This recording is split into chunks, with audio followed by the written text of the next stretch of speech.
stream, where knowledge reigns supreme. Calm and collected. Fixerbot says. Welcome. Stream starts in 5 minutes. Expectations, gonna teach you something new. Learning, hacking, exploring. There's so much we can do. Feel the excitement as we dive into uncharted lands. New discoveries await in this digital wonderland. Together we'll unravel the secrets, unlock the code. No limits, no boundaries, all knowledge will explode. Welcome to my stream, where the fire of knowledge burns bright. Chat with me, let's embark on this journey of delight. From the basics to superpowers, we'll learn and grow. In this stream of knowledge, together we'll grow. T-minus 4 minutes.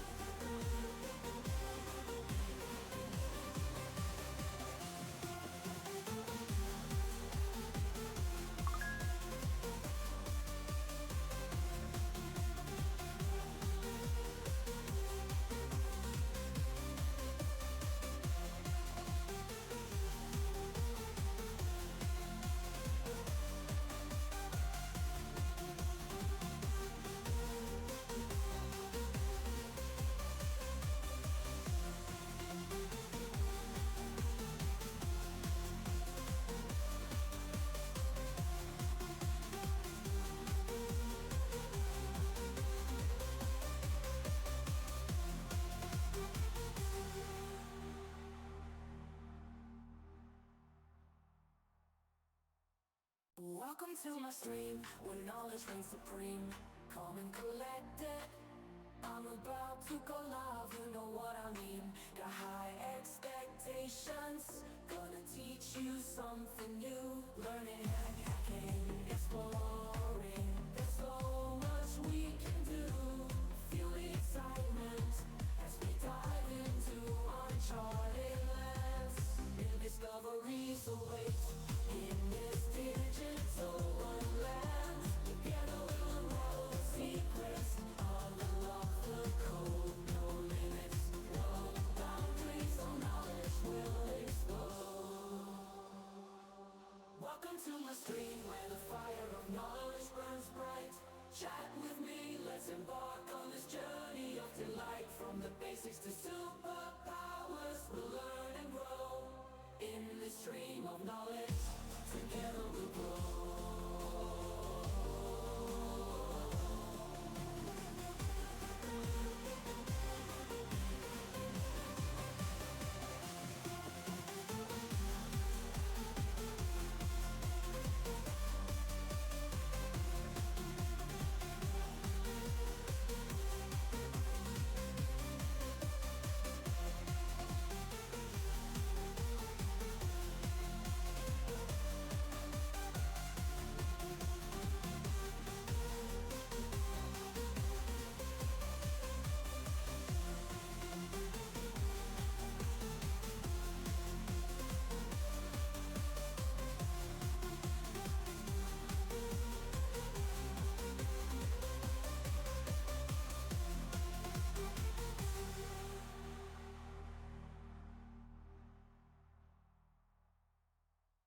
Welcome to my stream, where knowledge reigns supreme.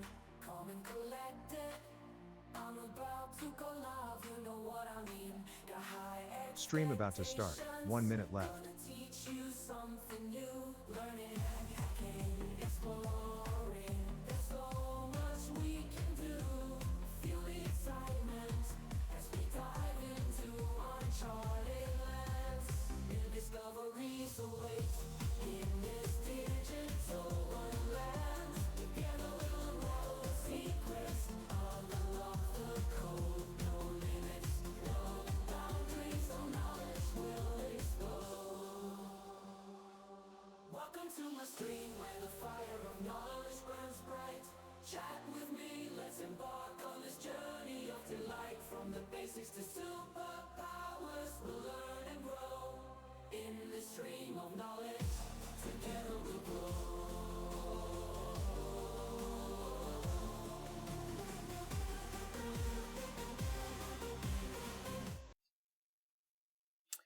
welcome in. Welcome back. So, today I am Try Hackmify. It's not winter anymore. Well, it is. It's very snowy outside, actually. But it's plus degrees. So I kind of feel like, now, melt. It's 4.5 plus. And there's still a bit of white outside. It's been like very cold the last week. But next week should be warm. I'm kind of hoping for it all to just go. Become summer in 2 seconds. Possibly. I would be very happy. So, yesterday we started looking at this, but I realized that we needed to set up an AD server, right? To have locally. And it's not logged in currently. So, why did this not start when I started everything? So, let's log into our little AD server. So I do have to control delete to get in there. Now, I guess I should stop it logging me out, right? So, we played around with creating and deleting users with PowerShell and also installing Active Directory with PowerShell. And lots of other stuff. Some things like getting rid of the error messages, like trying to delete something when it doesn't exist. And then I was like, oh yeah, let's just check if it exists first, right? So we don't get an error message. So if you try to get information, you will also, of course, get an error message. Trying to make it just continue, it didn't work either. So, let's see. We have to load the deck so I can switch screens quicker. In my SAMI. So, close. Now I think I can just... Good. I'm thinking, let's just Google quickly before we get started, because I'm thinking, let's finish this room first. So we have, redo it, I guess. Make sure we don't have anything in there that's interesting. And then we're going to go to the actual stuff, hacking stuff. So I think we did enough of the just fundamentals of AD and have it in the notes, hopefully. We'll see. Maybe there's something. So let's go PowerShell and error action.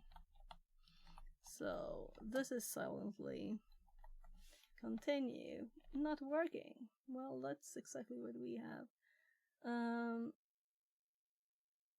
I was kind of just gonna check which alternatives there are, but we can go with this.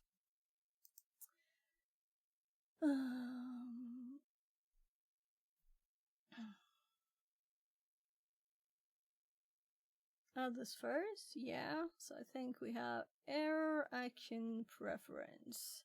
Silently continue. What do we have with uppercases for SNC? I don't think that matters.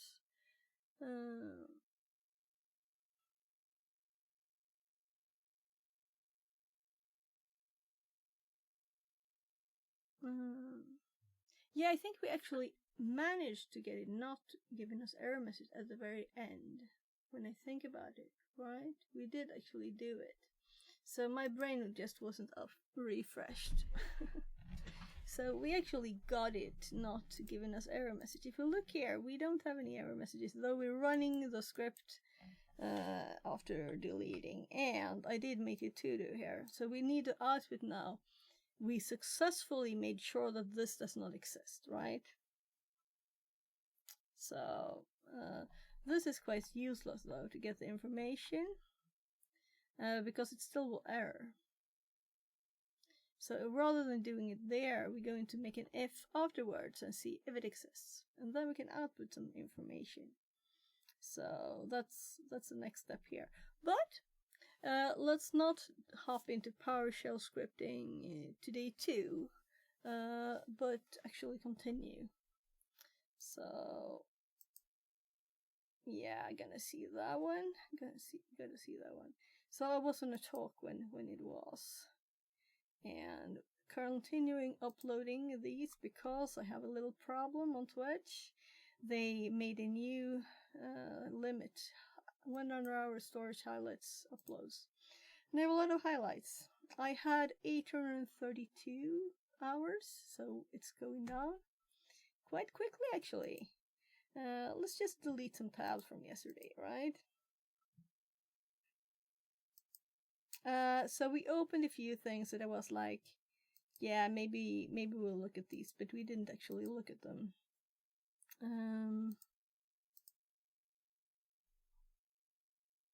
Yeah, we got one up. There was a vulnerability there.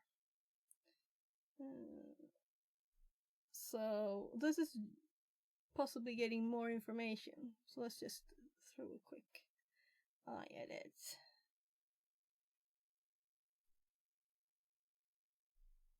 Add users, set users, remove users. We have all this already. OU adding. Move. So moving. This is. So I read this instead of the headers. I should read the headers of the things, right? Modifying user.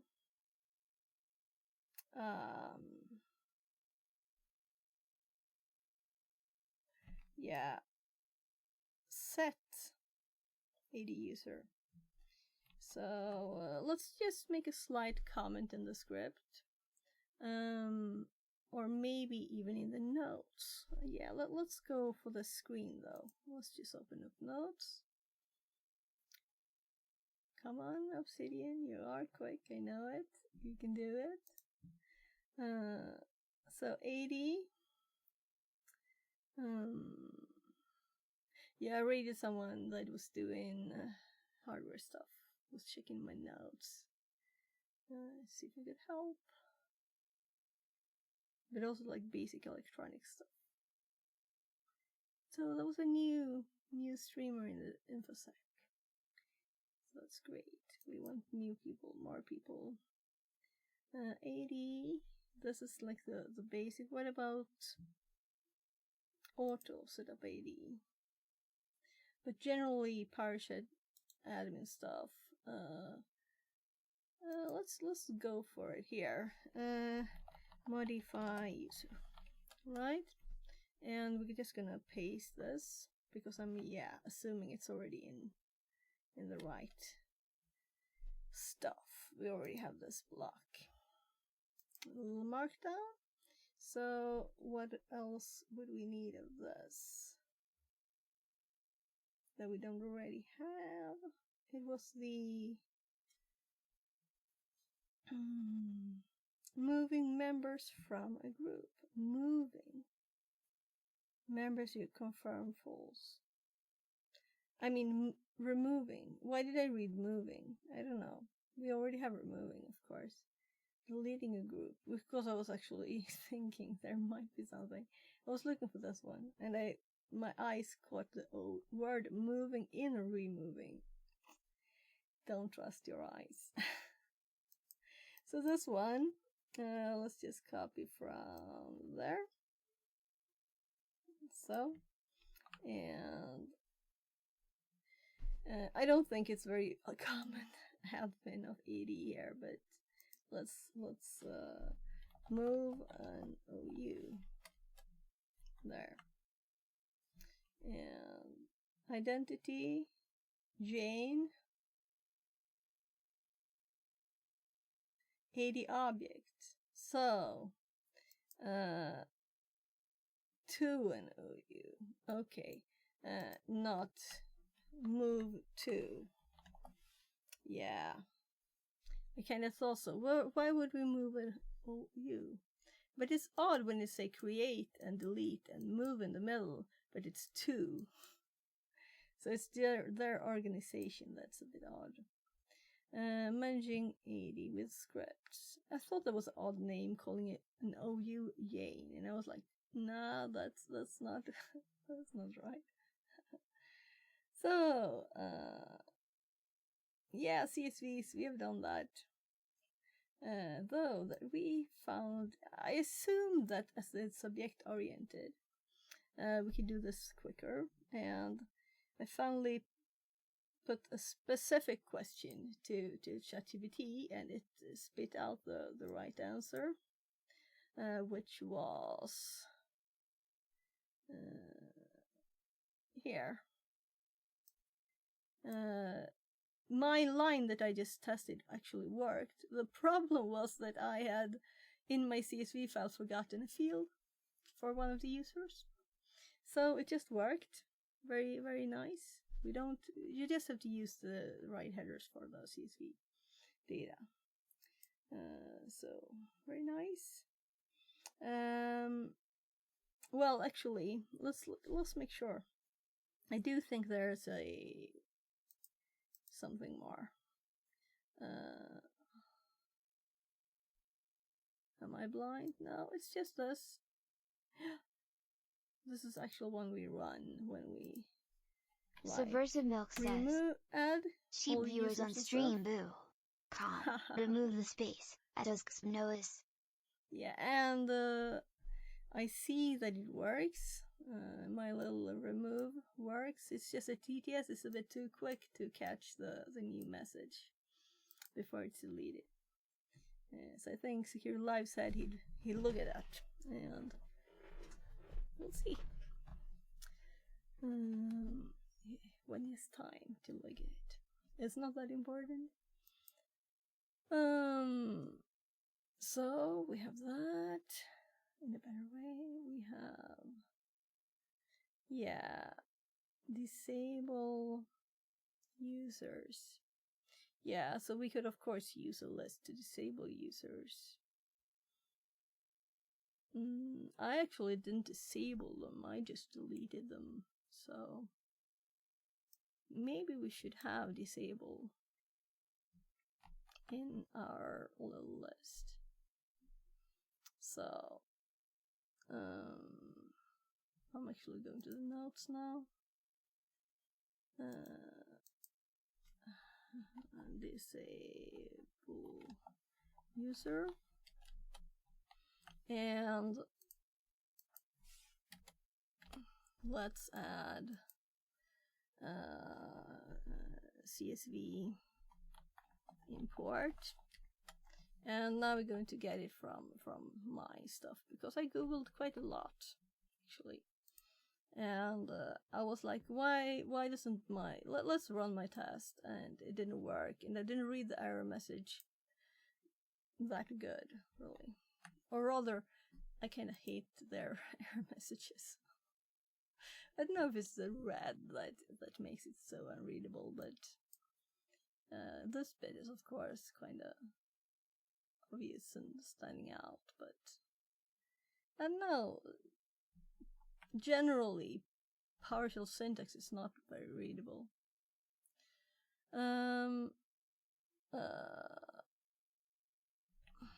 Yeah, we're not tabbing in there. We're going to tab here and just make a little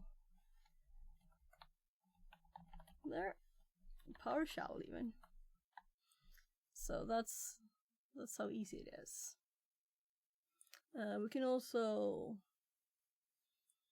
I thought that if you just added a field to our CSV file that is called the thing you use, identity.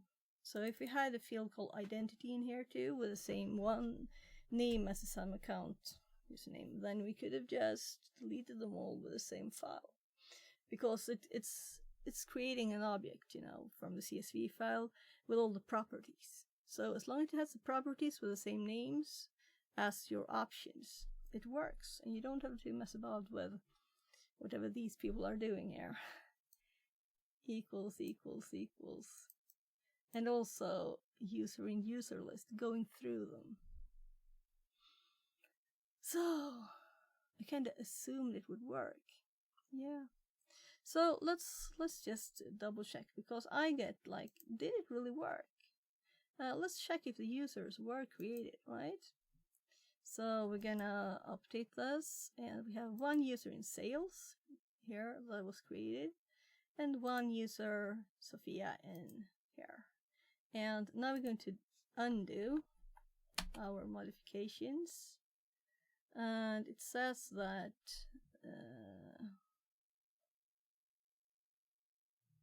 missing closing. Oh yeah, so the code is not finished. We have to finish the code. I just put text in the middle of stuff that wasn't actually working. We comment the whole line here. So there. So now it will work. And let's look here and make sure that our users and stuff are deleted. So we have no one there in sales. We have no Yundo. And we did have one problem probably here now, because so does sale really exist? So the only way to really see this is to do this. Yeah, so it is removed. It just didn't update with F5.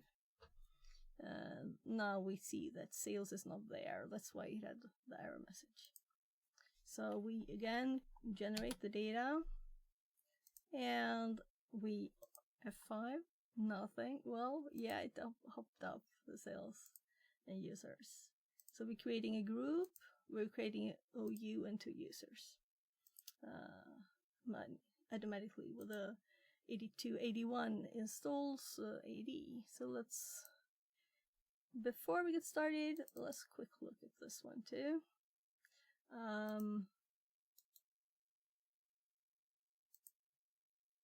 No.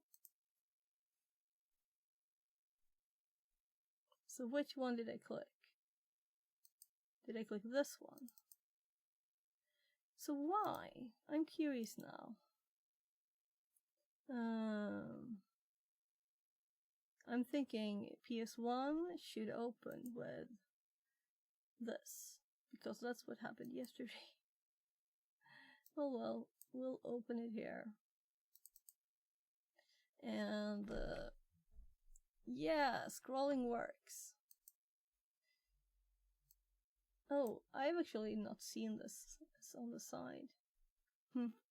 So this is how easy it is. We just set a few variables, what name we want it to have, and the password here. The safe mode administrator password.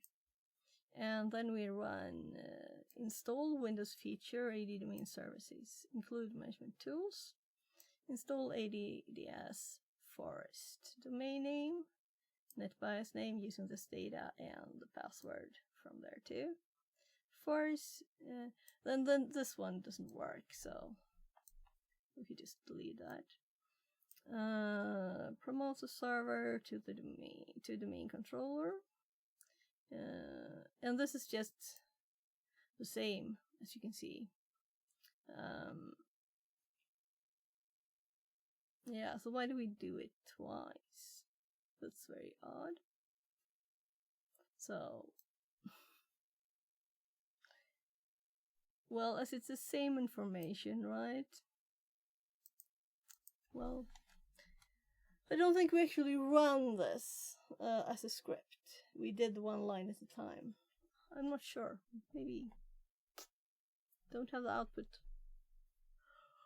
You can just delete it all and like uninstall it.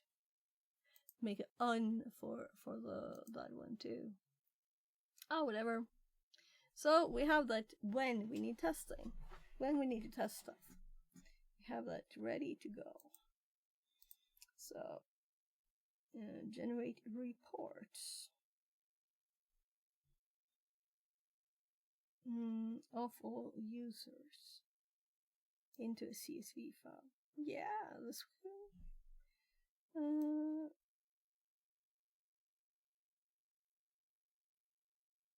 So I'm just gonna look at it at the same time as we users to CSV and get AD user filter star search base. We don't need search base, I know, but they've specified users here only. But we could just do all of them.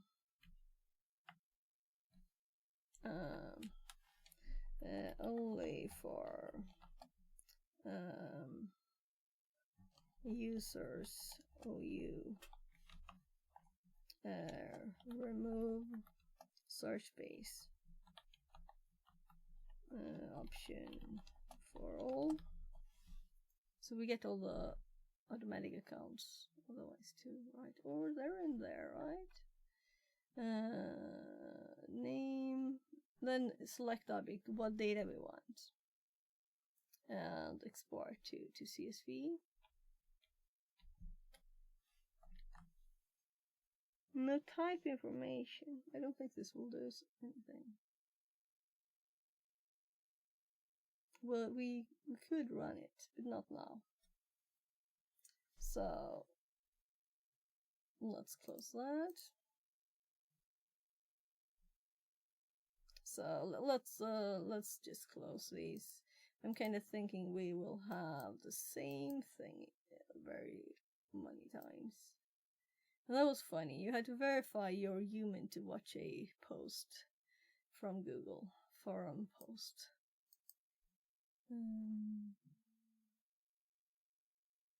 So Google did see it anyway.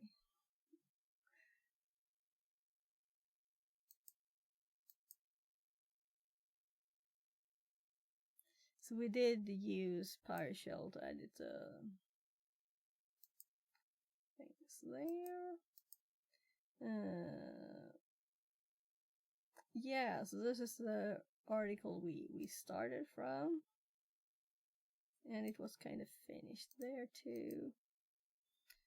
We have not looked at this one, and this one kind of seemed interesting because security, right? Security best practices. We need to look into this both ways, like securing it and making it unsecure again. Yeah. So this is security stuff for AD2. Actually think that DeepSeek had that tip too, so we can keep it up. Yeah, this is before we installed Windows. So just restarting what we need to do. So now it's time to go through this one. Then we start breaching Active Directory, enumerating, and so on. And let's go through continue the path. Are we working on? So, just to quickly look at the path before we start. So, offensive pen testing. Can we see here which ones are boxes? Because I'm sure there'll be boxes in this one, right? It doesn't sound like boxes. Or will there be boxes here that have AD? Or we'll just have to run them, lots of them ourselves. We can just search. Hacking with PowerShell too.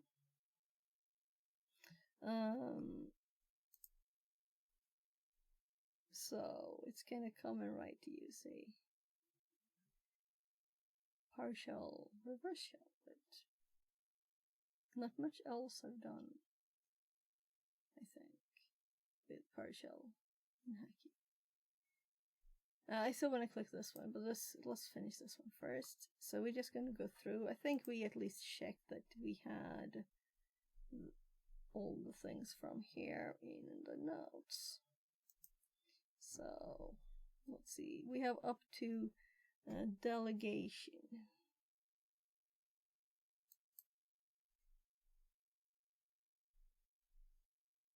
Delegation here. So we have this in our notes at least. And this is PowerShell control stuff. So I'm gonna like skim through this and read bits. Let's see. Managing computers.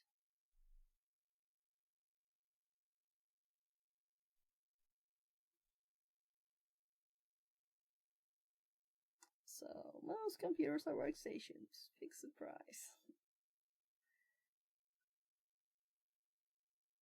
Servers are also there. Second most common device. The main controller. So they're not counting users, but only devices. The main controllers. Yes, of course they are special. Workstation and servers.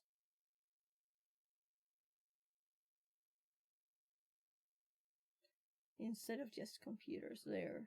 This is like labs here, but I've already done them, so we're just checking so there's nothing interesting here. That we want to put in all the notes and like, because I'm making the notes public, I want it to be possible to not get any other information to learn AD than just reading my notes.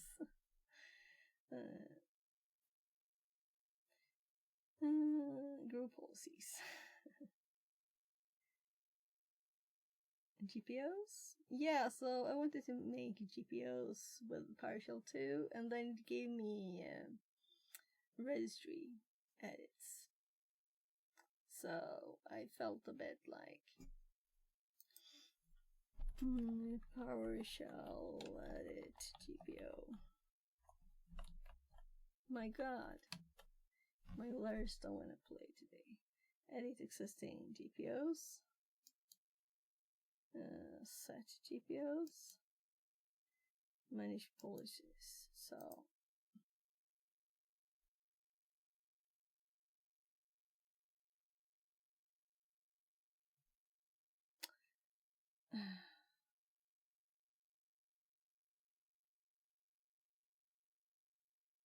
scripting service.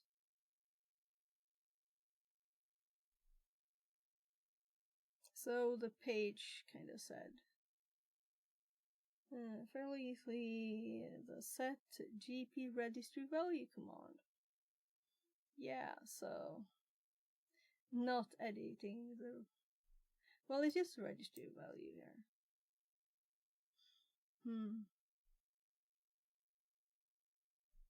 So confirming this is what we got from this constantly moving. Yeah, this is the same thing. So I'm trying to check if there's any other ways, right?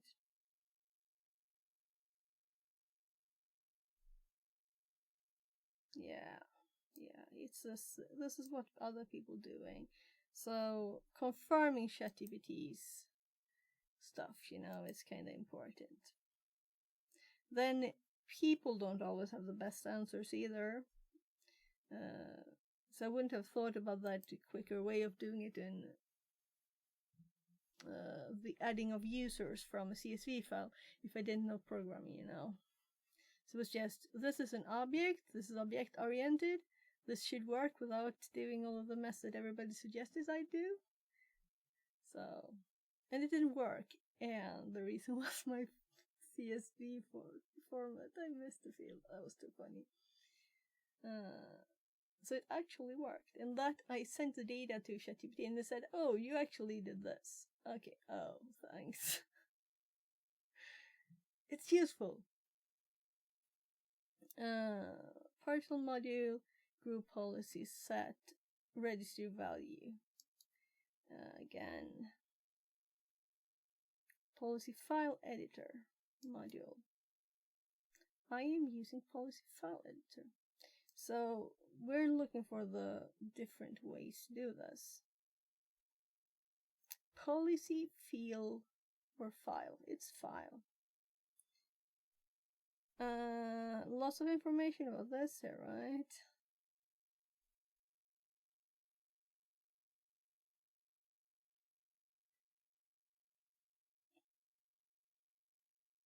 So we don't want more info on install module. We want to know about how policy file editor works. So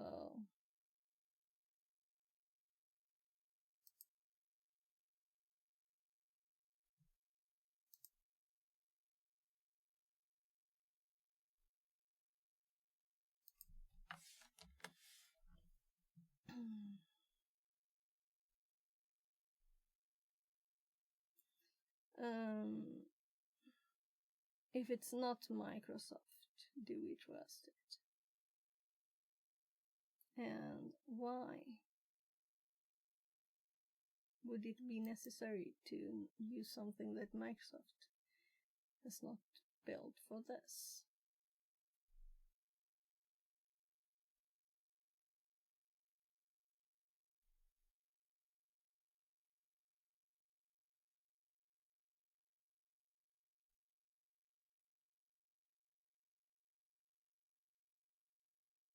It's just registry stuff too, right? So, yeah, we don't care about that.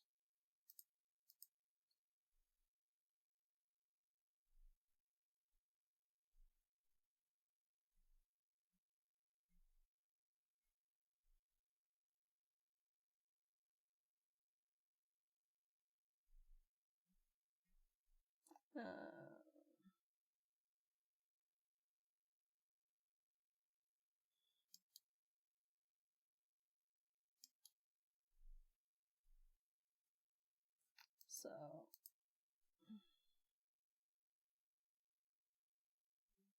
this is interesting, but it's connected to, it's this GPS in group policy here, right? So this is a whole area. Group policy settings, reference spreadsheet for Windows 10 2022. Wow.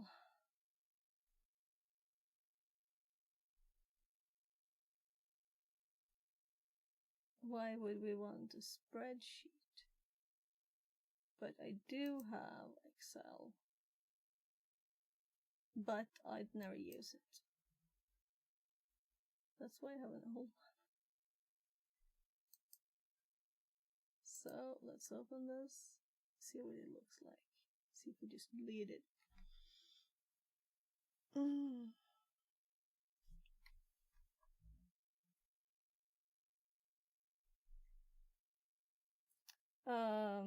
Very pretty Excel file. This is centered on one cell. I only use Google Sheets.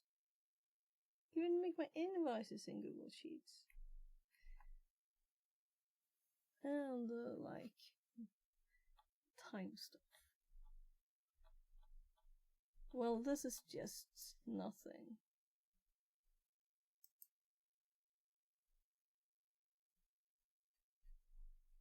So we Google for this. We don't want a spreadsheet.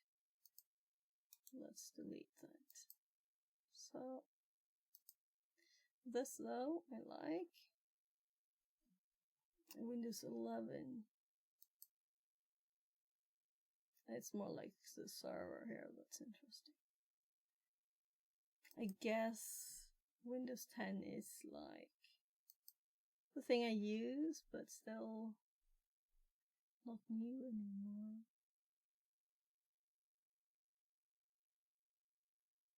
Yeah, we don't want to go local. This is an AD server. So, seeing that it's working well, we hop by stuff here. So, let's go back here, continue. So this is just basic what is group policies. I should add group policy information a little bit. I don't remember what kind of headers I used, so I'm just gonna check three square thingies. Group policies.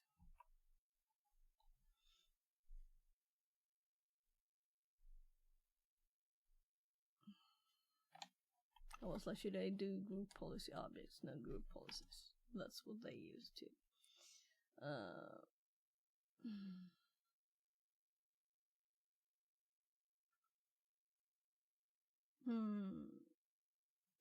Didn't we mention it already? We have mentioned OUs, right? So we don't have to explain what that is. We just say like policies can be attached to OUs.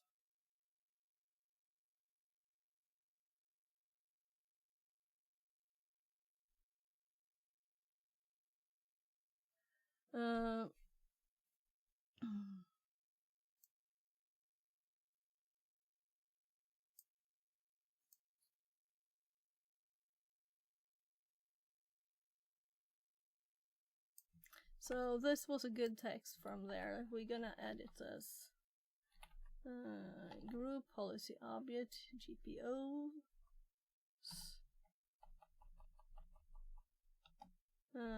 Let's do it the other way around.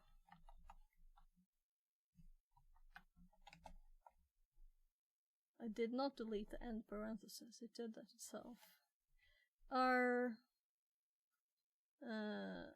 a collection of settings that can be applied to OUs. Well, okay. GPUs can contain policies aimed at either users or computers, allowing you to set a baseline bounds.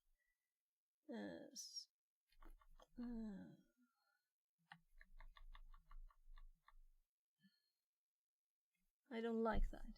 Allowing you to change settings to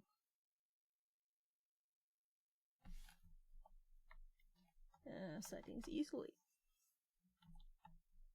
The rest is obvious. So we stole a few words from Trackme there. To configure GPUs, yeah, group. So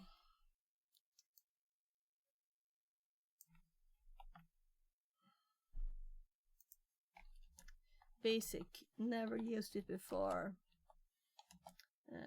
To make GPUs.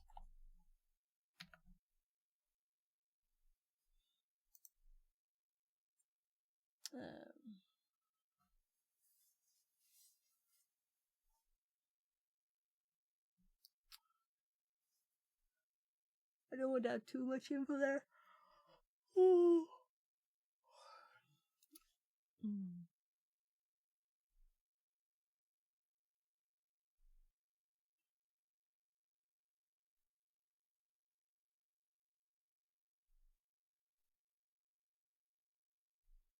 I'm just thinking about setting them.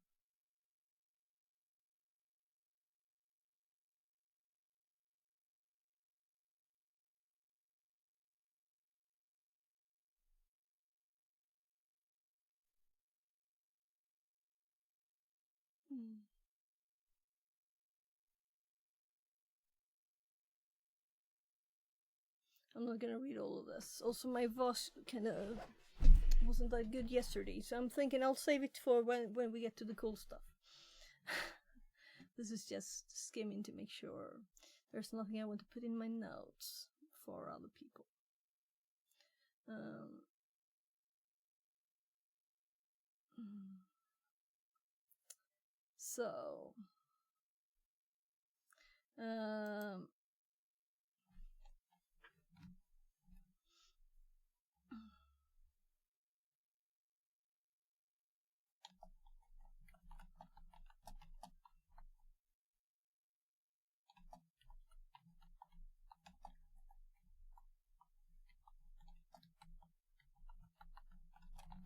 So this is when it's nice to have our own machine that we can have to use Control-Alt-Delete though.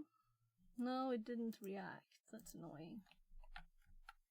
Once I had to do like 4 or 5 times. Just had to click the exact right amount of times. So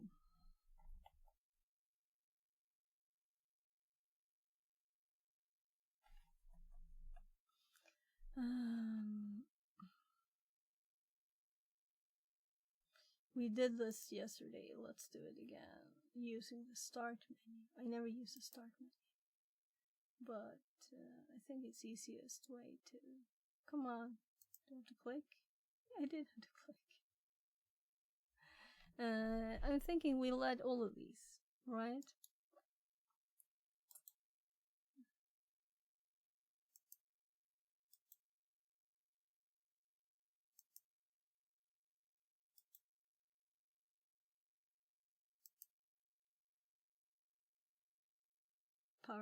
for Windows PowerShell.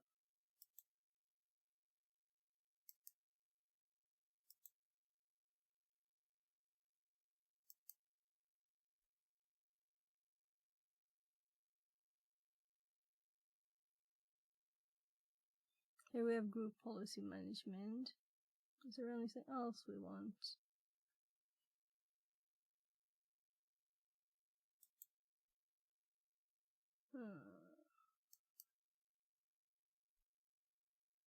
Sir, how does that work? Sure.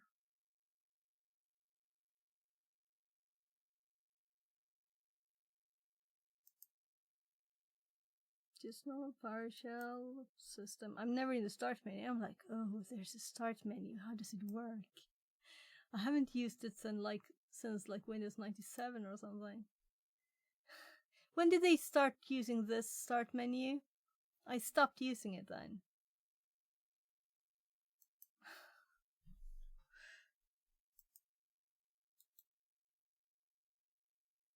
There's this one too.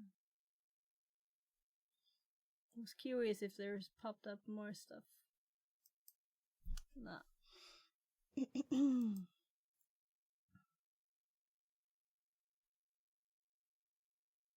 So instead of using TryHackMe's demo one, now we have our own to play with. And we can automate stuff. It won't ever disappear on us. We can just play with it. At least for 3 times 180 days. So we're on the 2nd day of the license here, right? Yeah, so I do still have components on their way from AliExpress for the monitor that's on my drawers. Here is a board for the screen. So all the caps are removed. Yeah, because they kind of look bad. I don't know if you can see. They have exploded a little bit. Kind of went a bit, and the screen's just black. So I did get mail from AliExpress today that they passed customs in Sweden. And I ordered them the 16th. So it'll be kind of okay time from AliExpress. I'm guessing for a week, right? So we'll see. Maybe they'll arrive tomorrow.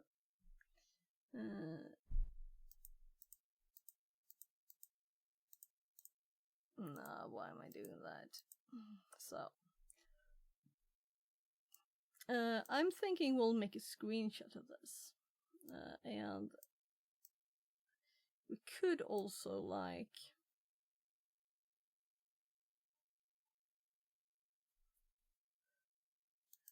we have sales, by the way. Our test OU.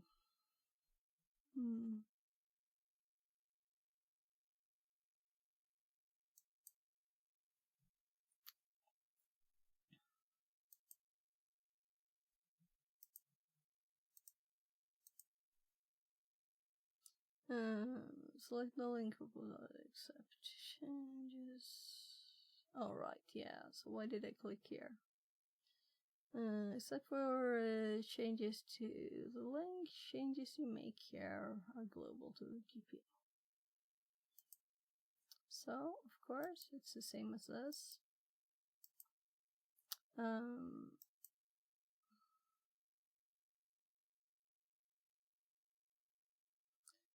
I'm thinking, should we bring this along with a screenshot? Nah. I'm just gonna start ShareX. And we're gonna hop to the notes. Come on, notes. There, let's pull them over to this side. And I'm gonna make sure I'm in a good spot. We're going to do a F4 because that's what I have connected. And let's make a little screenshot. Let's get the start of the page. And like something like this. Should we do this? There will be so much more data for poor GitHub to live with later.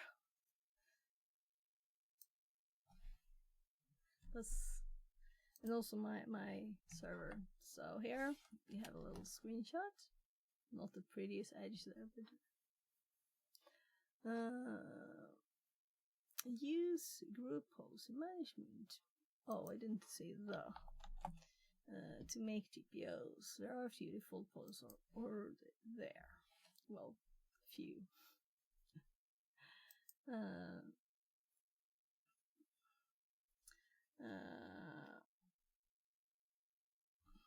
Should we do like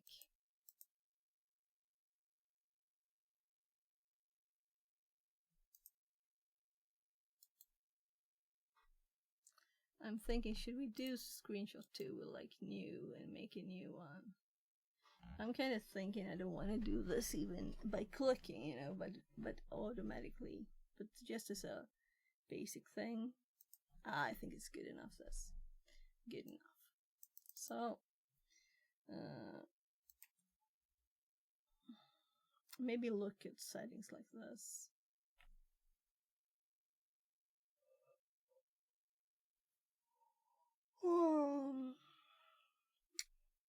This is because it's a demos too here, right? So they're asking people to explore and check settings and there are questions on some things, like the password policy, which I don't really know why it's in computer configuration, but I guess we're logging into the computer. GPO distribution.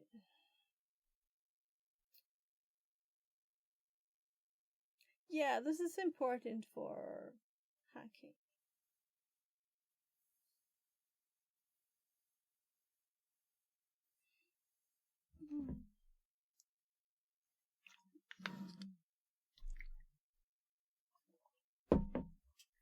So today I want to go for as long as yesterday. It will just be a bit shorter, so I want to get started with other stuff.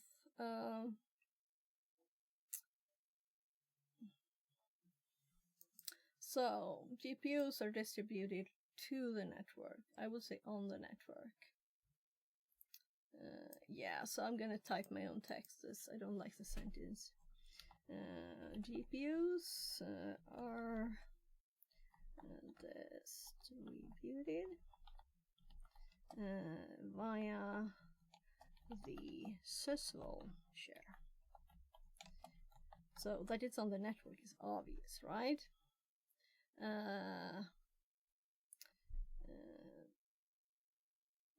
So Sysvol share on the DC.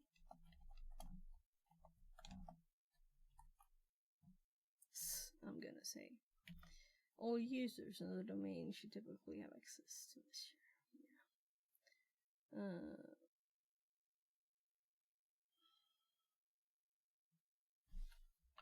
Yeah. Let's put the directory, because this might be useful sometime, you know. And they use backslashes, so let's do that.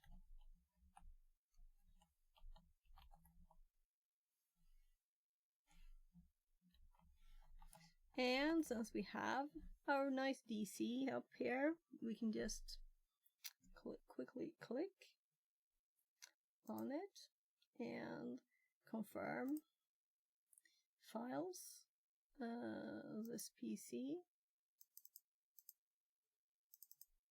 So Windows, Sysvol, and Sysvol should be shared as Sysvol, and the network path is Sysvol. And we can also look at the security settings for it. Alosi says hi. Have a server. Hi, welcome in. All OSs. So here we can see that administrators, authenticated users have read. So just exploring it a bit more. The administrator only has read and execute. special permissions too. Olosi says, what are we doing? We're looking at AD stuff today, and we're doing a path where I already had done this room, but I want to make sure that I have all the things in my notes. Because I kind of want to make sure that someone could learn AD by just looking at my notes. And yesterday we set up an AD server here on a virtual machine, so we have a little Windows Server 2022 standard with AD on it, and we installed the AD by running a power. Olosi says, we wrote PowerShell scripts for it, and we also wrote this PowerShell script to make users, groups, and OUs, and here too for removing it.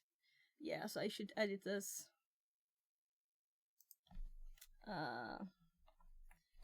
I know it's like in the middle of stuff, but this is just useless.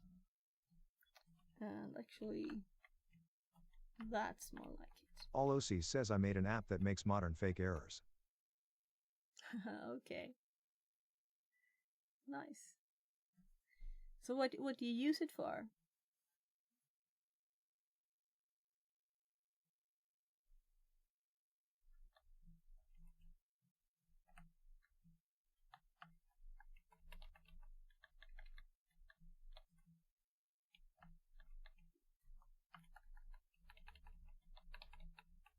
So now it's more updated here, because we removed errors. We want to make sure later we want to add text in there, but let's not do that now.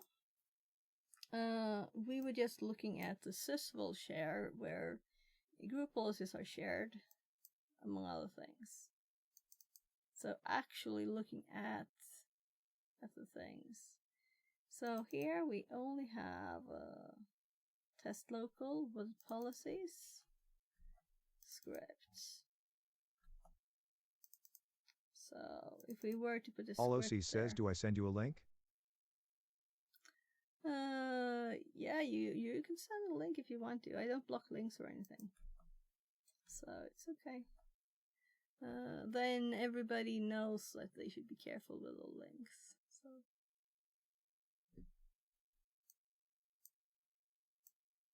And if this makes fake errors, that could be fun to play with. But we should be careful. So, how did you make it? What did you use?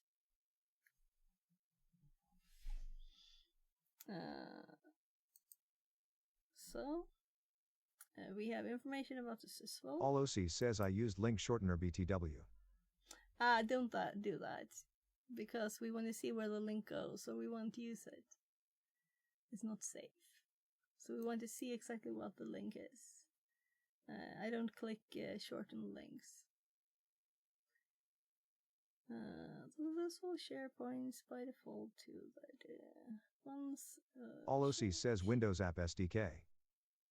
Yeah, give us a real link, we can look at it. Once a change has been, like if you have a GitHub or something.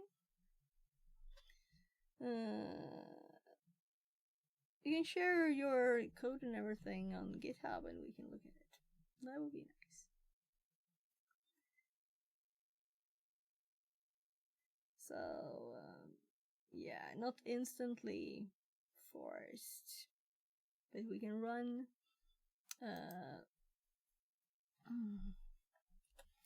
it takes some time for GPOs to be well, I'm looking for the right word.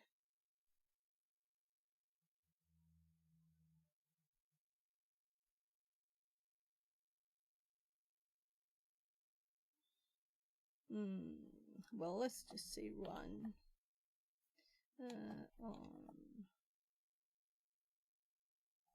run everywhere.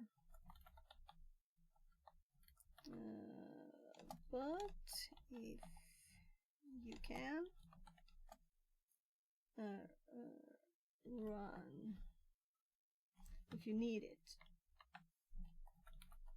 it done now. Run now. Run now. Do, and we're going to put a PowerShell here with oh, that's not good. There. GP update force.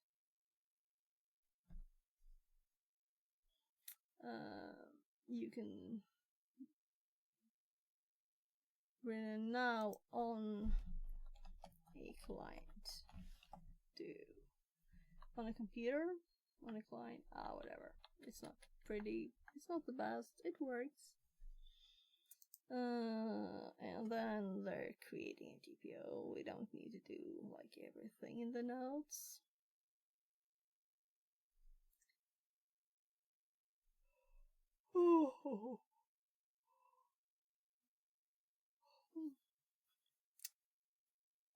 Olosi says that is real link. I haven't gotten any link. So if you're sending a link, then YouTube is removing it. I don't remove it. So it's YouTube blocking it. Might not mean it's a bad link, but maybe. Maybe you tried somewhere else. It might just block links. I don't know. I don't know about YouTube. I think I usually send links. So let's see. Can you see this link? Olosi says oh.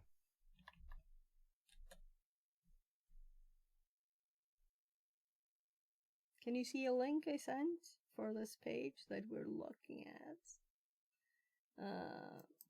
If you can't, then it got blocked because I can see it sent here. Olosi says yes, I can. I can't see any links in your messages. They are removed if you send something. So maybe they know TryHackMe is a good page and it's okay to send links. They might have filters on that. So in this case, we will link. Yeah, this is instructions for doing this room that I've already done. We're just checking to see for fun stuff. Then Olosi says maybe I'll add a space in between the slash. Yeah, you can try and like defang it or some parentheses and stuff. We will set the inactivity limit. So sysvol, yay.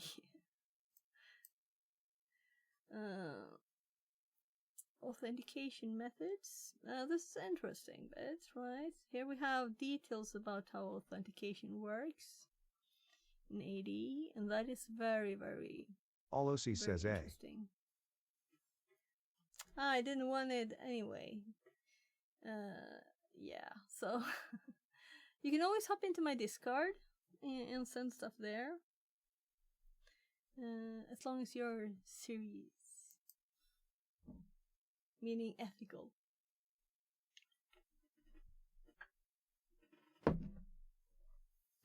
So,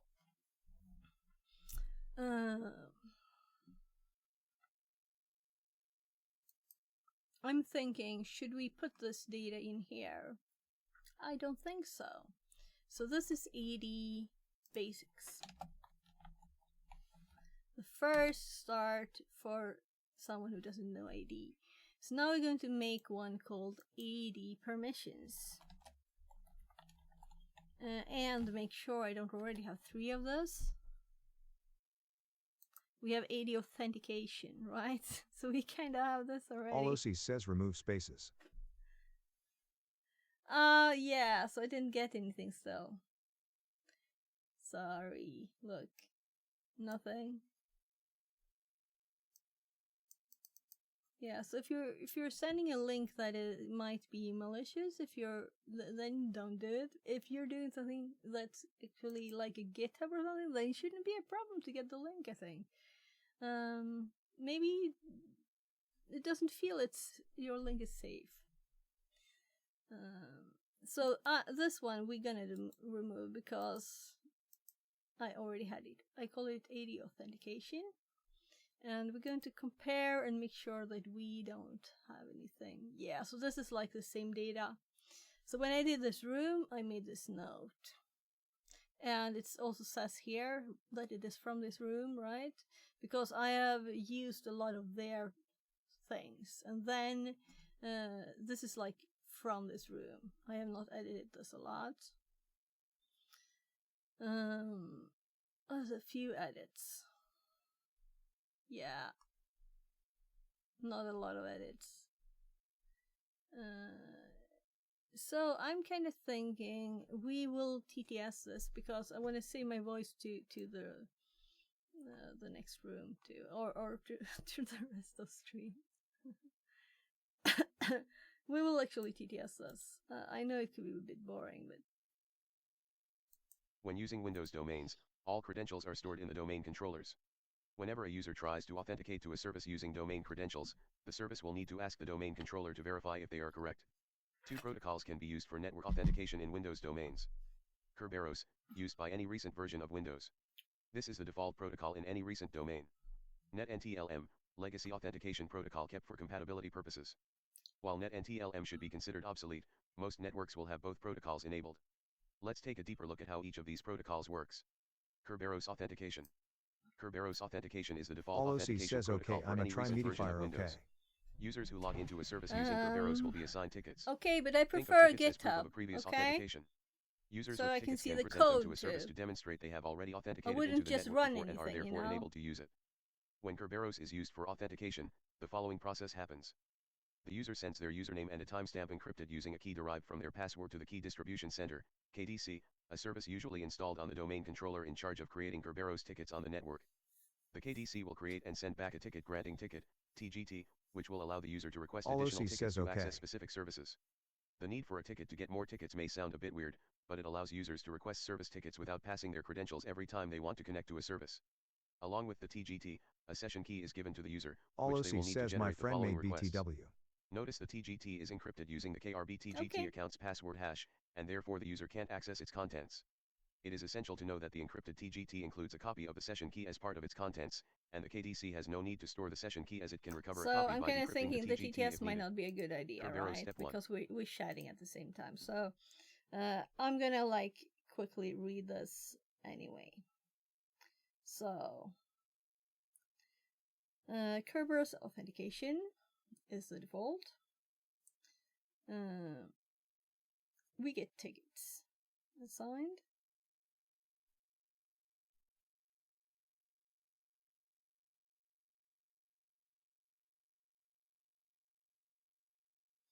So when Kerberos is used, this happens. Username, timestamp are encrypted using a key.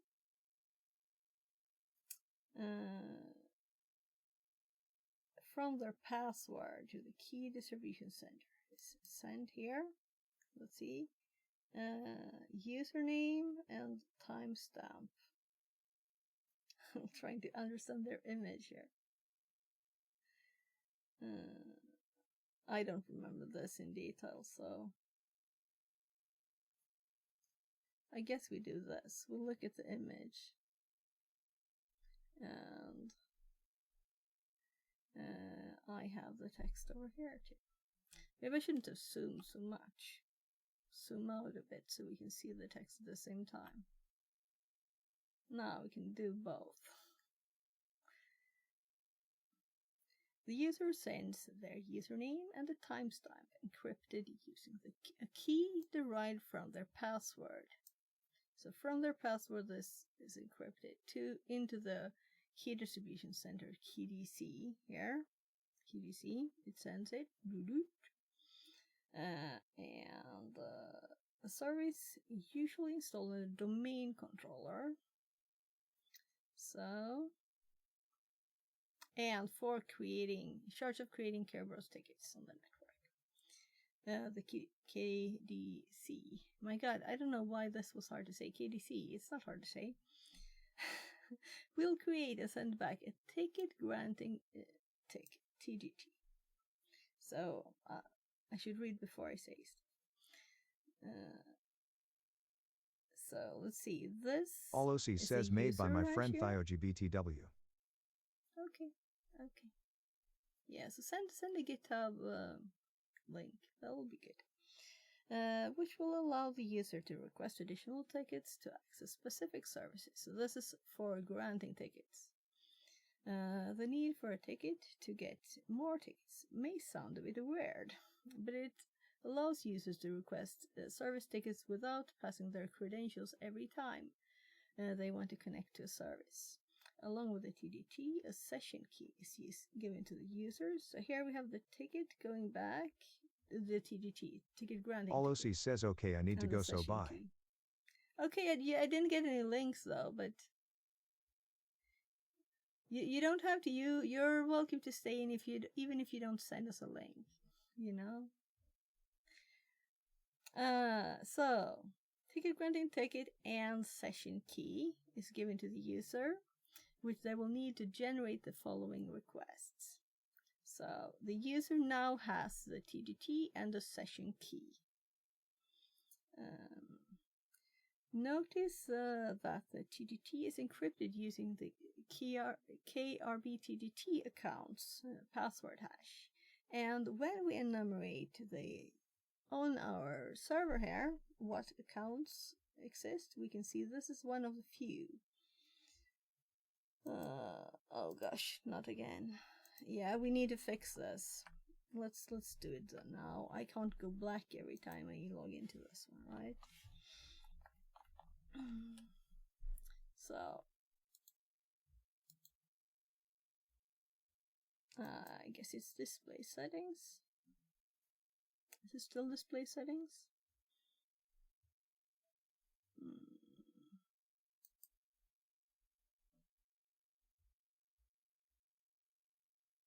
No. I should have just done settings. So I'm thinking power and sleep. Turn off after never. So it doesn't have to turn the screen off really, because it's a VM and it's in my computer already. So that was interesting. I did not click anything.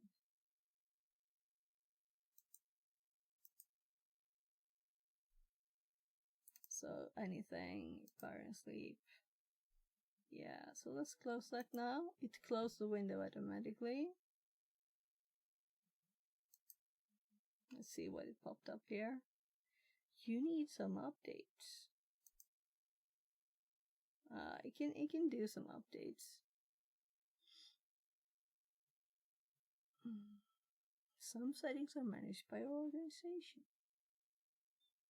So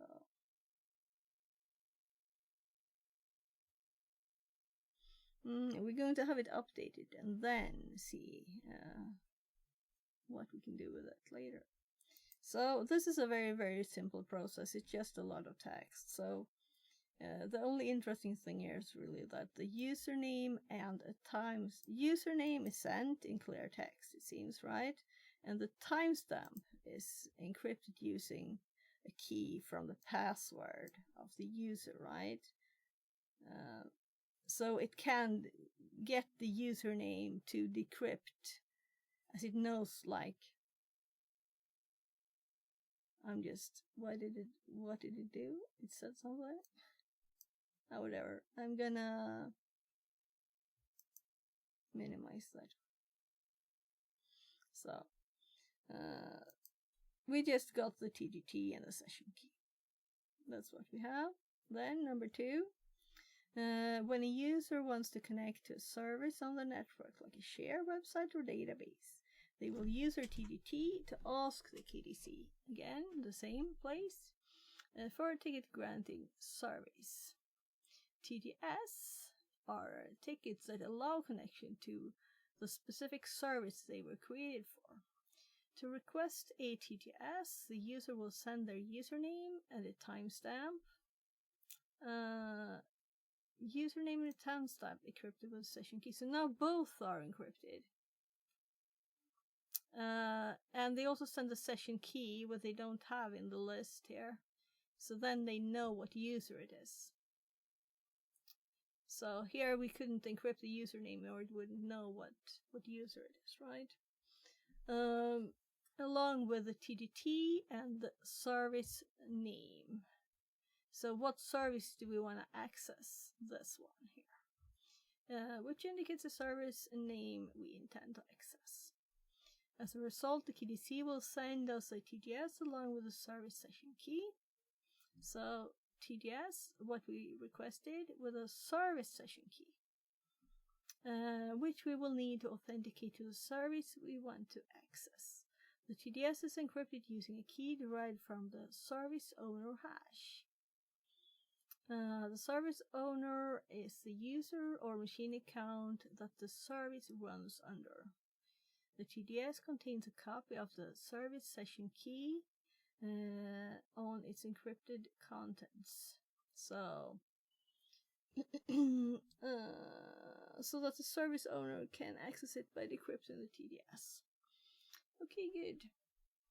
So the session is already in. It's also in here, so it can check that it's like good.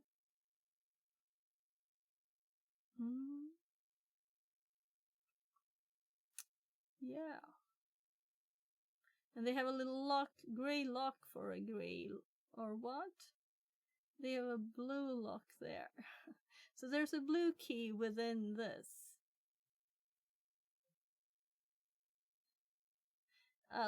Let's skip the image. The text was clear. Or should I go through it again? So service session key is what color? Nah. The image can be whatever it wants. I don't care. Text is clear. The TDS can be sent to the desired service to authenticate and establish a connection. The service will use its configured account password hash to decrypt the TDS and validate the service key.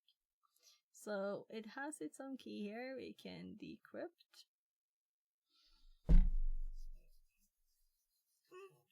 My nose itches.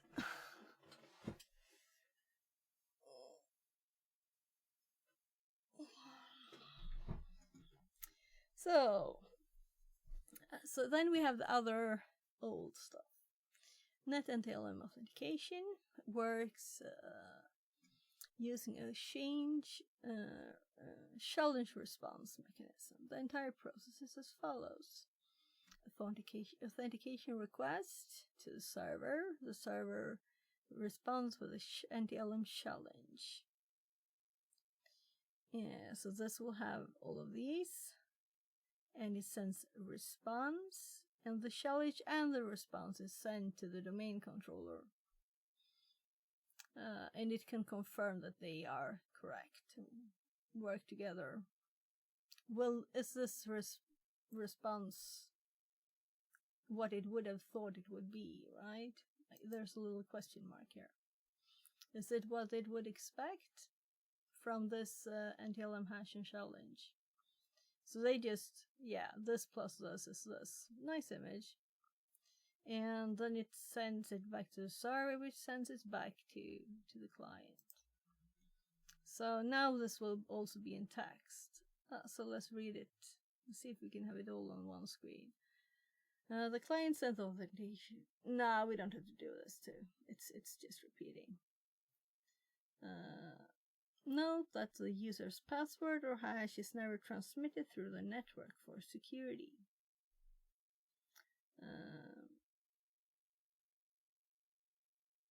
This is of course when using a domain account. For a local account, the server can verify the response to the challenge itself without requiring interaction with the domain controller.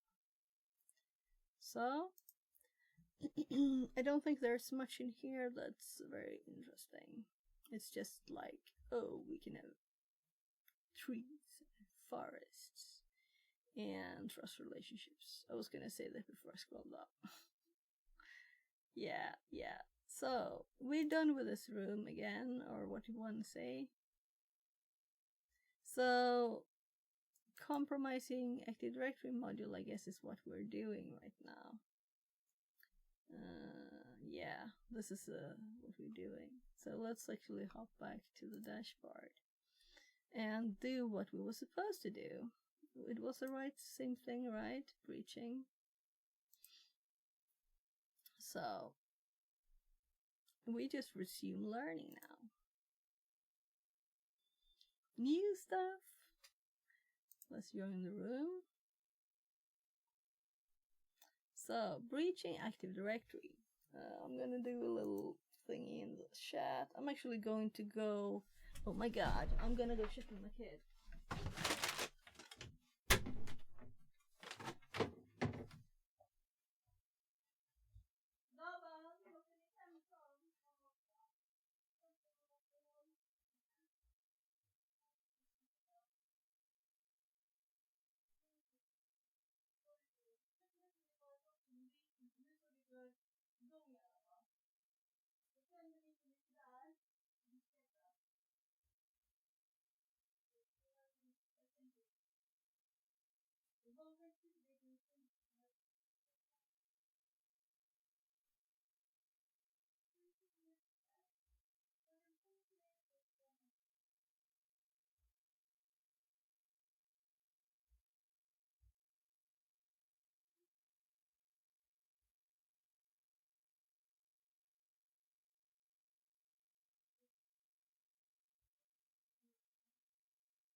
So, I tried to wake my kid up before, and he didn't wake up very well, so I want to check. He just sat up in bed.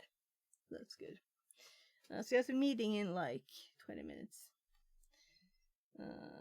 Good. Yeah, I'm gonna do a marker.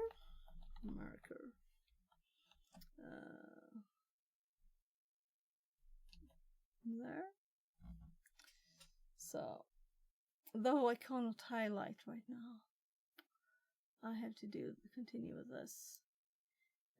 So let's actually check on this progress before we do the room, because I need to be able to highlight. And Twitch has added a new rule introducing a 100-hour storage limit, and they started doing it at once, limiting my ability to highlight stuff.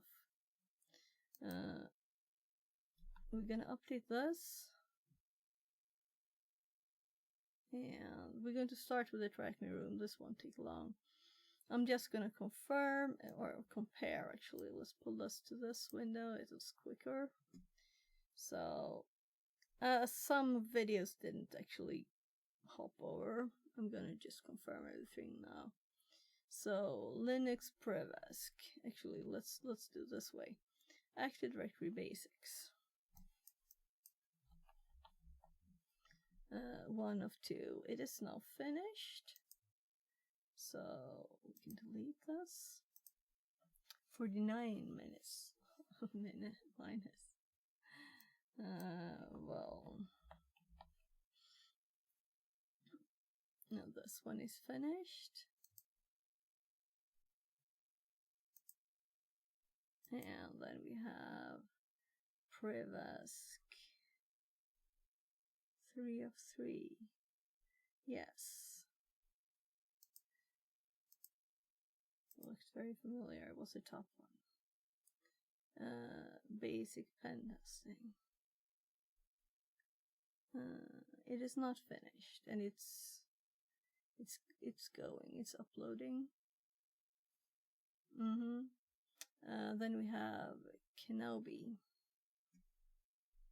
That's a box. So it is done. So I'm moving everything to YouTube because of this limit, and I'm just checking that it's already finished uploading. So I should have done this earlier. I thought about it, and this made me do it. So I guess, well, good reason to get it done. This one is done too. So we started these at the first start of stream. So it's not been going that long, and it's quite a lot of data. They're quick. Twitch to YouTube export is quick. Networking tools. So this is when we did it in May. So I guess we should finish it before the May.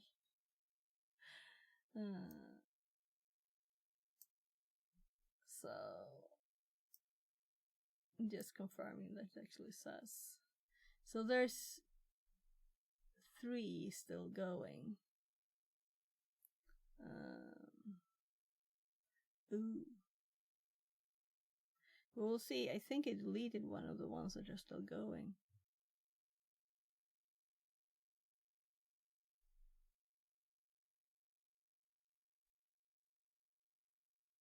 I think I did.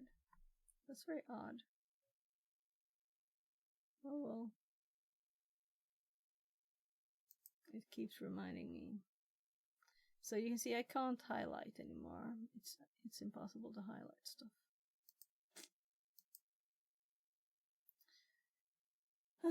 So let's see here. We have basic pen testing still going. The XSS 1 of 2 is done. So I did check them. How could I have deleted something? We'll see. XSS. It says cross-site scripting this time. 2 of 2. So this one is done. We'll see what happens. I guess it will fail the upload. Maybe. We'll see. We can only do one thing and see what happens, because this one is not there anymore.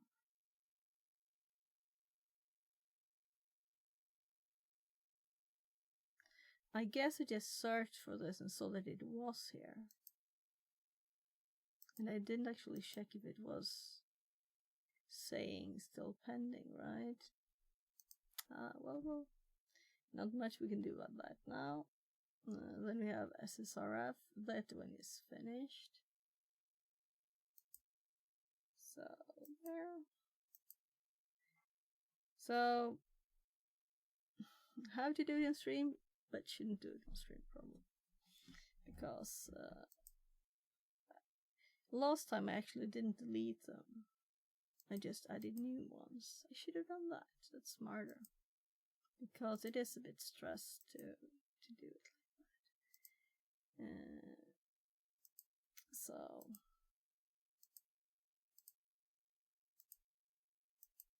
So let's check the data amount. It's not big, right? So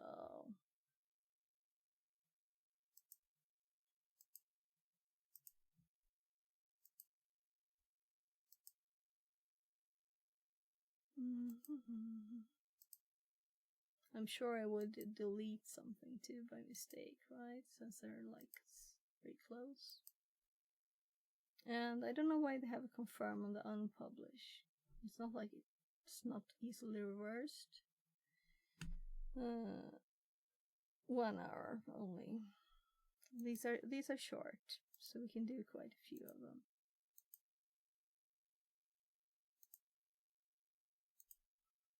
Sorry, I'll be done soon. And we'll go to the fun stuff here, right? So why is this one still up?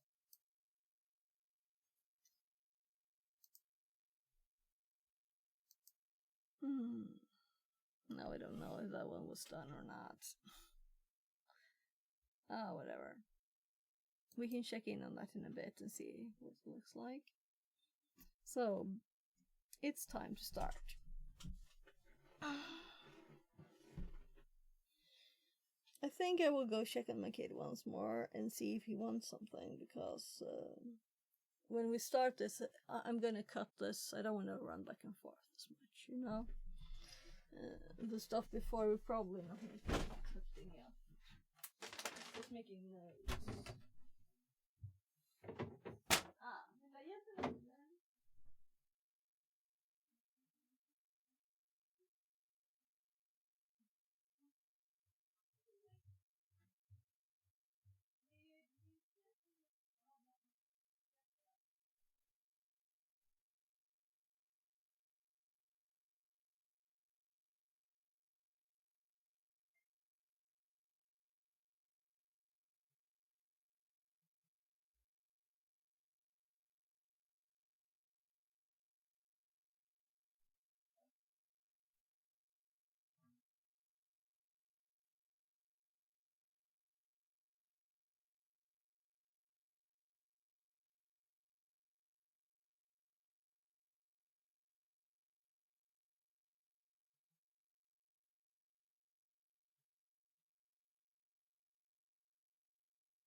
poke a bit with the kids too.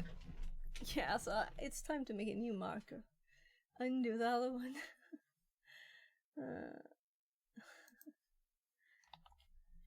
You can't undo them though, so it'll just be a new one. So, breaching Active Directory. This network. This network. Not this room or something? This network covers techniques and tools that can be used to acquire that first set of AD credentials that can be used to enumerate AD. Interesting stuff here. And I guess we're going to start our Kali machine. We'll see. I just saw these, right?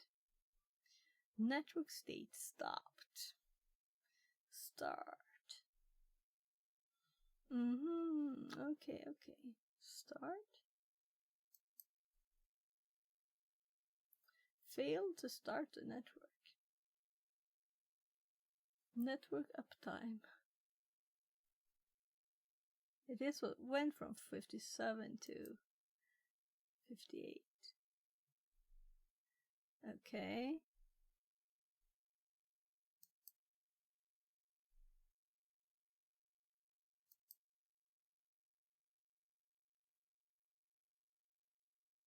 The network will go to sleep if there is no activity. Fail to start. Well.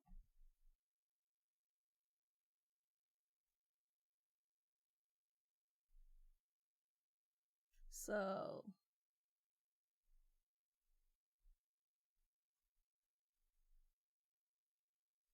As you answer questions, this network map updates to show you when you compromised or discovered machines. Running networks have expiry time where machines shut down. Extend the network timer to keep it running. Okay. Networks are shared with other users. You can vote once an hour to reset the network on its initial state. How long you have left in this room? Yeah, I don't think so. I can't scroll, it's all locked. So a simple F5 made it actually say that it was started.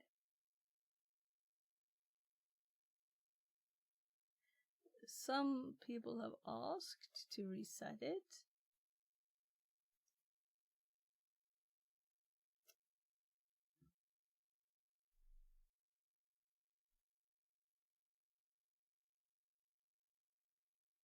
One hour 23 minutes left.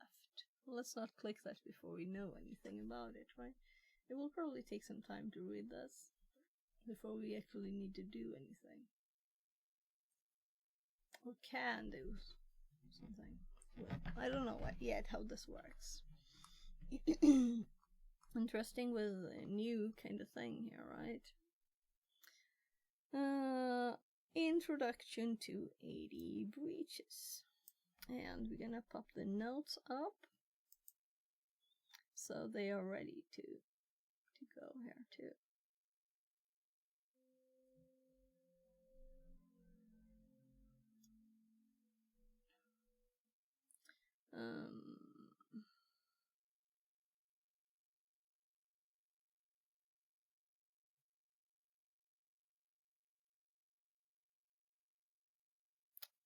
I guess I'll make a new note. Breaching AD. So, Active Directory AD is used by approximately 90% of the global Fortune 1000 companies. If an organization's estate uses Microsoft Windows, you're almost guaranteed to find AD. Microsoft AD is the dominant suite used to manage Windows domain networks. However, since AD is used for identity and access management of the entire estate, it holds a key to the kingdom, making it a very likely target for attacks. So I'm just gonna check the date. It's 990 days old, this room, meaning everything might not be all updated. Is it updated, by the way? There's no like name on it, is it? Yeah. It's when we start a box we can see a name, not this. Like a version 2 or something. Oh. For more in-depth understanding of AD and how it works, please complete this room first. Win AD basics.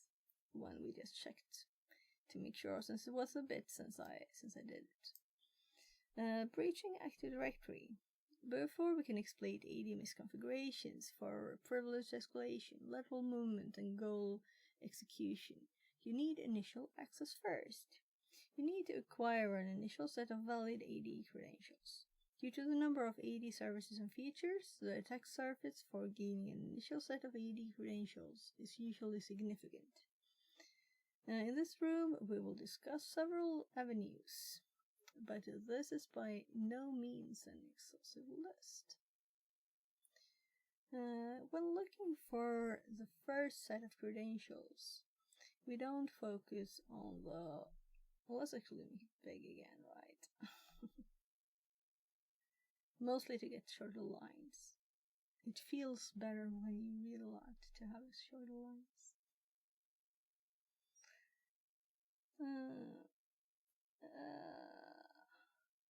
When looking for the first set of credentials, we don't focus on the permissions associated with the accounts. Thus, even the low privileged account would be sufficient. We're just looking for a way to authenticate to AD, allowing us to do further enumeration on AD itself. Learning objectives.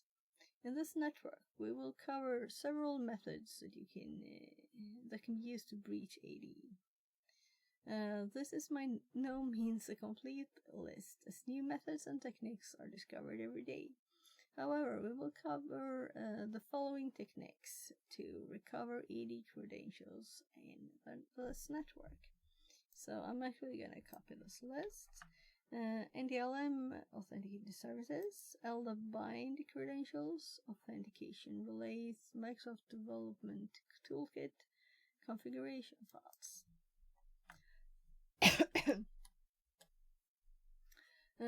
We can use these techniques on security assessment, either by targeting systems of an organization that are internet facing, or by implementing a rogue device on the organization's network. Connecting to the network. A talk box. Yeah, so we're gonna start a Kali VM. I think we will close down the AD one, and now we don't have to log in again. So we were kind of done with these. All right. It is doing installations, and it's kind of saying restart. So.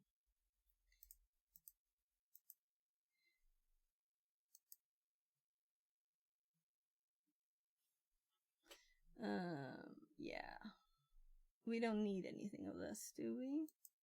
So let's exit that. I'm gonna actually copy the scripts to the notes, so easier to do it this way. Oh gosh, it itches.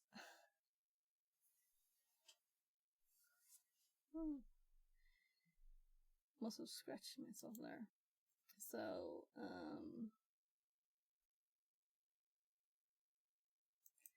I'm like AD. Nah. I'm going to just created a folder. I'm decided to use this one. So 80 setup script. So as we use AD first, it will kind of go to the top of the list, right? It's also the only one with capital letters. So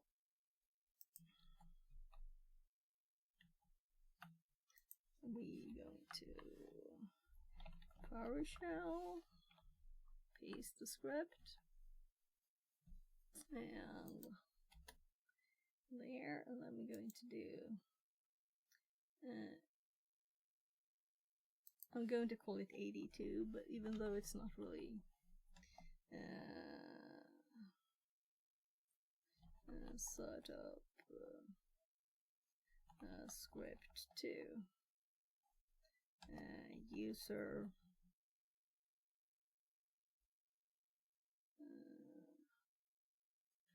groups and OUs.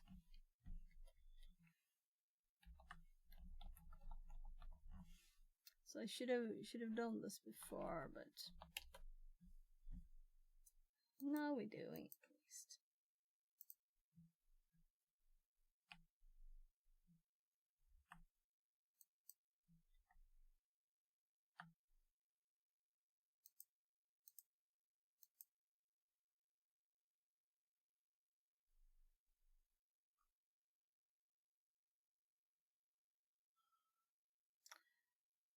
So this is what I copied. So no copy, in other words. But the first copy worked. So I do have something. Is my C button odd or something? What could cause this odd behavior?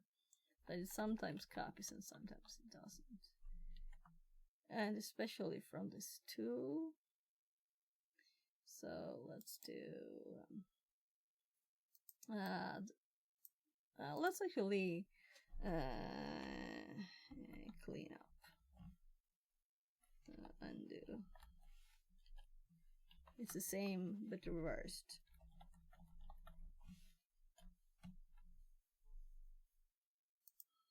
So the reason I really want this outside the machine is that I might like change reset the machine to do this again, and I don't want to do that by mistake. I'll lose the scripts, so that's why we're making sure they're all saved. So it wants to restart.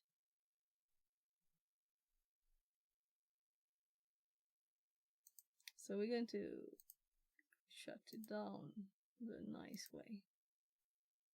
Update and shut down.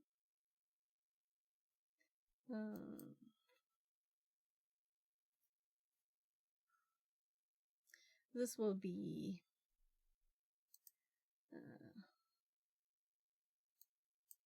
a lot of these, right? All the times.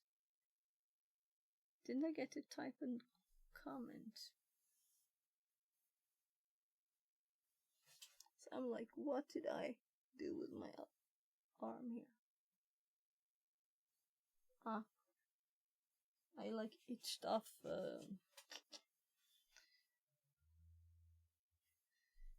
Anyway, now we can start Kali. So they don't take mega much resources, but I don't want to wait for this, so we're going to start Kali. And if stream dies, stream dies.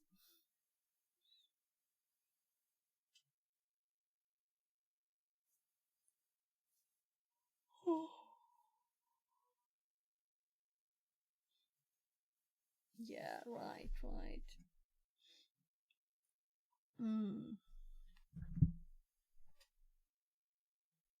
I just realized that it's Friday, right?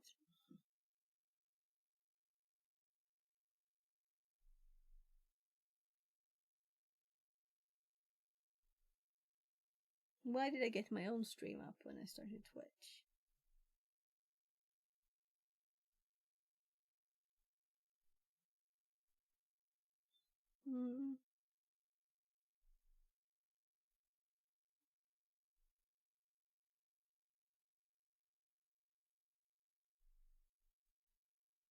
So I'm just checking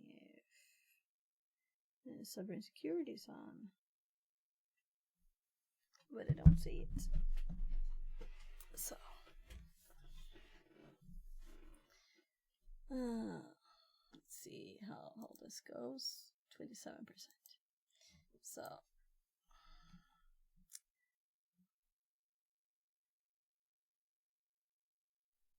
is it Cali? I have different ones.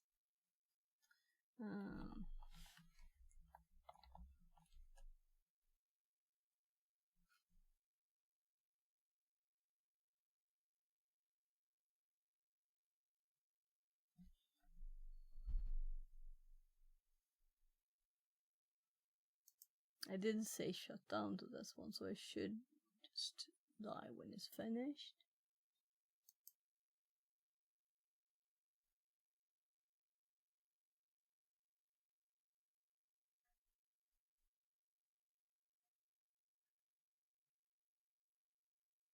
I need to put the hard drive in the computer this weekend. Yeah, must do it because it's a bit noisy. I don't know if you can hear it.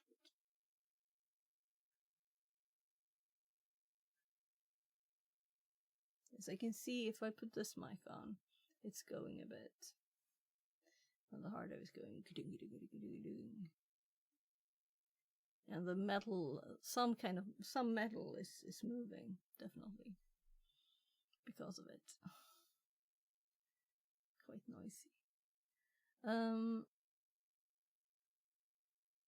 So let's not wait for it to be quiet. So we kind of see here that it could kind of calm down there. Might it be this? It's actually finishing. I guess it's on the hard drive, both of them.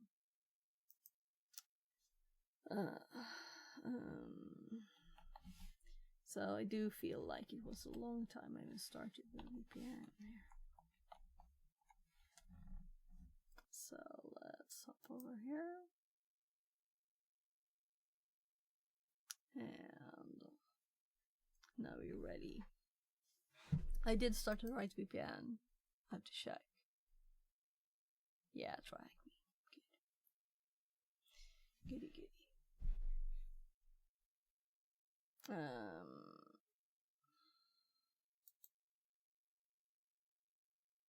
Reaching AD.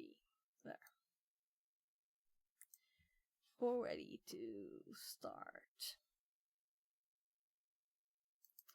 So, attack box. If you're using the web-based attack box, you will be connected to the network automatically. If you start the attack box from the rules page, you can verify this by running the ping command against the IP to the THMDC-CH TryHackMeCom host. We still need to navigate. Need to configure DNS. However, Windows networks use domain name servers to resolve hosts' IPs. And throughout this network, DNS will be used for the tasks. Other hosts. Yeah, so we probably shouldn't read all of this, should we?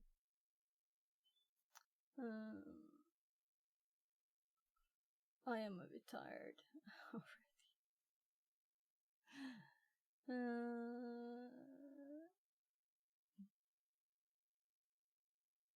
Maybe reset. Yes, I'm kind of happy to not do that. If you're going to use your own machine, the OpenVPN configuration file will have been generated for you once you log in. Oh, so there's a specific one. Okay, I'm exiting the other VPN. So, on my access page,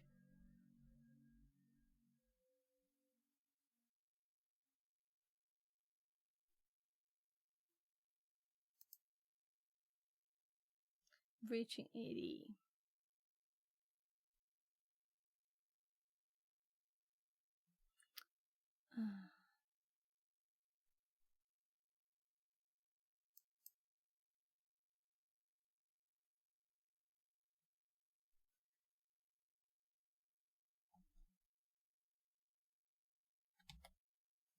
So we're gonna move it over to Kali.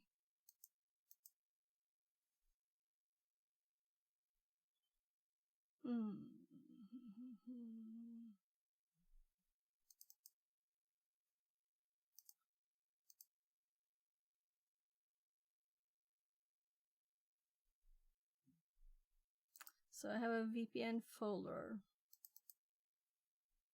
This was interesting, but it's different. Yeah. No. Why?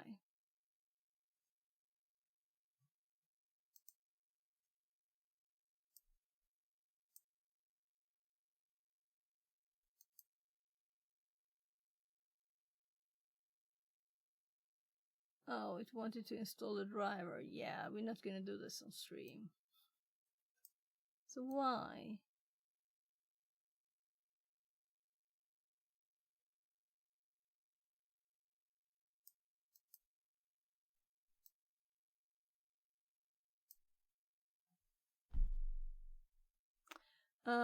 Yeah, so you're gonna have to look at my nose or something for 2 seconds here.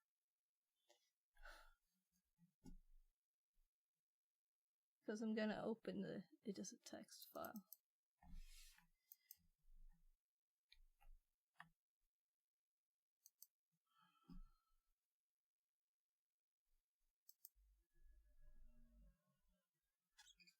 Soon done.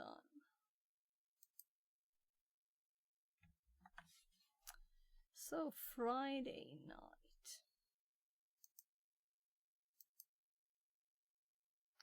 And what did you call it?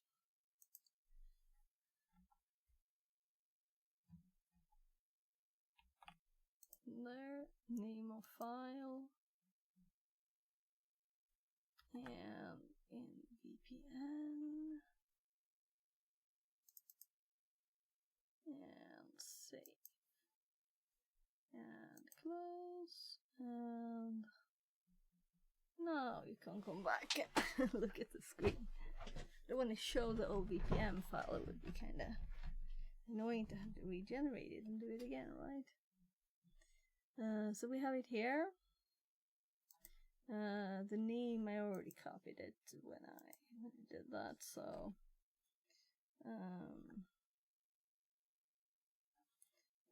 I guess we cd VPN.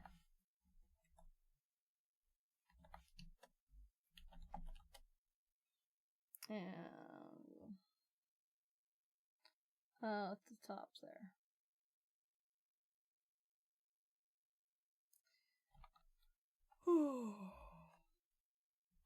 My spelling today, alright. So fix it 42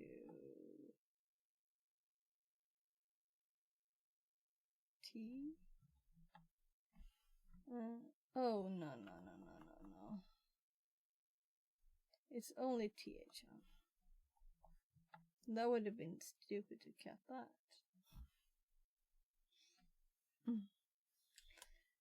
I just wanted to check that it didn't do anything more than this in there. So let's just do sudo.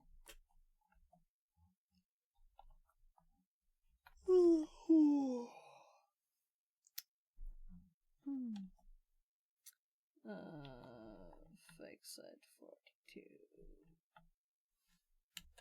There. So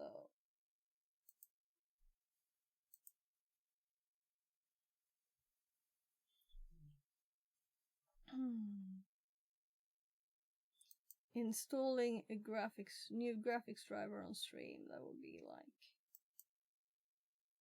not safe.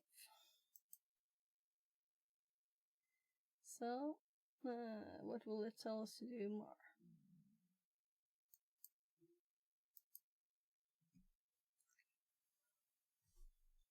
Oh, sorry. I think I'm gonna go get something to chew on. I'm a bit hungry.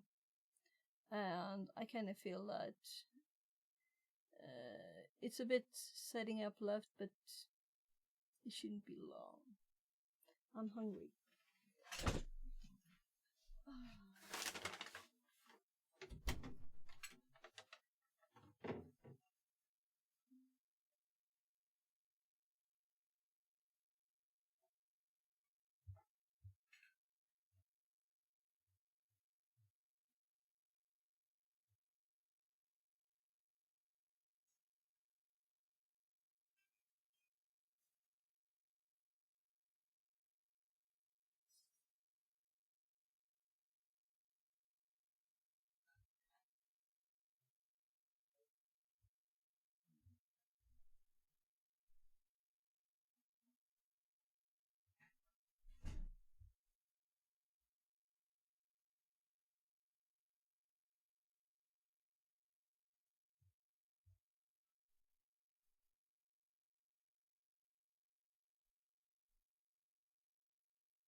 So I did some baked potatoes the other day.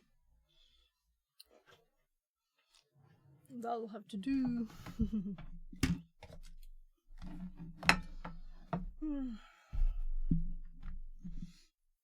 Stuff in the way here.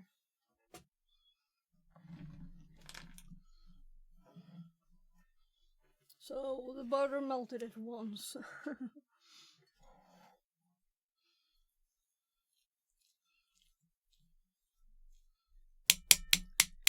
And the potato kind of broke. So it's the potato is the butter is like melting outside of the potato. I want to I cut across on the top, you know, but the side opened up a bit. So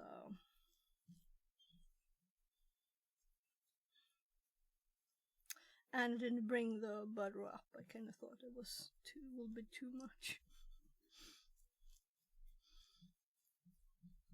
Mess on the desk mostly.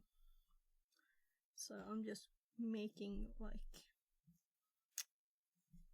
try to get some order into this potato mess. So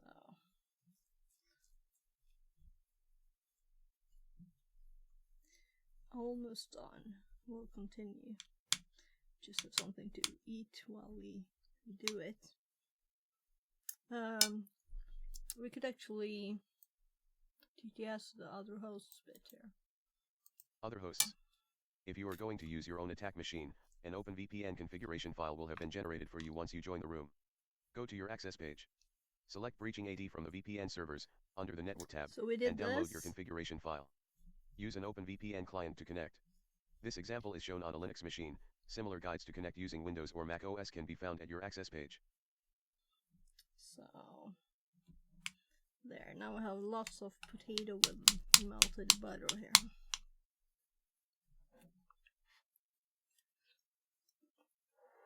Warm. Well, actually we're going to pour 1 water bottle's contents, because this is not good. Not a good water bottle. The other one is much better. Too tiny opening, good opening.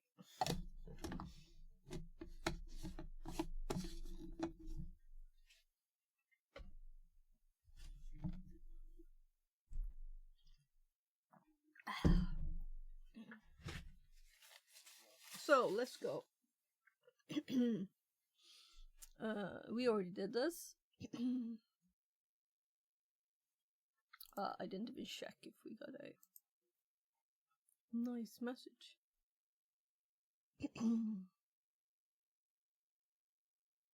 I never do with the VPN. Let's just test it instead.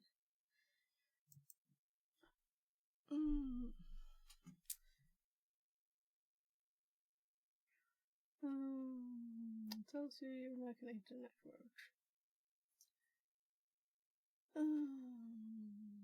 Verify that you're connected. Okay, so we're supposed to look on the access page to see that we're connected. Okay. So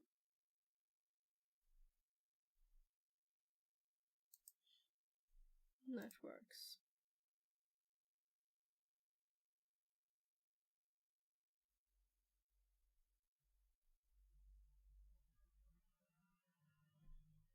What? It doesn't say anything like that. Whatever.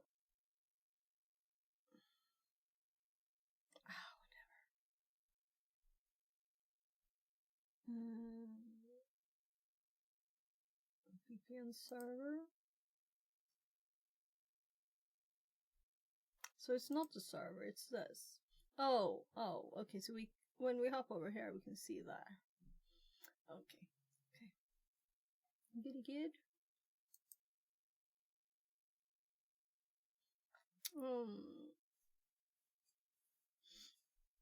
No, you still have to configure DNS, similar to what was shown below, above, we haven't looked at. it's important to note that although not used, the DC does log DNS requests. If you're using your own machine, these logs may include the hostname of your device. For example, if you run the VPN on your Kali machine with the hostname of Kali, this will be logged. Yeah, mine is Kali. Very Kali. If you're using Kali, VM Network Manager is most likely used as DNS Manager. You can use UI menu to configure DNS. Okay. I guess we do that because it's in the guide, right? So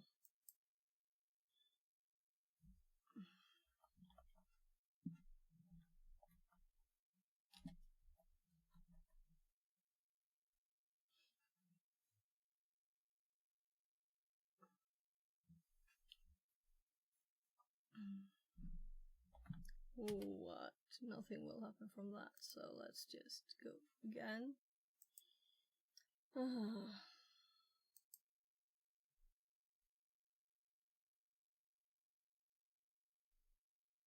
So why do UI stuff? I don't like UI stuff. They don't mean this, do they?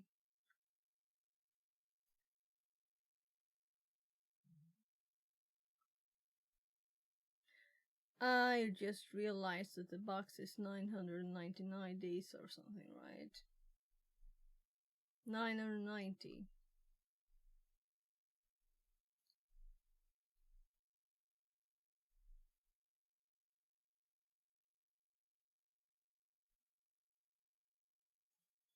So I'm just scrolling up here and seeing what it said about.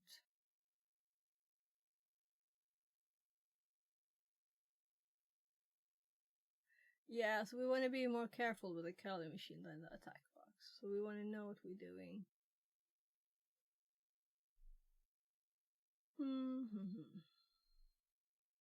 Well, it's a part of it, you know,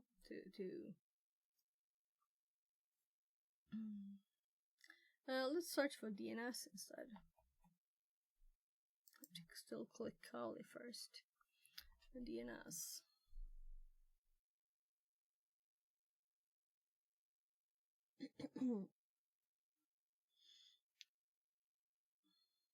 We don't want hacking tools now, we just want our settings. So, Kali DNS settings.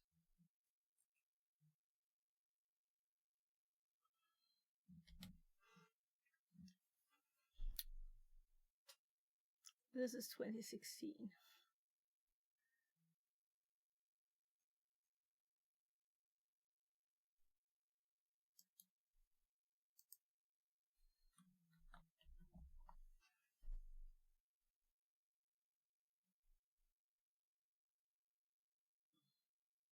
Open the network settings. Like I've been in some graphical network settings.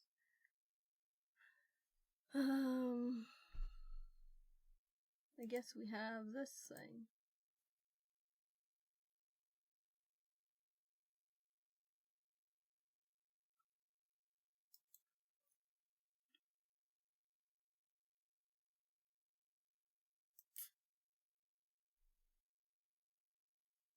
I didn't right click that, so let's do that too.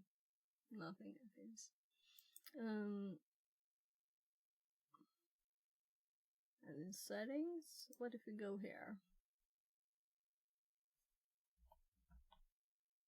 We have this advanced, maybe it is this.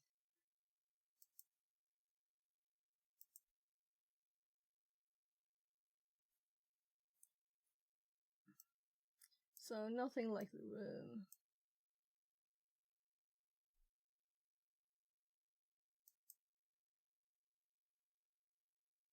So let's see what they said on the room. What they wanted us to do. I didn't actually look. Add another DNS. Set your DNS IP here to the IP for THMDC, the network diagram.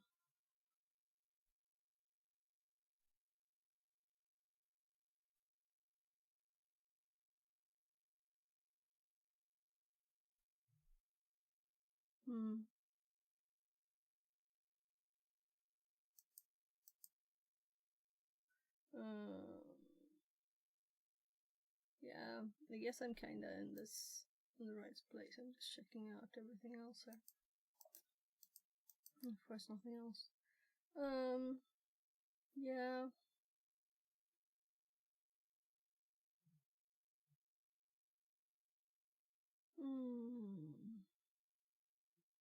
We restart the network manager. So I don't like going GUI on stuff. It's a bit messy. Let's check what the IP is. So it's this one, 10.280.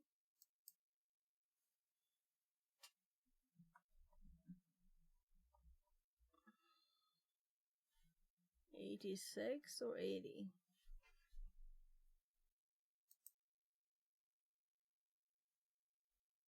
I think it's 80. Yeah, I can see on the other one it's 80. Dot 101.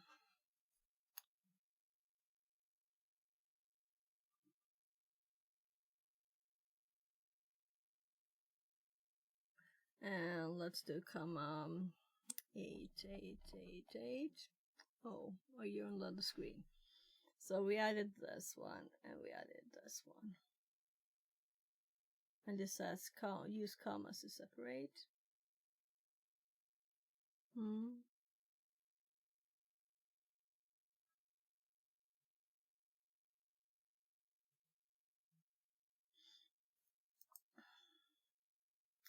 So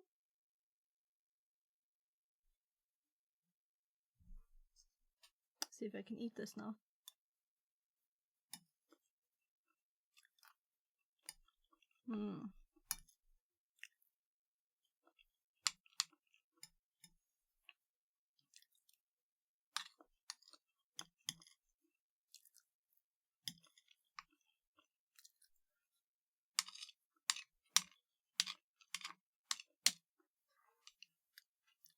So the baked potato kind of broke.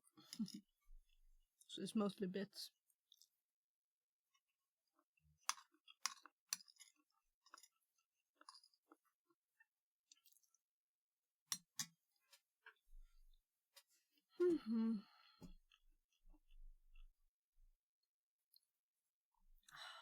So, I'm thinking it's good to document whatever we did, right? Because we will do this again.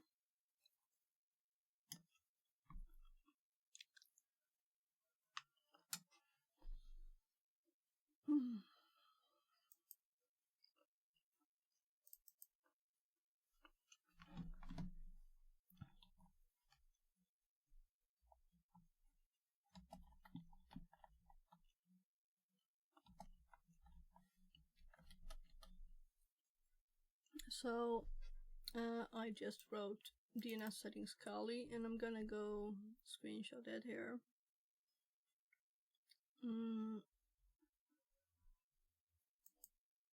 Or let's first just go settings. So settings, that's what I did first. I don't know the graphical settings, you know, it's settings manager. That's what we went into.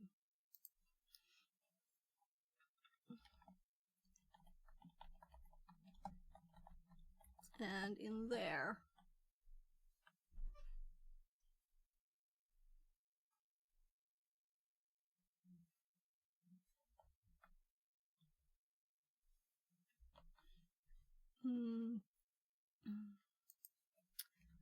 add advanced configuration wizard. So I've been in here before, but not a lot. So I'm just doing it again. And then we have your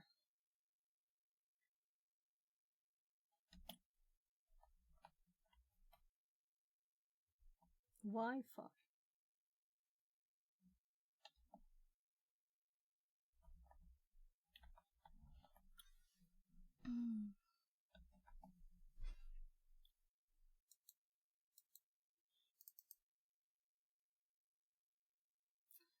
We just double click it. And then we of course check this, right? So I'm gonna make a screenshot of this.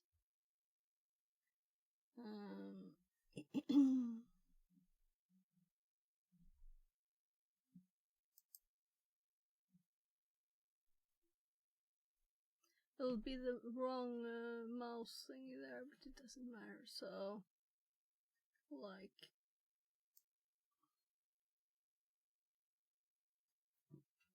this something.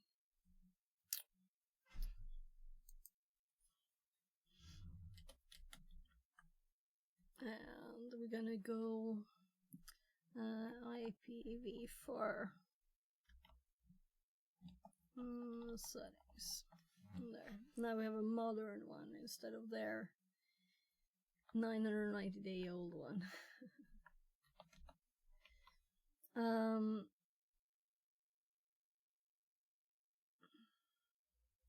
thinking if I should move this.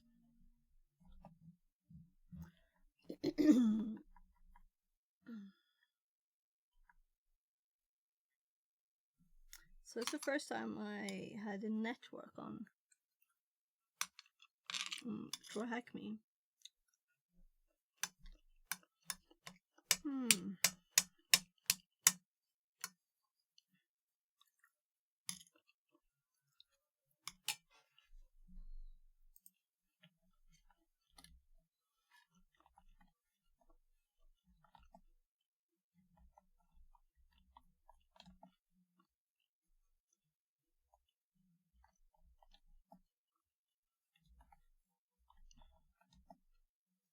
Nah, lowercase. That looks odd. I thought it would be more visible.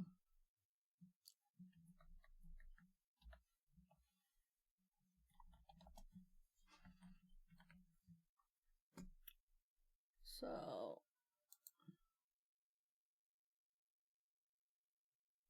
copy link.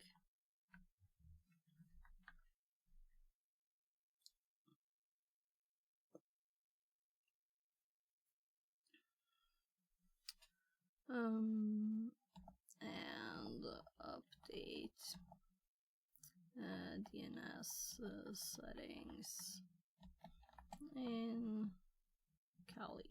I'm gonna say Kali, I don't care if someone has something else. It'll be similar.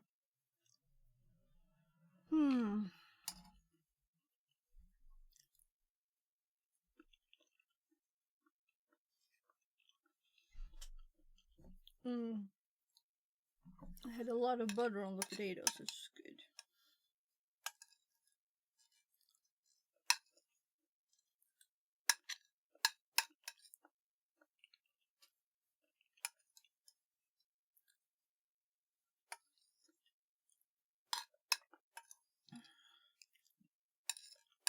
There, tummy fixed.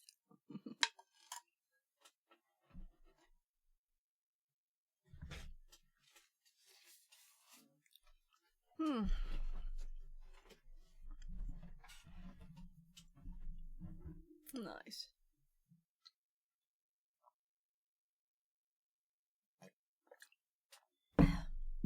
So, just for fun, we're gonna just see the normal way to do this. Maybe everybody doesn't think it's a normal way, but I think the command line is a normal way.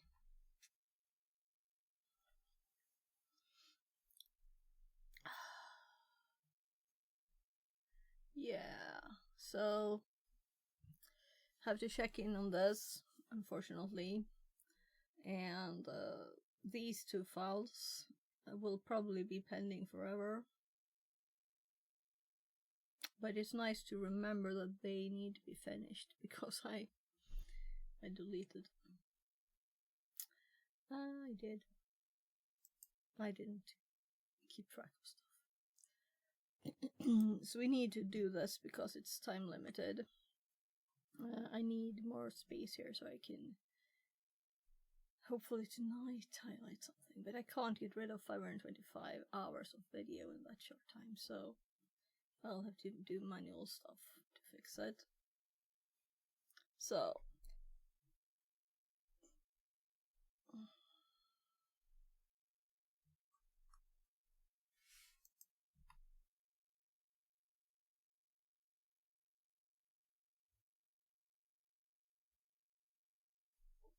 I just got a message.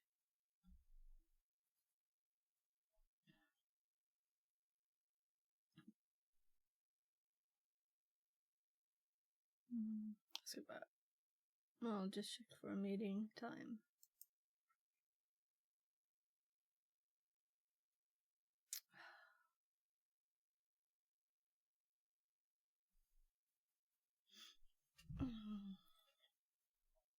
I just have to tell her that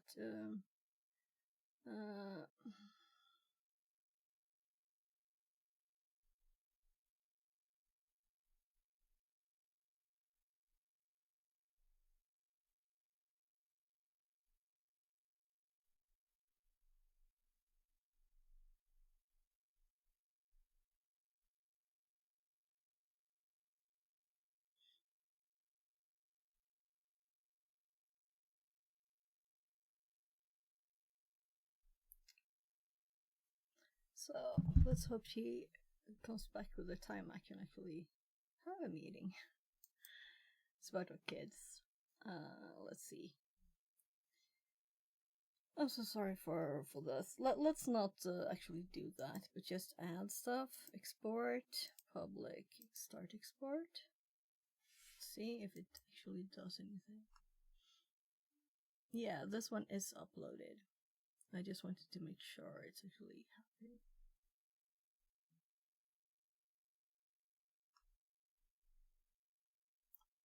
Command injection. So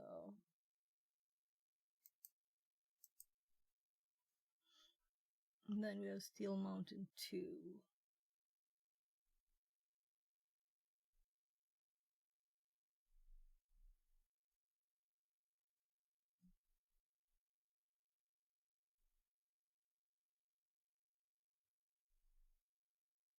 Now the basic pan testing one is done. I'm sorry for the odd timings of stuff here. This was a horrible stream, or is.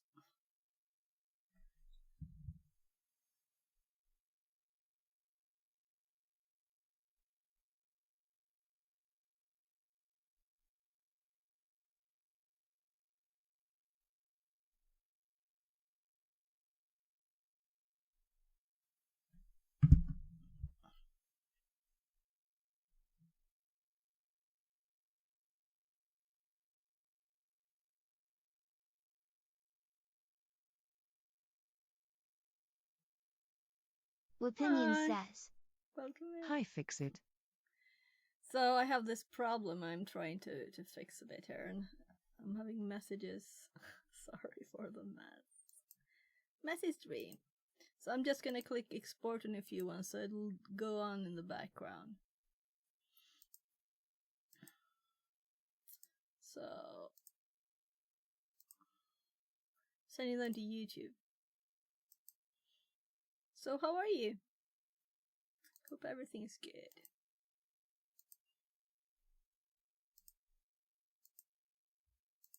Never did this before, not just a million times or anything like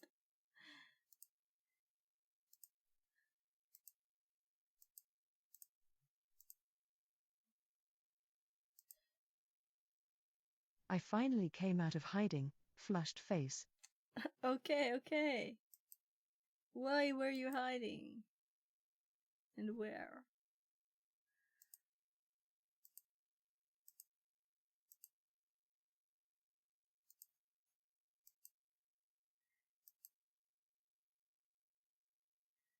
Ah.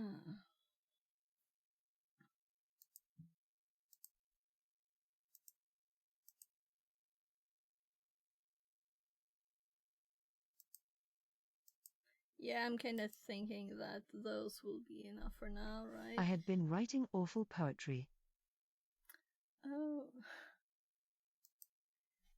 Okay, okay.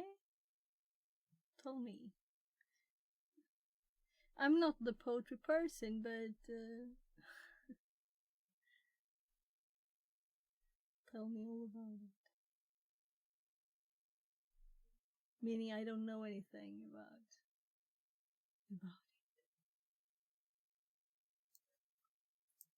So, let's just make sure that these are saved. Close those. That's good.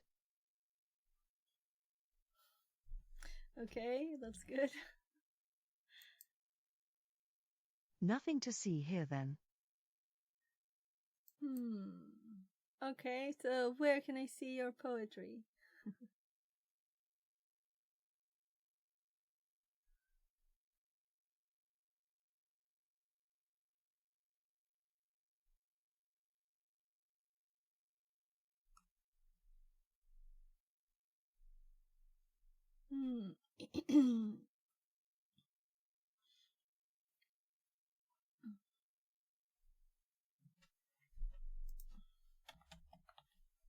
It's fine, you forget. Ha ha ha! No, no, no, no, no, no, no. If you say one half of it, you must say the rest. That's the rules of the world.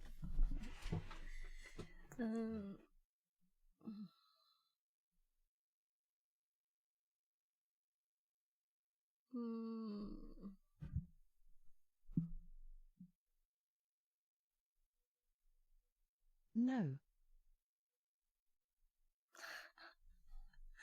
I'm answering messages about the meeting from my kids, so sorry. No? I know you want to show it, or you wouldn't have said anything, right? You hiding it again now?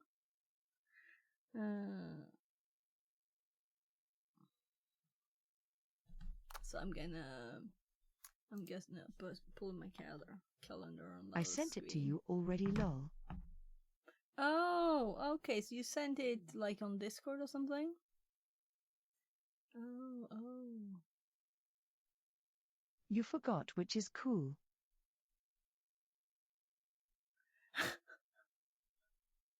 Okay.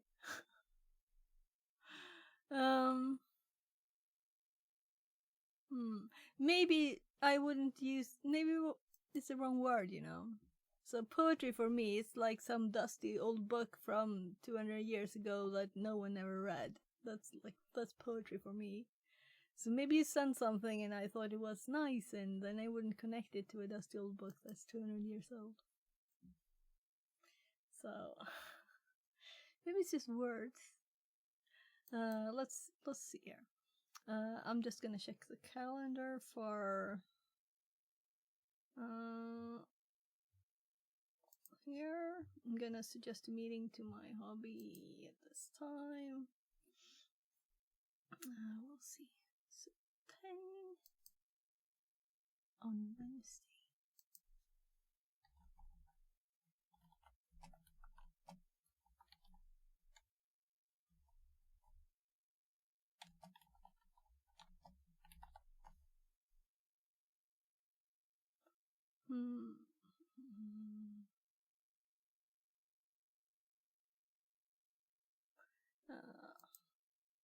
How to add more options to it to be able to add my hobby here to the meeting. So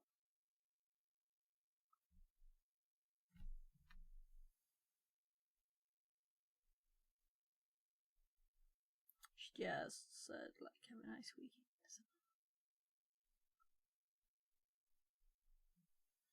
There. Oh, it's 16:27. She'll probably be like quitting work for the week now.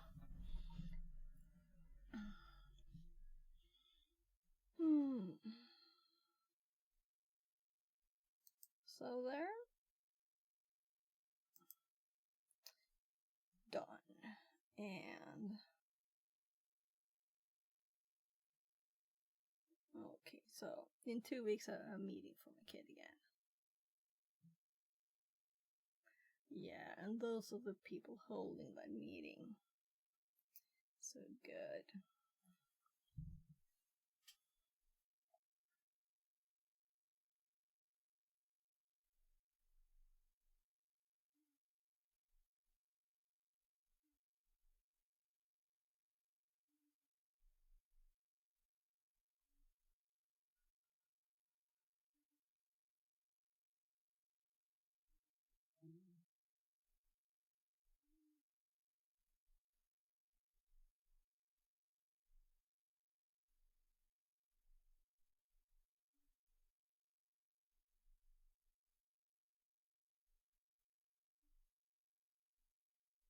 How's life treating you on the work front, Fix-It? Any luck? No, and I haven't applied to anything yet either. So I'm kind of thinking that's weekend work. So I should really get back to doing the things I was gonna do. Yeah, but so if anyone has a job, and if you're further away from me, like not in Stockholm in Sweden, then I can do full remote jobs too. And I have a consulting company, so I can like do different sizes jobs, you know. Doesn't have to be employ me and regret it or what. So I'm just closing my calendar. There, done. Yeah, so I was just gonna look for like, by the way, what did this one say?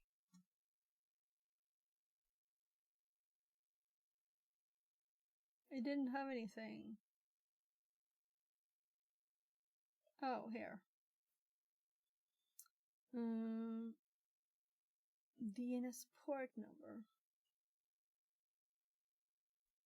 I had a few come in on LinkedIn.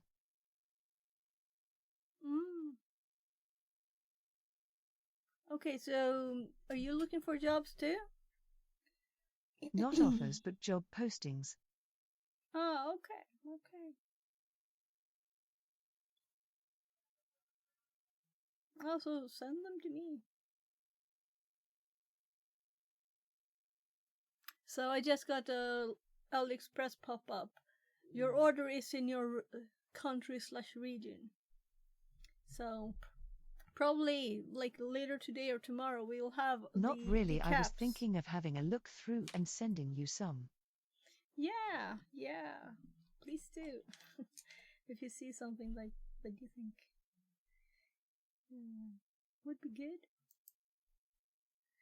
I'd be grateful. Oops, I'm behind, sorry. Let's see. So anyway, we have a configuration file there. But I'm kind of thinking port. So why would they change the port? Then it's for the DNS server, and that's not what we're doing, right? And also this is system D. So that's not what we want. So let's just kill that one and that one and command line.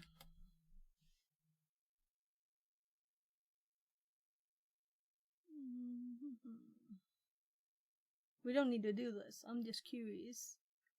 So there's no reason why not learn something, you know? Yeah, resolve conf. My god. 2 things. I don't understand the context of DNS and changing the port, etc. So as we're dealing with a network with an AD server on it, we need to set our What are we DNS to doing? be the server, the AD server. And I've done it through the graphical settings, but I want to see where I'll find it in here too. So we went here. Let's just cat or nano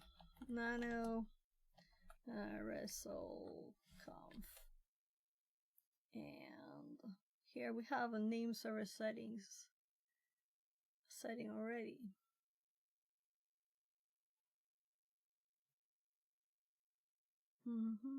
I don't think this is used. Yeah.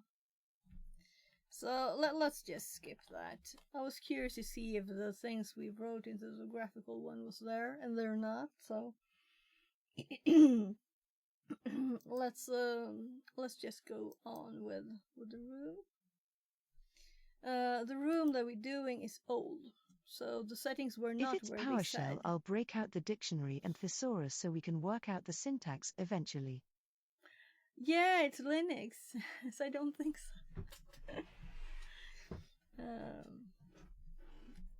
Yesterday we did a lot of PowerShell, but today we're going to look at this, and it's the first time I see this network, and it kind of failed to start, but then I updated the page, and then it was running suddenly. So, and it's also shared with other people, and I guess we click the extend button there.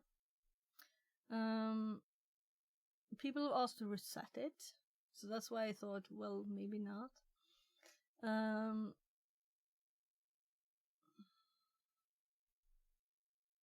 So we'll probably do more PowerShell though, right? So we're just checking that we did all of this.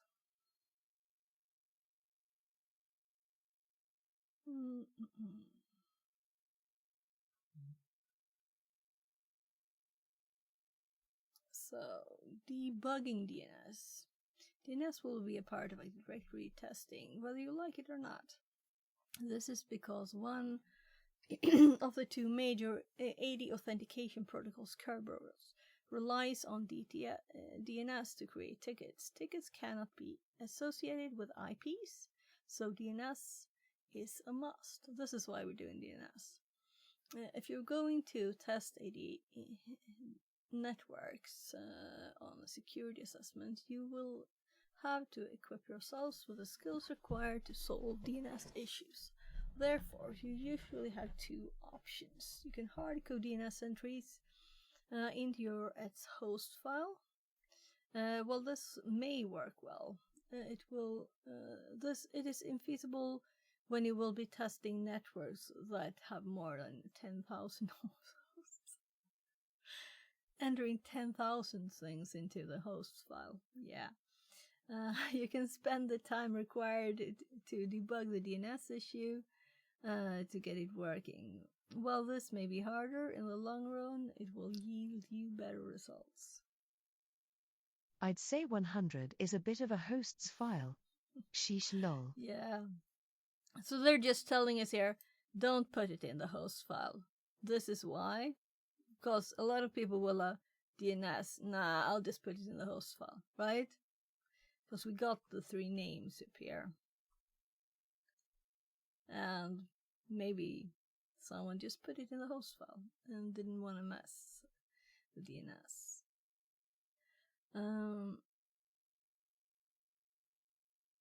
So we're going to add some notes actually. So I'm trying arrows. I'm at the very end. So DNS in AD.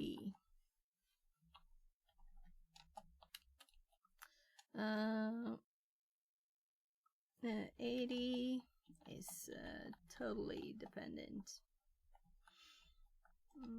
on working in DNS. Sense Kerberos. I can't use IPs. Dot. We don't need more, right?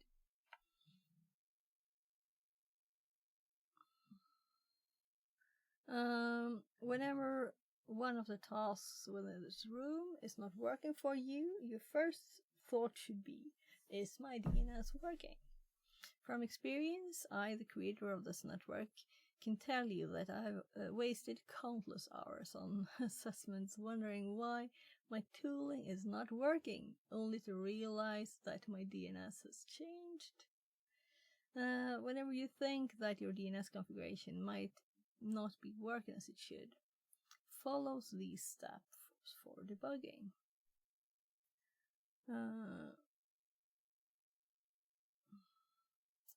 Follow the steps provided above. That's a good step, right? Make sure to follow the steps for your specific machine type.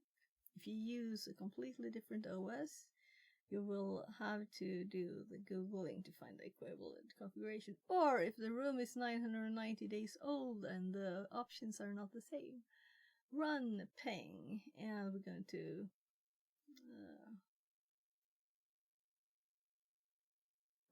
verify that the network is active. If you do not get a response from the ping, it means that the network is not currently active. If your network says that it is running after you have refreshed the room and you still get no ping, contact THM support by simply waiting for the network timer to run out.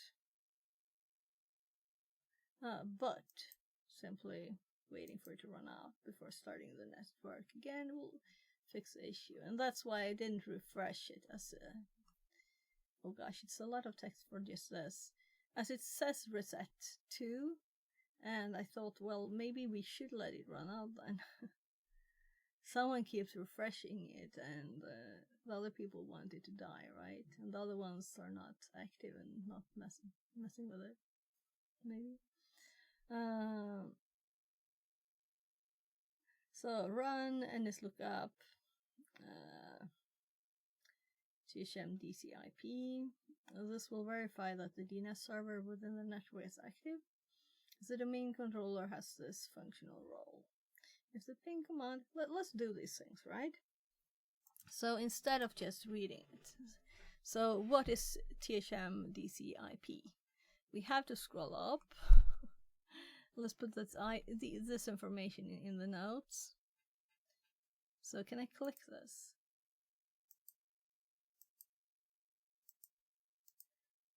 No, but actually you can read this better now.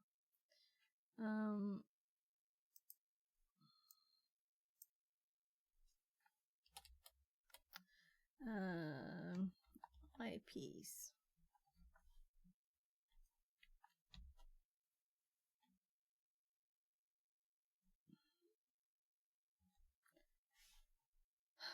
I had to type debugging.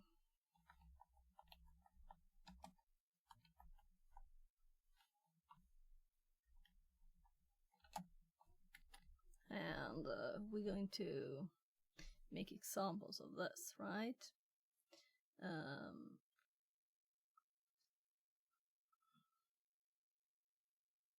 So, one, make sure the DC IP is in your list of DNS servers, right? 2,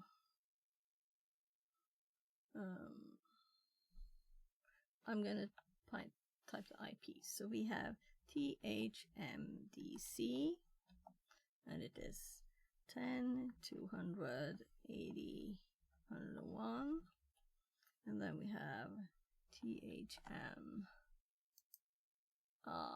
dash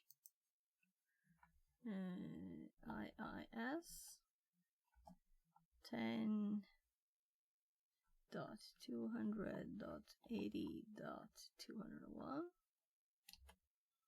and we have this one which doesn't have an IP, right? Let's type it anyway. NTLM off dot tryhackme.com. So now we can scroll down. So I just wrote these IPs. So scroll down to where we were again. It's even further here. So follow the steps above is actually to, I would make sure, right? Then we're going to ping it. So this is what we do next. We ping it. So we're going to do ping. The IP of the DC server.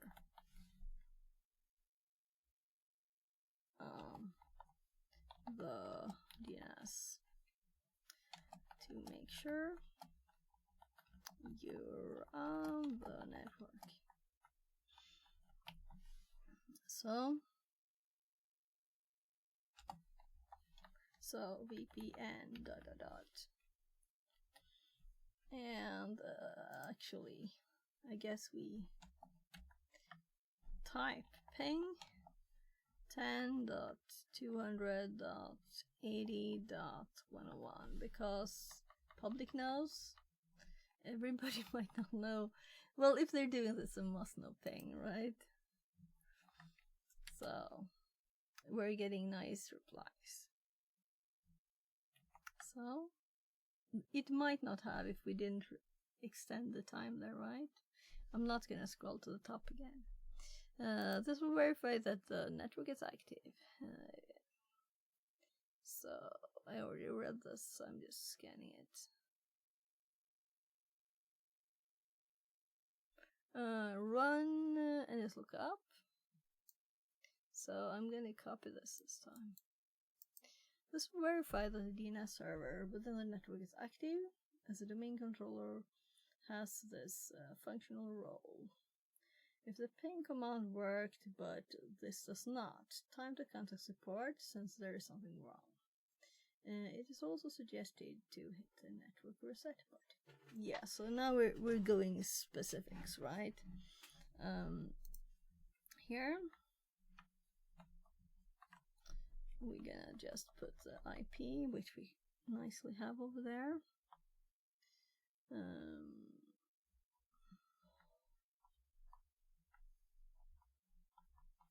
So nice. I'll copy the full thing now, right? Control C. Right. There it is.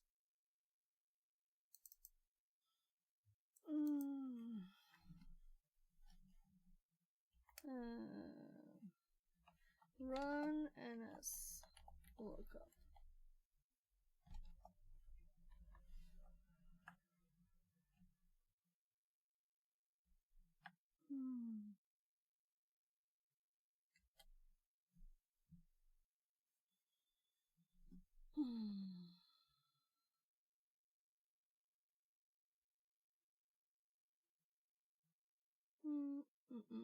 When NS lookup, if you now get a different response than the one in step 3, this means there is something wrong with your DNS configuration. Go back to the configuration step, start of the task, and follow them again.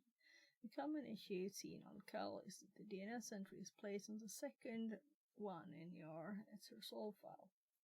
By making it the first entry, it will resolve the issue. Yeah, so it's supposed to be etsresolve, right?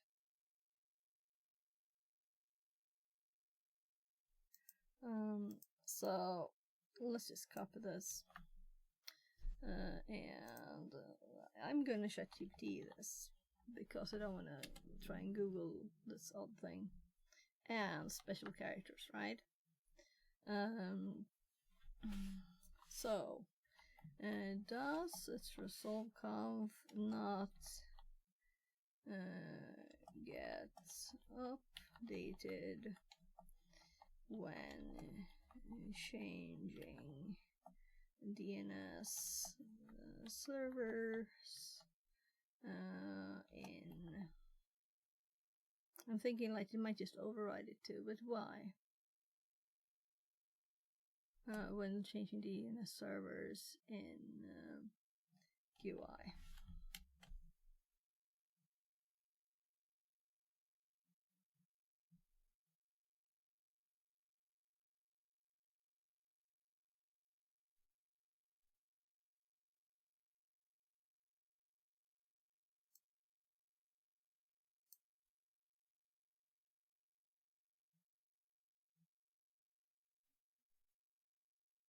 I don't think it was a link.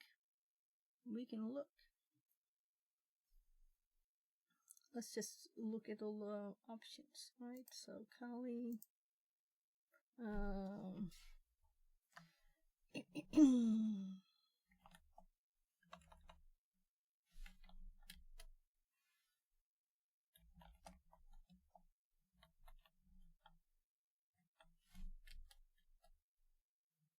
Yeah, it's not a link, it's there.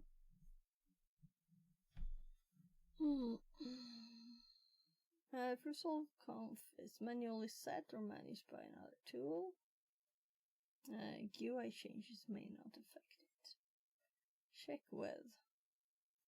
Oh yeah, that's what we just did. This is Kali.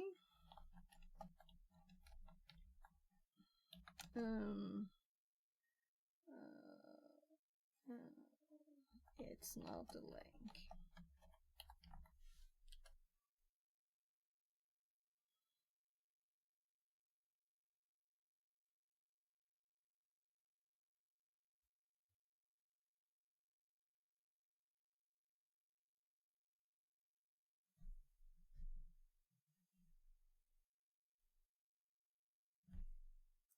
So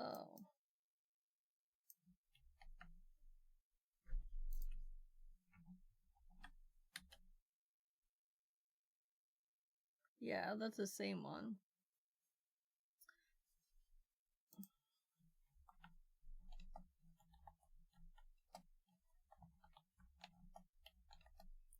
Shows what's in resolve dot conf, not my.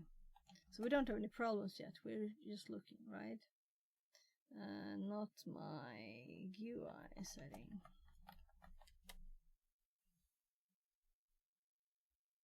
New thing that it hops up, right?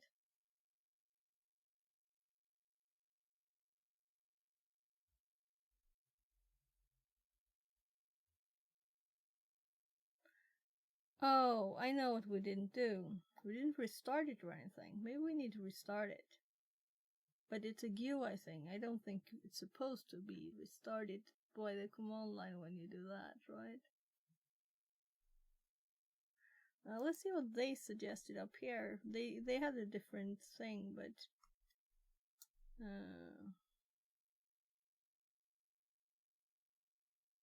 so they did a GUI change and then they restarted Network Manager. So probably if we restart it, it will be updated. Well, we'll see. So this is interesting. Or maybe we wait a bit. As in, take the chance.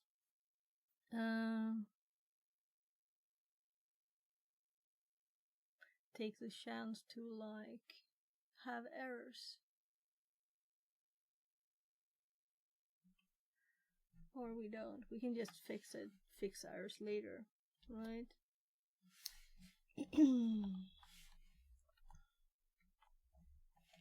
So that's an easy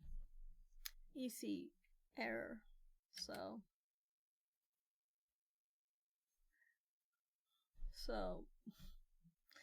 let's see.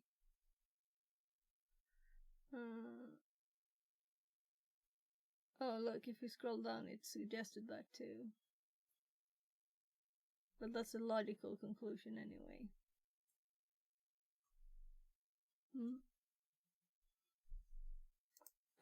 So let's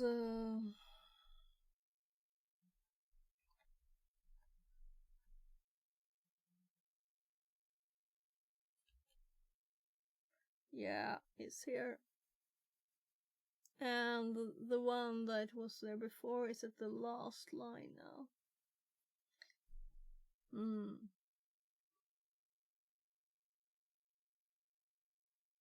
So I'm curious if this is a DHCP one then. It must be.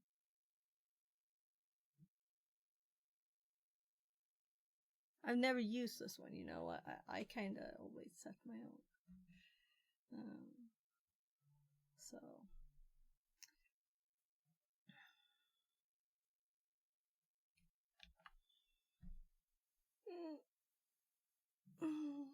This is nice because the more we mess with this now, the more we learn. And now we have to run nmcli dev show without anything else, without the grep.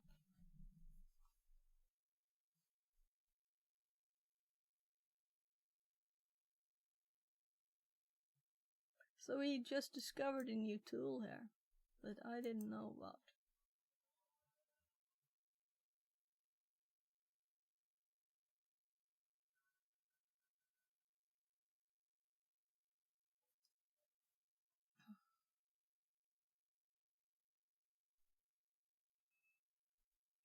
Here we have DNS 123.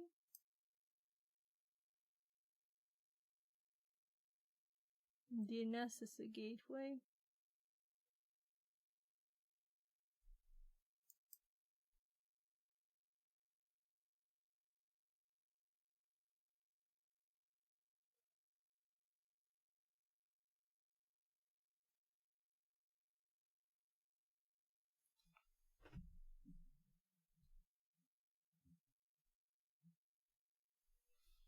So,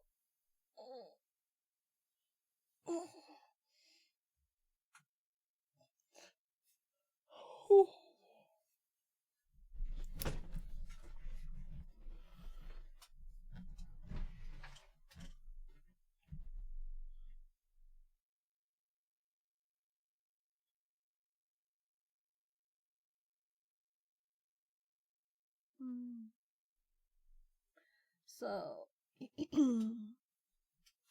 nmcli. Oh gosh. So I hate that. Let's do this again. Yeah. But why? Lines 1 to 32. I don't know why it did that. So if I just enter.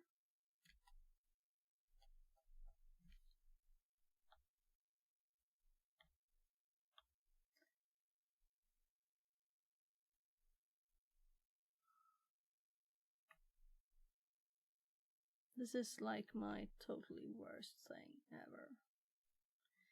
Because when I quit here, I can't see all of the text, right? Or can I? Did I see all of the text last time?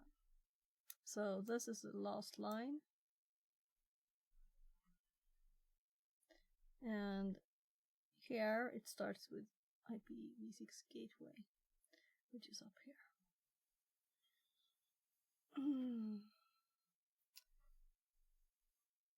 Why do people build programs that do that? I don't get it.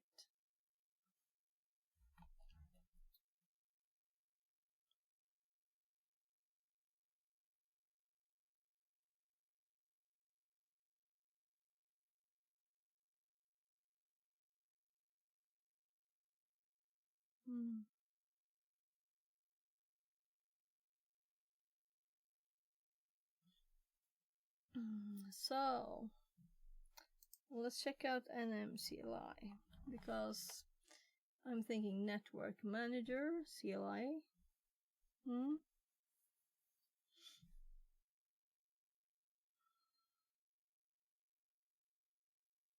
So I'm also thinking we should go calculus.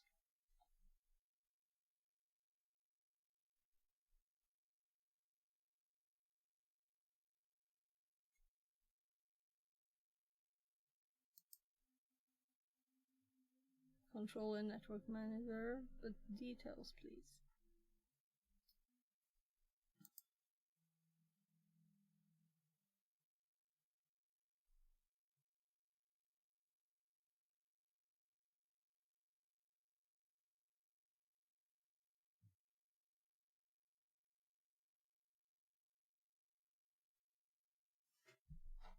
Connection show.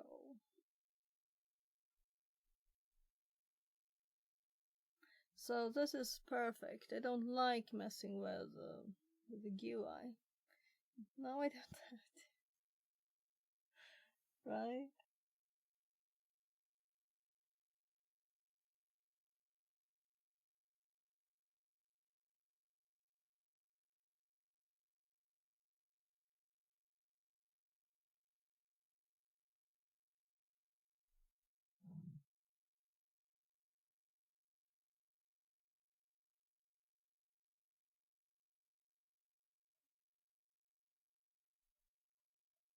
So let's check out DNS. Nothing? Yeah, it's more like basic. But why not?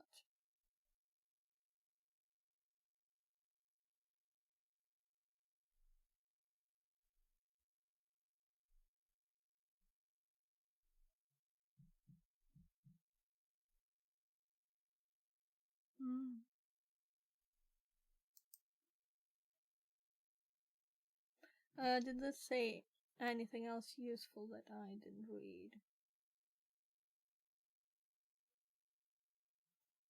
It actually did. Manually set DNS with. So you could set the DNS with NMCLI.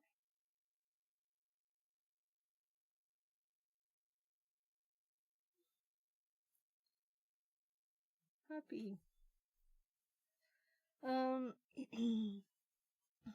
So let's put it in the notes.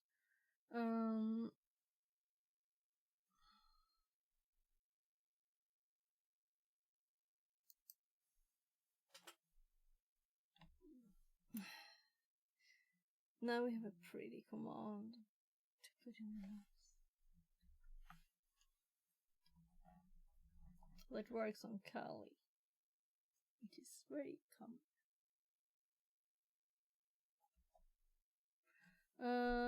We're gonna test it first before we do that. Sources, after all, right? So,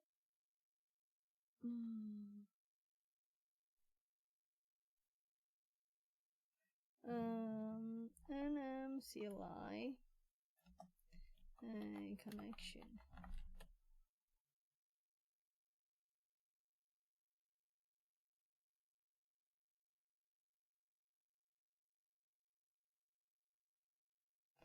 And if we do con, and if we do C,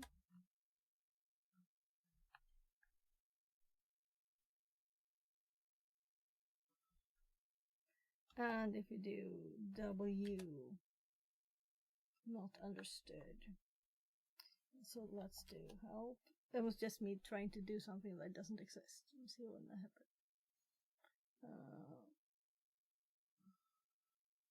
We can show, we can up, down, add.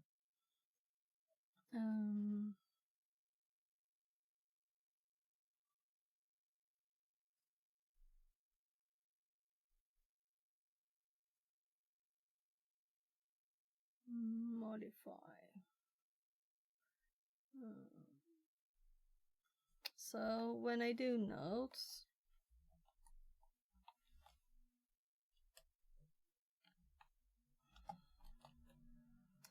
and here we get the con mod suggestions. But we can go the full thing.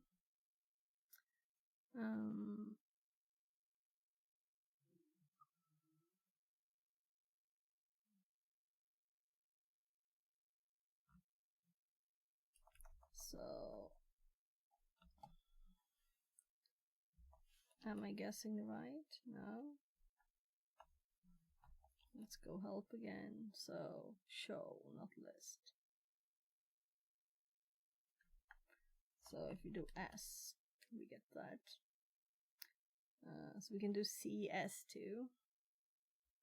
So connection show.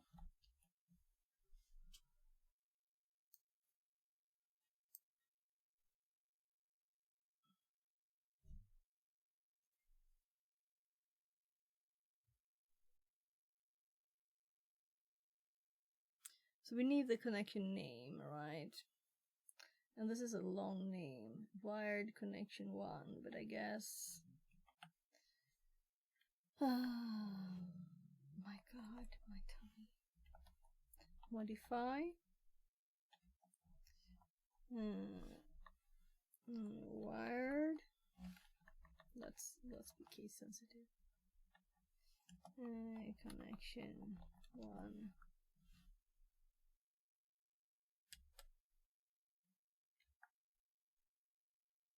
Setting dots IPv4.dns, and now we're going to do show for this specific thing.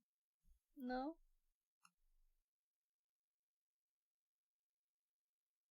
So it didn't do the... It only did that.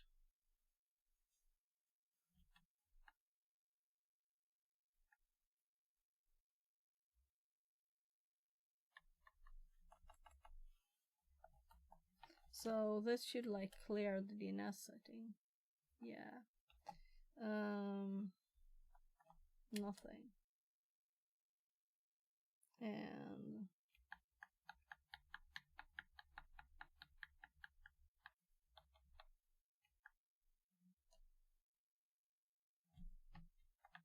I'm just checking, and then we're gonna restart. I should type instead. ROL.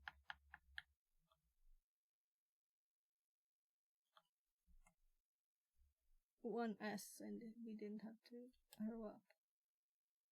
And then we look here, and they're gone. It's only the one from DHCP left. So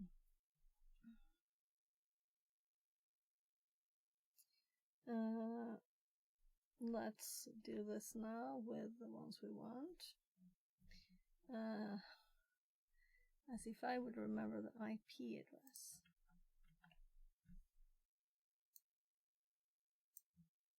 So also we don't need to add anything, as they said, because the DHCP one will be added automatically. So we just add the server IP, and we run this.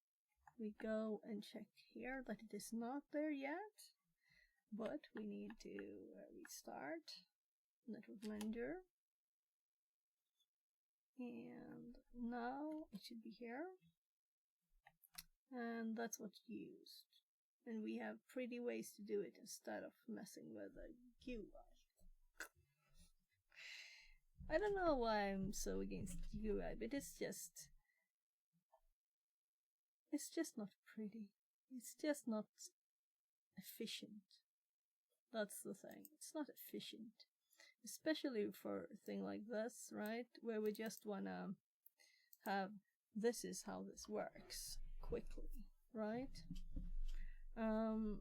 So what I wanted to do too was to show it, but we're just going to go this command, because this is examples, right? All these are examples. So we paste.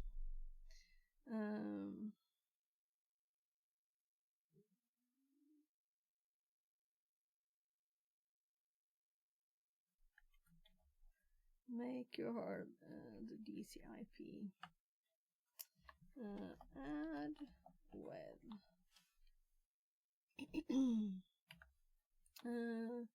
Then we don't have uppercase and P for ping, of course, right? Ping the IP of the DC. Ping.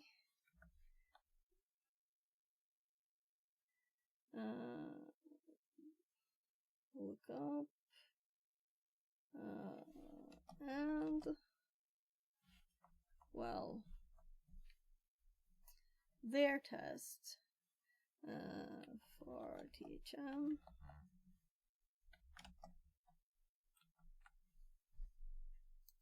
I'm sorry that we're slow today, but when I find something where I can learn something, I dig into it. That's the way it works. So I wasn't confident on how to do this in a good way in Kali. And then I wanted to learn how to do it in a good way in Kali.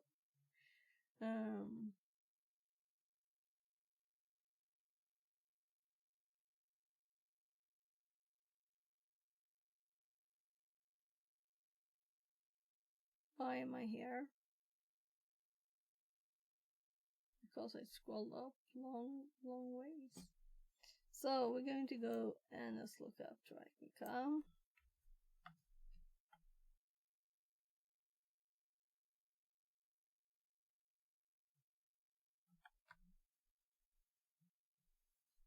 On the first tab.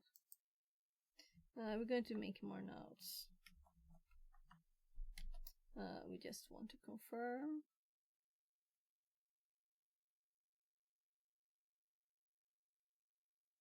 So, timed out. Maybe I do need to add it then. I did restart it.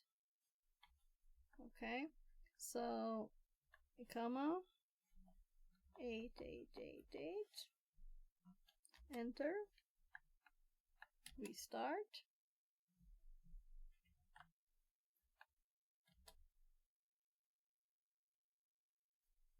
No change.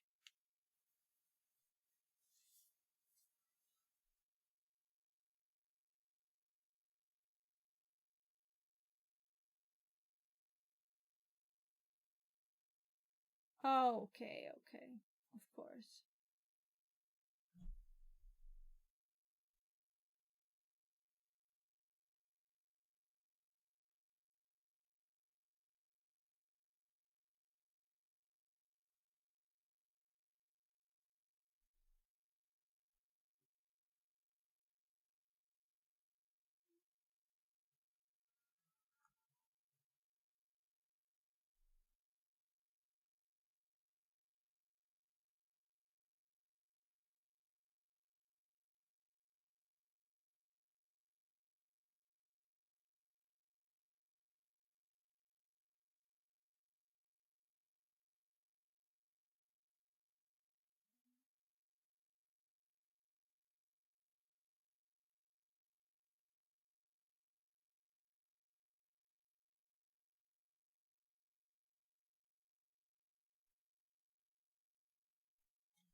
So they want this to be the same, and I'm thinking why they're supposed to be the same response of these two.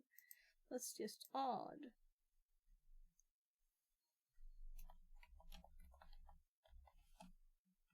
Very odd.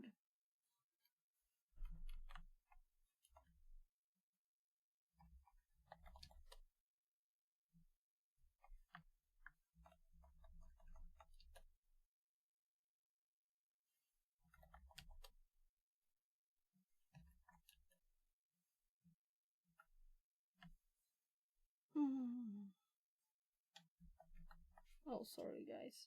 I'm just trying to get NSLOOKUP's help. He doesn't want. I'll have to man. Panatong says. Where's the kids at? I need them to light you up with a Nerf gun. Oh, they're just there. Over there. We do have Nerf guns though. So we could have a I don't want to use the word war, right? But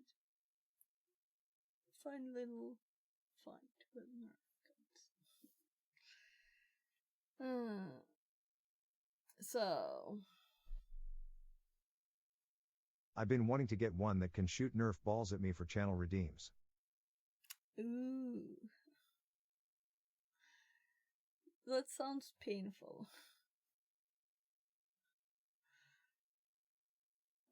How could you ever focus on anything then, right? Suddenly you'll get something in you. You'll have to aim badly, of course. That's the solution there, right? We only have the arrow ones too. You don't want to get those in the eyes.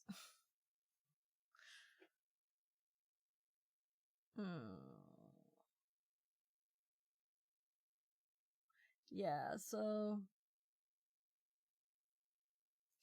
I noticed the interactive mode when I try to get help, right?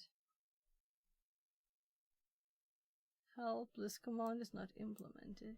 You see, there's lots of... One of the guys I watch who plays pinballs has a contraption that launches Nerf balls at him. But it's all custom built. Oh, okay. And that wouldn't be hard to make. I don't think so.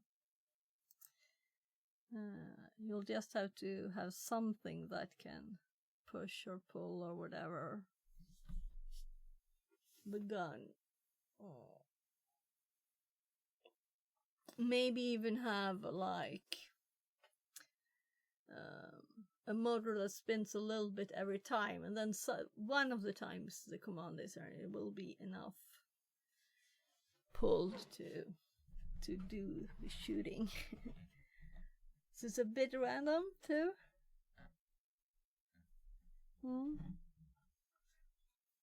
You can have it on Bluetooth, like we have the robot.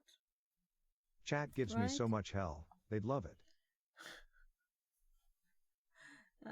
We should build that together then. We can stream it together, Panda. You can have all the bits and I can help with the thinking thing. Or we can just do it on both places at the same time.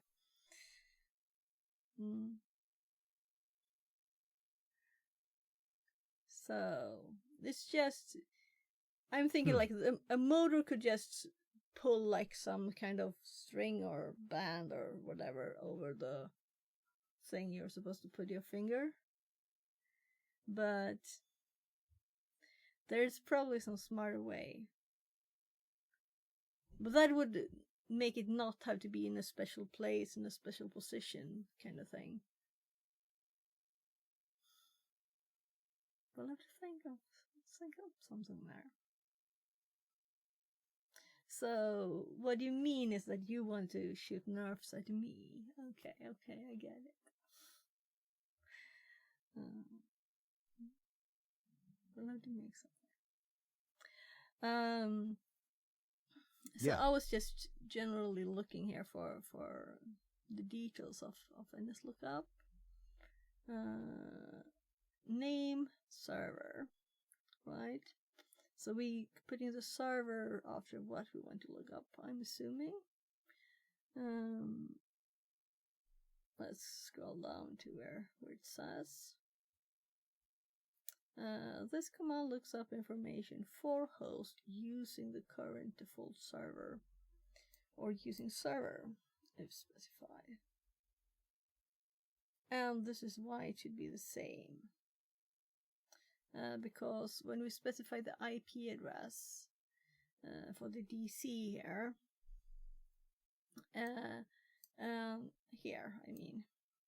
and when we don't specify anything, we want the first DNS entry to do an NS lookup to be this, then it should get the same. So if DNS is set up correctly, it should work the same, right?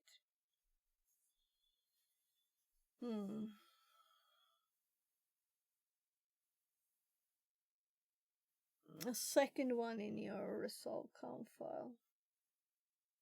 Yeah. So now I get this totally. Why they say that.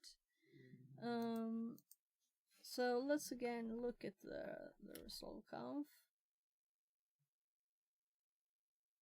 It is actually the first entry, and it still doesn't work.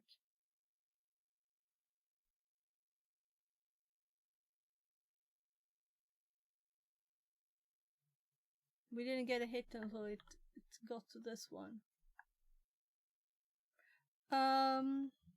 It might also be that this is not going well for this one. Let's do the first one again. So we go Q, we do, and just look up this. We do, by the way, actually let's, cat, at,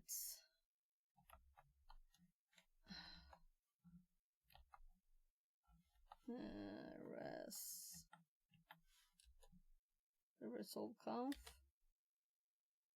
and we can see it there. So if you know, and just look up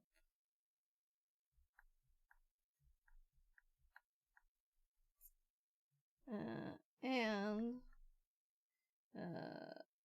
we do CA dot. I think they missed this, right? Now we should get the same thing. And then we get the same thing. And this is what they missed in their instructions, and that made me pause for a long time. Yeah, so we're not checking up the same one. Of course it has to be the same one. I'm going to send in a few things about this one. Like, fix this. Let's make a little notepad. Because I'm not going to do it on stream, because if I start Discord I will just die. So this is the room. It might kill stream, that's the thing. And this.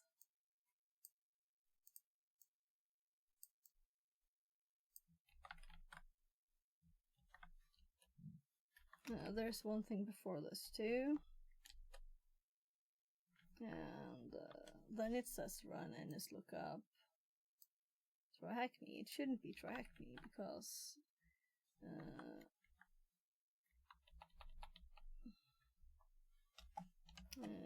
should be CA dot and inster for finding setting in Kali UI, and we just made this setting or instruction. My god, it can't pop up start menu again. So here is where we find it now in Kali.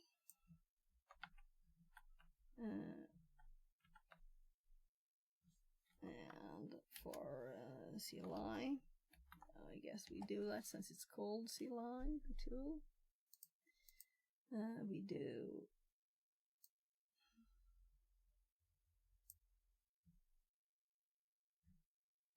right, let's actually modify this now, because now we know why it didn't work before, so we can remove this again. And we're going to restart it, and now this will work because it is correct. So if we do this, and if we do this, we will get the same response now because it's actually correct. So I didn't actually copy the line. There.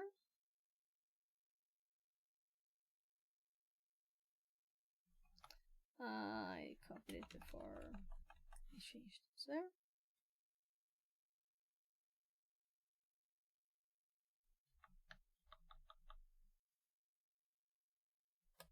So we'll send that to them later. We can do like to jam. So no one else will have to be confused by this instruction. These 80 networks are rated medium, which means that if you just join TSHAM, you're probably not where you should start your learning journey. 80 is massive and you will need to apply mindset of figuring out stuff out if you want to make a success of testing it. However, if all of the above fails, please be as descriptive as possible when trying to do contact support. I have completed the AD Basics room. I'm ready to learn about AD bridging techniques. I configure the network. Configure DNS. Yes. So we check that the time needs a bit of an extension. And we will, as this is an older room, 90 days, it needs a bit of an update there for the settings. So, this is very interesting stuff to start with there. We can close this, or should we? We were just about to take a screenshot here, I think. I think I don't need a screenshot for this or anyone else either. Networks. Maybe we should say click networks right in this instruction here.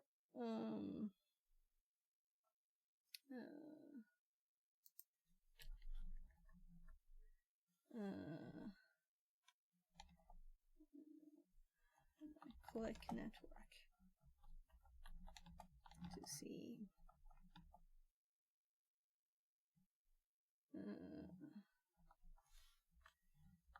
breaching 80 because that's what it was called.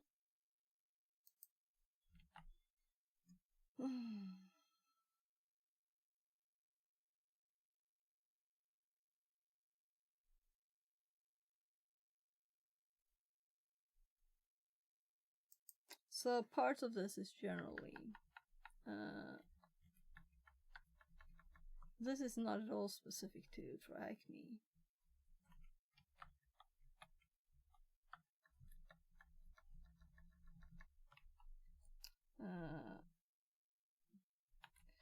And this is the same point, it's not. And run. We don't need to say NSLookup. That's odd. The result should be the same as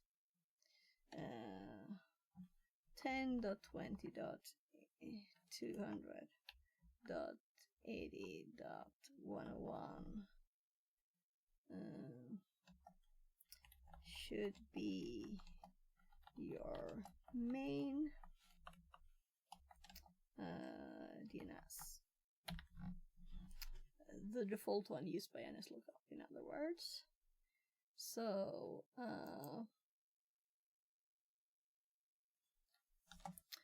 we also need to add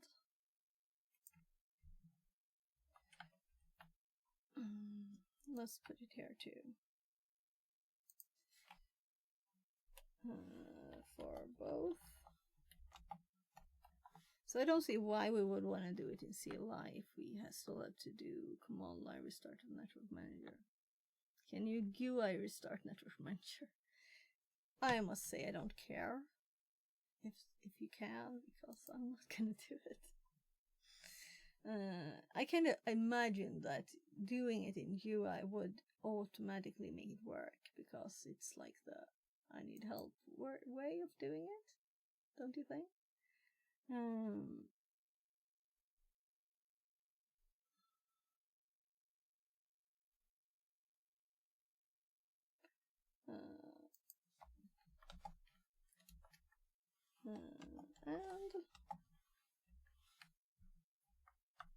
so this is a CDL restart network manager.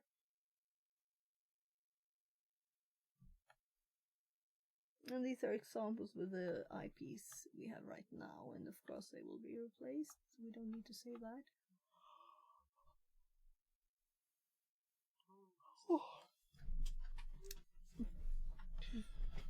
Yeah. I'm gonna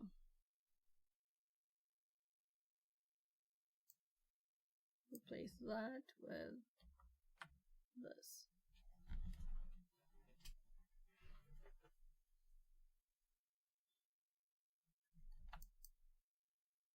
So I think we're good on the DNS now. we can actually start doing stuff.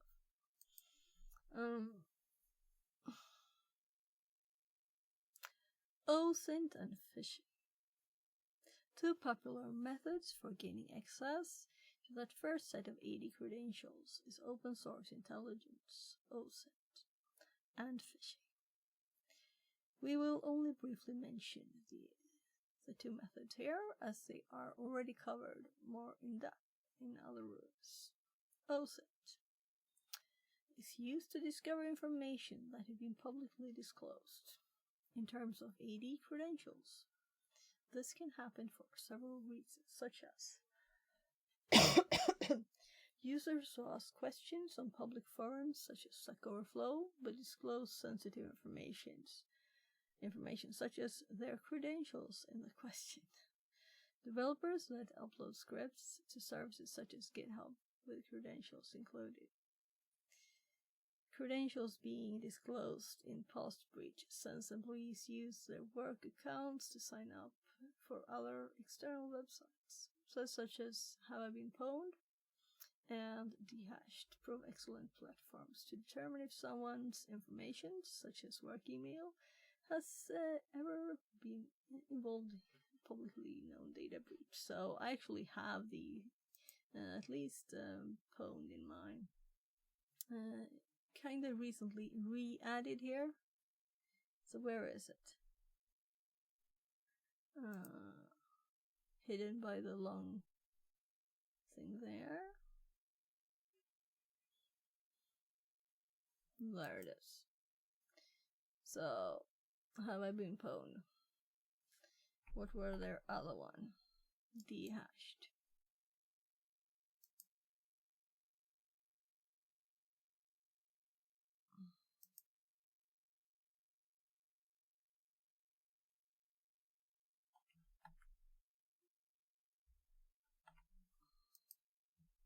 So let's add this one.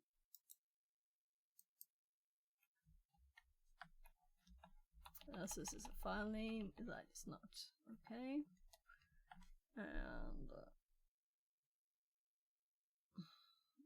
I wonder if they smooth this out.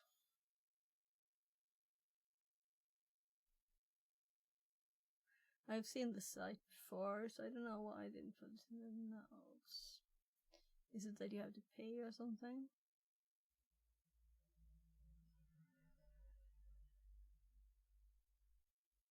We can search for my old email to make a test. It's been in LinkedIn breaches and stuff. Yeah. I have to log in.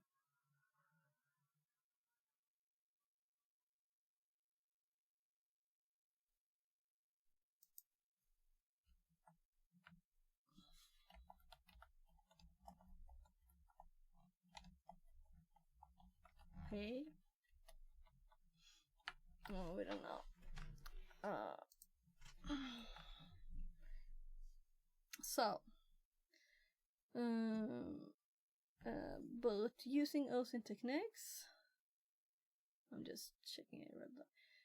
It may be possible to recover publicly disclosed credentials. If we're lucky enough to find credentials, we will still need to find a way to test whether they are valid or not, since OSINT information can be outdated. In task 3, we will talk about NTLM authenticated services, which may provide an excellent avenue to test credentials to see if they are still valid. A detailed room on Red Team OSINT can be found here. So, not done, but I'm kind of thinking that this is part of when we're done with this path, we're gonna do the other one. Let's see.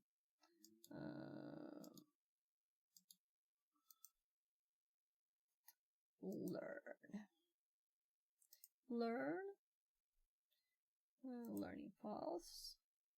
So we're currently doing offensive pen testing, okay? So when we're done with it, we're gonna do the red teaming one. And I'm thinking, yeah, red team Rika is in here. So we're gonna get there without doing the room specifically first.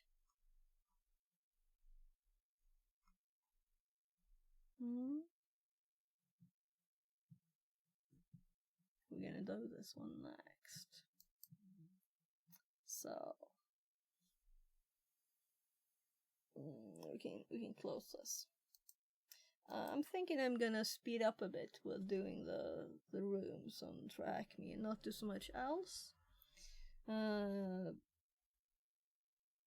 I will do actually some hardware stuff off stream, possibly, because I want to get finished with these, and maybe I'll stream some hardware stuff too. We'll see. I do have a bit more limited time now. Let's continue. Phishing. Phishing is another excellent method to breach AD. Phishing usually entices users to either provide their credentials on a malicious web page or ask them to run a specific application that would install a remote access Trojan, RAT, in the background. This is a prevalent method since the RAT would execute in the user's context, immediately allowing you to impersonate that user's AD account. This is why phishing is such a big topic for both red and blue teams. A detailed room of phishing can be found here. Module 2.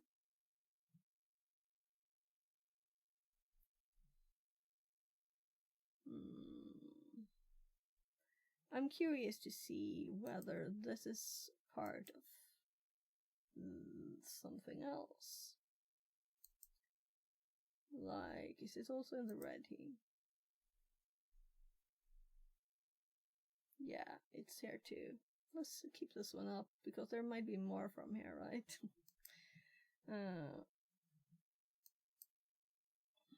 Initial access. That's what we're doing now, so. The others were weaponization and password attacks.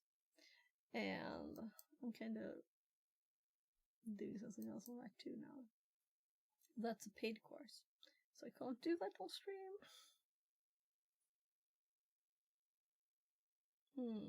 I understand OSINT and how it can be used to breach AD. I understand phishing and how it can be used to breach AD. What popular website can be used to verify if your email address and password have been in a breach? 1, 2, 3, 4, 5. Let's do this.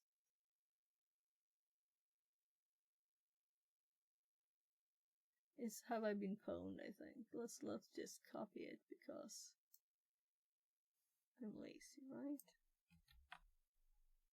So I think it removes the space at the start. Good work, Track. NTLM authenticated services. Download task files. So it's a zip.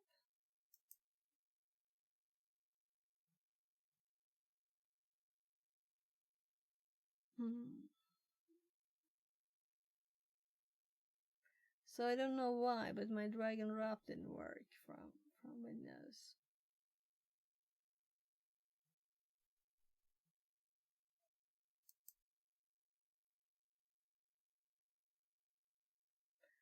But let's come on.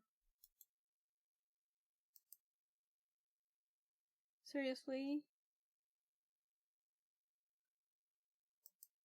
Do I have to click it to see it?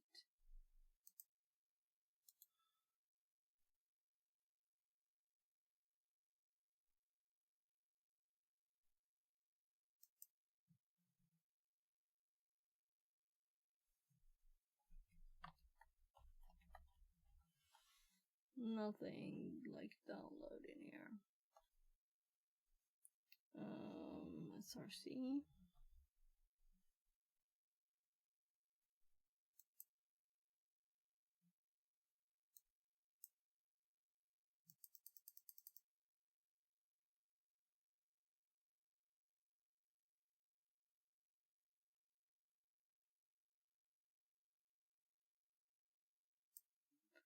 So next.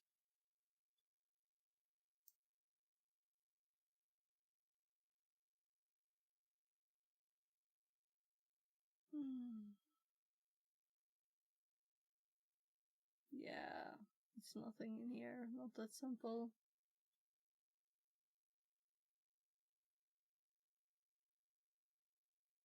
You need to enable JavaScript to run this. So just wanted to open this. I guess we opened the whole room. And Kali, I just didn't want to.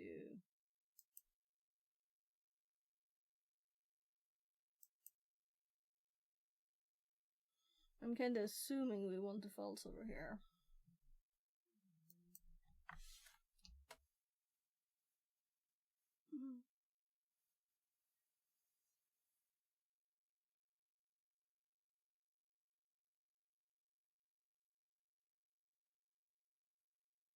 So now we're using the first DNS there that he tried with was the ED server in the network, right?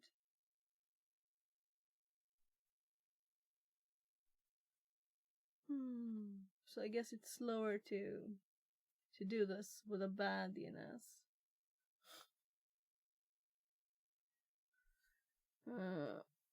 Bad DNS entry is the first one. So 1 hour 10 minutes.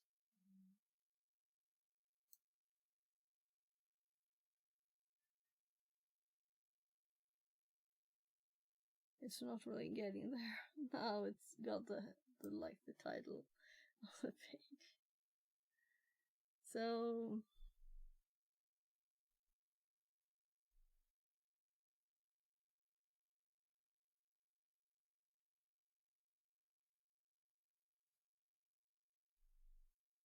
I'm trying to scroll on the page now.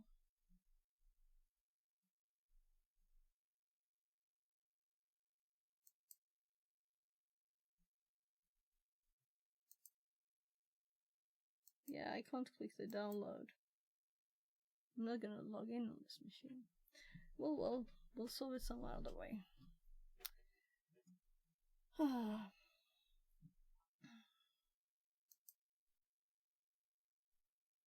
Okay.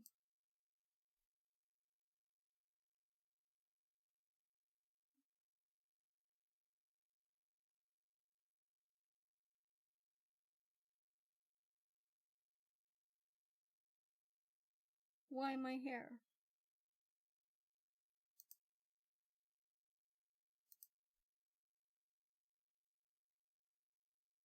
So it's a zip file. I just put it in a bad place. So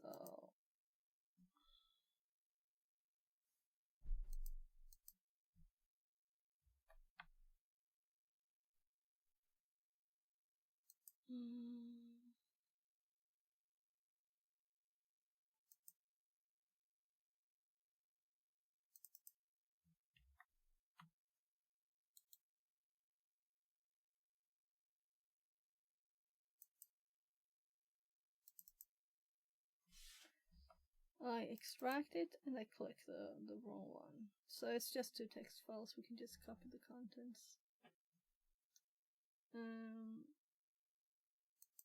If we need to, I guess we do, right? So NTLM authenticated services. NTLM and Net NTLM. New Technology Line Manager. It's a suite of security protocols used to authenticate users' identities and AD. NTLM can be used for authentication by using a challenge response-based scheme called Net NTLM. This authentication mechanism is heavily used by the services on a network. However, services that use Net NTLM can also be exposed to the internet. The following are some of the examples. Internally hosted Exchange mail servers that expose an Outlook web app, OVA, login portal, remote desktop protocol RDP services of a server being exposed to the internet. exposed VPN endpoints that were integrated with AD. Web applications that are internet facing and make use of NetNTLM. So there was a machine that was called IIS something. NetNTLM, also often referred to as Windows Authentication. Let's see, messages.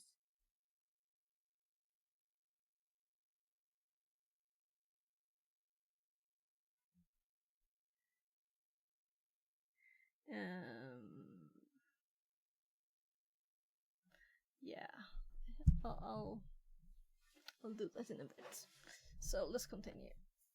NetNTLM, also referred to as Windows Authentication, or just NTLM Authentication. Did I miss stuff? I did.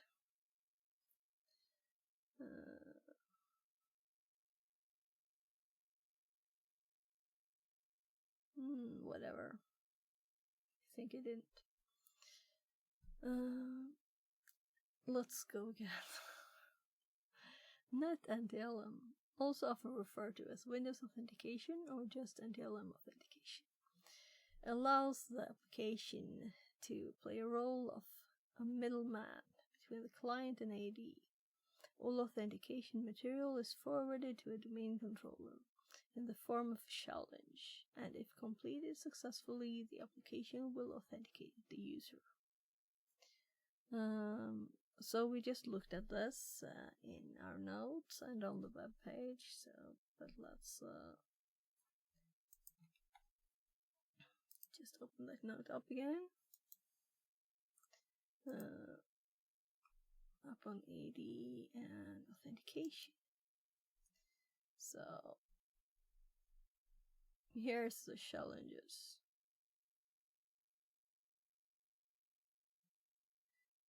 Challenge response. There's a plus NTLM hash plus challenge equals response, and then it checks if NTLM hash plus challenge equals the response. Is it the same as this response, right? And then it authenticates.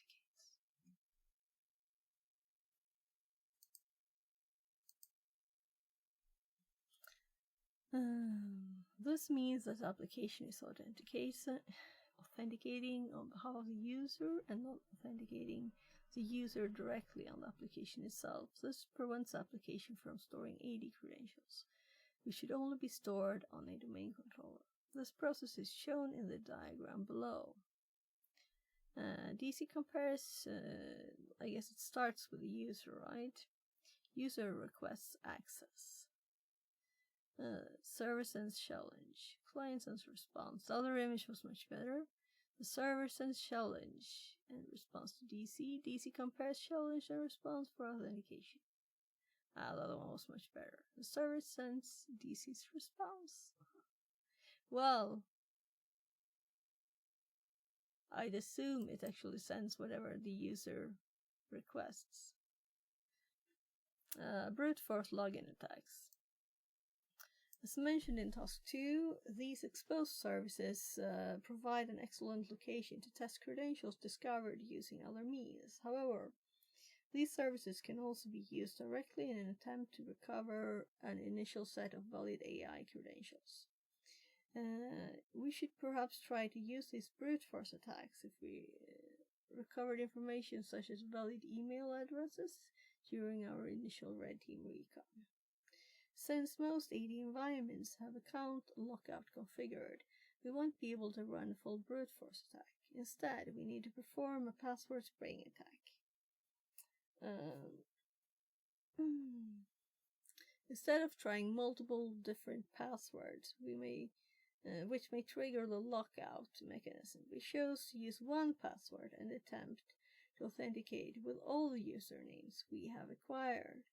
However, it should be noted that these types of attacks can be detected due to the amount of failed authentication attempts they will generate. You have been provided with a list of usernames discovered during our Red Team OSINT exercise.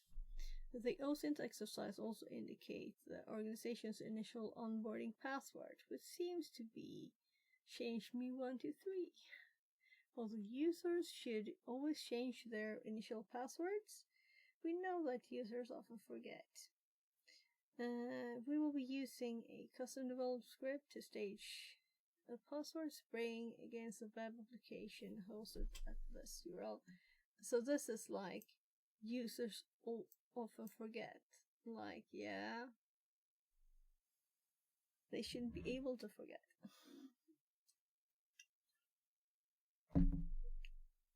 We'll begin a custom developed script to stage a password spraying against the web server hosted at NTLM auth CA Technica. Navigating to the URL. So if we go up here again, we see that this is on this, I'm assuming here, the IIS. So that's why they have this thing here.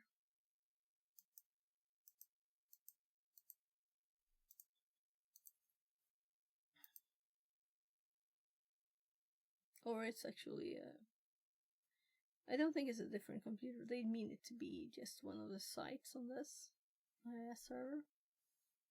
That's what I'm assuming. We'll see. Maybe. I saw Hydra. I'm like, I'm too far down. Where did we go?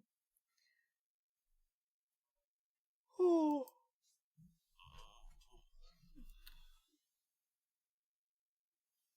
So we're going to navigate to this URL. First, we're going to actually check again. Oh. 1 hour. So it needs to be 59 minutes before I can click.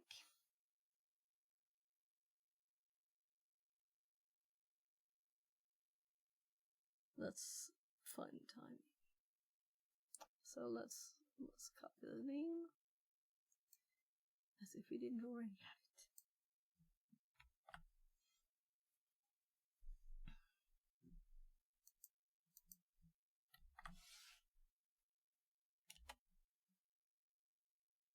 So we're getting a NTLM sign it login thingy-madoo.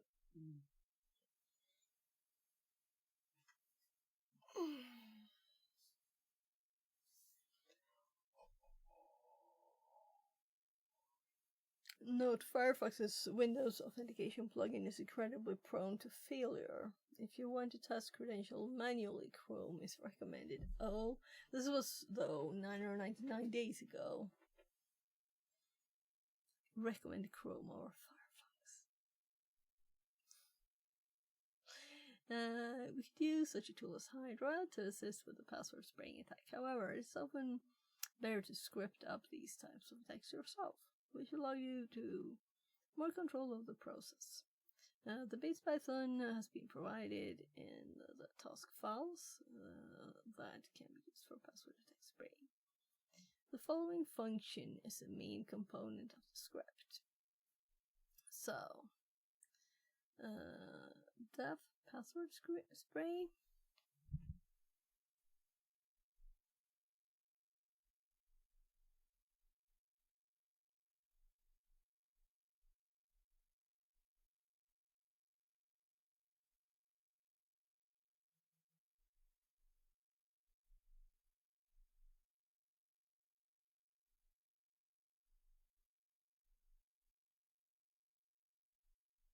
Just answering a message.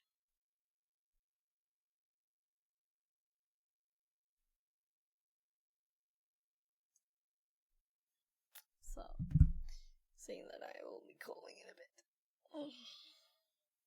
So, I'm thinking when my hobby gets home or something, maybe I'll kind of stop streaming. We'll see. We thought about seeing a video, but maybe we'll remove it. We might do that tomorrow instead. My throat is a bit out. That's why I'm thinking of food, and that's why I'm thinking of that. Ah, well. So, password spray, self-password URL, starting password spray attack using the following password. Reset valid credential counter. Iterate through all possible usernames. Username self.users. So self is all the users, or an object with users. Make a request to the website. Well, it's an object. I mean, it's a classless.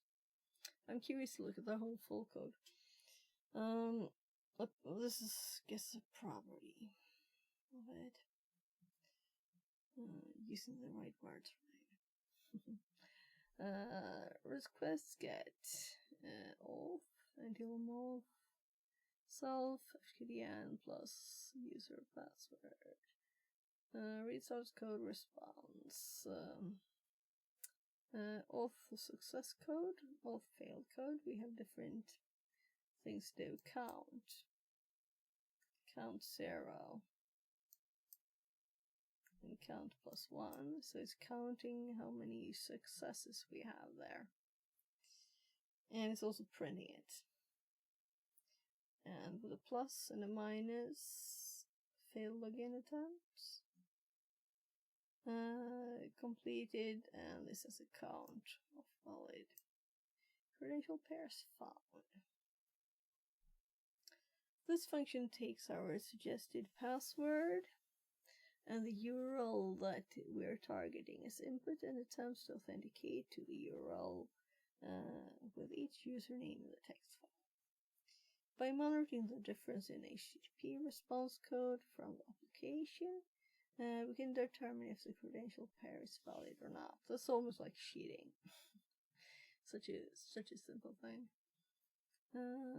If the credential pair is valid, the application will respond with 200k code, and if it's invalid, it will be 401 HTTP unauthorized code. Password spraying. If you're using an attack box, the password spraying script and username is provided in and we're not, but we'll just get it, the file. So first, let's actually put those files. Yes, I'm gonna update the driver afterwards. It popped up. Let's put it in here.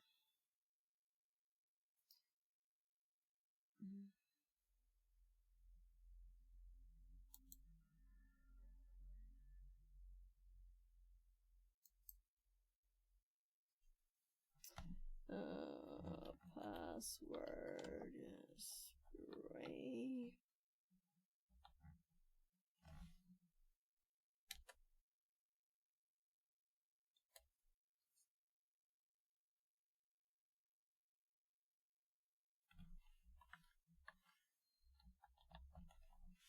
So I thought we opened a folder with this. There. Idle. I think that will open Notepad. Yeah, so that's good enough for copy pasting. So let's look at its code. So we have requests HTTP NTLM auth from request NTLM sysget-opt, and here's the class I assumed.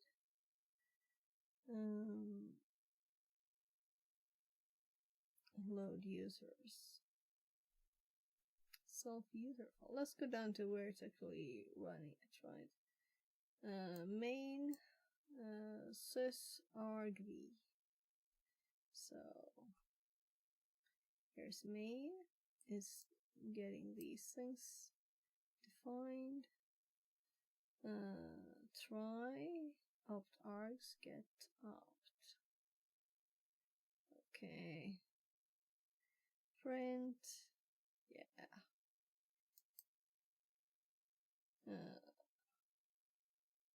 Then it's just acting on what the options were. I'm not a mega friend of options in such a tiny script, right? It takes half the script space. Half of it is just the options. Better make simple, easy code, right? So I don't like this one. We'll make our own script from this. Yeah, don't like this. I like that it's a class. I love that. That's nice. Or should we just run it?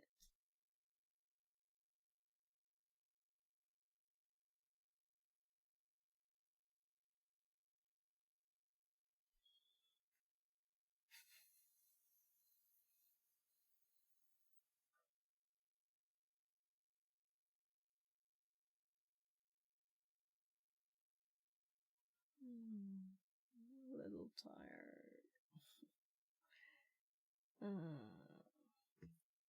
Yeah. So, sprayer, Hill sprayer, FQDN, fully qualified meaning, load user's user file. User file is set with the argument. Oh my god, they're making it so much more complicated than it needs to be. It annoys me infinitely. I can see the fun of making it like this too, but when it's this tiny thing, right? It's such a tiny thing. So let's paste it on the machine. We're going to go mousepad on this. And when we save it, it will color it. So, sorry, tabbing on the wrong one. NTLM password spray. Yeah, let's actually put that in the notes too. NTLM. So, I just added NTLM there.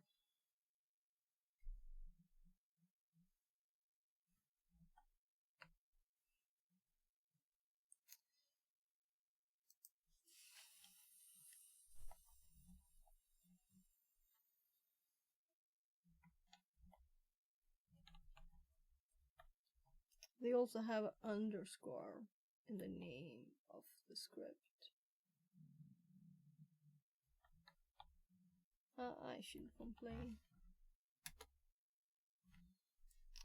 So,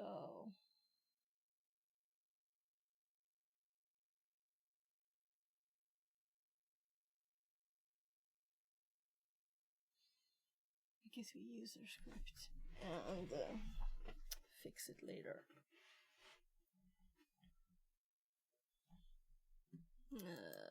We'll also need the list.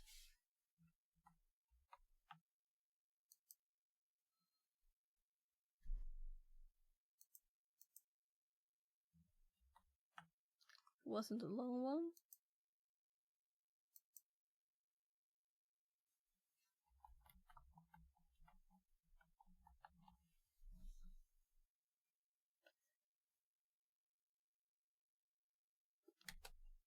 I don't like using that folder for this, but whatever, right?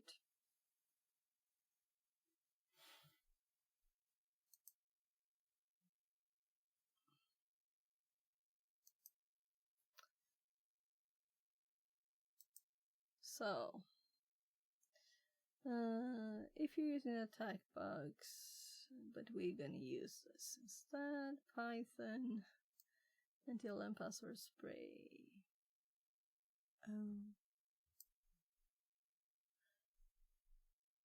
On the age, right?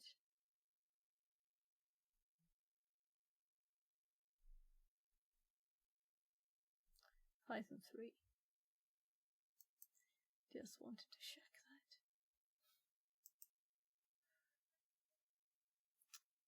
that. So I'm quite sure we got all the data we discovered.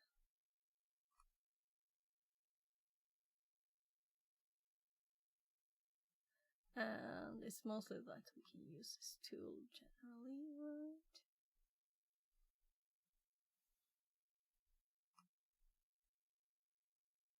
Dev show.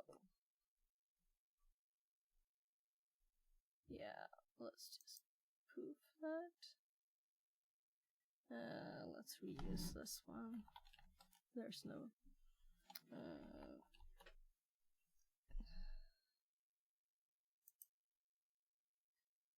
We could just do this instead. So, are you tired when you type exit instead of clear?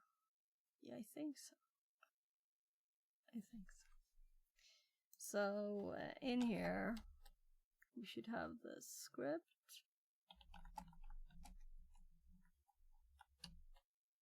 So, until and password spray there. So, let's just mod it.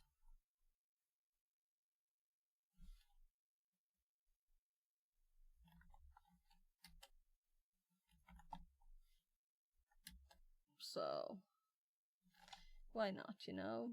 It looks pretty with colors too, right? And we can see the username txt file up here. And I can see it's 18.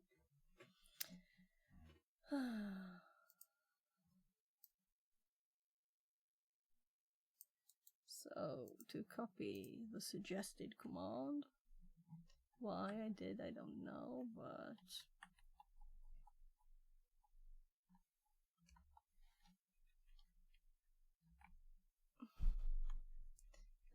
user file is called user names.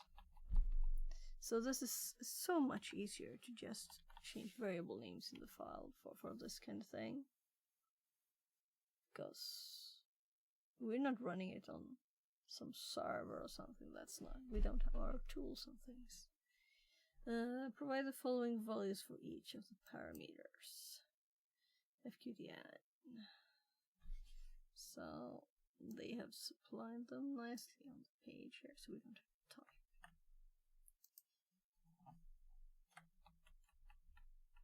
Password that we're going to test with, that they mentioned before, is change me. 1, 2,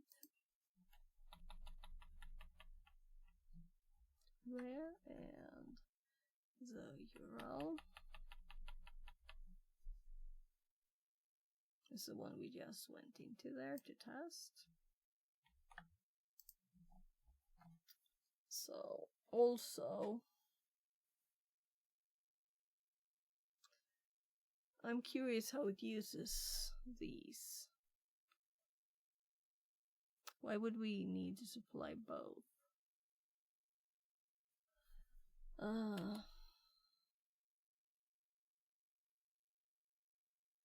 So we found 4 valid ones. This is just so fake fieldy, but I'll survive. Using the combination of OS internet until and password spraying, we now have our first valid credential pairs that can be used to enumerate AD further on. But first, we just want to log into the site and see what it looks like, right? So let's just go holy Powell. And oh, that's why I didn't have any tabs. I had 2 browser windows. So we already know the user, right? So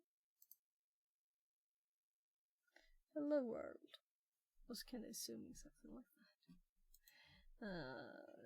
I hopped too early. We have to look at view source. The longest hello world ever.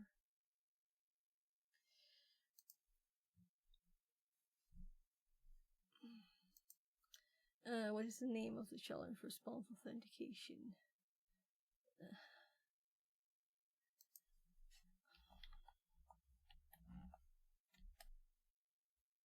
What is the username of the third Credential found. Gordon Stevens. What if we change the order of the file they sent? How many valid credentials? I did click. There. What is the message? Hello world. Oh look, they have updated even further. We can see how many dashes there are. Applause, Ragme! Applause! So you don't have to type them into a specific, if they're long ones, into another file or something. Very, very nice. Very, very nice. So, there. We're going to modify, read the script carefully and use it for our own purposes. Right? LDAP bind credentials. Before I start reading, I'm gonna check on my kid since it's 18. I might actually call my hobby too. And let's bring my food down to.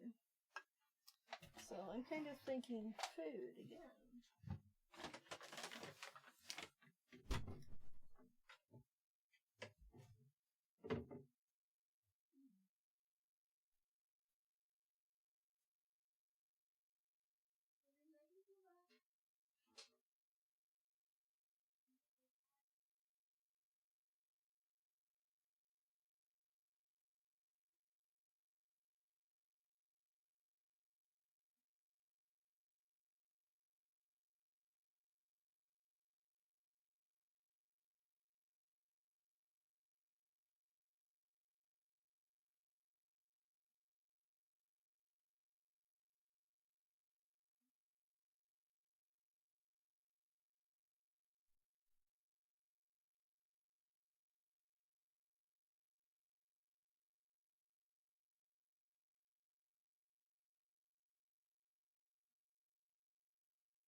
ni ju lära upp den på era system i alla fall. Det låter ju jätteknäppt. Ja. Det låter ju jättejobbigt.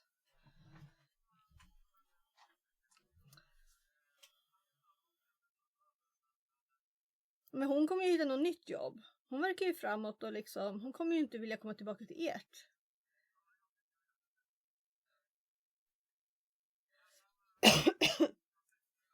Nej.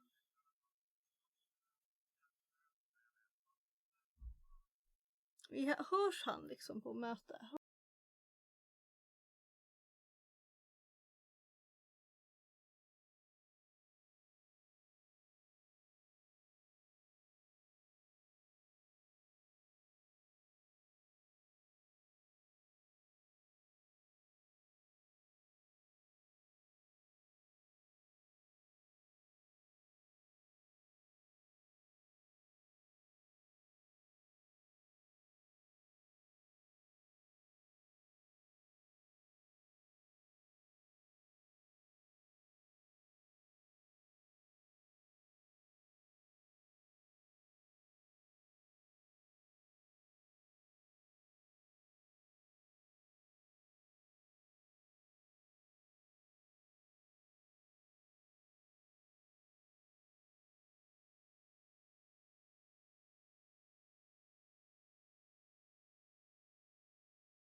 So, my hobby's jobs made some strange hire and fire at the same time. So, not him though, of course. So, someone else. I'm gonna order pizza. I'm gonna go check with the kids what they want.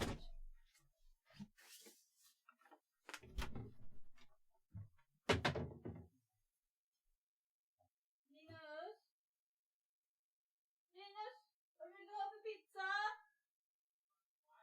Vad vill du ha för pizza? Okej. Med massor med grönsaker. Med massor med grönsaker på.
So,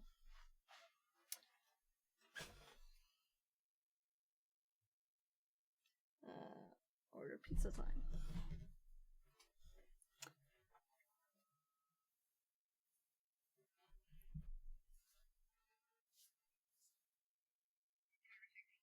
Hej, jag skulle vilja beställa en quattro, en kebabpizza utan grönsaker, en pizza med bara ananas, och då mycket ananas, så inte så att det är bara några små få. Och en capricciosa.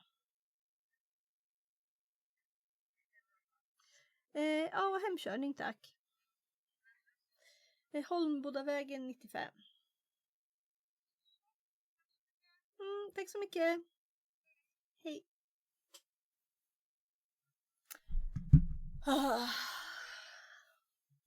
So I'm like a bit annoyed after the call with my hubby.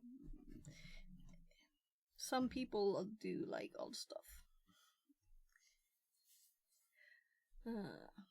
I won't tell the story.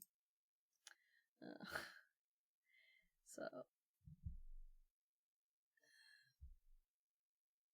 there.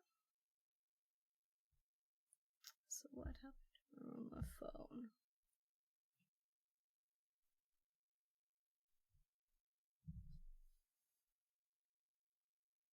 How come my own stream is up on my Twitch? Shouldn't it like know that I already know I'm streaming?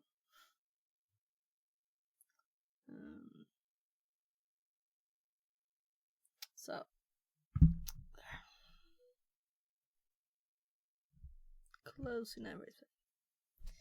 1830. So LDAP bind credentials. Another method of AD authentication that applications can use is lightweight directory access protocol LDAP authentication. LDAP authentication is similar to NTLM authentication. authentication. However, LDAP authentication, the application directly verifies the user's credentials. The application has a pair of AD credentials that you can use first to query LDAP and then verify the AD user's credentials. LDAP authentication is popular mechanisms with third-party non-Microsoft applications that integrate with AD. These applications and systems such as GitLab, Jenkins, custom-developed web applications, printers, VPNs. If any of these applications or services are exposed on the internet, the same type of attacks as those leveraged against NTLM authentication system can be used. However, since a service using LDAP authentication requires a set of AD credentials, it opens up additional attack venues. In essence, we can attempt to recover the AD credentials used by the service to gain authenticated access to AD. The process of authenticating through LDAP is shown below. Request to AD with username and password. Printer uses AD credential. This is the network connected printer. Using AD credentials to create a LDAP bind request. DC provides bind response. Printer requests LDAP user search. User search response. LDAP bind request with user credentials. Service and bind response. User is authenticated and print job is accepted. If you could gain a foothold on the correct host, such as a GitLab server, it might be as simple as reading the configuration files to recover these AD credentials. These credentials are often stored in plain text in configuration files, since the security model relies on keeping the location and storage configuration file secure rather than its contents. Configuration files are covered in more depth in Task 7. LDAP passback attacks. So I'm kind of thinking that we will not get through this bit today. Because I didn't plan to stream very long, and actually I thought I might already stop at 18.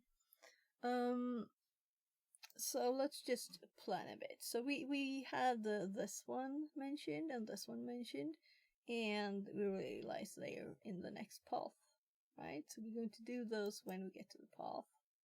And that's why we had that up twice.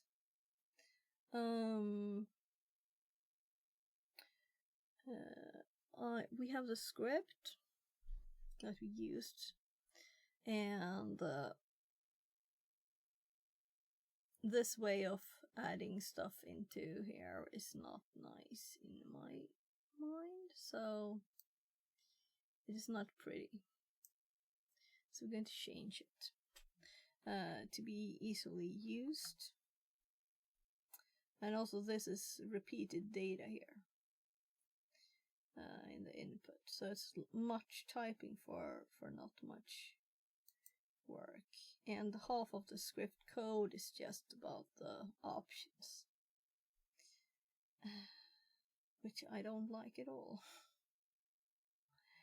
So let's actually look a bit at this. Just a little bit, and we'll see if we do something else.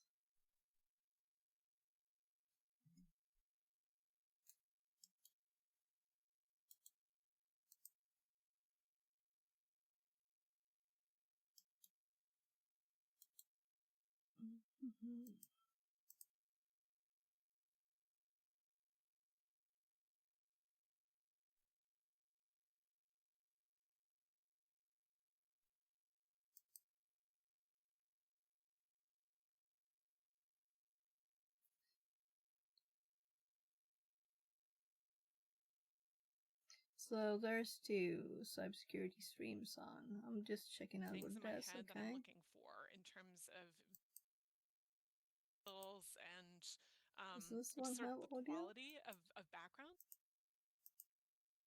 I'm looking for some interesting, and I'm looking for someone who has the It seems to basic be requirements muted. for the job. And then it is just that fast. I'm grading them because that's what our And this other one. It always needs to be monitored. This is why a lot of companies will end up contracting out. Okay, so you can hear it. But I can't.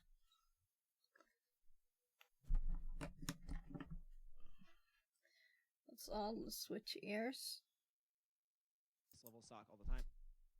Needs to be monitored. That's where you start seeing things like green shifts and like working around the clock. Now I can hear it too. It's a core part of someone else's team, and I can't wait. I'm so excited. I love hiring people. It's one of my favorite things to do because I love meeting people. I don't got time. And Yeah, so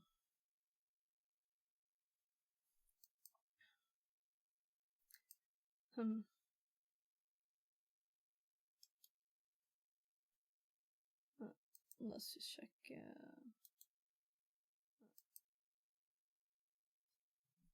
So let's see. I'm just checking out a bit before, right? Who's online? Because it's not fun to read no one later. Oh well. So let's look at this quickly. I was just gonna paste.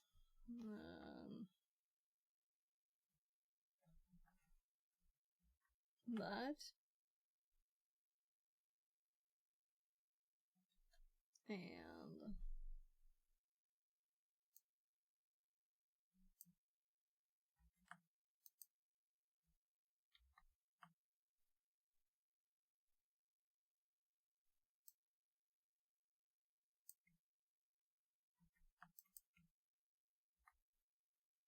Fixerbot says.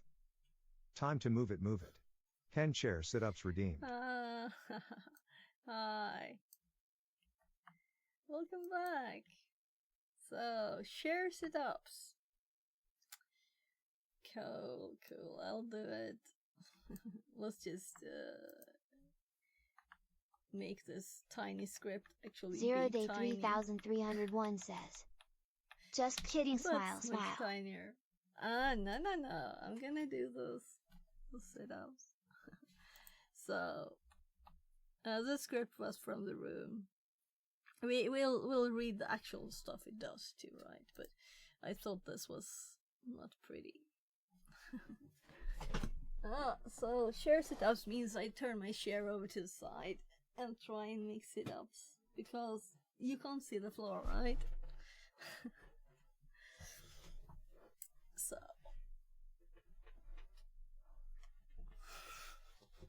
I'm falling off the share.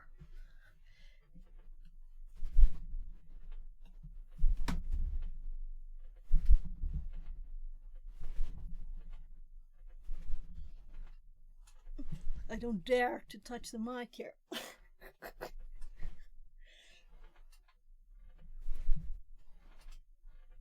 Seems good. I didn't count. I think that was about that number.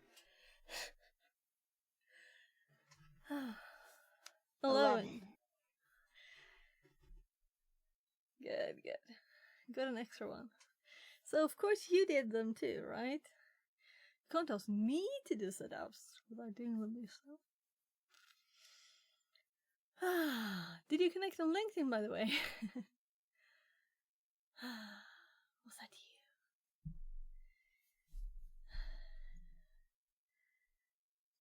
Only in the morning. You do sit-ups in the morning. Nice. So, I don't mind a main, but this makes the variables not be on the top of the script. And it's nice to have nice functions and a nice class. But I don't think it's the most easy to read for anyone. And I'd want this to be easy to do. So I'm actually gonna like make it more simple and worse. So let's. So if user file. What? I don't use LinkedIn right now. Only a fake one for us and lol. Okay.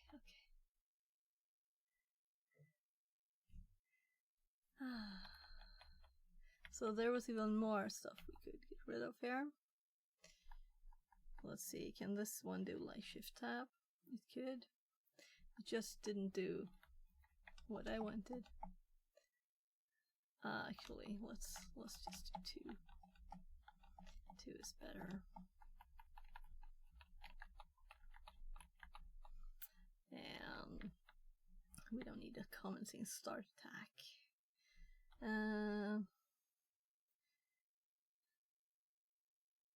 Sprayer. Sprayer load users. Well, that should be internal. It should be a automatic stuff. So I'm actually going to let's close mousepad and open code and save those first. And this code, because then I can fix the sizes quicker.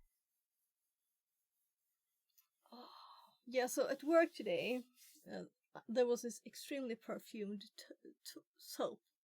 So I was like, my god, I'm a bit allergic to perfume. It was a bit too much. So I had isopropanol in my hands to get rid of it finally. And my hands are like so dry. Very, very dry. Yeah, so here's the buffer overflow one. This one should be down here. And there. So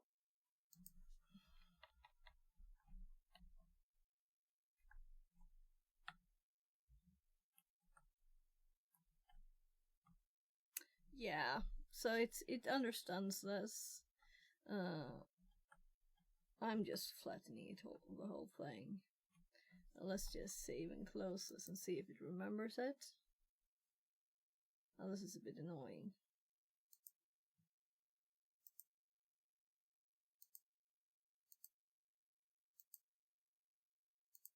There.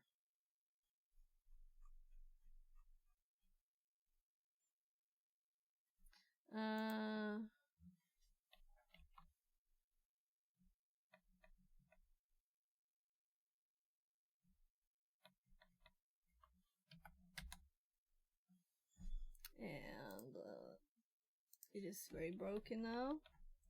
So tab, yeah, hope so. So the class, let's do the class one first. So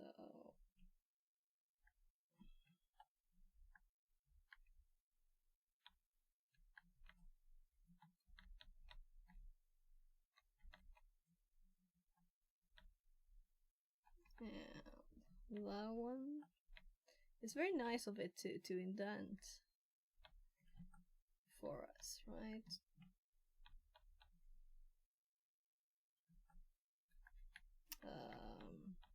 We'll have to read it because I didn't actually remember if both of these were indented. But here we can see a continue, right? So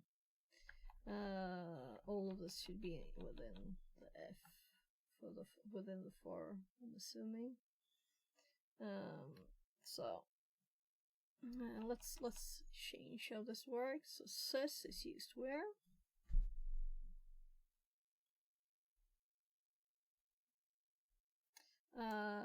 We want these first. I don't care that it's global then, because it is user friendly, and that trumps it. Because I want this to be easy, and I think I'll just kill the class too. It's not necessary to have a class for this. I was thinking I'll make a constructor to do this. There's no reason to use class for this when they really mean this only. They don't even have any variables in the class, do they? Oh, here. So, oh, these are just constants.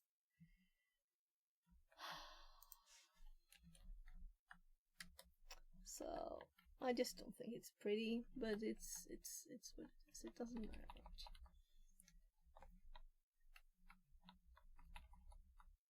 So we could put these underneath, but you know,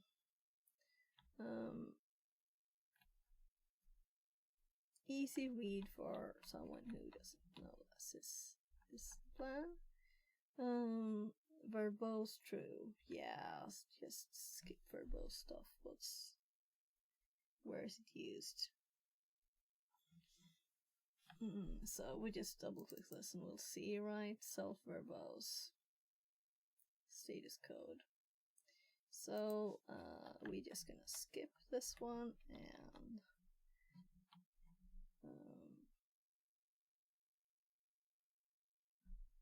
delete this variable. And this is just putting an internal of the same that's internal. And we need to call self for all the class stuff. Yes, I'm deleting the class. I'm sorry for I love object-oriented stuff. But in this case, it's just we don't even want a variable in here because we have it global now. Fixerbot says, Hi, welcome in. New follower Ellipserches. Less than 3. Translated from Dutch. Ellipserches says, hello. Hello. How did you find this place? And welcome in. You're very welcome. So users, lines for line, users, and yeah, I'm actually going to remove the functions too. So we don't need a class for such a simple thing. I wanted help with my stream and learn more about codes. Ah, cool. Yeah. So if you have any questions, just ask, okay? So we delete this too. We delete the main. Do you see how tiny a script it really was? This is the code, you know. So they made this look hard and complicated when it's a very simple thing. So this is a password spray loop in this. So we're going to put it down there too. You don't make a class of something this simple. It's just gatekeeping, actually. Yeah, that's what it is. So so sprayer doesn't exist anymore. We don't need to exit. I don't know why they even had exit there. So this is the script modified. No, I wanted to shift tab. What did I miss? I don't think you missed anything. If you have any questions, just go ahead and ask. I'm just fixing this script that was unnecessarily complicated, right? So I don't know if we use that, so let's see. If it complains about sys, I don't see any use of sys, like instantly at least. I think it was just exits. And we don't need those. So open user file for reading. Read all the lines. Fixerbot says. Time to play with the robot arm. Sure. So we also don't need this. I'm kind of thinking we'll just put this as Ellipser, says. I would use a Question with mark. usually. I'm gonna get the robot arm. Just a sec. Okay, let's undo that and get the robot arm. It's over here.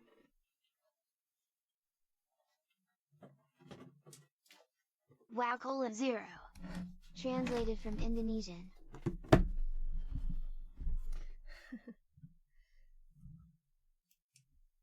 So, gonna log into this here. Wait. See this. So we have Eerie.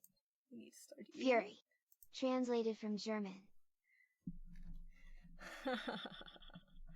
You found works. the translation. So I'm like, where do I have OBS? There it is.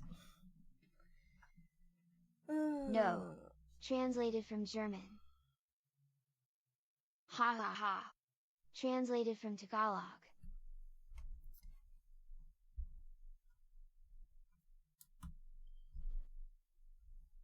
So let's see if we get this in a good position. I love this.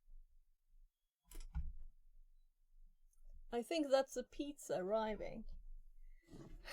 I'm sorry, I don't have time to put it out. Let's do that and run down for the pizza.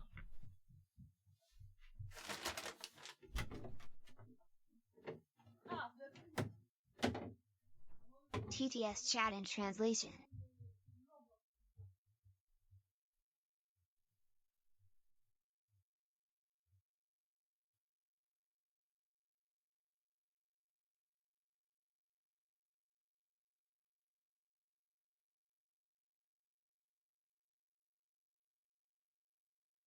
Weight greater than.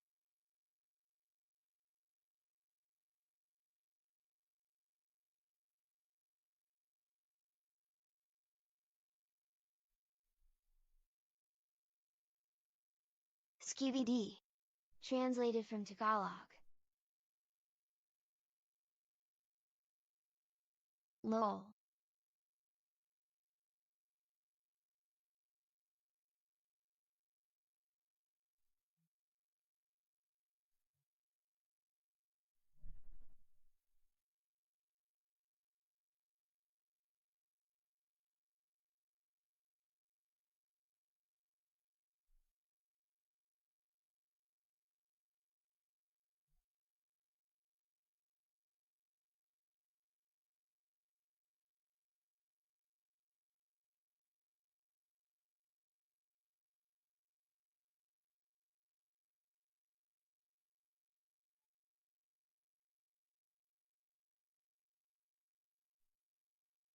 I love this stream. I wish I could support it by donating. Translated from Japanese.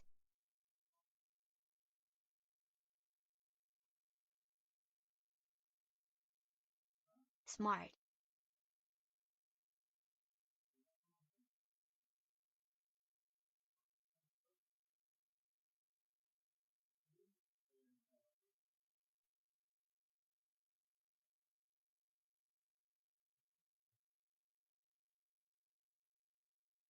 Might be smarter than me on a diff level.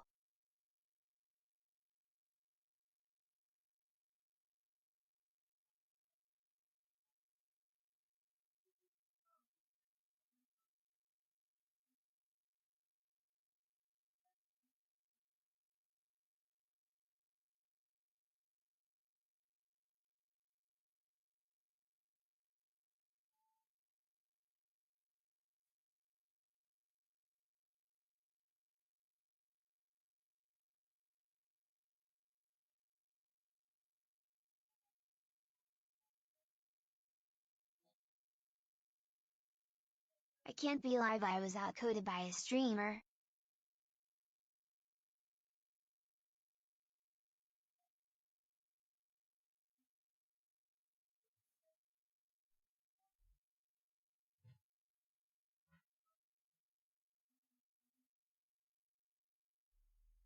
I love this stream, I wish I could support it by donating, but I love this stream, I wish I could support it by donating. Translated from Japanese.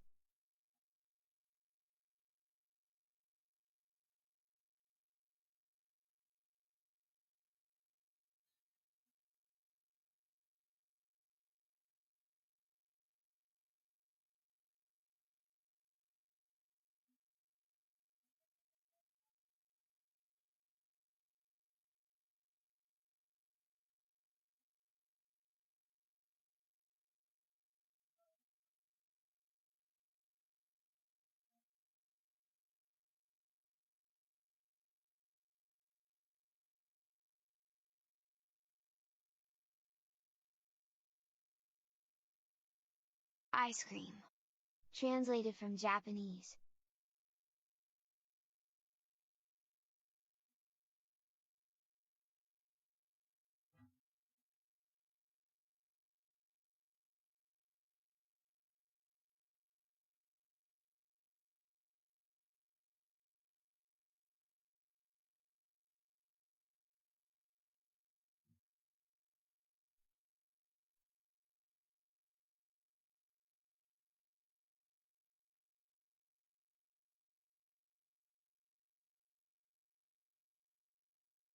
But a movie runner. Translated from Polish.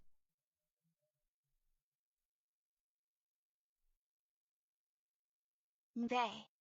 Translated from Indonesian. No.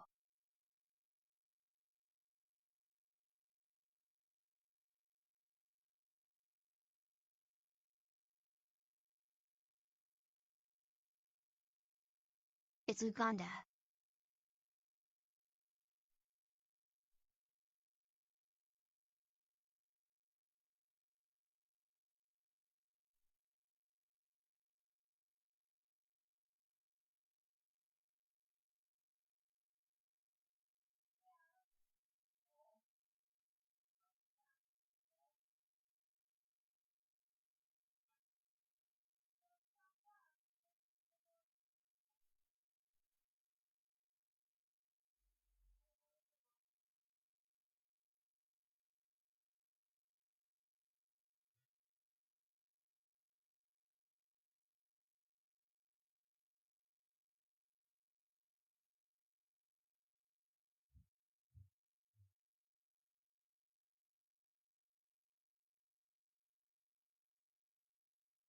I broke it.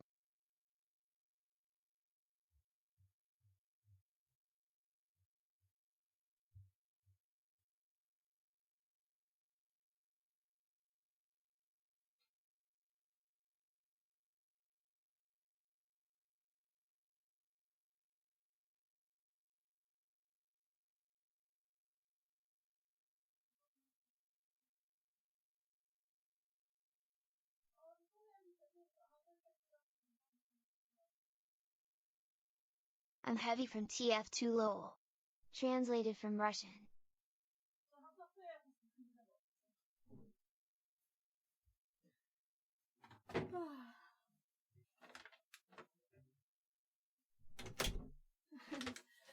Sorry, now I have a pizza. So.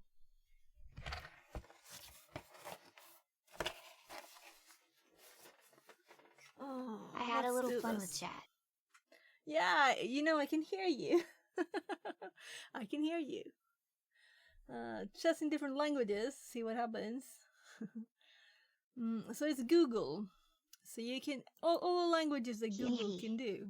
Translated from Tagalog. I was cheating here. So I got more allergy pills for the summer now, or the spring. It's already started to snow outside. Damn allergies. So No, I know these languages. you know, yeah, but the translation that you get, that's Google. Pandy Tongue Okay? says. Johannes is hanging in Discord. He told me your favorite energy drink is Pung Svet. Elipser, she Oh says. God. Oh. Well, you shouldn't put that in my chat, okay? Because it's a friendly stream. This is very family-friendly stream. Panda Tongue So- says, That's like Dick. bannable. translated from Dutch. Yeah, exactly. And that emote is like, it's the TTS's fault. So that's not people's fault. So, let's get this one. Ellipsershi says, why do I sound like a child and you don't? You can set your voice. Let's see if I can find the keyboard. Voice. So, I like it my too. God, TTS. Though. I should do voice. You can set it to whatever you want in the list. So, I'm like, I need power now. We need power. I do have power here I am cheese. somewhere. Hello, cheese. I have cheese on the pizza, if nothing else. So, here we got the power.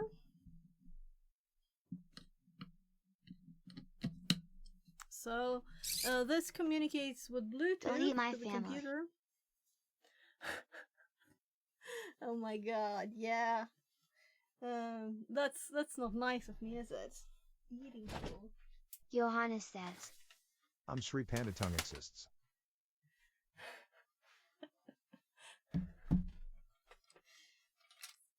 Hi, says- Janice. How's your Friday? Hope your knee's better. So, we're gonna put this here too. Ellipsershi says, Nuua u. Translated from Estonian. There. Yeah, you suddenly know lots of languages when you do this. So I'm gonna put the controls for the robot on stream so you can see how to control it. Let's see here. There, we have the robot controls. And we're gonna put another camera so you can have some kind of let's see here. There it's gonna be. We're just gonna start the app in this phone.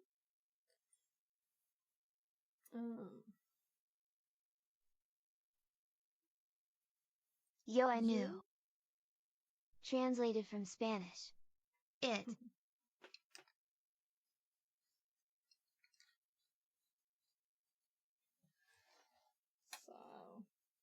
So, this is how. This is where the screen is, by the way. That we Johannes says. fixing. It's taking It musted space. sitting I a call. I be back when I can hear you. Ah.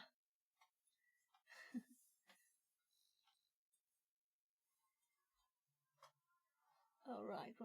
It's just a bit of it. So, let's see, like something like that, maybe.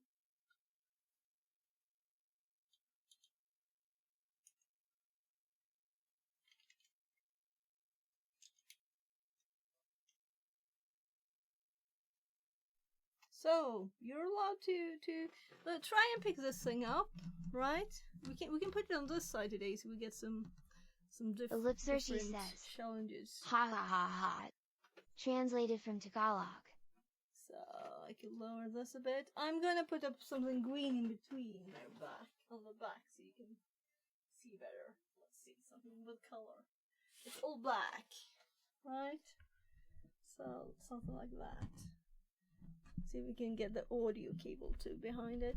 Nah, I'll have to do. And there the keyboard falls. So you steer the robot with commands in chat? Yeah, exactly. It's not working. Sometimes there's a Bluetooth not good communication. It should work, so we'll see. I can do a reset of it too, but it should work. I haven't been like unplugging stuff, I think. Knock on the door.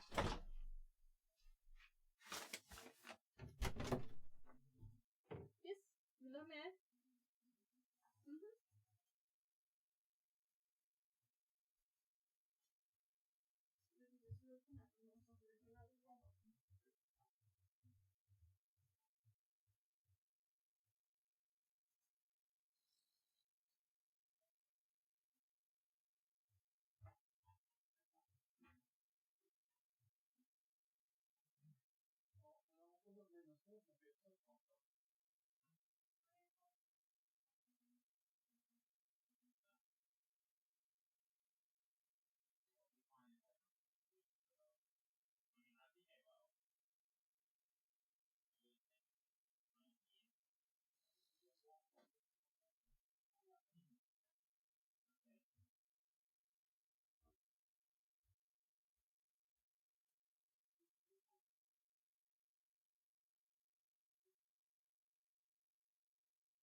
Så kan det gå.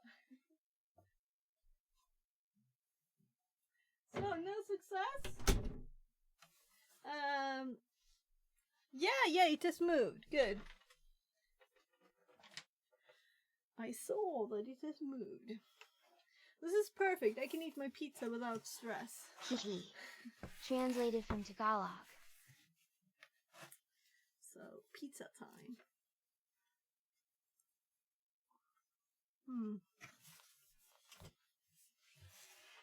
This is fun. This is perfect because I was like about to stop streaming, so no stress at all. I can just eat a bit of pizza with no stress here.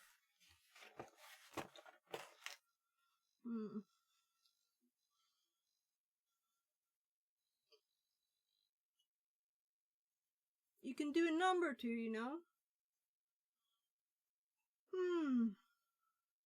Look at the bottom. The suggested. I play with robot, you play with pizza.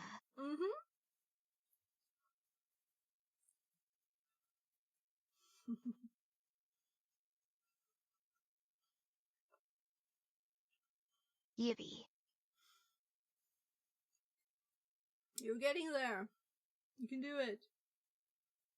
No, you do R space 30, for example.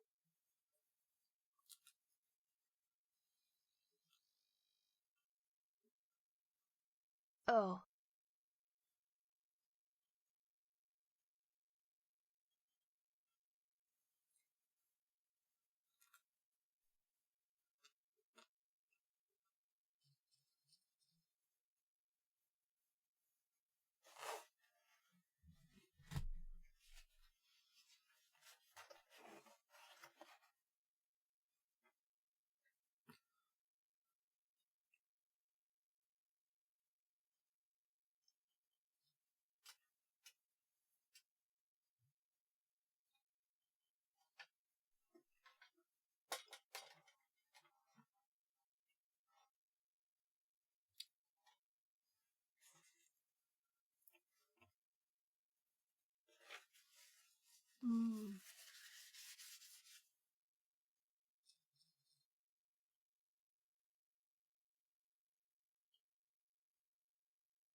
I'm just testing here. Mine moving the jelly bean closer. Ah, you can extend it. Forward. Forward. Oh.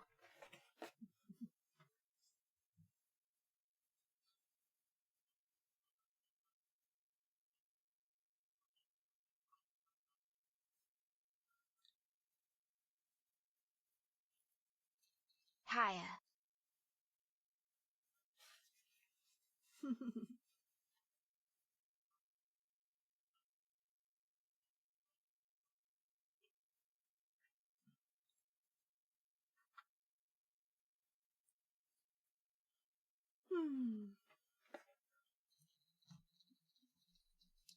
Uh-oh.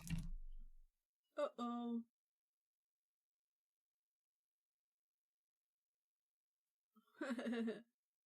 So the maximum is 180 from one side to the other. So 100 is a lot.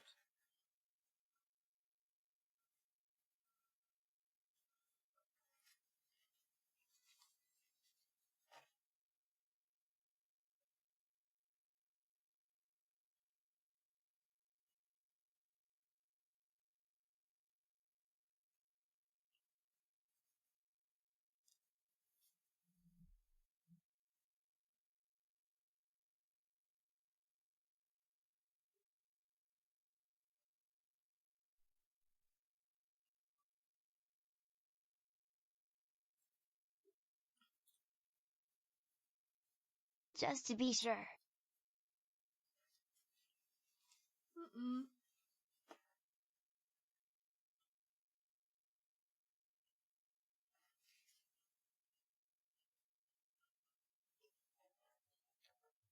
I was just gonna say, lift it with back, not up.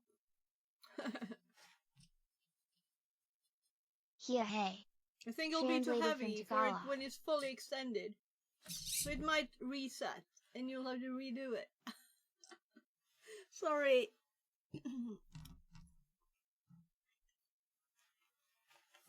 So it resets if it's crazy heavy for it. But that means you had a grip. Oof.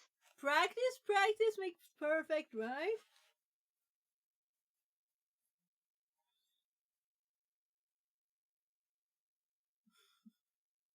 Yes.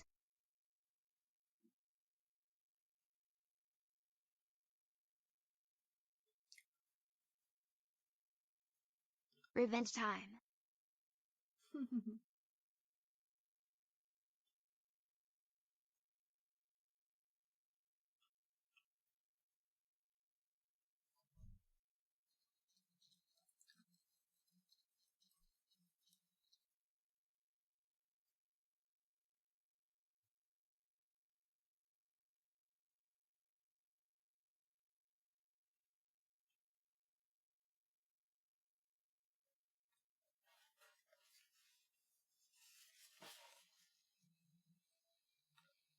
Hiya.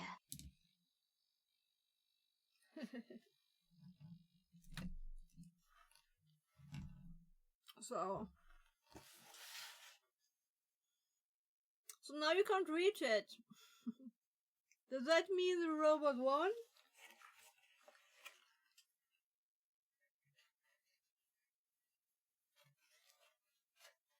I have my ways.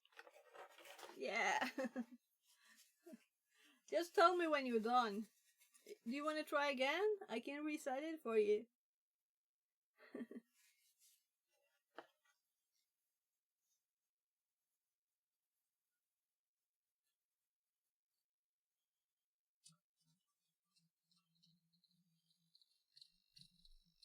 So you're trying to tip it over now.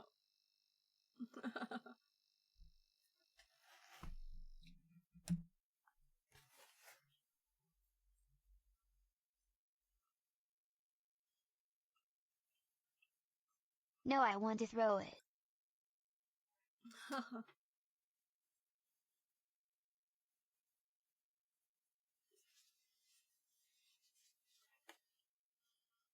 Hmm.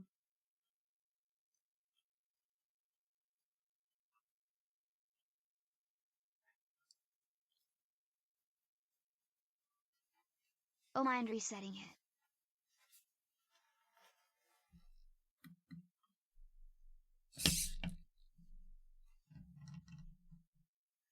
You can do the other side if you want. Thank you. So let's see if you can reach it over here.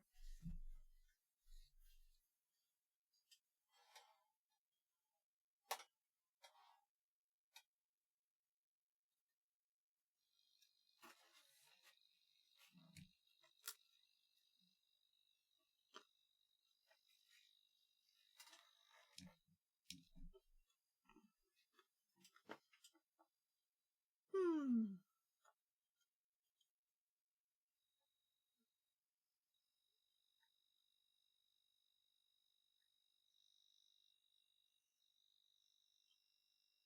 To my calculations, about 60 to the right.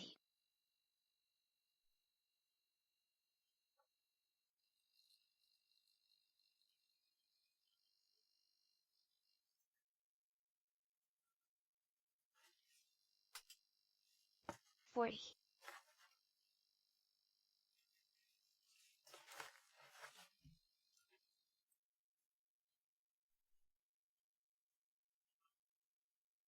Hmm? No, no, no, no. Translated from Italian. Nien. Translated from German.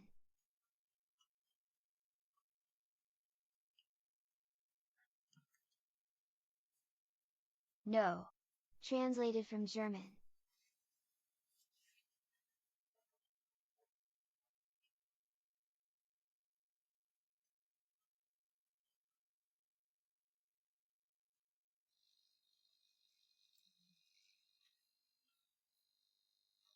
Almost, almost.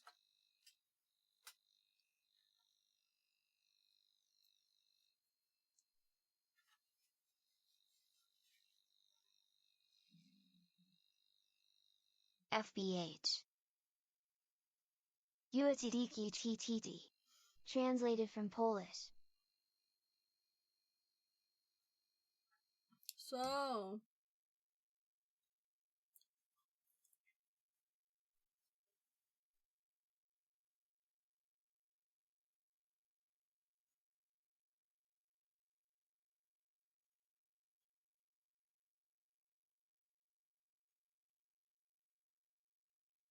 I'm thinking.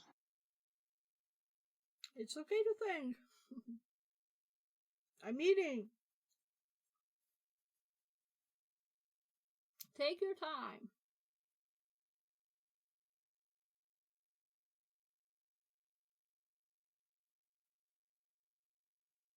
Toilet 900.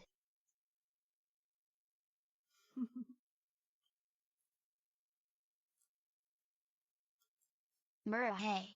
Translated from German.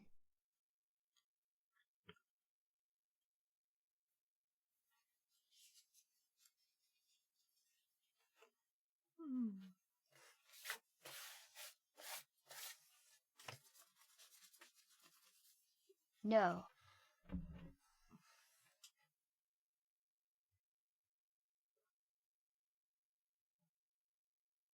They get ads?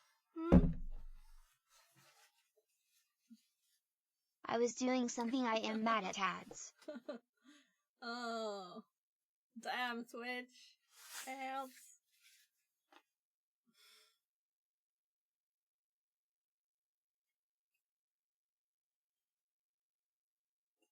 I'll wait for you.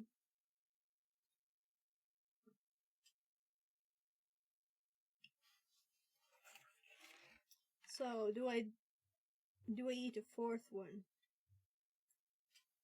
I guess I do. Yeah. Half the pizza.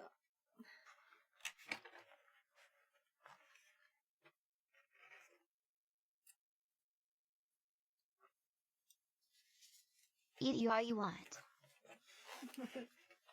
Yeah, so it's a bit much. I'm already full, really, but half a pizza is the goal, I guess.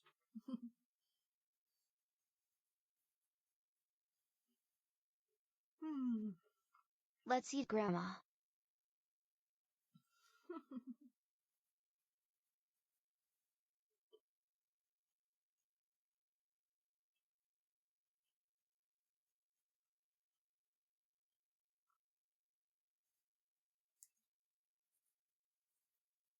Bonk.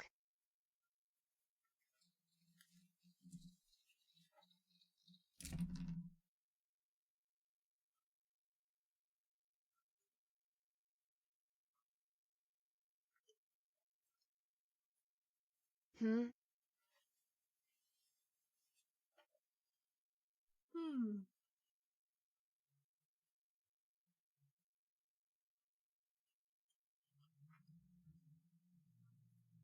You can lift it. Try.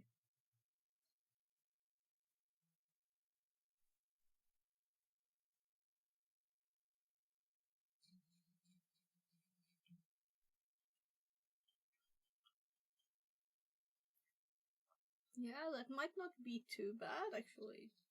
Oh.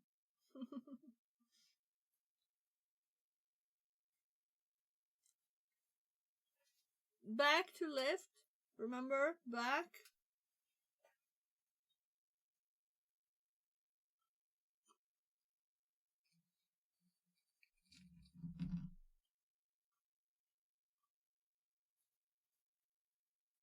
I guess the grip wasn't that good. Grr. All OC says back. Hello, welcome back.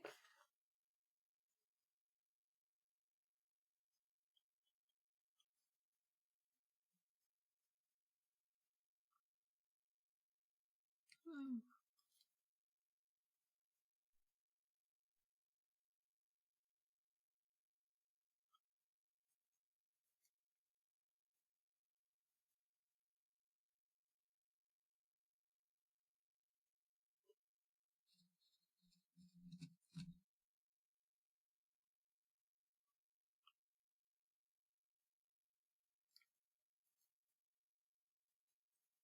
Back.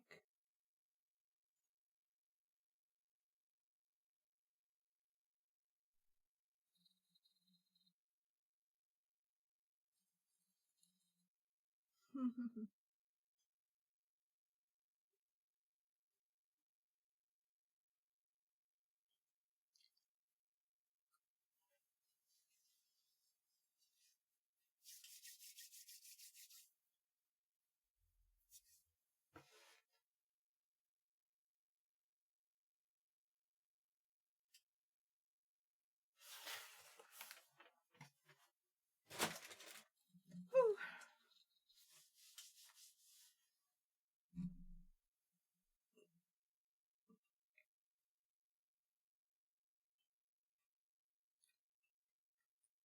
Oopsie. Nope. I think it was to the side, so it pushed it when it closed. I'll help you a bit.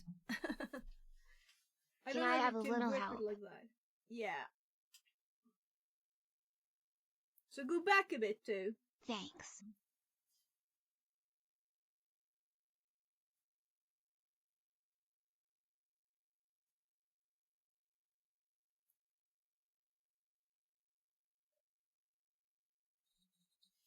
Yeah. So now you have a bit of a There. better opportunity. I can even help you a bit more. Let's do that. I'm cheating.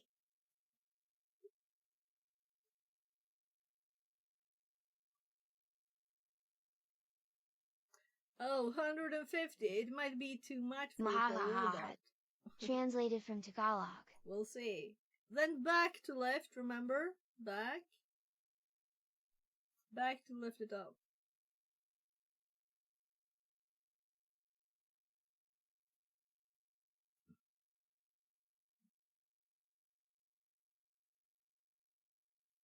Space 2.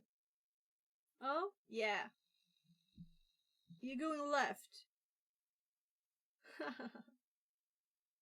B space.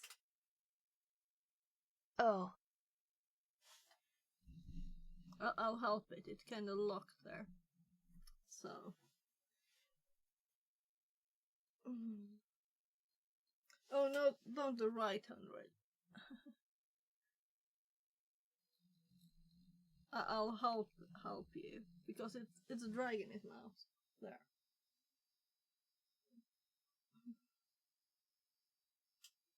It's got quite a good grip, or it would have lost it.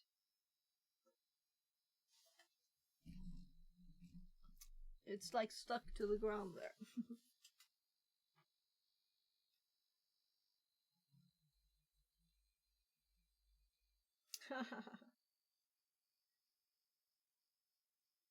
Yeah, you see the table edge here, right? Here Or you just, go. just on the edge. Oh, thank you. I'm here.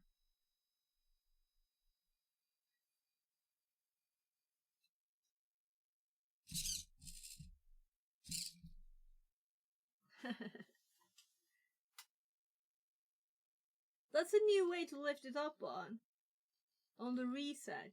Mine. Psych. So it's like stuck in the arm.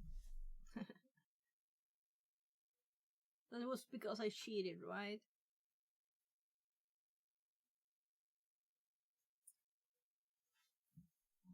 So, I'm putting it here, and I'm going to go check with my family if they want to do something fun with me, or if I should continue with that. Hey. You're done if you want to. You did it. I'm just gonna go check if I'm gonna continue streaming or stop. Så är det någon som vill göra något med mig?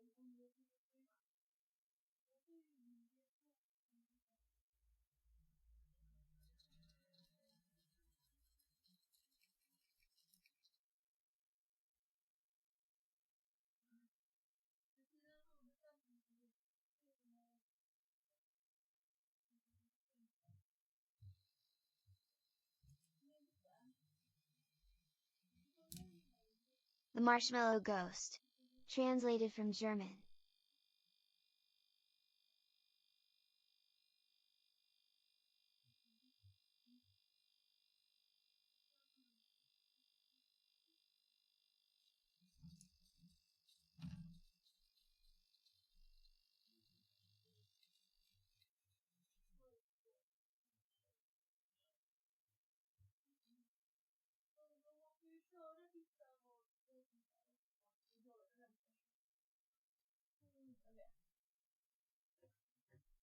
Hoppas jag nästan de ger dig något extra.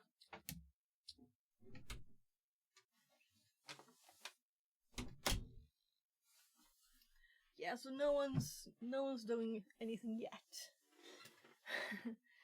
So yeah, you're doing it again. Good.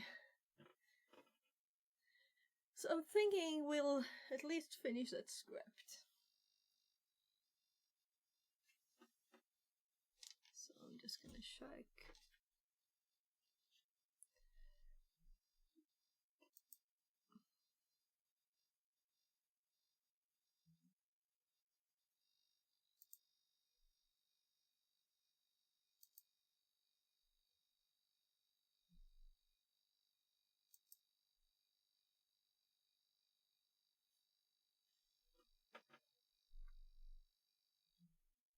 So I heard it, one of the servos going, that's why I touch it sometimes.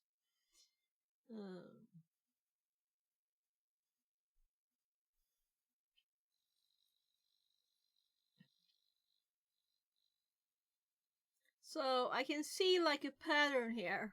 No. I can see a pattern in. So I'll put it so you can actually pick it up. Okay.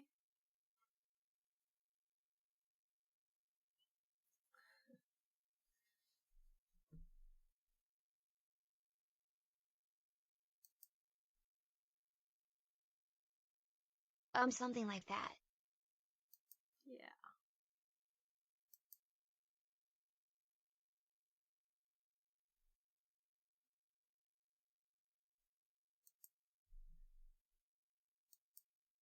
So. You least expected.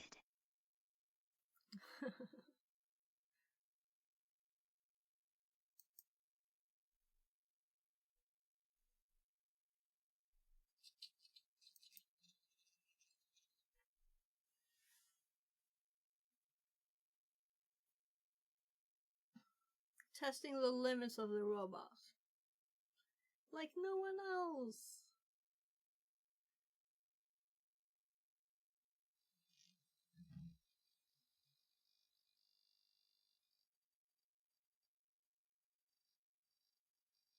You can hear the servo still trying to turn, so.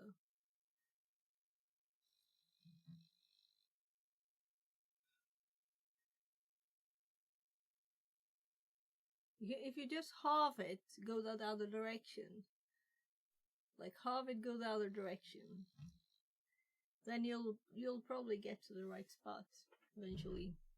Or you will.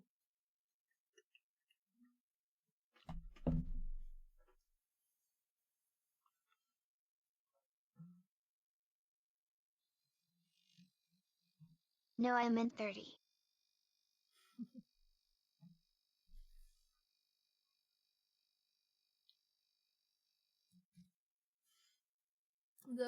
Not the best servos, not the best things there. Ha ha ha ha ha. Translated from Tagalog. I think we're done. It would have fallen to the floor. Right? So it is time Take to that. go to bed, robots.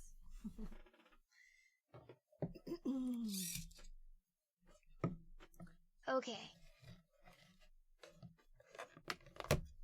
There? Where did I put the lid?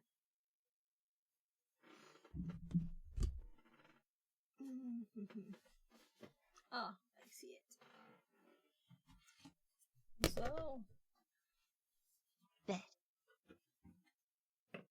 Good night, robot. But. You're welcome back another day to play with us if you want to, so. I have 380 points. Ah, okay, nice. Fixerbot says. Time to move it, move it. Ken chair sit-ups redeemed. Ah, more sit-ups. So, one phone off. Time to move it, move it. Ken high jumps redeemed.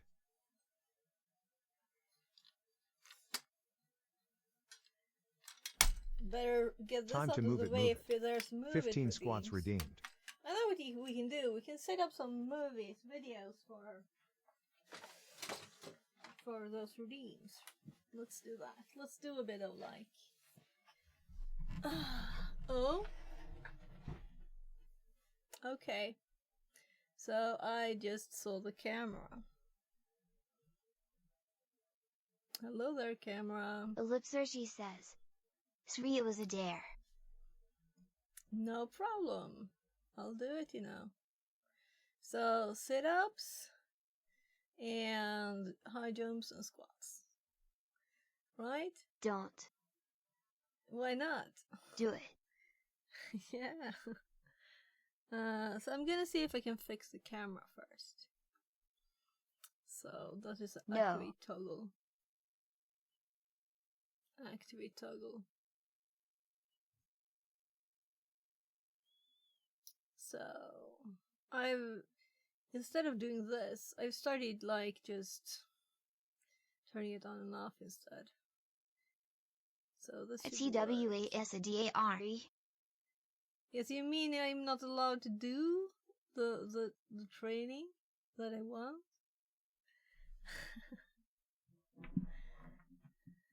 Yes. Oh, then If you you'll have to. want. Yeah. So I'm gonna turn the camera off because I don't. Something odd must have happened with the USB. So no, turning it back on again. I had fun in this stream. Good. So what should I do first? Should I do sit-ups, high jumps, or squats? You decide. Oops. Oops. My tab crashed. Share. Well, let's see here.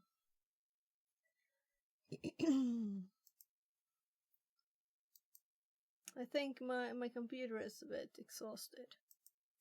Oh, I think I know the problem. So you're not seeing any updates on the video, are you? Windows?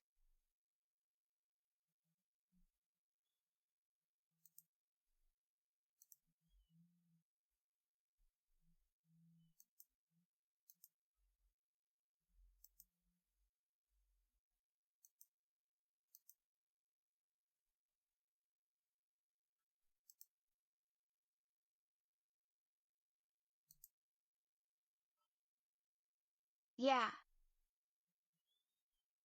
So I think this is a bit of a mess. It wanted to update my graphics drivers. So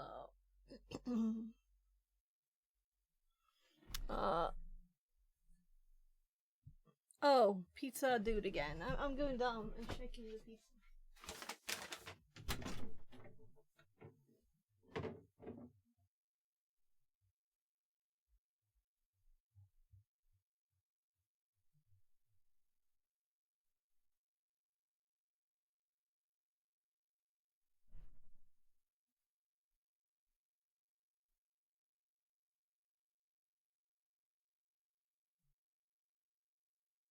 Could you give a tutorial with the watch points and mix it with sound alerts?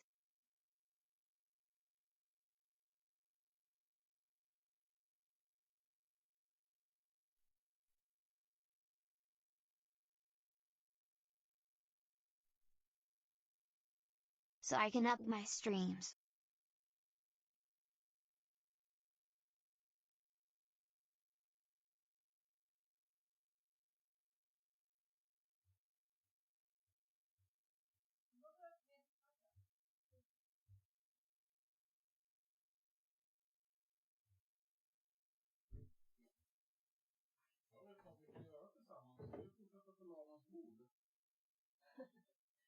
kvällen.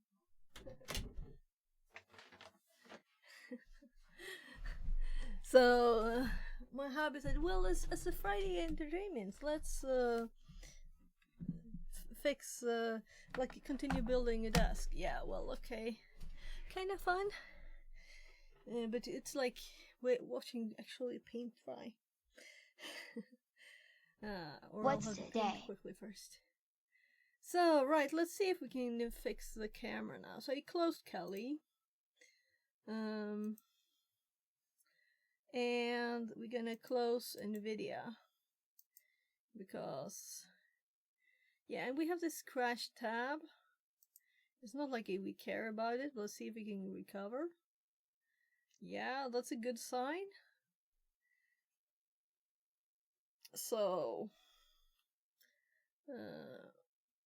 let's click activate. Oh, look. It's there. It's back. So, a few other things happening at once there. I'm using Chromebook RN. So, could you give tutorial with the watch points and mix it with sound alerts? So we can talk a bit about StreamerBot. There'll be a new version soon too. So they actually did the dark mode thing. Let's see if we can get a preview of how it looks. A new StreamerBot. And it's like new. It's alpha, so I'm not gonna run my stream on it yet. And you also have to pay to their Patreon to get the newest version, which I think is very okay, but I don't want to run it, so so maybe in StreamerBot they have images of the new one. The alpha one. No, nothing. What? What? It's just a link. Yeah, maybe there's a screenshot on their Patreon. Show us a screenshot of it. No image. So I'm in their Discord. Now let's go to the website. Maybe they have an image there, because I just want to see what it looks like. I'm curious. This is how it used to look. This is what I have. So this is where you download it. VR Mechatronics says. Code GPT for Versus Code is really amazing app. Ellipsergy says. Okay, Code GPT. I use StreamYard. Oh, I don't know what that is. I shouldn't say you shouldn't use this. You should use this one instead. But I guess this is what a lot of people use. So I use OBS for the streaming. So this is OBS. And let's make it bigger. So you can see I have lots of different sources here running. I can mute my... I use Stream Deck. Okay. I don't know what any of those things are. StreamYard. StreamYard, yeah. So we could like put the desktop image on here, for example, if we wanted to, but I closed down the program. This is very nice. We also have multiple outputs, so we're also streaming here to Twitch. And this one is streaming to YouTube. So Twitch just works, YouTube is a bit of a mess to stream to.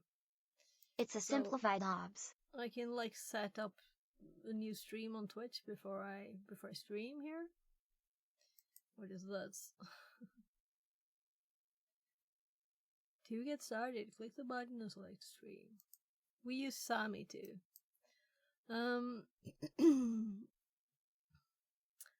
I don't think there is very much to look at here. Yeah, we could add sources. Over here you can add stuff.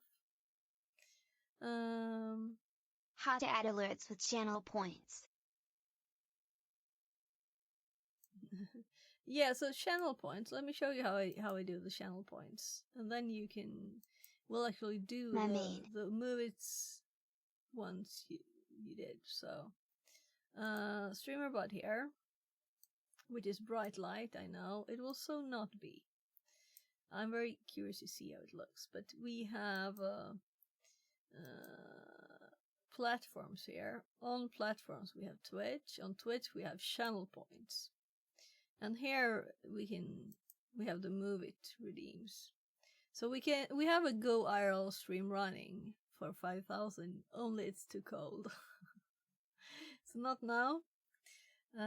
And also table push-ups is disabled because I hurt my shoulder. So it actually feels better now. Not perfect though. I didn't actually hurt it, it's like inflammation in the shoulder, just like popped up. Very odd. Never. VR Mechatronics says, I didn't think I bought this laptop today. Outlet is really good screen. Web link. Ah, cool. You always buy stuff. I don't know how you. Ellipsergy says, scam. Nah, I know VR. It's okay. So I think scam. yeah, so this is he lives in Denmark. This is a Danish site, and this is a store that exists in Sweden too. Don't click. If you want to, but it's a Danish store, so it's okay to click it. So let's move this out of the I'm way. in Denmark too. Oh, you are nice. VR Mechatronics So guys, says, price was 3,750. Oh, so you got it for even less than this. That's nice. So Pro 5, 16-inch, and laptop. Because no box. Oh, okay. So like you use a box. So maybe it was a returned one. Ellipsergy says, I have Chromebook was only worth $60. Yeah. Not good at all.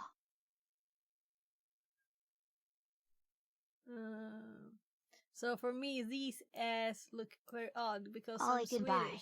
So I want the dots on top there. So 512. 16 gigs of RAM. Yeah. I noticed that a lot of laptops don't have a lot of RAM, like extremely low. So 16 is good, I think so. VR Mechatronics Okay. says, I threw away the Danish keyboard and got an American ANSI. That's why this outlet suits me. Ellipsergy says, okay. I want a better RAM RGB and, or.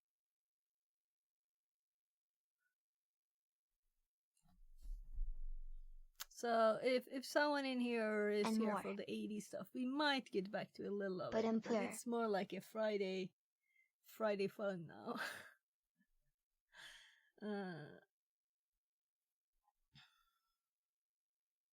Yeah. So I think this is let's do a comparison so I know. So 5,000 what are your money called? DKK to SEK. Oh, I did the wrong. It should have been 5,000 and 94. Let's do the exact number. So what would this be in Swedish? It's kind of much more, right? 7,000. It's your money. Look at this. It's not a good trend for us. Or rather, is this a good trend for us? I don't know. Is this a Swedish or the Danish? Or is it how much? Yeah, so I think it was worth more. 154 per Danish. And now it's just 149. So I'm American and Asian. I just got here. Ah, okay, cool. Yeah. So VR is from Poland. So, but he's been living in Denmark for a long time. I'm supposed to be in Japan. Oh, okay. Yeah, I heard you putting Japanese in there in the TTS. Is it from Japanese? But I have a college lot? here. Cool, very cool. Hmm. Oh.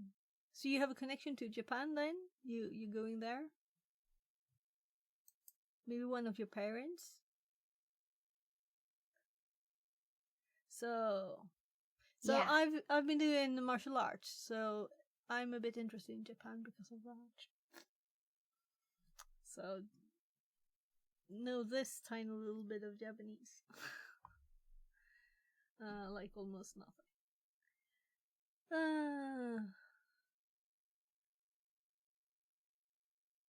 So I've got like wooden swords all over the place falling over the electronics. We have really good sushi, at least in 2060 tech.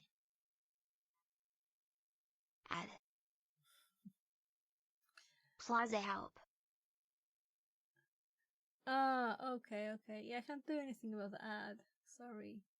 I'll pause.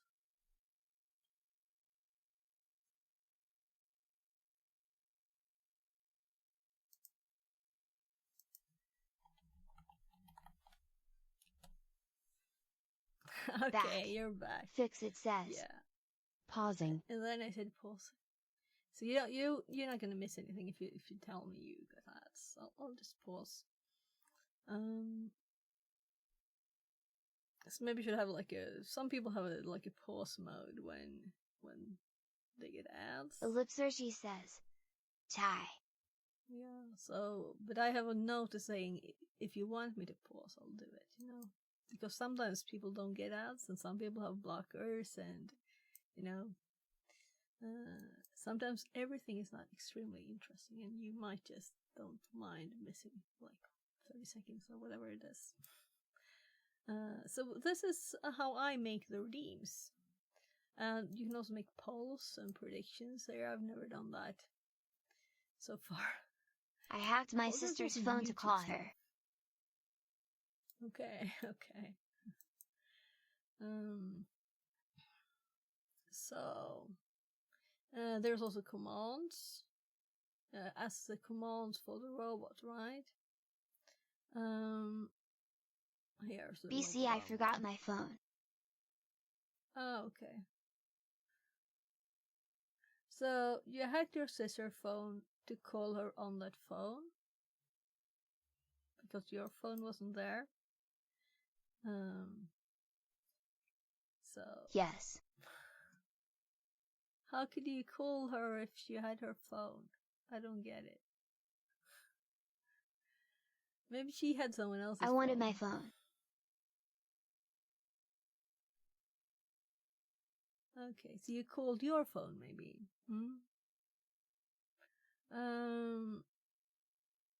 VR Mechatronics says. I will order another one the same way with RTX 4050, Weblink. Ellipsershi says. Hers. Okay. Nah. Let's see. So how many laptops do you need? VR. I think it's like you're ordering stuff all the time and buying screens and everything. I would need a computer, but I think 4,793,364.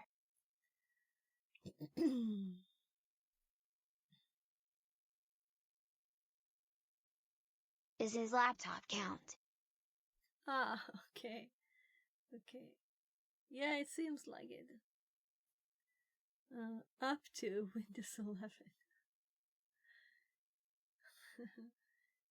So why not write something else here? VR Mechatronics says.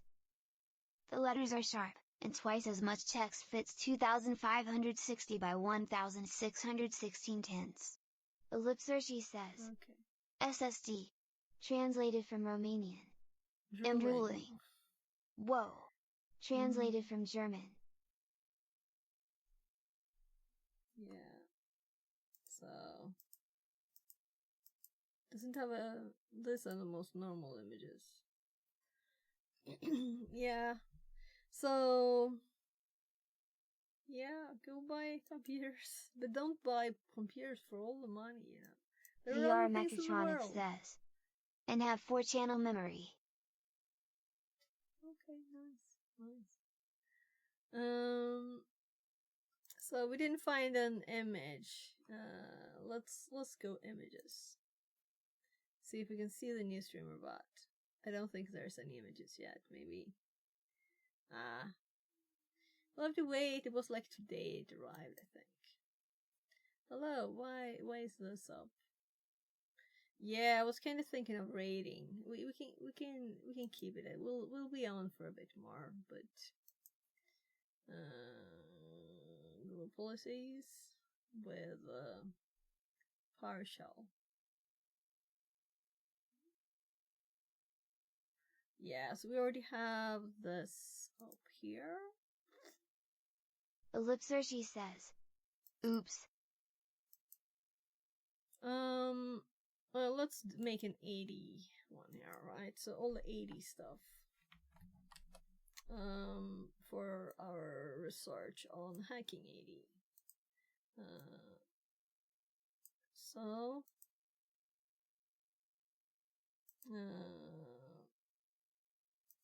I'm gonna watch that later. This is still uploading something. Oh, cool! Look, just one left. So I have this big I'm a deal problem. with Twitch. So this is my problem with Twitch. I had 832 hours of video 2 days ago when they started this new rule. New rule starts 100-hour storage limit, meaning I can't highlight stuff now because I need to get under 100 hours. And that's horrible. So very, very annoying, but also, I guess, I totally understand they don't want my videos hosted on their infrastructure. It will be just expensive for Norwegian, right? So Want me to say anything in German Japanese? German Japanese, sure, go for it. Go for it. This is currently just choose one or both. Chatting. I don't know. Well, say that's a lot of computers in both, I guess. So you know both German, English, and Japanese. That's nice.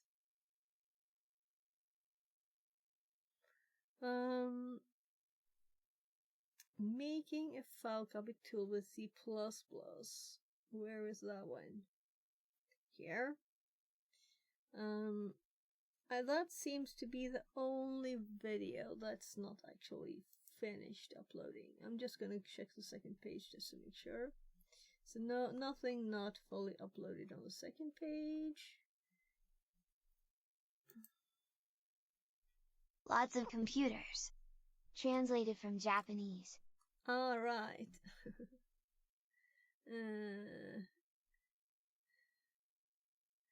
Takusan no computer. That's a lot of computers. Translated from German. I know. Manga computer. Okay. Yeah. I understood both. Smile, smile. But I don't know what synd is. But I can kinda...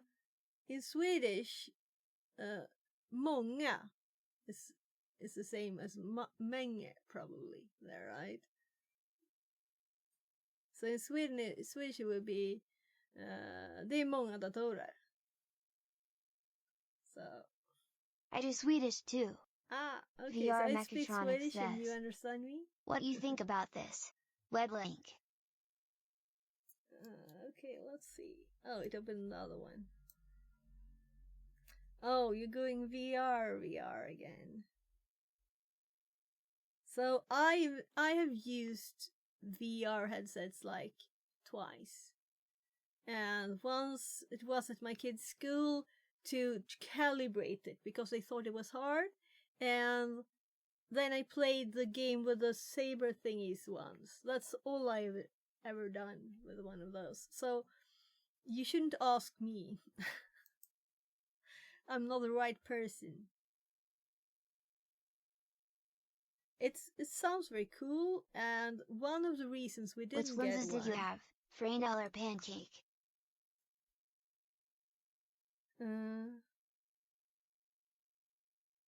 Which lenses did you have?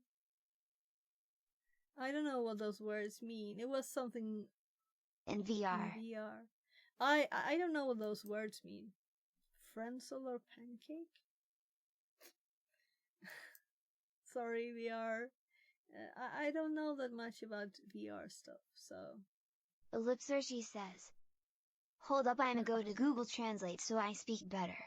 Do it, do it. Send lots of fun messages from TTS.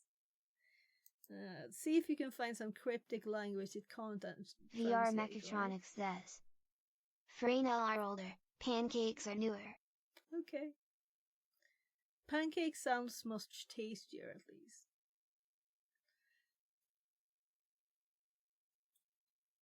So, I was gonna check this. So, all of them except for this one. Ellipsershi says. That's a lot compied how. Translated from German. NP. Translated from Spanish. No. I wonder what language that really was.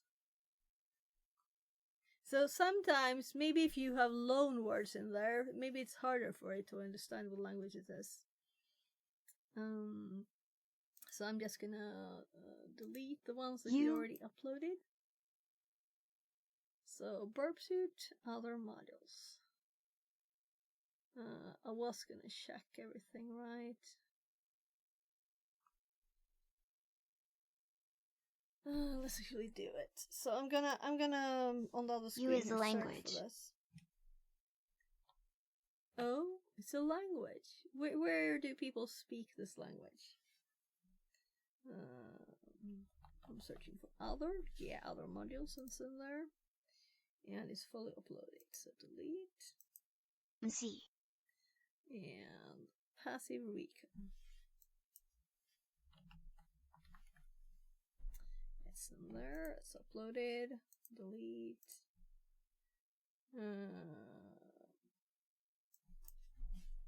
Intruder is there. Delete.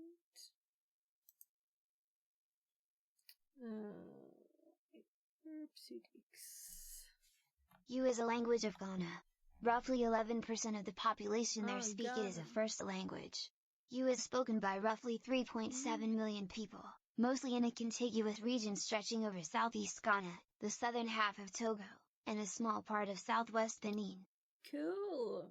Teach me more stuff about the languages. It's interesting. I wonder how they pronounce it, though. I guess we'd go to Google Translate and try.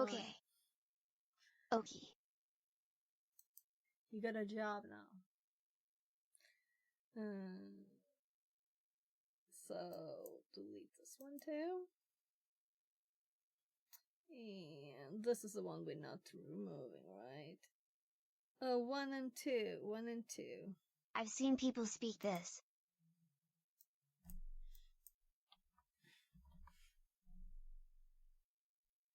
So number 1 is actually finished. Oh gosh. Lao? Translated from French. Oh yes, so actually, I don't think it understood the alphabet there, right? I don't think the TDS understood it, so Google didn't get that. Lao is the official language of Laos, and spoken there by roughly 3 million people. Roughly 55% of the population there speak it as a first language. It is also spoken by around 15 million people in the Isan, meaning northeast, area of Thailand, where it is called the Isan language. Okay, so it's language with several names, because it belongs both to a country and to something else. Interesting. So I don't even actually know where Laos is. Now I'm thinking it's close to Thailand, right? So here's Thailand, there's Laos. So that's why. Northeast. Cool. Cool. That's Salgom Puthadorat.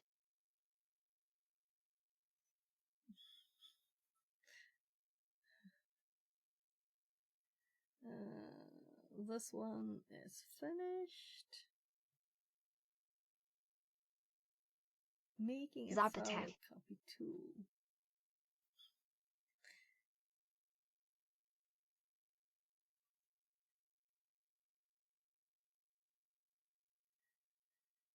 So they all three files have the same name, but this one doesn't have a number on it. So this one is actually finished too. So now we're They down are spoken to primarily in the state of Oaxaca, Mexico, by a total of approximately 425,000 people, in EG 2010, within a much larger Zapotec ethnic community. Due to immigration, there are now Zapotec speakers in many other parts of Mexico and the United States. I'm Cool. done now. Okay. Now, So Zapotec must be one of the coolest names for a language, right? It sounds very like cool. I'm just gonna export a few of these because I try to indeed. keep YouTube busy with my uploads. Since I want to get this down.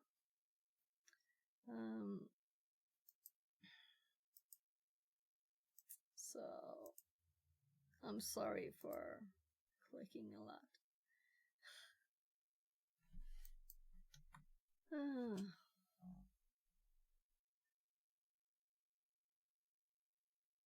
So no That's updates Twitch? yet on. This is Twitch, yeah. The webpage. These are my old streams. I'm very diff. I have enough on the door. This is like.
I'm ahead. I'd hope to see you Axin, D.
VR Mechatronics says.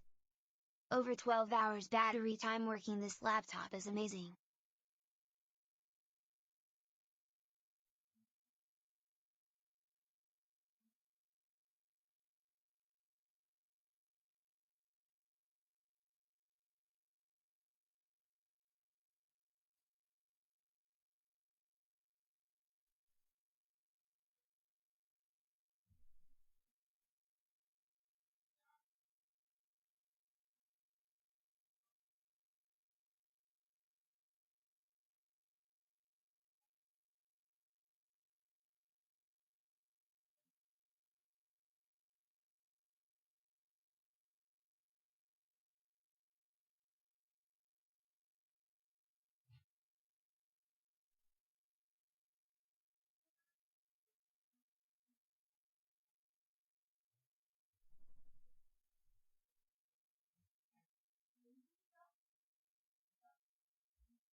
So, you know what I didn't do? I didn't do the redeems.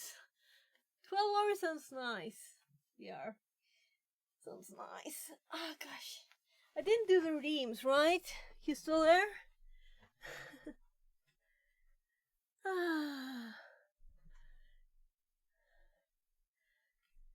Mr. Shees, are you still here? Ellipsis Shees. Is that what he said? Right. I was doing this and I don't remember where I was, so let's update this.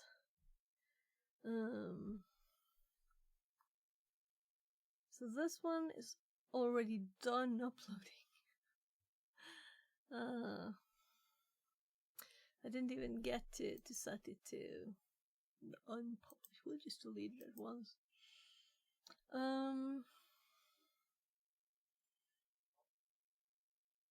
Well, this one is still working on it, so let's do some more. I wish I could do this with keys. I wish I could automate this. So it is so many clicks for this. I don't trust automation though for this because sometimes it stops working. I could like put delays in there. It's not like I'm ever gonna do this again, right? This is a once, then we're done. Though I will make highlights, and it would be nice if it could enumerate all the files in here and just upload everything in, then delete it. Right, so this will make me never keep highlights on Twitch because I might not be able to do an highlight, and then we just upload it instead. Yeah, so I'm talking too much. I don't know what I was doing. Let's just do export and export.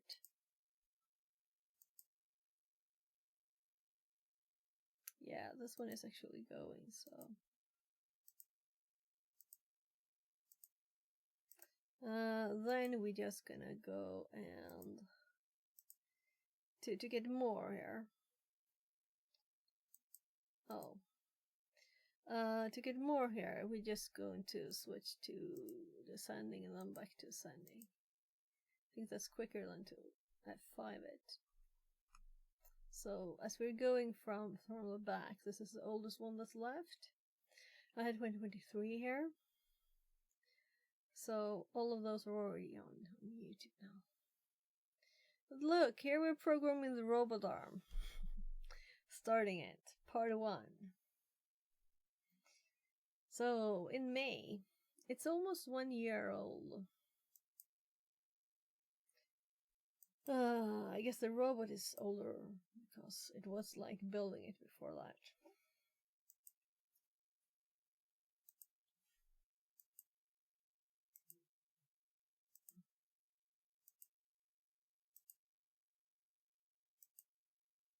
So I think it's queuing.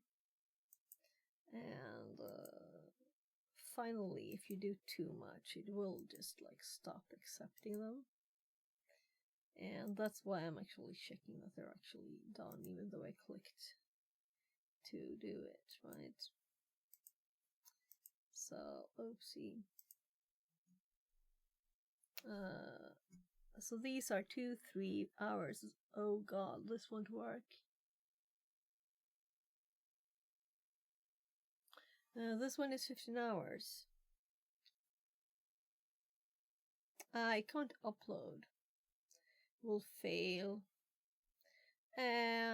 Which means we will have to save this one to later.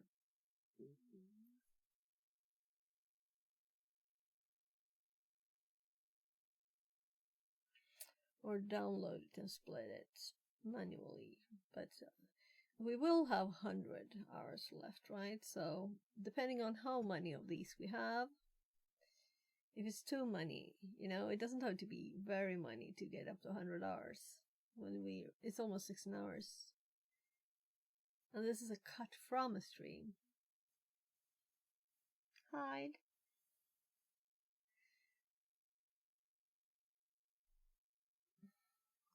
Yeah, so let's go to something more fun again. So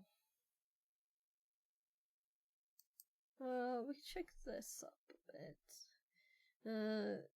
The crash we had with the camera made me stop my VM.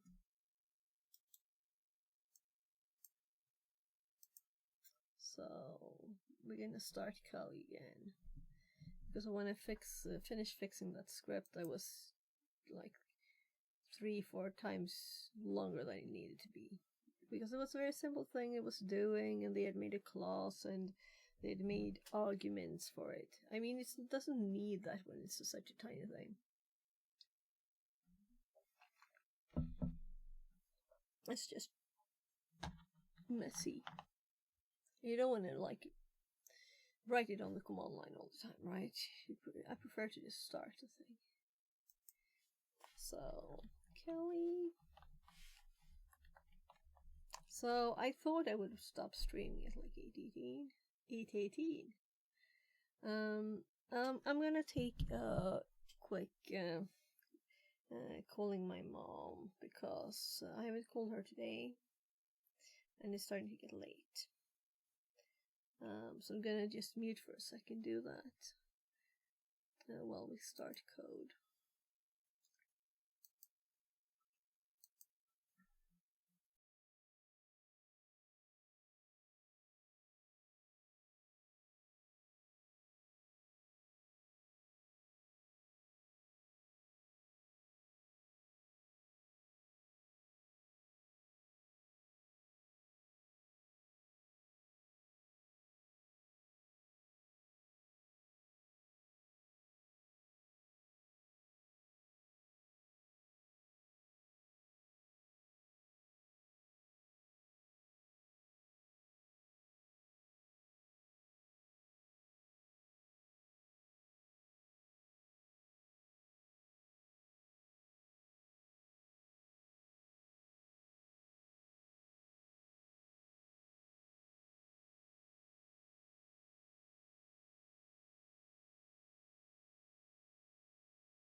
Fixit says. BRB.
Talking to my mom.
So, and my mom was very happy for a letter about selling a country house.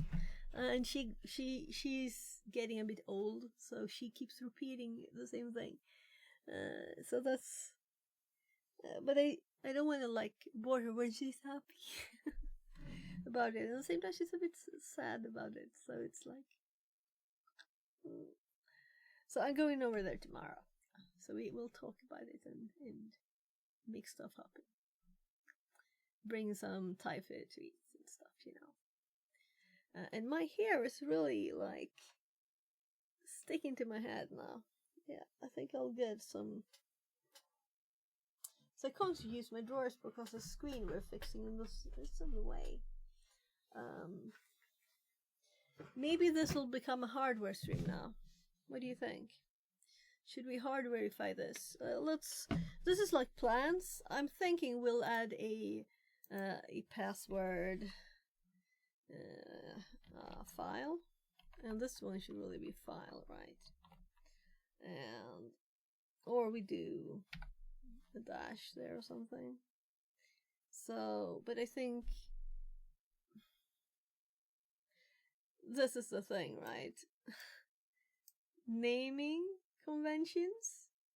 Who is using both versions of the same thing? But so this is not them. This is the libraries. And here we have response status underscore code. So that's why I'm thinking maybe underscore file, right? And the password file. And if there's a file is filled in and not this, it will behave differently, right? Because we can also have an outer loop here for adding passwords. So of course we'd have to like if passwords file equals is it double in here? I guess we do normal ones because that's what I use. Then we're going to use this one password, right? And else we're going to do, you know, so just thoughts. But let's actually do a bit of more stuff. Let's do more stuff today.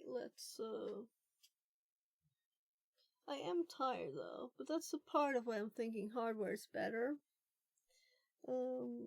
I did just throw stuff like to the side here before, so I'll have to clean a bit before we can even do anything. So everybody is like went away when I was talking to my mom, and I totally get that. Or maybe I'll just I'll raid myself and do a gaming thingy.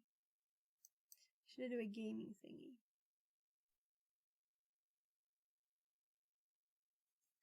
So, let's see, messages. Ooh, a sub expired. One of the few ones I care about. Let's see. But it's a gift sub. It's not me doing it. So most gift subs, I'm just annoyed because I get a lot of. I don't know what the channel is even, you know. And I get lots of stuff that emotes I don't want.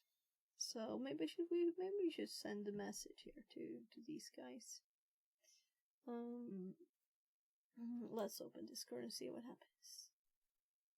Yeah, I'm like I don't know, should I stream? Should I not stream? Should I play games? Should I set up a Proxmox server? I kind of think that might be the thing to do now. But let's do this first, right? Yeah, I don't wanna hold that up. That's not good. I'm streaming my old stream.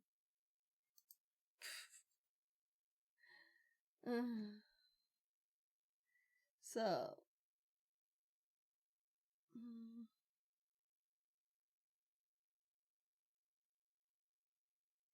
My kid's playing Roblox. I don't know. Yes. This is okay. So yesterday, I made a hardware hacking channel on my Discord, and I didn't disable ChatGPT before, so it went crazy and did a vibe with a rabbit. And maybe I'll just delete these messages. Yeah, let's actually do this. Like, copy the message to here and send it again, and then let's delete these messages. So I don't know how to delete a reaction, right? So delete the message, and let's delete this message. So, and then we delete this message. Fixerbot says, New follower TR1XH0. Less than 3. Welcome in. Yeah, I'm not gonna click on my own announcement, am I? So, just to make this selected. So, yeah. Yeah, we were going to try hack me there. So we're going to go to their, like, rooms are broken thingy. There's so many things.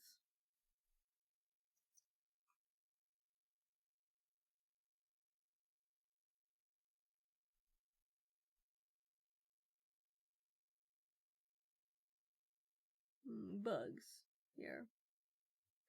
Room bugs. This is where we're going. And we're gonna put the little notepad message. There. Well, I guess we don't save that. And you don't have permissions. They changed it? That's annoying. So I think I'm both in here, right? So it wasn't that long since I did messages in here.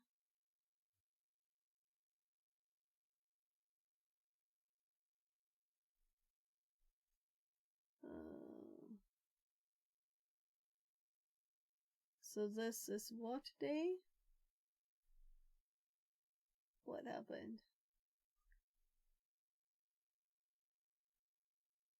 Scrolling. I saw a date and then it disappeared. 24th of what? November 2024. Then I could write in here. Yeah, now I can. Now I can write.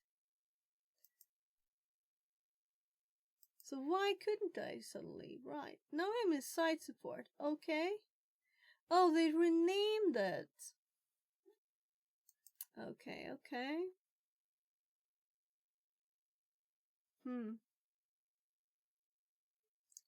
New follower Aniket 27. That might have been in site support. Less than 3. Well. Let's do this once more and scroll down to something that looks more like a bug.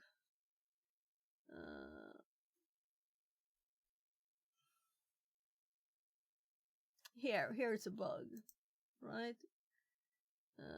A bug for a room, which we're in room bugs, yeah. So I can't send the messages anymore. That's annoying.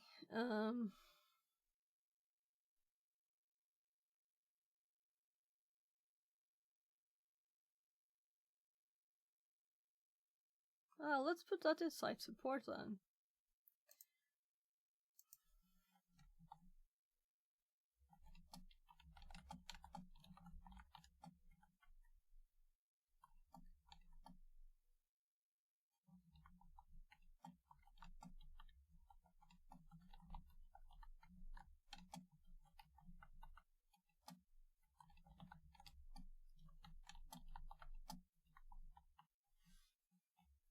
Yui. Where do you want the bugs? I have the fixes too.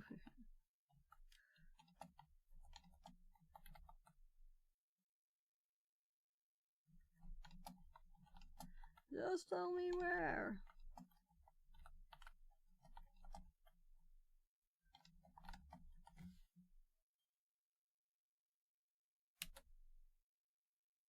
So,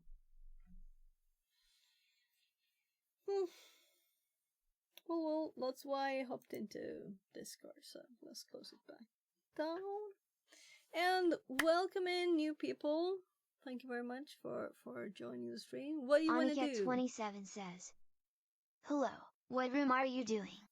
So, we were doing this earlier. We could hop back to doing this. I was kind of thinking that we might just put up a Proxmox server instead. And we have a computer here that's ready, kinda. It doesn't have any cables, but otherwise it's good to go. We just let us have to decide which one of the lab machines we want to use. I'm kind of looking at the best one, but maybe the second best one is good enough for that, and we'll do something else with the best one. So let's go to lab and check the computers here. So these are the computers. I think it was like a week ago. So this is both of these are like the same age, right? This one is a little not as good. Sitebugs. Okay, they want us to send it to Sitebugs. I guess I opened Discord again.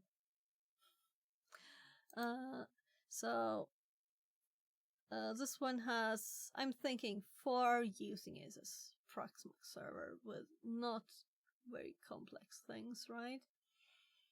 It's not a lot of memory, it's not a lot of cores. How will this work? We don't know. This one doesn't have a graphics card. It's not like it matters much, because we might put the 80 server on there that we made yesterday. We might put like some simple clients, still Windows machines though. Or yeah, we can't really run it all on this machine because I'm streaming.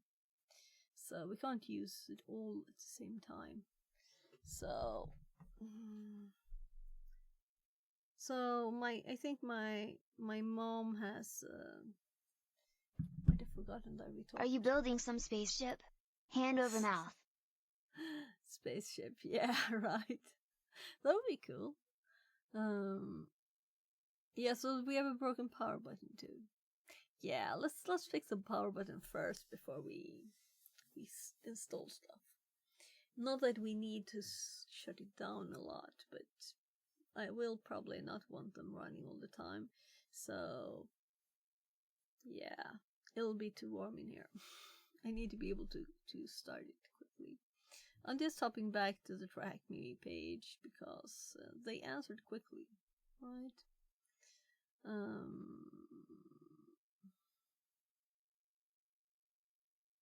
There.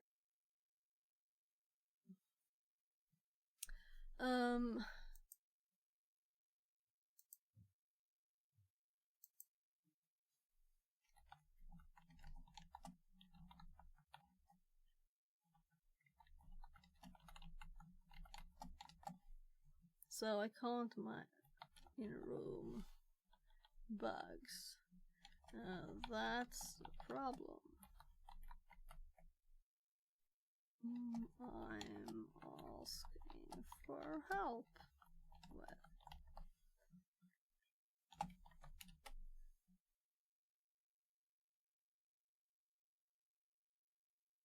So maybe I shouldn't have hopped in here if they were answering like that. They don't understand the problem. I think bugs for rooms is kind of obvious. It's room bugs.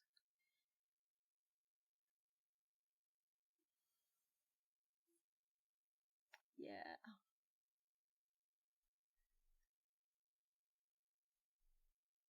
I'll give a heart for that. I didn't mean to be mean.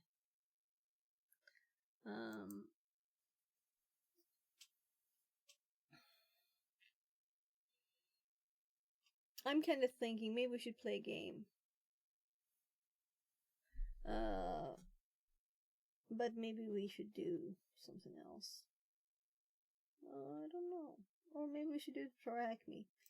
I think it's very fun to do Track Me. I just thought that this section was not like a thing I will do in like short time because that is okay. There's a pin message. Okay. Let's see. Did I even show you what I had up before? So let's hop over to Room Bugs. There's a pinned message. How can you see that? I don't see any pinned message. Here. We're moving bug discussion to a new forum channel to help us better organize and track bug reports. Bug report. Forum post guidelines. Before submitting a bug report, check system post to avoid duplicate reports. This is a room bug, not a site bug. It's error in the text. It's not like...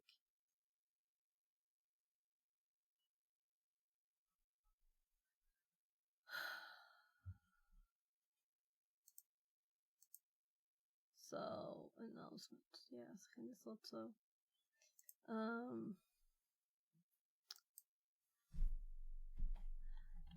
Thanks, read that now.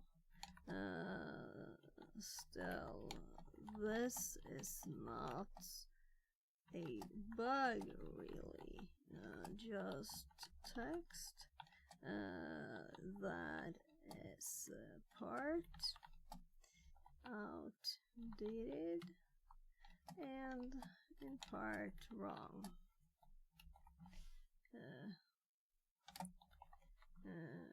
Typo, I guess.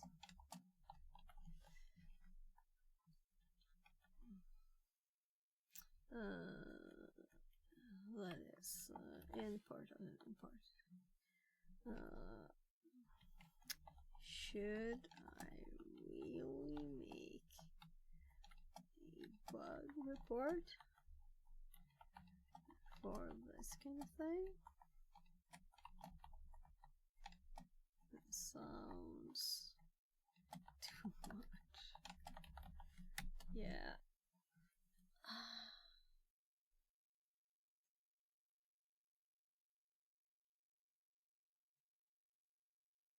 So is this person connected to Track Me, or if they're just like just anyone? Yeah, they're just a normal person. So they're just trying to help. They don't like know what the thoughts behind stuff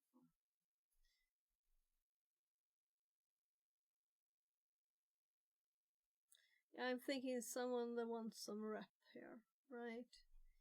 That kind of thing is a bit annoying. I mean, when they have this is annoying. Not that people helps. People helping is great. It's just that you don't know the reason when they have this thing.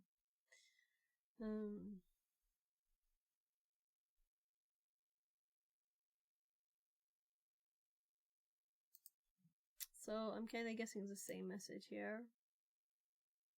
Yeah, it's moving here. That's not good.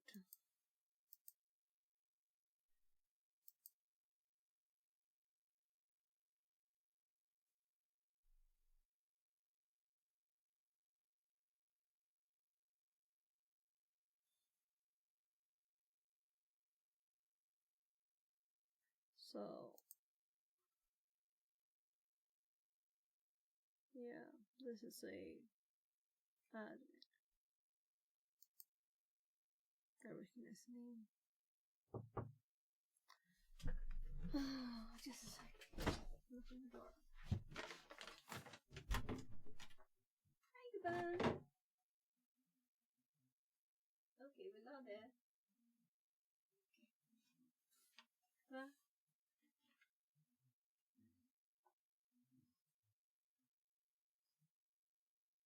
Är det små alltså eller? Tredubbla. Tänk om jag kom med tredubbla för jag tänkte att det var någon här.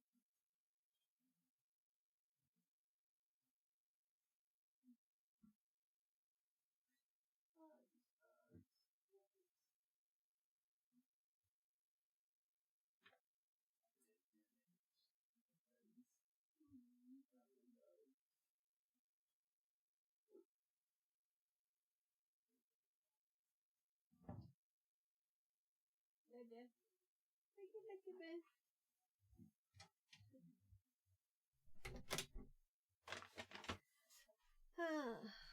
So I'm gonna go make microwaves and pancakes for my kid, but let's see if we can find the right place to do this really. So it is a bug in a room here. I just think it's too much, you know.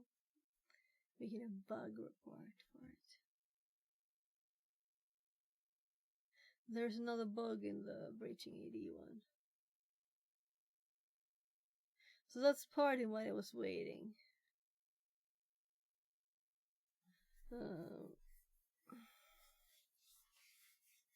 So we don't want to read about stuff we haven't done yet. Room bug. Yeah, so you set the type. Like room bug. Site bug. So there's lots of bugs on the site. So closed. So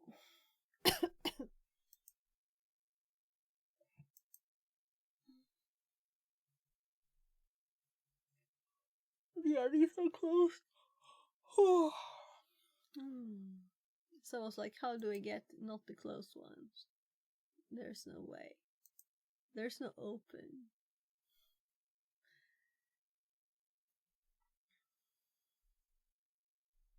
Yeah, I guess this is a better way because they will actually not get lost in chat.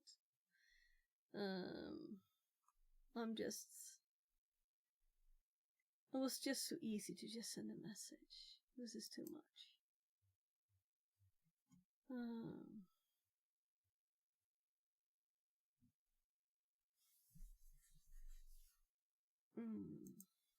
So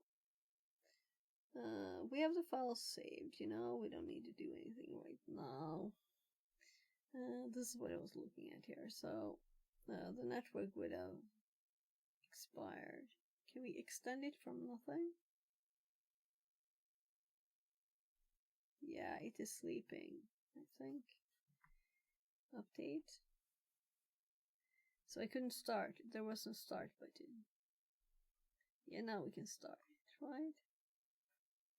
So it was a bug when we started too, right? By the way.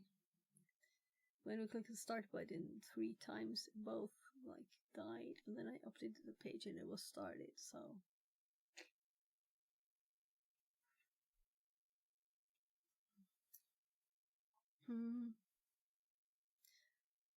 I'm gonna go make the pancakes, like quickly, and then we'll decide what to do. We can do something totally different, but maybe, Prax, Max, let's see what they have, like some requirements or something. Products maybe. So virtual environment, learn more. So I'm not the only one using an old computer, right?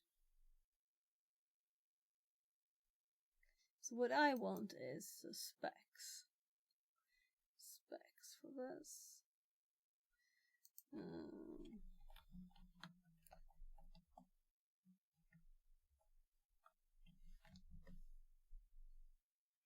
There are hardware requirements.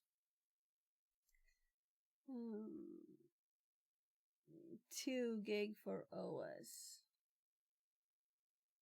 And desired memory for guests. 1 gig memory. What?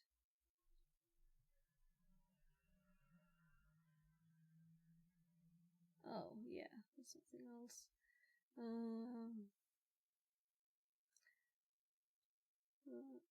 Storage. Well, SSD is best, but I don't have my VMs on this computer, even on SSDs. Hardware rate with batteries.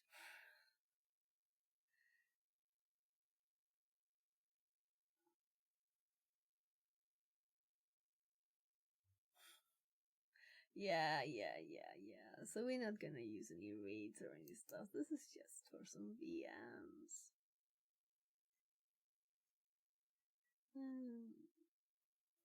For evaluation. For testing only.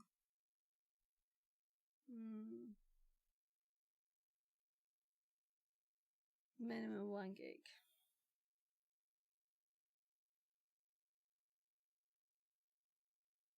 Debian. Yes, I would use Debian, definitely.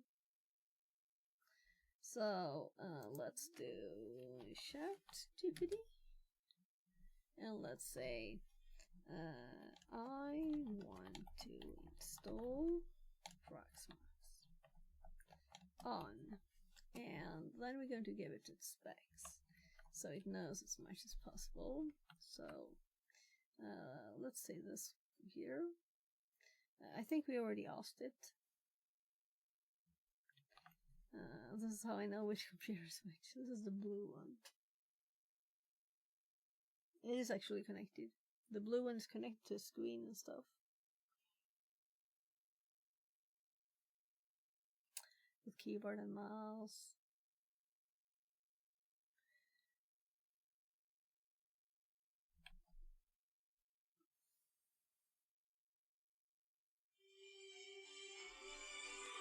Oh.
So I don't know. My mom called back. She said there's some other face on her phone screen.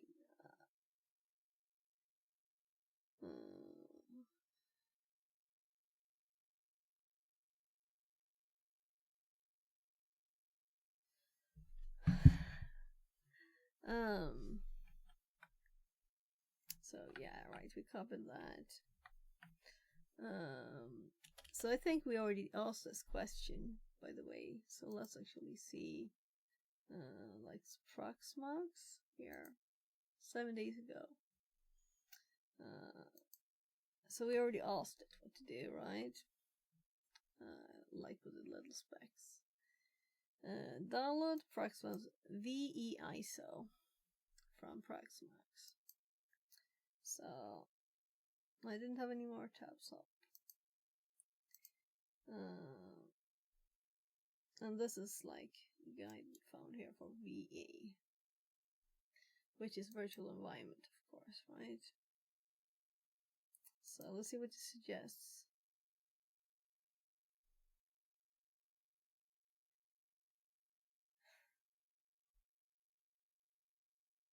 So it doesn't know that you need an operating system too.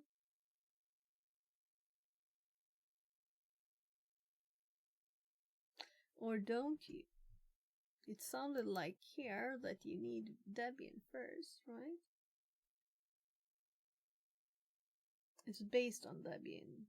This is why the disk image provided complete Debian system. Okay, so we don't need to download it separately.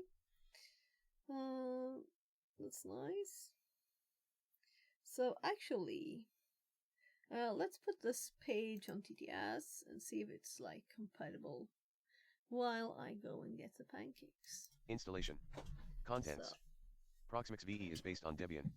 This is why the install disk images, ISO files, provided by Proxmix include a complete Debian system as well as all necessary Proxmix VE packages.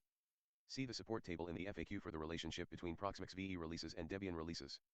The installer will guide you through the setup, allowing you to partition the local disk, apply basic system configurations, for example, time zone, language, network, and install all required packages. This process should not take more than a few minutes. Installing with the provided ISO is the recommended method for new and existing users. Alternatively, Proxmix VE can be installed on top of an existing Debian system. This option is only recommended for advanced users because detailed knowledge about Proxmix VE is required. Using the Proxmix VE installer. 1. Complete operating system, Debian Linux, 64-bit. 2. The Proxmix VE installer, which partitions the local disk, with ext4, XFS, BTRFS, Technology Preview, or ZFS, and installs the operating system. 3. Proxmix VE Linux kernel with KVM and LXC support. 4. Complete toolset for administering virtual machines, containers, the host system, clusters and all necessary resources. 5. Web-based management interface. All existing data on the selected drives will be removed during the installation process. The installer does not add boot menu entries for other operating systems. Please insert the prepared installation media, for example, USB flash drive or CD-ROM, and boot from it. Make sure that booting from the installation medium, for example, USB, is enabled in your server's firmware settings. Secure boot needs to be disabled when booting an installer prior to Proxmix VE version 8.1. After choosing the correct entry, for example, boot from USB, the Proxmix VE menu will be displayed, and one of the following options can be selected. Install Proxmix VE, graphical. Starts the normal installation. It's possible to use the installation wizard with a keyboard only. Buttons can be clicked by pressing the Alt key combined with the underlined character from the respective button. For example, Alt plus N to press a next button. Install Proxmix VE, terminal UI. Starts the terminal mode installation wizard. It provides the same overall installation experience as the graphical installer, but has generally better compatibility with very old and very new hardware. Install Proxmix VE, terminal UI, serial console. Starts the terminal mode installation wizard, additionally setting up the Linux kernel to use the first serial port of the machine for in and output. This can be used if the machine is completely headless and only has a serial console available. Both modes use the same code base for the actual installation process to benefit from more than a decade of bug fixes and ensure feature parity. The terminal UI option can be used in case the graphical installer does not work correctly, due to e.g. driver issues. See also adding the no mode set kernel parameter. Advanced options, install Proxmix VE, graphical, debug mode. Starts the installation in debug mode. A console will be opened at several installation steps. This helps to debug the situation if something goes wrong. To exit a debug console, press Ctrl D. This option can be used to boot a live system with all basic tools available. You can use it, for example, to repair a degraded ZFS repool or fix the bootloader for an existing Proxmix VE setup. Advanced options, install Proxmix VE, terminal UI, debug mode. Same as the graphical debug mode, but preparing the system to run the terminal-based installer instead. Advanced options, install Proxmix VE, serial console debug mode. Same the terminal-based debug mode, but additionally sets up the Linux kernel to use the first serial port of the machine for in and output. Advanced options, install Proxmix VE, automated. Starts the installer in unattended mode, even if the ISO has not been appropriately prepared for an automated installation. This option can be used to gather hardware details or might be useful to debug an automated installation setup. See unattended installation for more information. Advanced options, rescue boot. With this option you can boot an existing installation. It searches all attached hard disks. If it finds an existing installation, It boots directly into that disk using the Linux kernel from the ISO. This can be useful if there are problems with the bootloader, grub/systemboot, or the BIOS/UEFI is unable to read the boot block from the disk. Advanced options, test memory, memtest 86+. Runs memtest 86+. This is useful to check if the memory is functional and free of errors. Secure boot must be turned off in the UEFI firmware setup utility to run this option. You normally select Install Proxmix VE, Graphical, to start the installation. The first step is to read our EULA, End User License Agreement. Following this, you can select the target hard disk, S, for the installation. By default, the whole server is used and all existing data is removed. Make sure there is no important data on the server before proceeding with the installation. The Options button lets you select the target file system, which defaults to ext4. The installer uses LVM if you select ext4 or XFS as a file system, and offers additional options to restrict LVM space, see below. Proxmix VE can also be installed on ZFS. As ZFS offers several software RAID levels, this is an option for systems that don't have a hardware RAID controller. The target disks must be selected in the Options dialog. More ZFS-specific settings can be changed under Advanced Options. ZFS on top of any hardware RAID is not supported and can result in data loss. The next page asks for basic configuration options like your location, time zone, and keyboard layout. The location is used to select a nearby download server, in order to increase the speed of updates. The installer is usually able to auto-detect these settings, so you only need to change them in rare situations when auto-detection fails, or when you want to use a keyboard layout not commonly used in your country. Next, the password of the superuser, root, and an email address needs to be specified. The password must consist of at least 5 characters. It's highly recommended to use a stronger password. Some guidelines are: 1. Use a minimum password length of at least 12 characters. 2. Include lowercase and uppercase alphabetic characters, numbers, and symbols. 3. Avoid character repetition, keyboard patterns, common dictionary words, letter or number sequences, usernames, relative or pet names, romantic links, current or past, and biographical information, for example ID numbers, ancestors' names, or dates. The email address is used to send notifications to the system administrator. For example, all those notification mails will be sent to the specified email address. The last step is the network configuration. Network interfaces that are up show a filled circle in front of their name in the drop-down menu. Please note that during installation you can either specify an IPv4 or IPv6 address, but not both. To configure a dual stack node, add additional IP addresses after the installation. The next step shows a summary of the previously selected options. Please recheck every setting and use the previous button if a setting needs to be changed. After clicking install, the installer will begin to format the disks and copy packages to the target disk, S. Please wait until this step has finished, then remove the installation medium and restart your system. Copying the packages usually takes several minutes, mostly depending on the speed of the installation medium and the target disk performance. When copying and setting up the packages has finished, you can reboot the server. This will be done automatically after a few seconds by default. Installation failure. If the installation failed, check out specific errors on the second TTY, Ctrl+Alt+F2, and ensure that the system meets the minimum requirements. If the installation is still not working, look at the How to Get Help chapter. Accessing the management interface post-installation. After a successful installation and reboot of the system, you can use the Proxmix VE web interface for further configuration. 1. Point your browser to the IP address given during the installation and port 8006, for example, HTTP URL. 2. Log in using the root, realm PAM, username and the password chosen during installation. 3. Upload your subscription key to gain access to the enterprise repository. Otherwise, you will need to set up one of the public, less tested package repositories to get updates for security fixes, bug fixes, and new features. 4. Check the IP configuration and host name. 5. Check the time zone. 6. Check your firewall settings.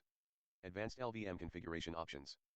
The installer creates a volume group, VG, called PVE, and additional logical volumes, LVS, called root, data, and swap, if ext4 or XFS is used. To control the size of these volumes, use H size. Defines the total hard disk size to be used. This way you can reserve free space on the hard disk for further partitioning, for example for an additional PV and VG on the same hard disk that can be used for LVM storage. Swap size. Defines the size of the swap volume. The default is the size of the installed memory, minimum 4 GB and maximum 8 GB. The resulting value cannot be greater than H size/8. If set to 0, no swap volume will be created. Max root. Defines the maximum size of the root volume, which stores the operation system. The maximum limit of the root volume size is H size/4. Maxps. Defines the maximum size of the data volume. The actual size of the data volume is data size equals H size, root size, swap size, min-free, before just where data starting size the cannot be bigger installation. than maxps. In case of LVM thin, the data pool will only be So this is more like finding problems if we get problems. sewing them, I mean. Let's change the title of the stream. Installing Proxmox. So I think I'm kind of too tired to do something very thinking, and we need this installed, right?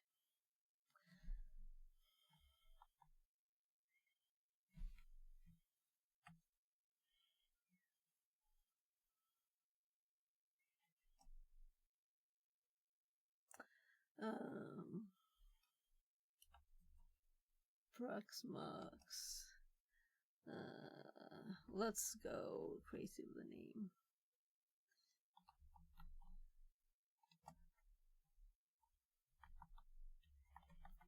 Installing Proxmox virtual environment.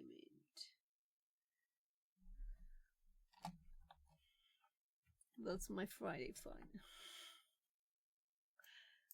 So done, and then we're gonna hop over to YouTube too and do it.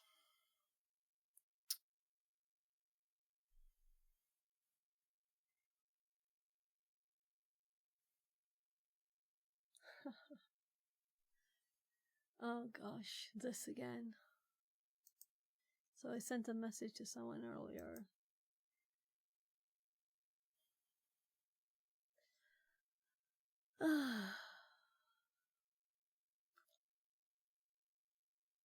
I'm like, yeah, I think I'm a bit tired when I can't find how to get to the studio.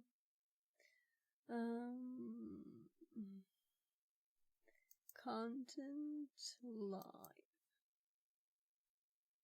Edit.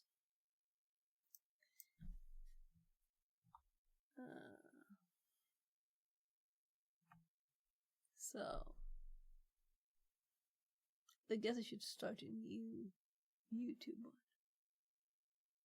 Whatever. Whatevs. So save. This is live and I'm not there. It's delayed, of course, right? So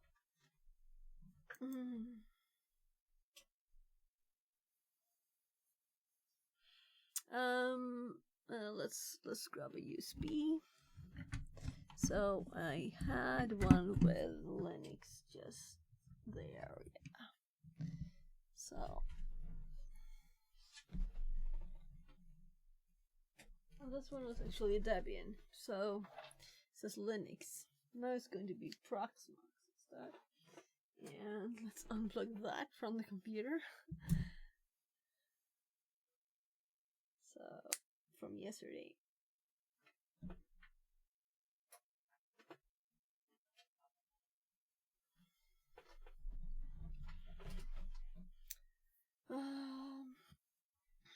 Yeah, so I don't feel my hair. It's electrical. It's annoying. Let's see if I have.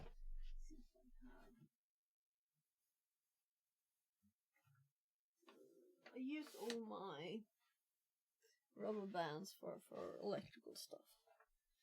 I don't have any left. So keeping wires together and stuff, you know. No, nothing. So here's a pink one. I'm gonna have a pink one in my hair. That never happened before, I think. So let's just... Yeah. It's like so electrical. I can feel this. I think I just made it double as bad.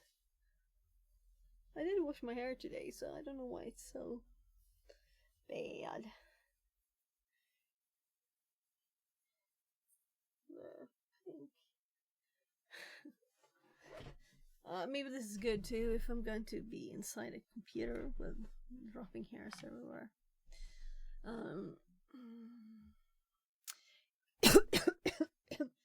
So we need to download it.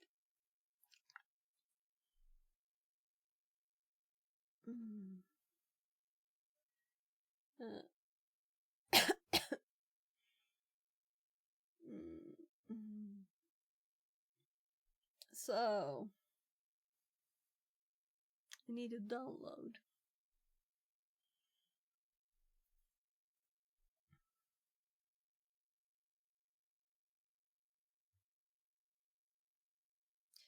So why is there no click here to download the darn file? Guess it's we're supposed to have done that already. Whatever, let's download.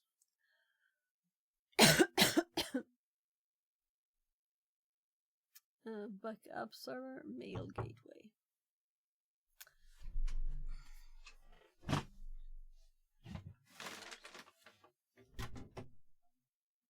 Yes. Nej, den är slut. Okej. Den är slut, du får äta med det som fanns. Jag kan inte vispa grädden ut utan. Jag är för trött. Love you.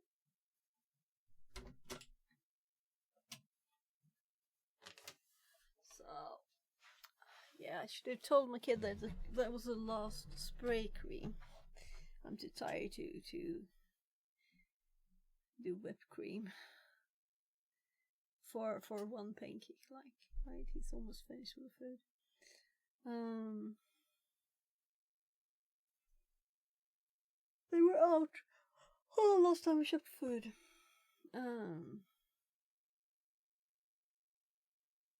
Featured downloads. Yeah, we just want the tiny thing. The tiniest thing. November. So no updates since November 2024. Guess that's good. So I'm assuming it's not that big. Downloads. Right. We should have an H. Let's just put it in H. I'm thinking hard drives now. And maybe we need to fix that button. So let's grab this. And we might finish this while having this one shut down. So I'm gonna paste it. Just in Notepad. Yeah. So good thing I didn't close the machine down there, right?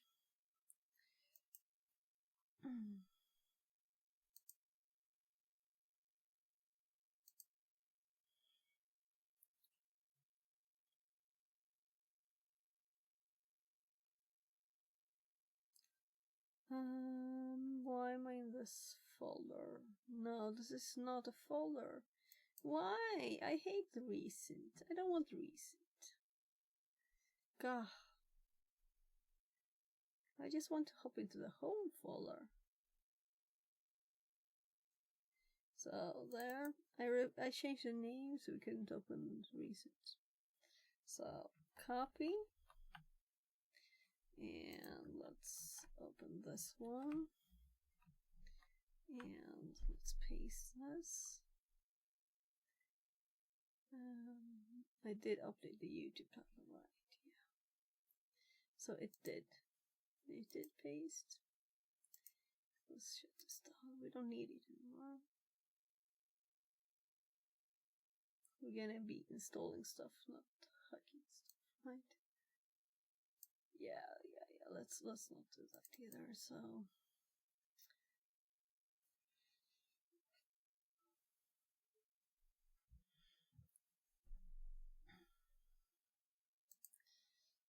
we're gonna paste it in here instead. Then I'm gonna close the Notepad.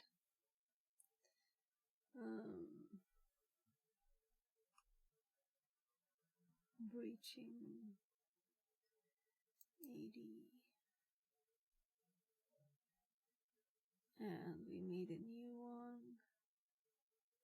This one. Alright, yeah, it's still there. Because I also made this. Let's go.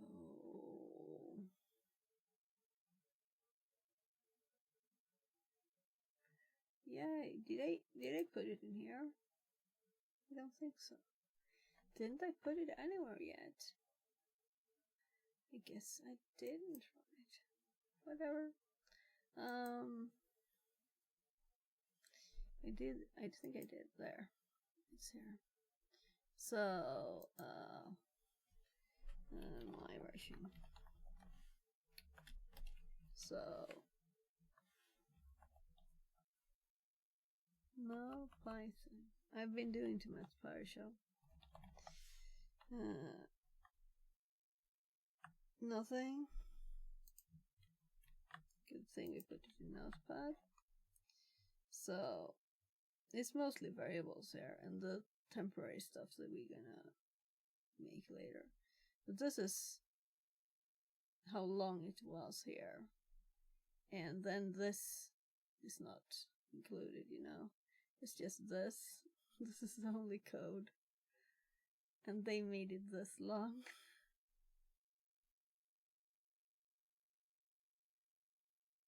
It's a bit amazing, really.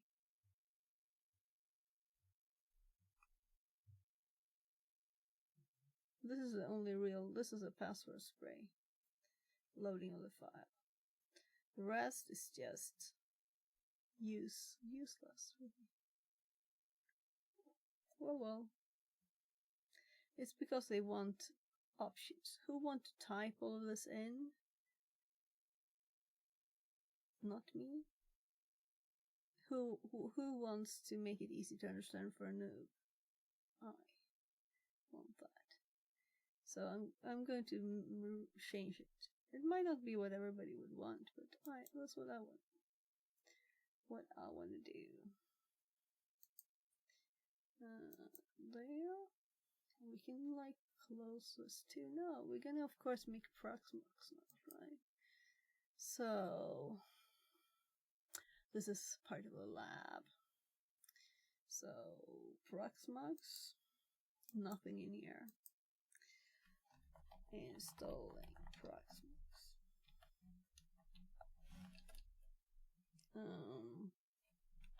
We're gonna start with the download page.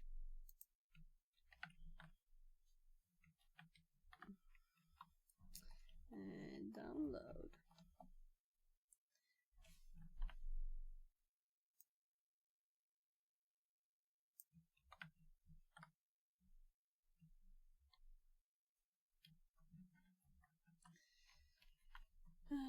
Proxmox V.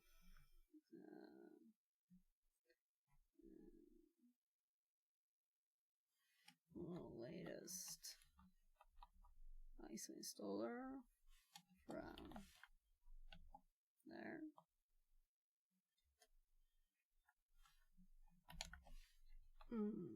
To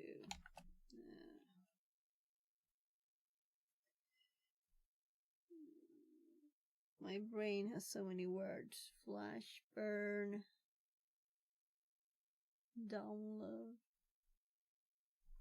What do they use?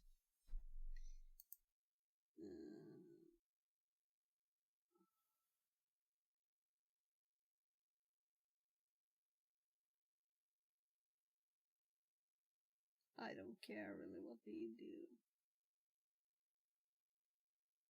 So, actually, one of the few things I use the menu for, because I don't remember what it's called. Like every time, Belina. Hello, Belina. So, file.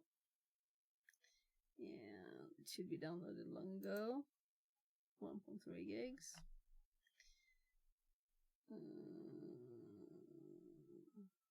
Am I blind? The only ISO is the server from yesterday.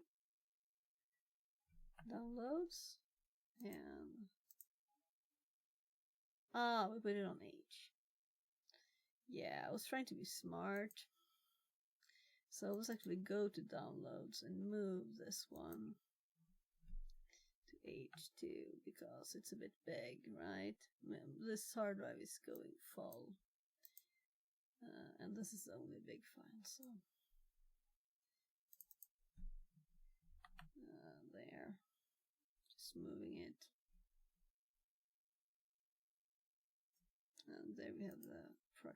say so.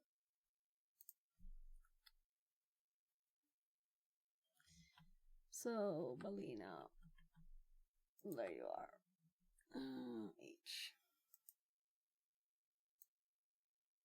And Proxmox, target, verbatim. And this is the boot drive. But I need to replace it, so tiny. Yeah, so making sure it says verbatim here, right? This is only Linux on this one, so nothing to say bye-bye to.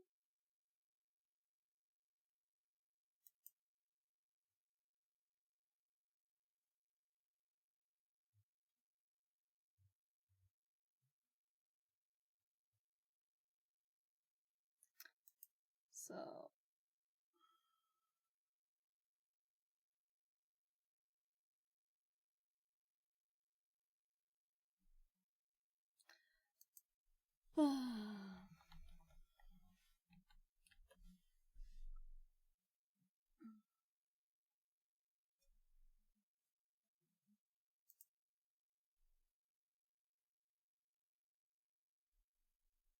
so I just want like a download page.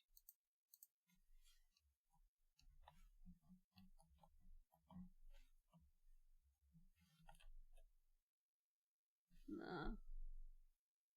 Resources.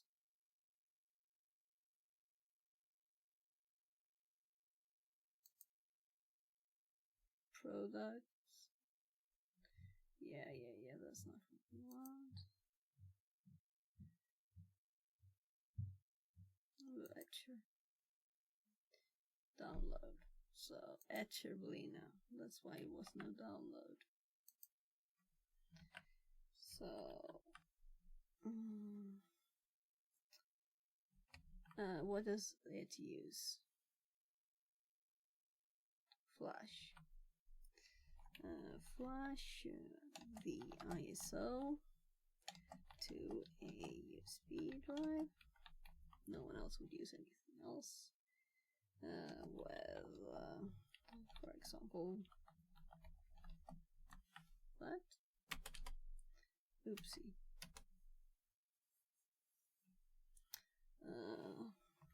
Boot.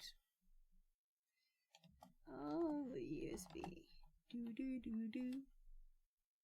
Very complicated instruction. Then we're going to see what we do next. This is so far what we're gonna do. We're gonna have to put a hard drive in the computer, and the computer is like here somewhere. And I also have clothes like in a lot of places, because I was starting to unpack like a box that I had last time I cleaned. Like a big box of clean clothes. I don't want to have it in a box. It's supposed to go into the wardrobe, so the wardrobe is not empty. Let's see how much we have to fix to get this done. So I'm actually cleaning clothes. So when I get my socks delivered, I just the floor. So it's not like full fancy clothes, it's just to do socks. Let's move them. It isn't pretty. So I got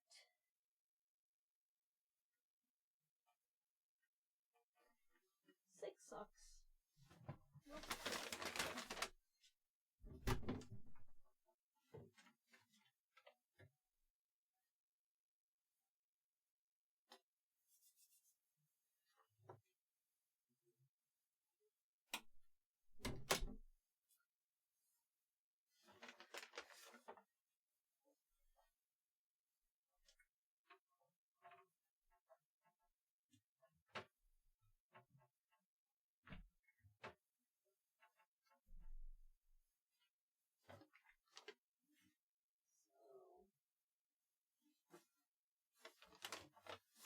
I also have a bag here with clothes that I'm kind of thinking I'm going to get rid of.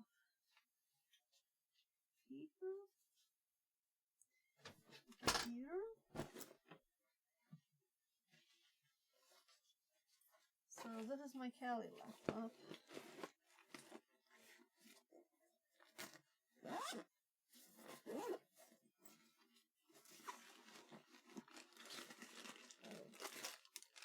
Chewing gum.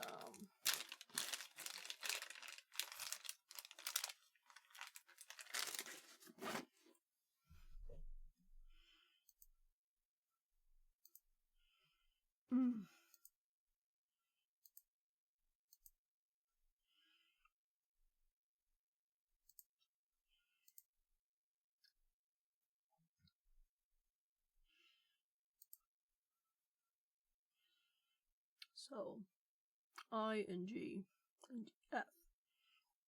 Put 3 drives on there.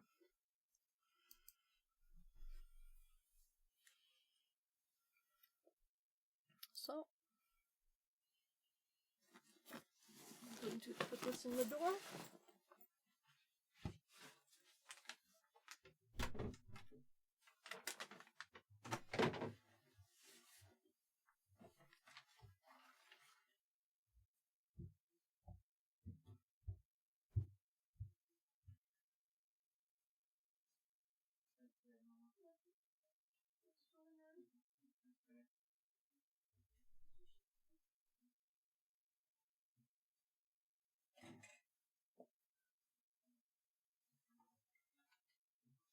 So my kid, who's a bit sensitive about me streaming, is going to bed. So I went to say good night.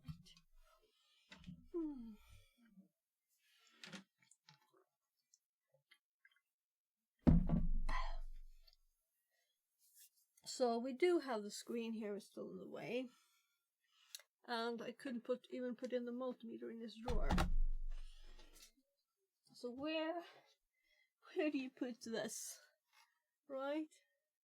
It doesn't even have a board in there, because the board is here. So we desoldered the caps and going to get new ones hopefully in a few days. Yeah. Oh, let's put it on this.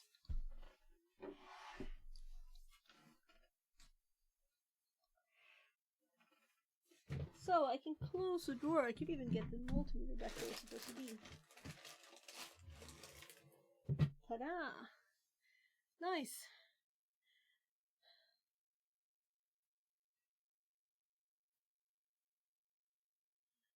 So there's a few things more that I need to move before we can do stuff.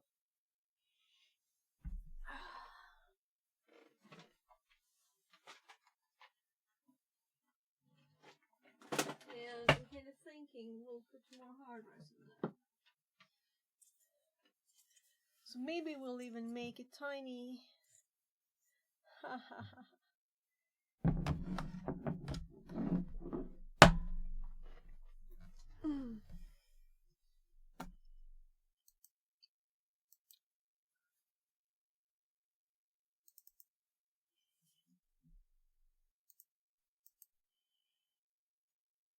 So yeah. So this is an IDE drive. So let's see what we have.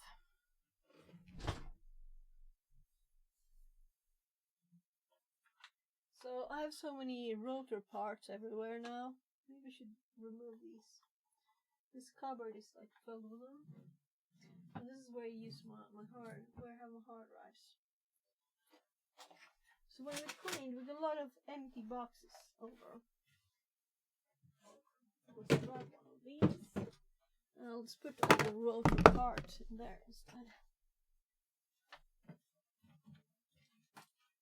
So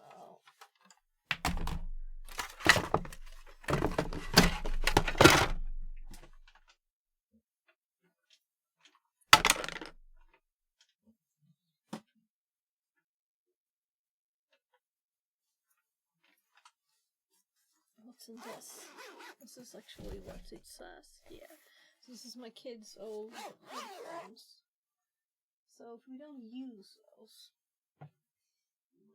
figure out.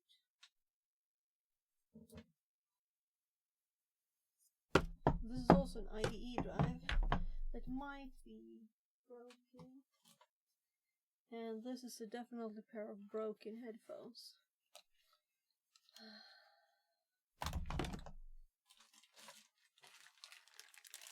So why have headphones in this place? Oh, those are broken too. So my kids, they tend to... So why is it not visible? So my kids tend to do this with headphones. Not on purpose, just so they wear out. There.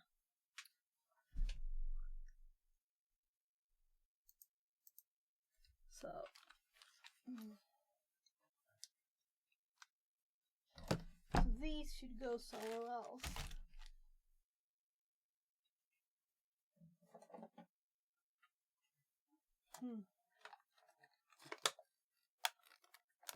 You think this would be good for my kid?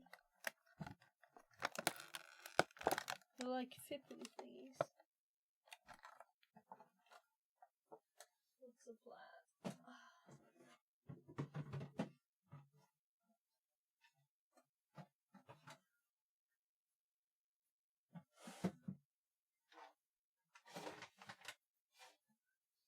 So now we know where to put these if we have any more.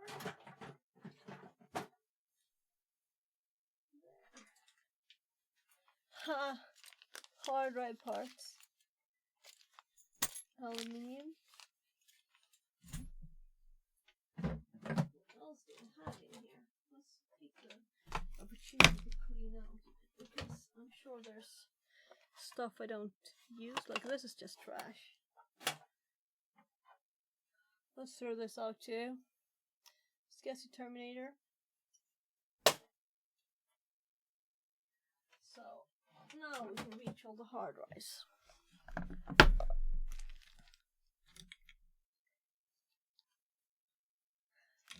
I don't want to do that now. It looks too boring. So just getting out some dust. Cover. So I've labeled them. So they're tiny ones. 2024 January. Serious books.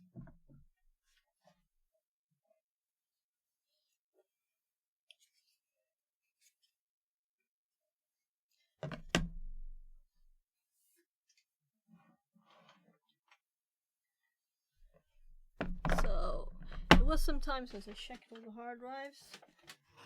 We're gonna see if this one is actually empty. It says empty though. I'll be right back. Just a tiny bite.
doing the bad position. Let's see if we can move this.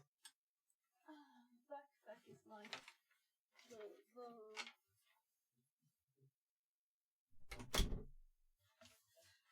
the backpack thingies that hang here, they go like in the door, so I think I fixed it.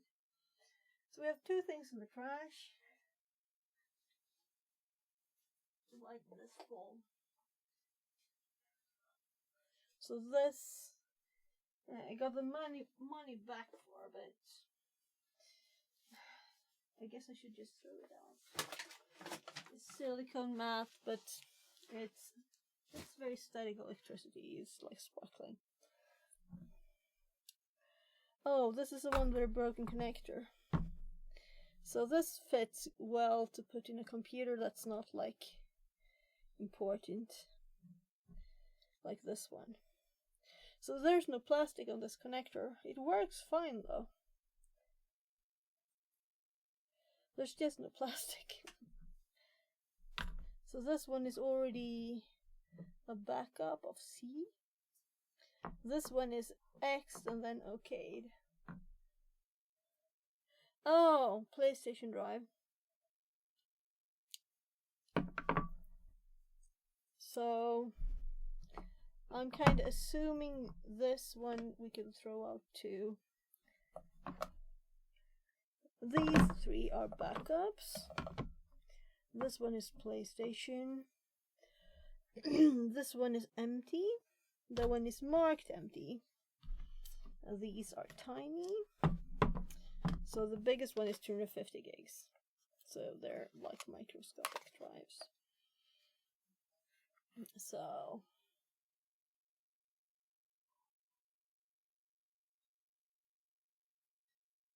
I feel blind. There, 100 gigs. Just up easily in the corner. So the labeler doesn't work anymore. We tried it the other day. I guess we going to try and fix it.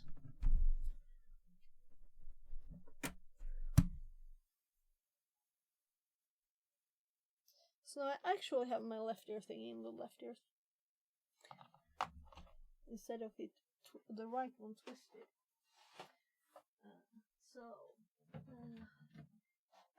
Then we have tinier hard drives. 500 to 500 gigs.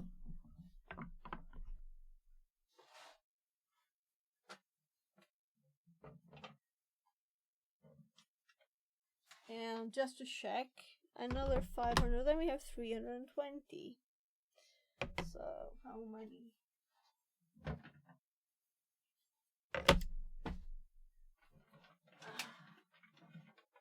So IDE. A SATA 80 gig. We could like throw that out.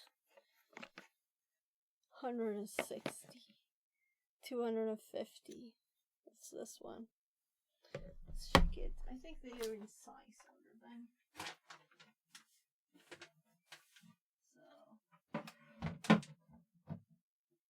So I guess it's fun to keep an IDE drive just for fun, you know. Oh, 250. So 250 is still usable, right? Even maybe for this.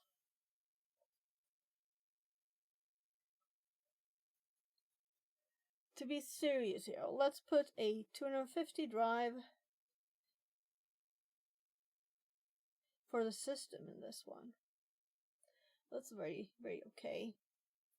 I don't think Proxmox will take much data. Even 80 maybe.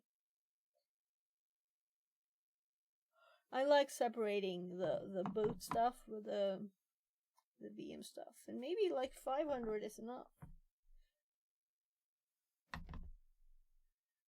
Or we can do 320 for the different ones.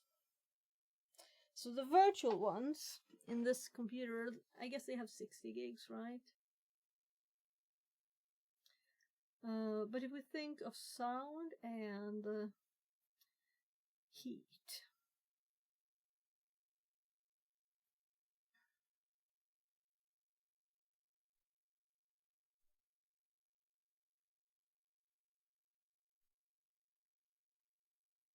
So one 2 gig drive. Yeah, I'm very curious about the Proxmox and drives. This is dusty.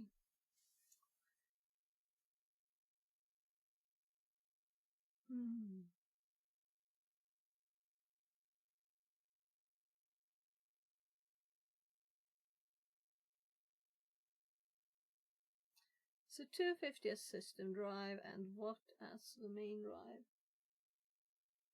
Is there any reason to have a bigger one? Maybe there is like log files, maybe like something else, some kind of backup stuff.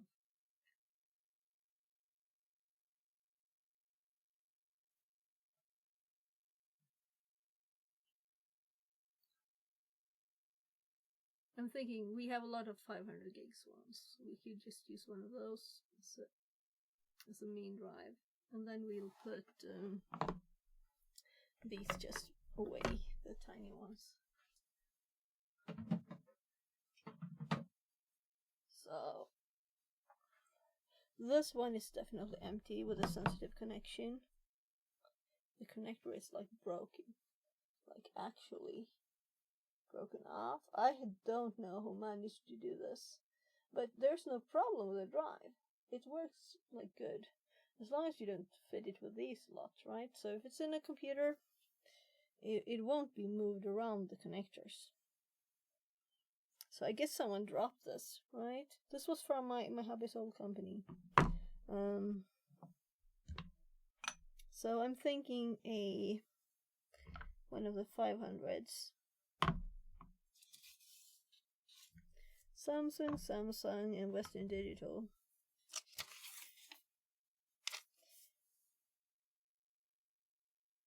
And this is a 2 tera drive. So we have then a 500 OS drive, and then I don't think we'll do more than 4 virtual machines on that one, right?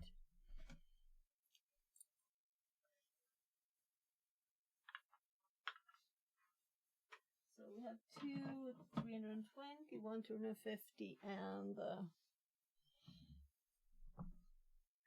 those for this machine. This one is possibly empty, and I need to check what's on there because I kind of need another drive. So, how on earth do we do with these? So this one I know is like a good one, right?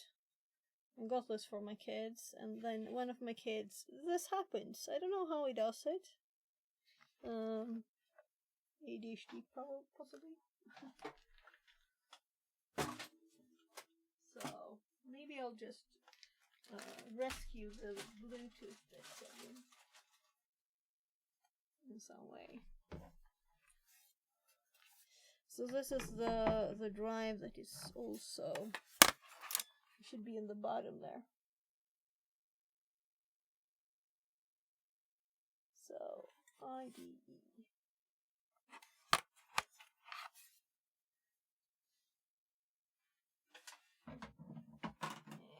And the 2.5 inches.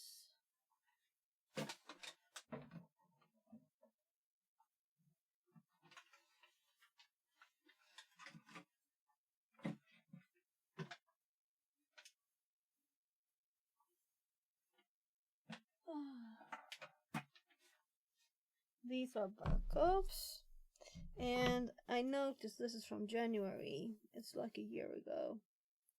It's more than a year ago. So we should make a new backup, maybe this one, and switch it around. So I'm a bit surprised I didn't have 2 backups. And this one is also an IDE drive, but it says photo recovery broken. So we have to check if it works. But it's definitely backup. So backup. That needs refreshing.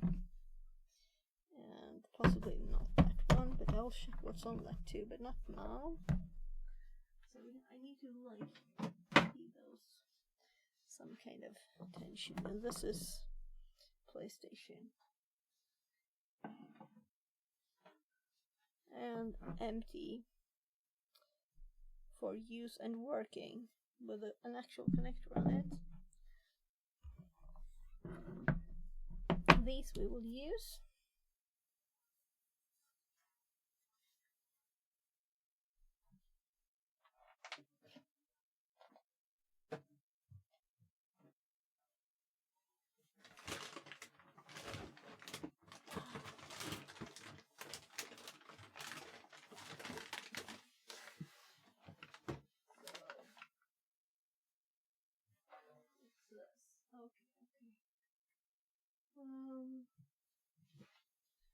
Put the laptop there. That's its cable.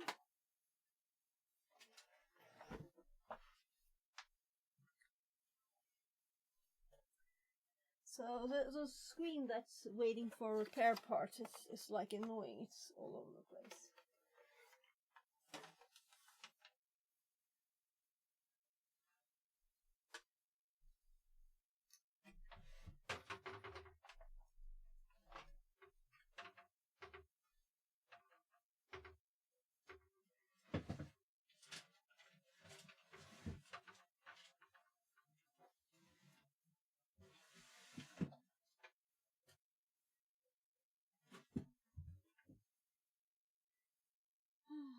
We have ID cables somewhere too.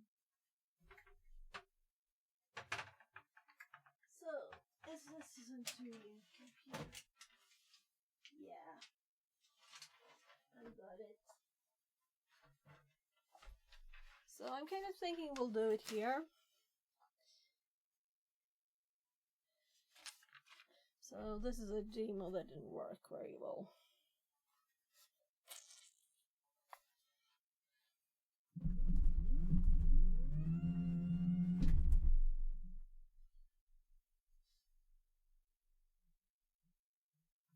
Just checking the cables.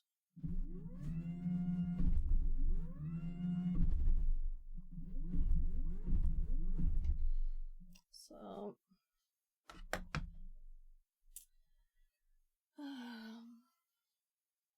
I'll just put the clothes behind me. This is when we sorted stuff last, the to-do pile. Then we have the board that's waiting for new caps. The caps are up here now.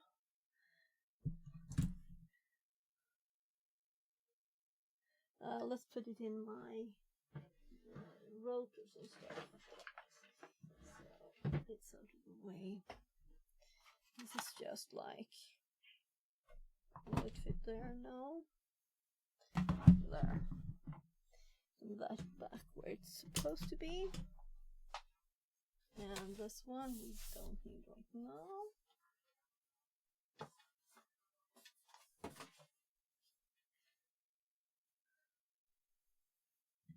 So the focus, right, is in the way, right? But these headphones are more in the way. So this is a magnet for it. Let's put it like those. This one just popped up from somewhere. I guess this is also to do, right? Oh, mom to-do list. Things to help my mom with.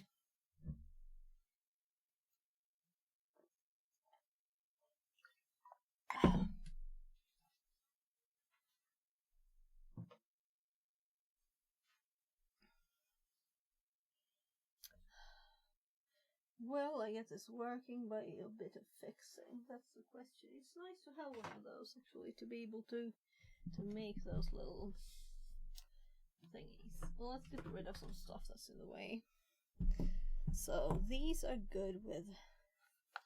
Oh, I actually found a black one. I can get rid of the pink one if I want to. It's for putting the cable. So these are charged now. So we charged these since last time. Fully charged.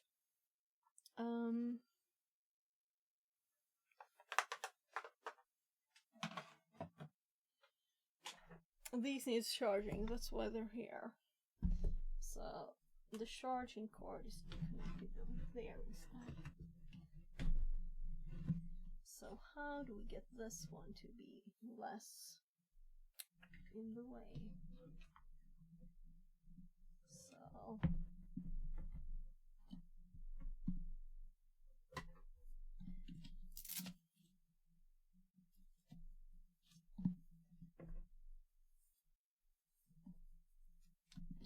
I was going to have it up here, but then it needed computer connection, not hub connection. So that kind of broke my plans for a nice desk.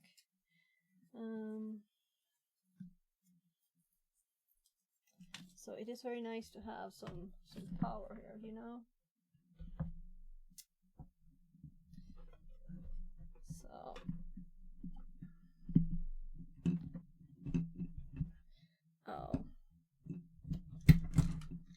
so this is a logic analyzer connected to an ESP, which is not necessary to be connected right now to the computer. Not really, right?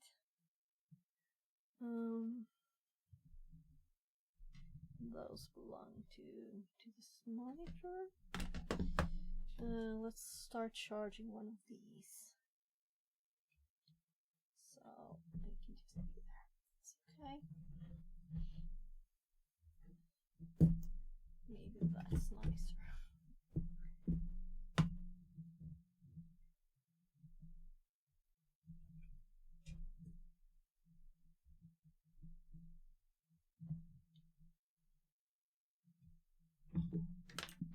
So it's not like the cable is mega short.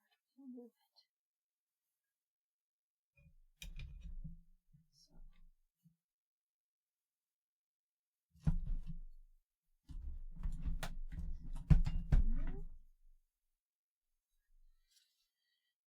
I will never use this, will I? Right? So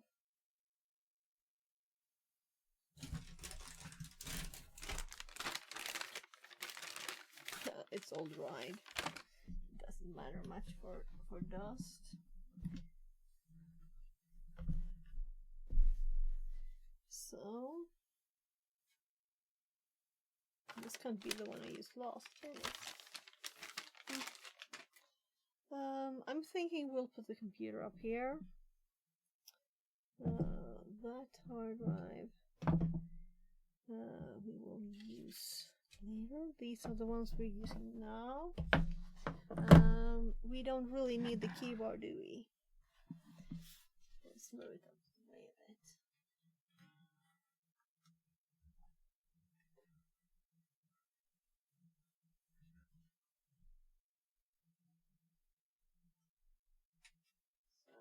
So I'm kind of unplugging the keyboard because I want to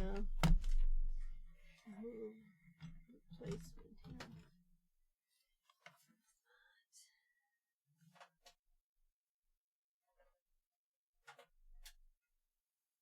So we're going to connect it to the computer. So the mic holder here is also one of the parts that is not good with this thing. Oh, whatever. Sorry for touching the mic. Oh.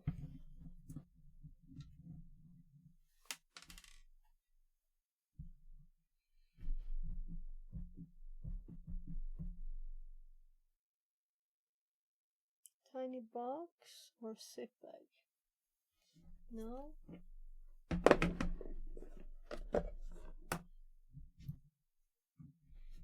Let's just put the parts.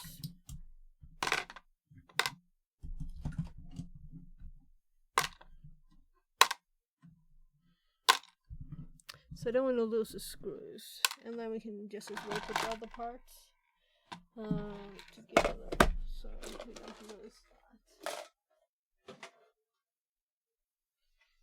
So this should go in the drawer. This actually belongs to the box.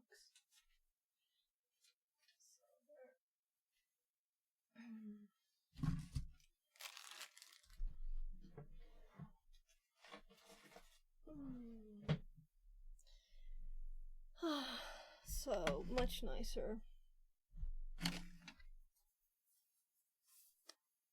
I think I need to go and get some more water because I've got a bit of a headache. So is this high enough? So I do want to be able to look down at this. Maybe even lower. Let's put that there for now.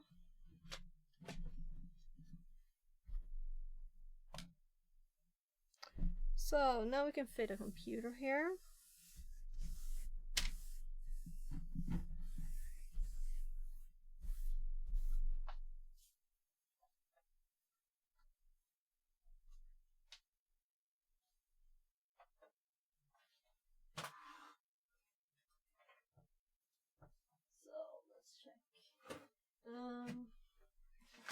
One of the problems we had with this one was the power button, right? So we're going to start to just see if it works. So power cable. There. There. And there's no like plate for this motherboard, it's just holes around the thing. So power button connected, or rather power cable connected, and this is on the power supply. So nothing happens when I press the power button. Reset button. It's totally dead. So I'm just removing the side.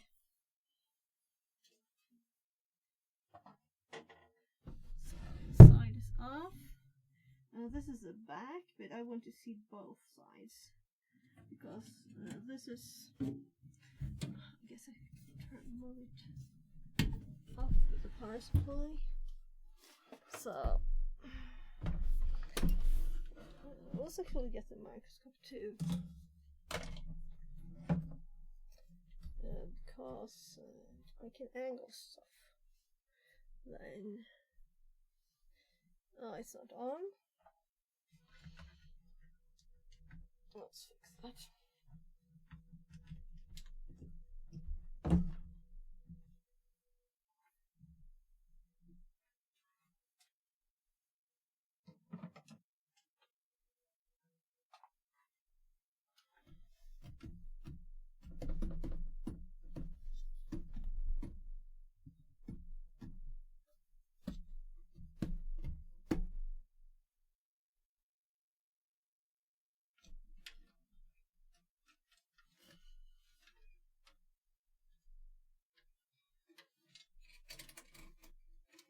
So this is why, right? We have cables here and here.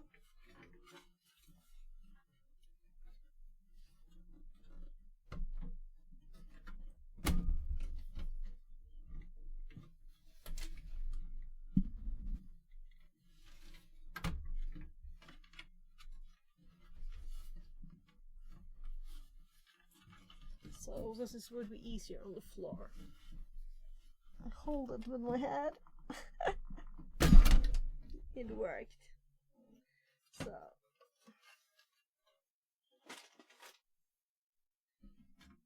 cables, they go here. So I guess this would be what? It's not like really anything here. It's not even metal, it's plastic.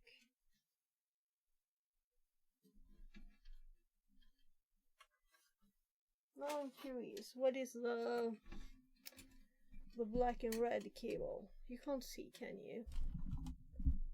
So,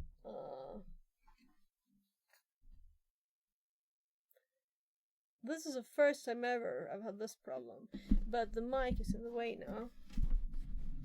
So let's do this. And why would the microscope not be on? I don't get it. Did I activate it? Turn it off? With activate? So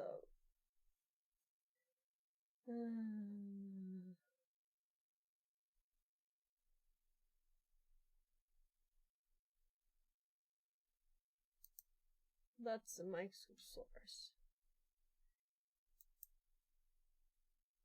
And deactivate, activate. It is definitely activated. Settings for it.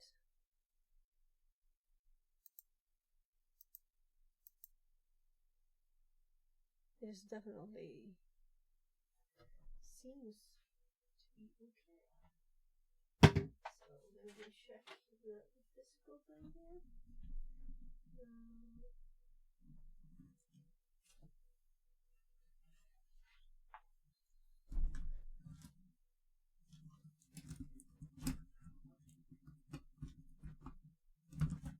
Unplugged, plugged the USB in. Very interesting. Never had this problem before, but I don't think it's worth it, really.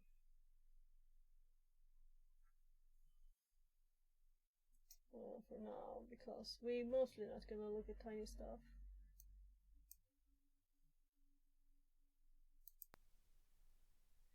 And then we got the microscope. When I didn't save the settings, is that when it popped up? Oh well. So, let's look at this.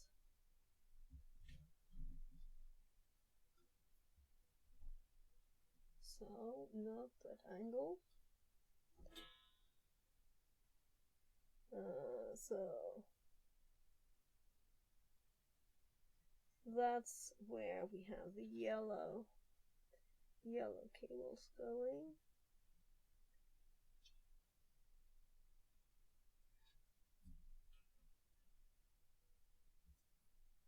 So that might have been a power glitch, but I don't think so. It must have been cable. So this bit with the power button here not working.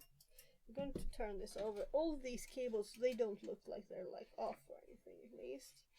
They look okay, because using this as a server without being able to turn it off sounds kinda not fun. So, well, I guess we put these in here so we don't put it on them.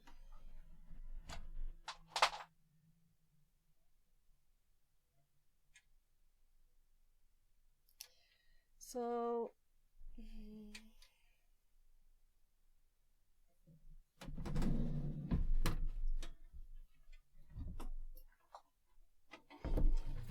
I'm going to put the side back on just to protect the insides. Rather the cables.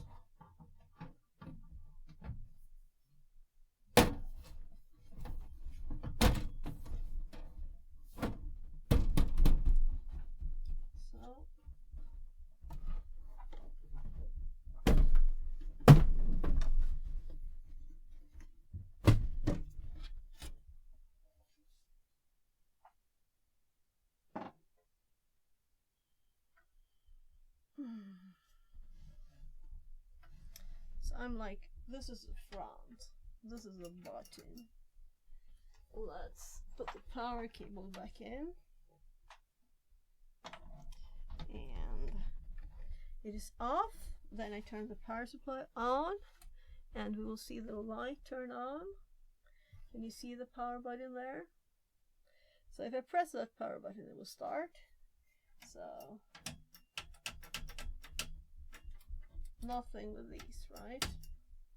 And if I click that, I know it starts. So someone might have thrown this computer out because of that. And then I'm kind of like feel sad for them. Though this was not the graphics card in this one.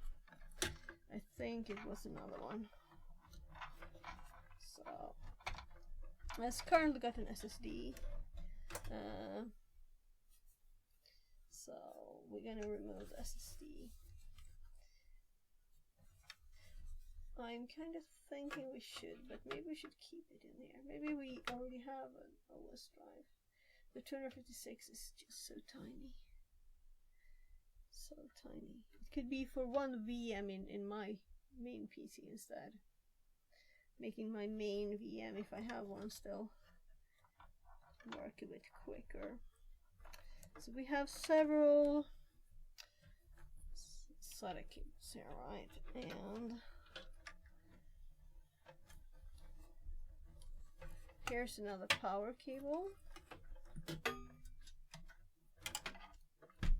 So what we want to see is if these are really connected.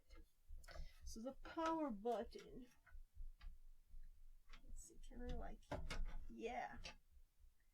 So the power button has the blue one. I can't even see a blue one. So let's microscope this. I want to preview. And on that screen with full screen, right? So we're going to see why is this power button not working. It might have broken inside here, but let's follow the cable to the other side and see if it is good in here, right? So this is the other side. So I'm gonna put my hand in there, so I'm turning power off. So it's off, all the power. So here we have this connector, all good, and this is where the blue one goes, to the very back there. So we can just switch to another one if we need to, but if it's just bad connection here, it doesn't look very off.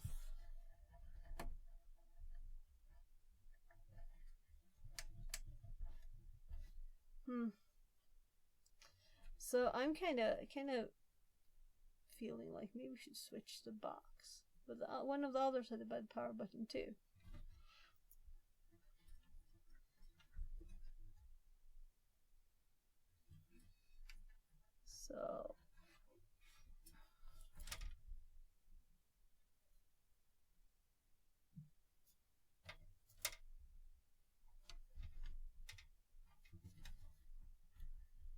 So this cable only goes over there. And this is, yeah, so we over here,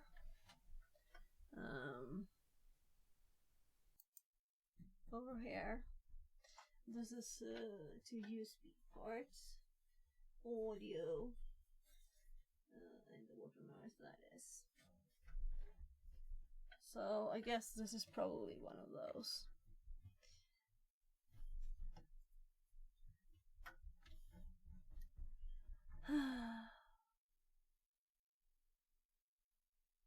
I kind of want to like pull it all out of the box.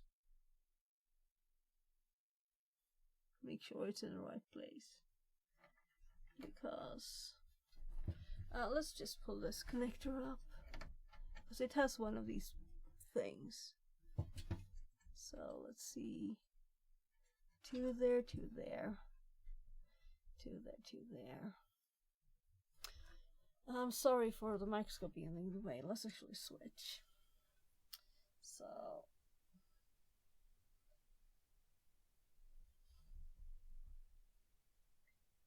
So here we have power, ground, and reset ground, and they seem to be okay, right?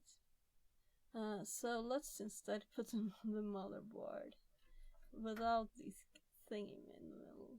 So why don't people put it straight on the connectors? Do people think this is good to have like something in between there? Maybe they don't have a microscope. So this one doesn't like the angle really. Function Undershirt says, BS viewer zo in stream boo. Remove the space. At KDGFGB. So, was it deleted from chat? Hopefully. So why does this like swing back? No, it didn't swing back just because of that. So there was stuff leaning on the microscope.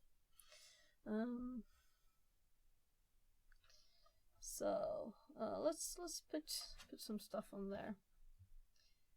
Speaker. Do we want speaker? Let's check that, by the way. What color did I say the thing? I didn't know what it was had.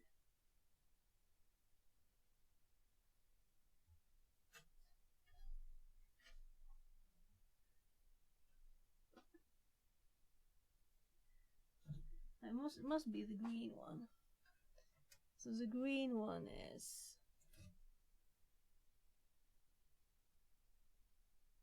P-LED. Yeah, but there's no hole. There's no hole for it.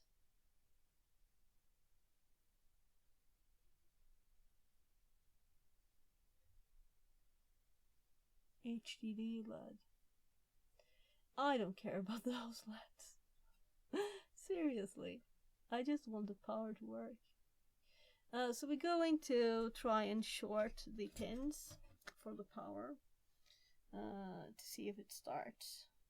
And if it doesn't start from then we can't fix it with a new button, right? So let's see. So power and reset.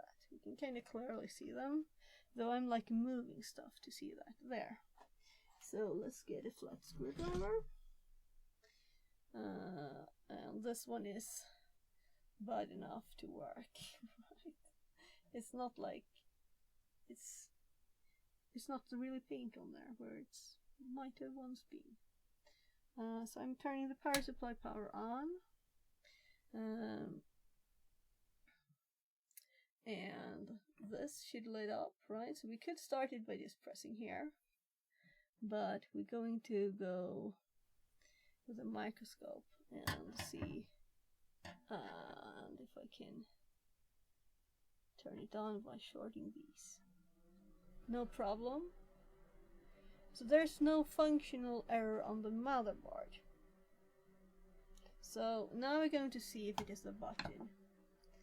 So let's just put this whole thing back. I'm just going to power it off.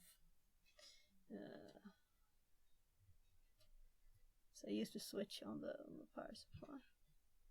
So first, before we do this, let's just pull this one out and make sure that these pins look good too. Yeah, we can do that step too. It's not a big step. It should be short, quick. So, no power button attached. Power to the machine.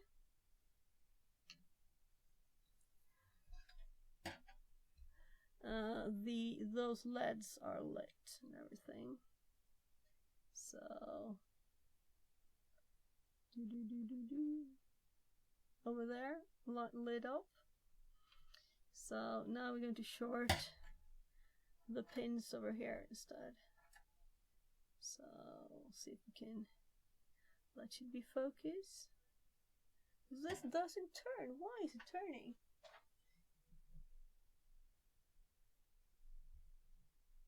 That's very annoying. There's no reason. It's like nothing in the way.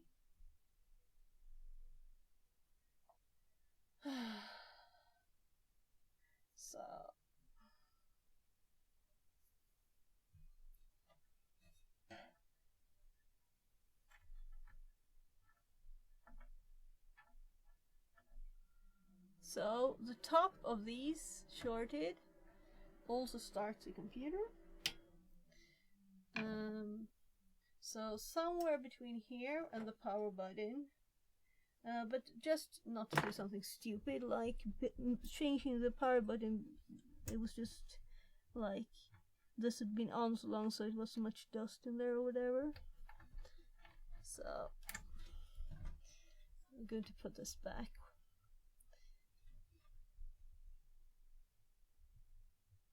No, you can't see anything. Back on the board. So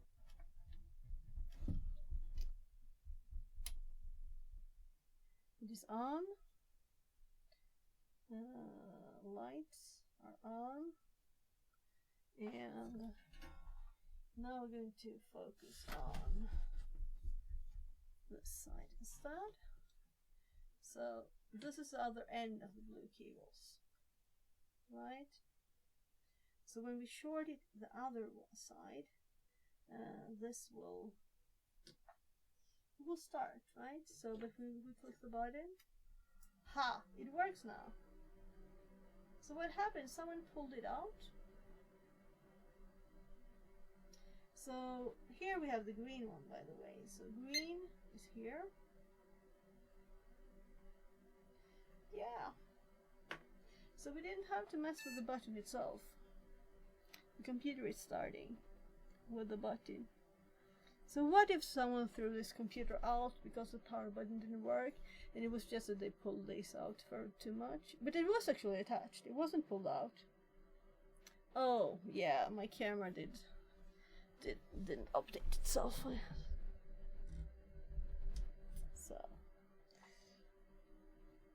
So this will have started with something. I think it's Windows.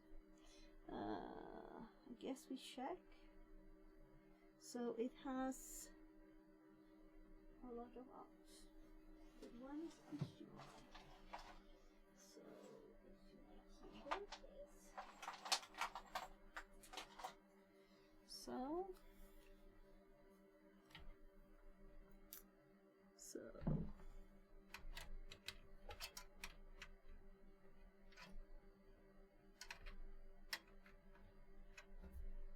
is this not HDMI?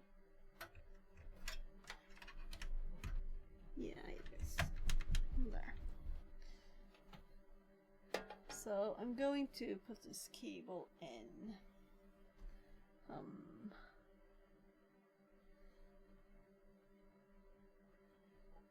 So if I put it in the other one, the camera is still on that.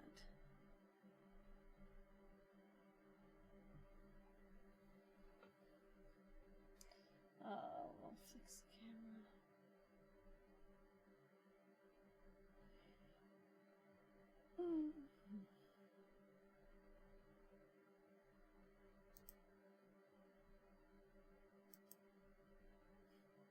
I'm very frozen there.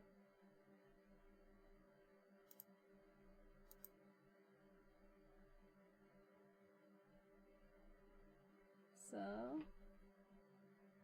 it was actually deactivated, and it's supposed to be black then.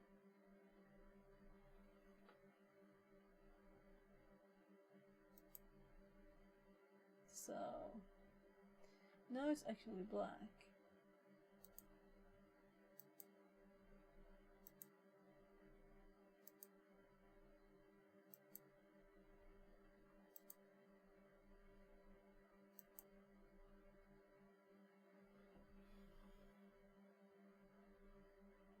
There. I didn't even pull the curtains all the way out to the sides. Should we plug this in instead of the microscope, maybe?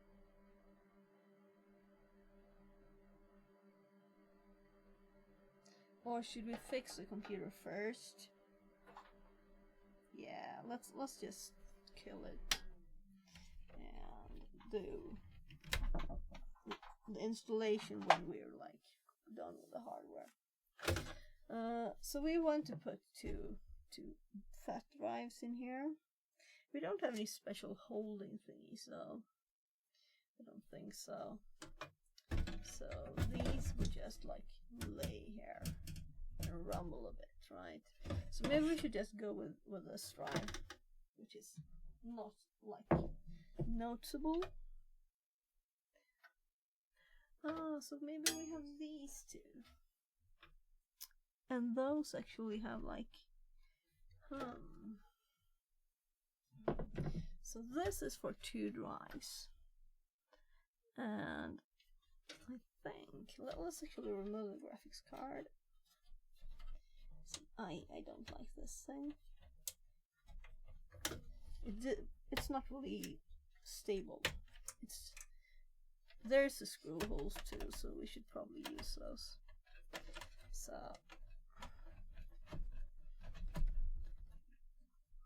I can't reach it, can I?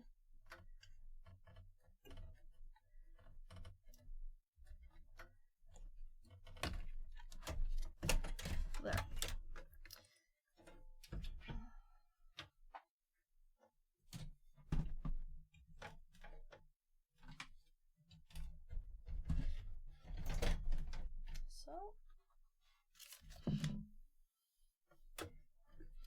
So many SATAs connected. This orange one is actually to a DVD burner. And then we have, I guess they're different speeds too. Glasses. I should have gotten a microscope on this, right? Not glasses. So microscope. Let's read what it says on the board. So maybe too soon. So the orange one here.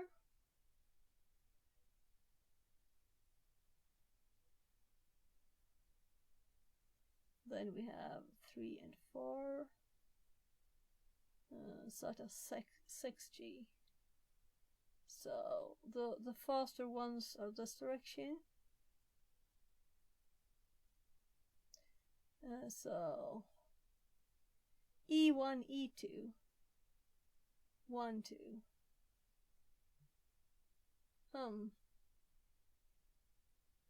E1, E2, and this is 1, 2. E1, 2 and 1, 2. Well, now we have 3, 4, and 5, 6. So I'm assuming these are the like main drive ones, these two. And we don't need all the cables, they're just in the way, you know. So let's get rid of some cables.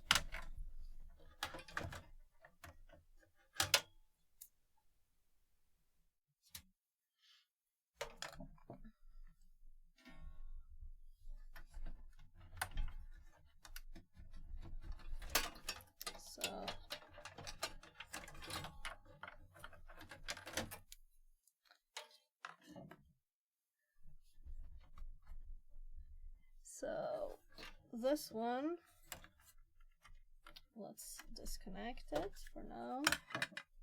Let's make it a bit prettier here, right? So this cable goes to the graphics card, but this one is 3 power connectors. So I'm thinking that we have one that we don't need. This one is connected here too, but then it's extended with a long one. So this is like an extension. Interesting. A long extension cable. So the fastest one for the hard drives, those two. So one is the top one, and I'm assuming that one is the top one. So it says 1, 2, 1, 2, right? I would read it like it's connected to that way when it bends onto the motherboard, right? The top one would be to the right. So, and this one is a bit long. Whatever. It is though a bit messy. I would prefer this one to go underneath this one, so it is not so in the way there. So let's actually just get rid of that one too for now and look at the power here. So this one has 1, 2, 3, 4, and we just use one of them. The others we could just put like over here and not taking a lot of space. Then we have these that go for the motherboard, but they're just very long everywhere. So let's just try and tighten it a little bit here.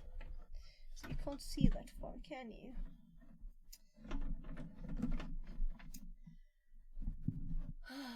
Yeah, the mic is in the way and I'm kind of bending the mic. And now the mic is fully backwards. Can you still hear me? Yeah, it's like backwards.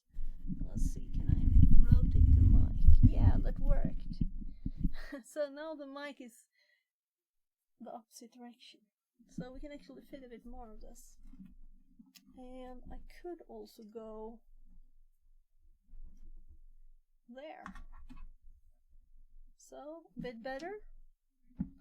So all of the cables here now, we could just stripe this together. So the only ones going out is the power cables for the hardwares. And this one is going around that connector. Why?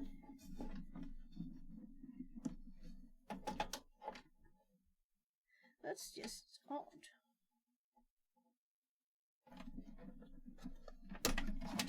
So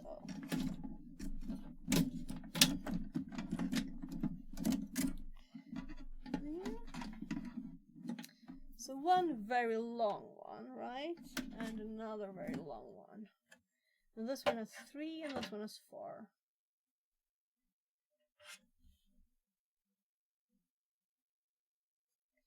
So let's do they're the same length.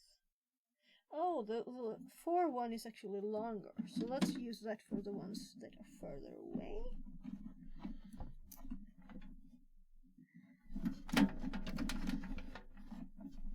So why is this one everywhere?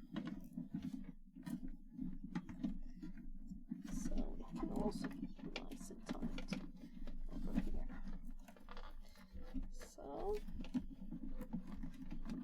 So we're gonna need some stripes.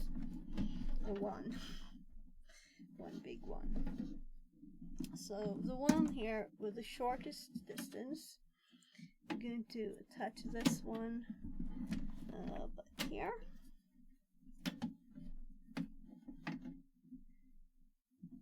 There, and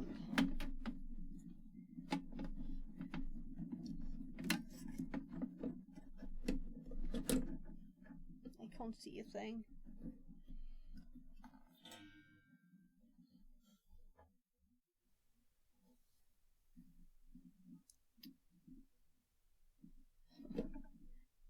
So where? There. Ooh, I can actually see something. But we can bring some light a bit. Like a lot, right?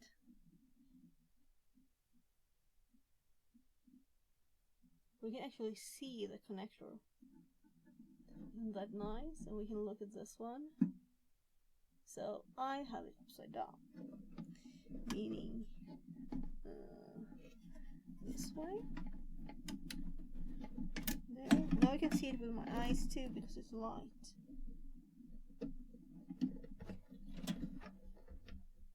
So it's not attached there. So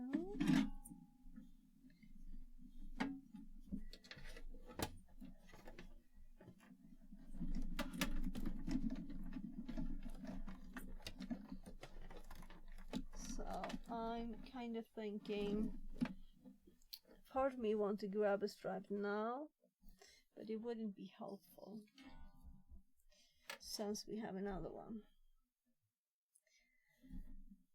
Graphics card here, hard drives here. So now the next step will be to, we know where this one is going, right? can we use these slots for the hard drives? So what happens? These have like clicky thingies here, right?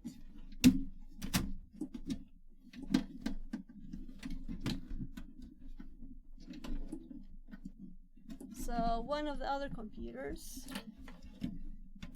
this we can move up and down. What does it say?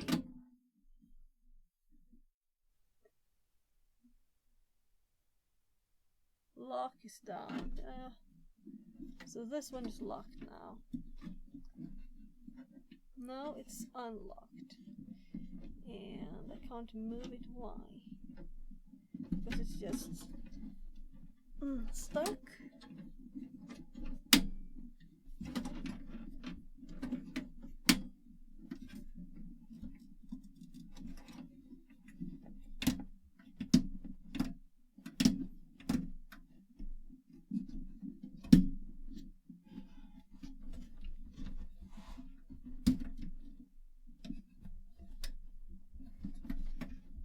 Too much with power, I might break it, but actually I managed to move it, so I can move it. So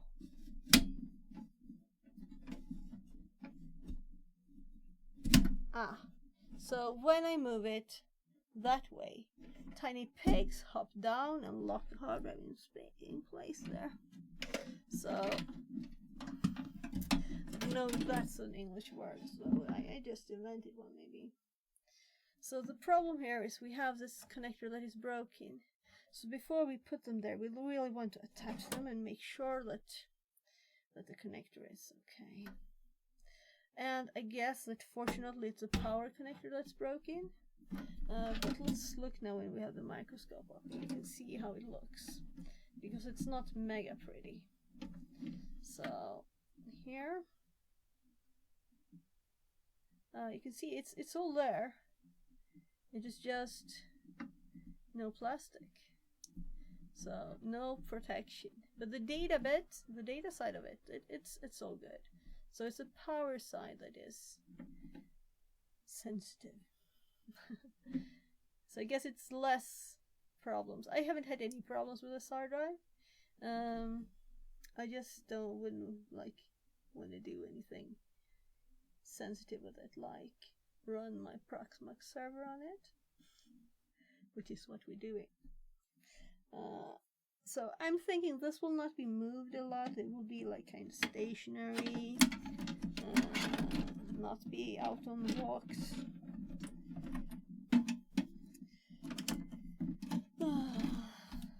So we'll just do backups, right? So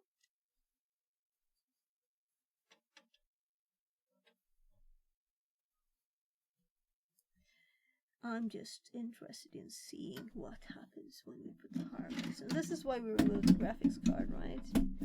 Because these slots, yeah, I think like even the motherboard, I think this can be pulled out. I think we need to, or we will have to remove at least the memory here.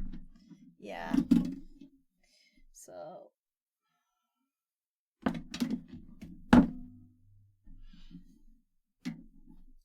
So there's no, it's not screws.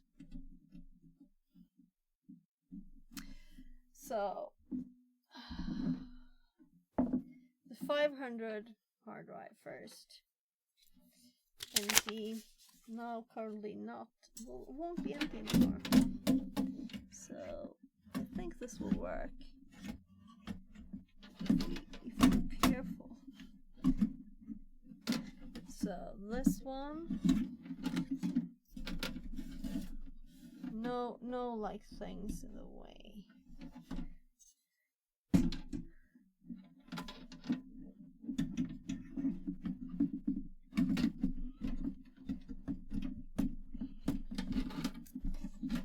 So I think we're going to have to remove the RAM.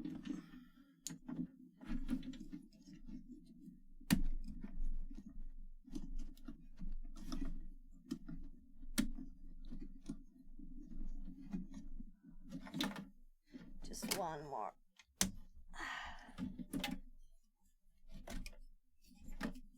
keep it in the same position.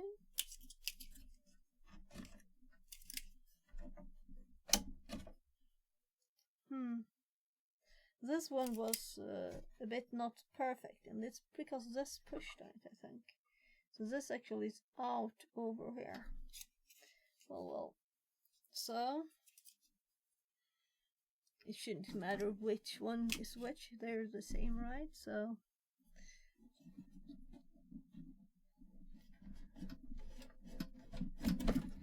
now we have lots of space. Lots of space. So 500 gigabytes says there. So the note was correct. So now we have more wiggle room. Come on, this should work. I want it to work. So what happens if we do that?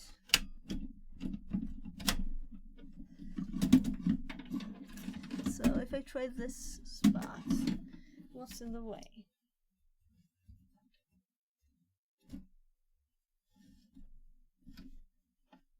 There's like 2 shelves. Well, like 3 because there's the top one. So if I just wiggle it right, it should go. It should work. So what is wrong? I don't have any screws attached. These are kind of big.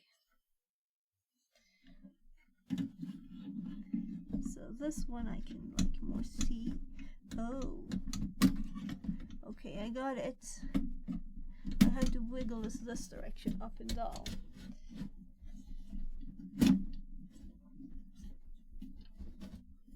And it's out on the other side, pushing through the position there. So I think if we look, let's just hop to like this. See if we can see.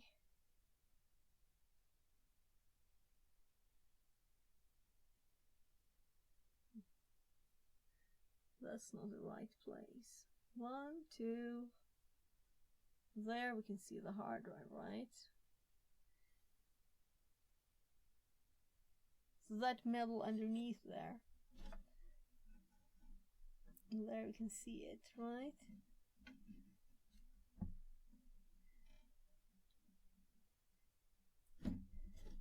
So what is the right position?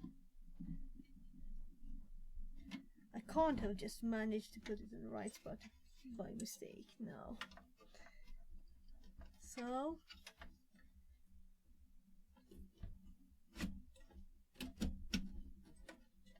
So it's kind of tight, but it's not locked in here or anything.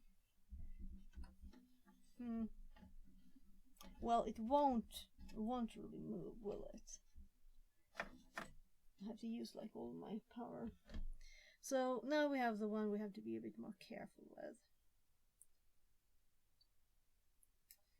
So up and down wiggling to get it into the right spot. And this one is blocked on the other side, so I can only put it in there. I can't pull it out.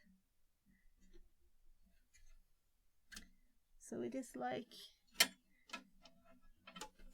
if you push this one, and see if we can lock these in place so they don't move. These should be stable.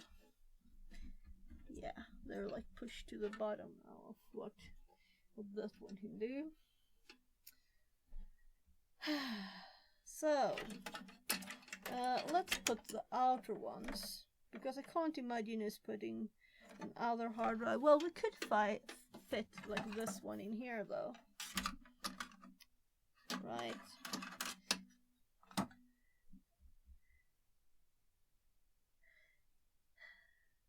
So 500 2 tera power. That's like spun around 1,000,000 laps. And Right.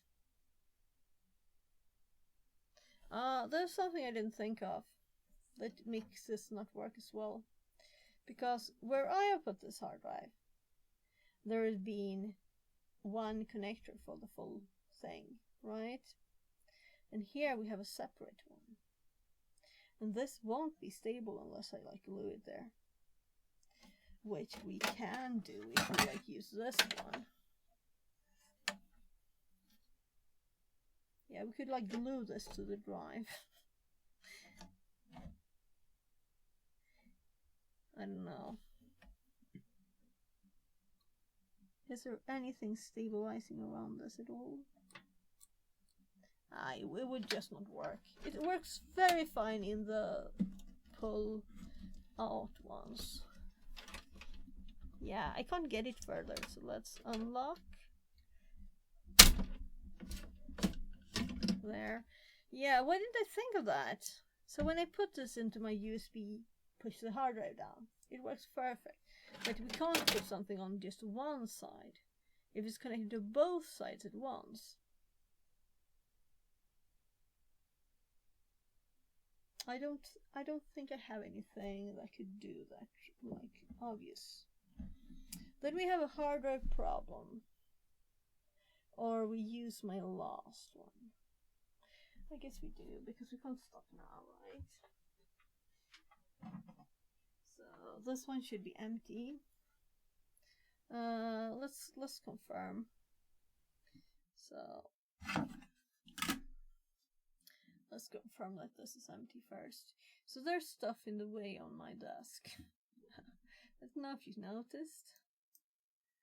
Stuff in the way on my desk.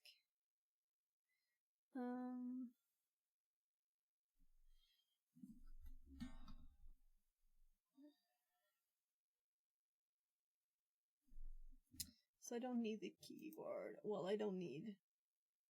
You can't even see this.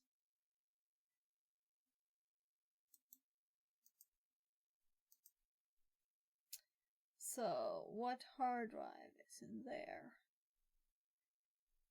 It must be E. Eject E. So let's see what's on the E drive before we swish it away. And the name is Stream. But I don't think there's anything like that on this anymore.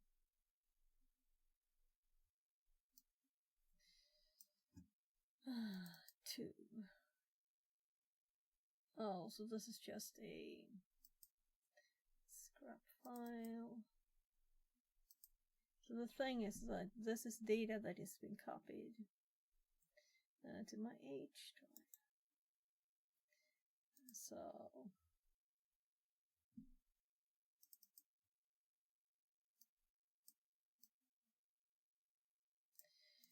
the only interesting thing here is to see if there's anything that's new. So that one is not changed.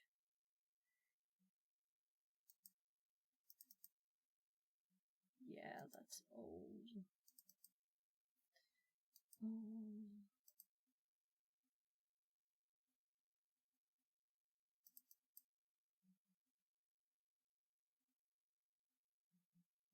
This is so old.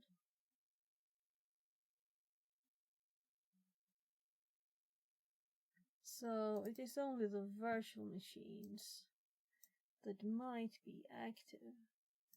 Yeah, so see there on the date.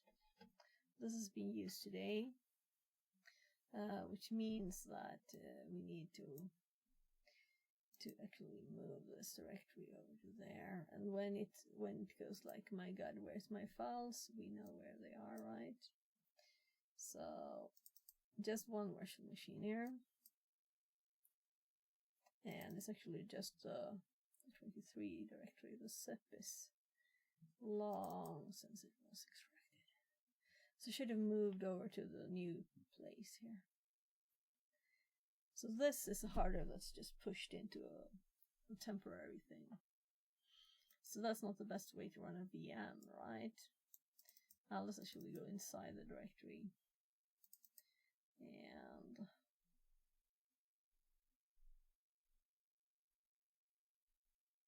so I need my keyboard. I want me keyboard. So no, I have to type instead of copy. So E stream and H.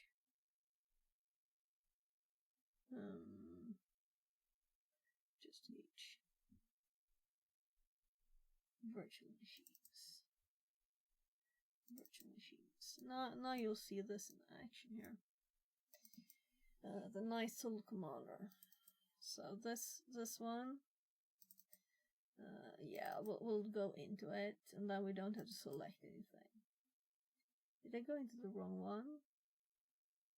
I didn't.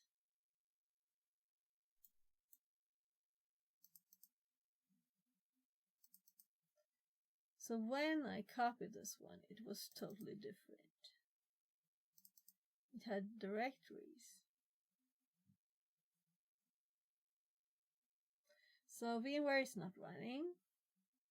So let's synchronize directories. Compare. And we are interested in these files first, because these ones on this side here, we want to actually delete the right one. So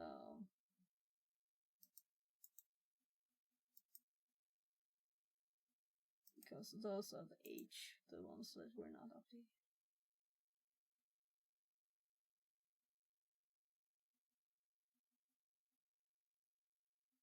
So why don't these have a date? I don't care. Let's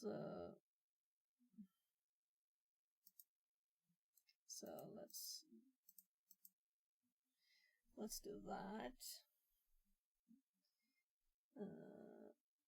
This one is deleted.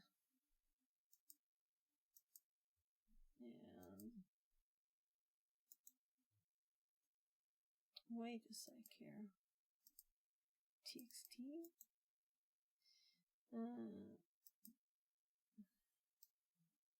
This is like interesting, right?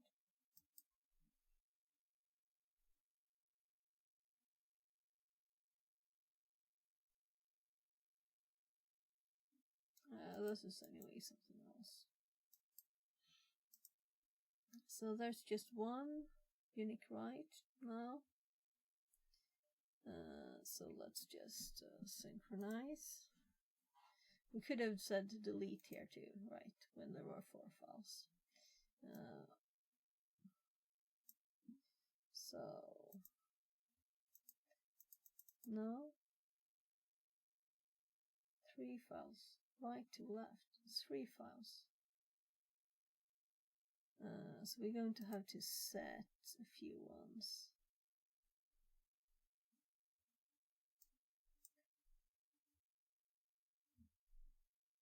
Oh, here. Oh, empty directories.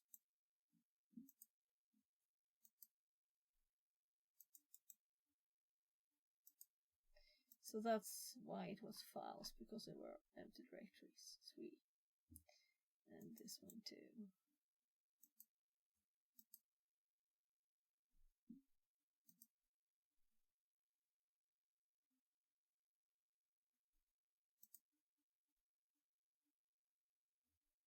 So I'm gonna lower the light. We don't need to be in the middle of the computer right now. I'm going blind. Going blind here. So from left, where the one we had dates, it was open today. To the right side, which is like not completed. And I usually am quicker as this. I'm just so tired now. We don't need anything else. So it's not a lot. Well, kind of a lot. what I'm thinking is we can use this hard drive for this instead. I can do the plans I had for that one.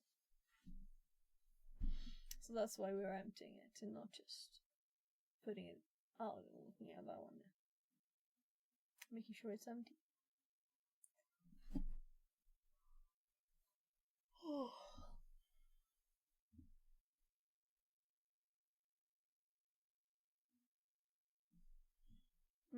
So while we're doing this,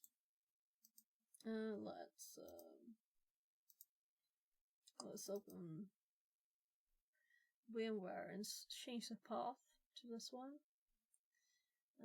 In here.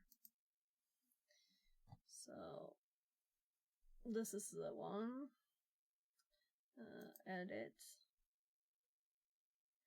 And it says E here, it's going to say H. So the keyboard is still in the room, it's just very, very far away. So H. Oh, caps was on. And it is the same path.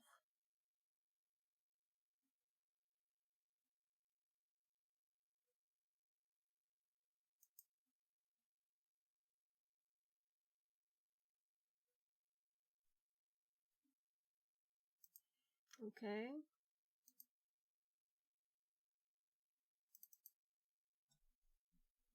The virtual machines directory, I'm thinking it has a space in it, right? Yeah. So let's just click it instead. There. No, we're okay.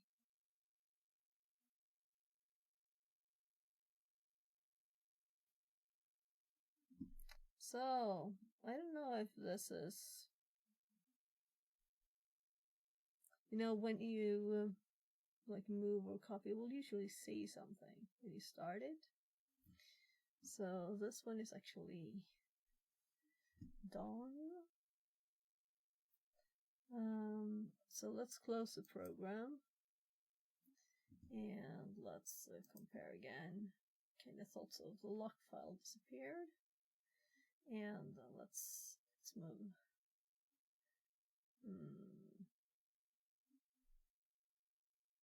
2321. It's from now, right? Now let's just move it to. So no, we're not doing the right side. We're going to delete those files. So now this is updated to this, but we're keeping the file with the password in here. But I had only on this side. That is confusing. Why wouldn't this be copied with other stuff? Anyway, I think we're done. So all of the rest of this, the Unity will all point to this, but I'm sure all of the Unity stuff is also on this drive. And well, we can compare this too. So let's just compare and see if it's the same. And then we can use this hard drive. Too bad I didn't think about this thing with the connection. Are we alright? So can you hear me good? The mic is in a bit odd position, but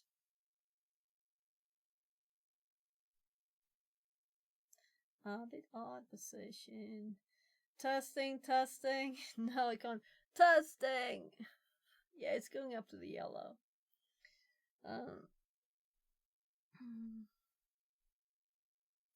Asus USB 3.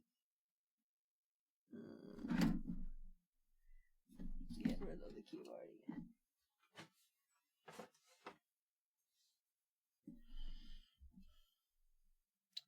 Digital.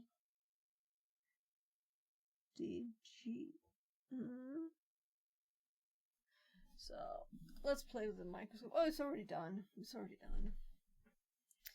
No, it's not done. Let's play with the microscope. Let's do it. So I removed my preview. Need a preview.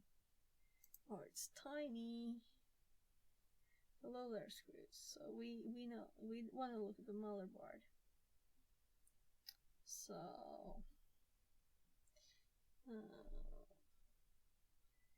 oh, there's actually the name.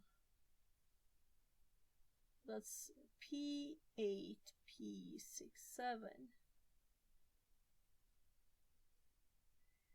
P8P67.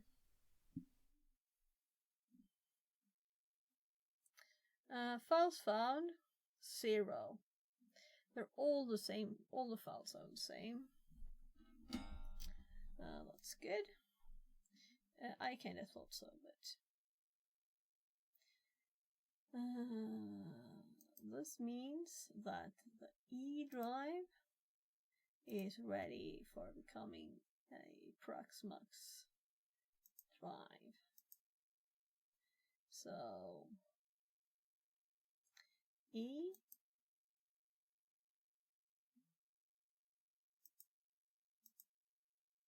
didn't get any message. Currently used. Kind of thought so. So why?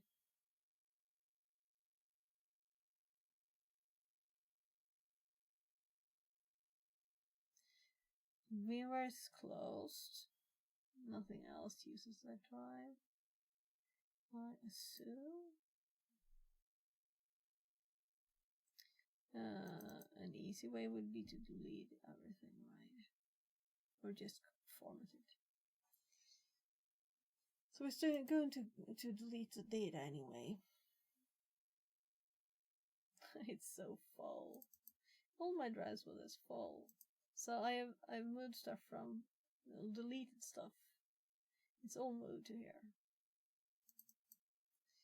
So why is this so full? I don't know. So here was like videos. These are on my other drive now too. So it will be so much quicker to format it. And this is like a Windows thing. We could just rip it out too, right? You know?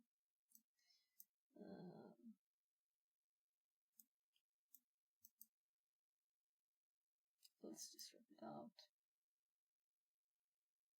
So this is connected by USB. I don't know if it was obvious.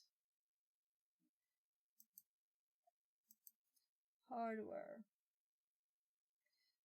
No, it doesn't say there. Nowhere here really. So I can't type, or I would open disk management, but what else?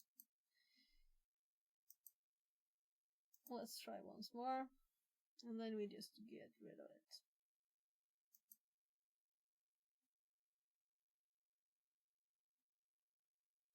One, two, three, 4, 5, 6, 7. Come on. It's not like we saved the lost file there. It's not like we just had VMware open. Intel Commander.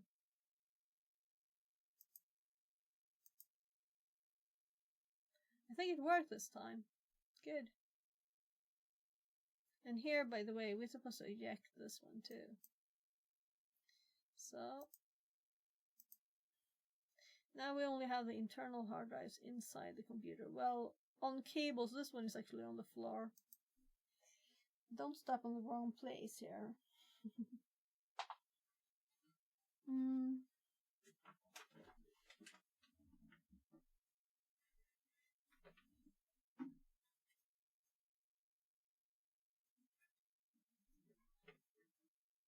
Oh.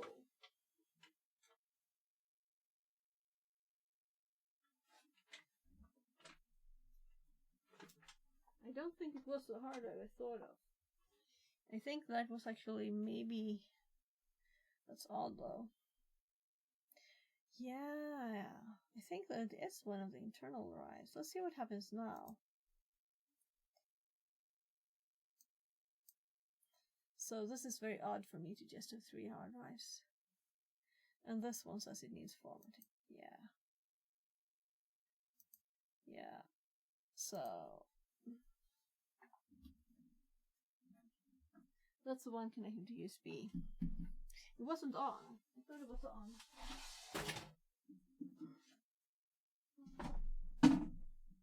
So this is connected to SATA, but I have plug and play on. So I just don't know which one is which.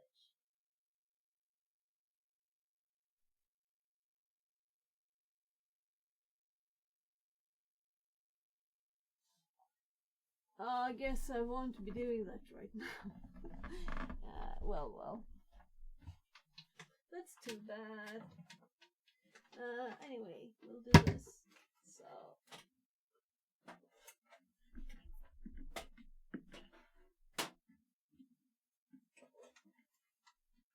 So you realize why I did that.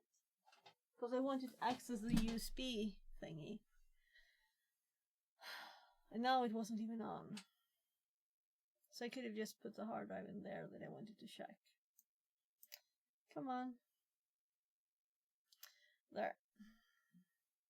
So, warning. Okay, so apparently this does give a warning when connected by SATA. But it is totally okay. And I checked this 2016.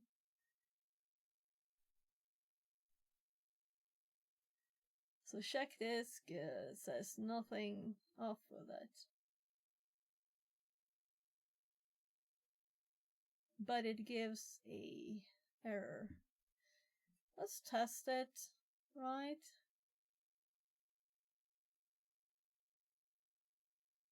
Let's save these files.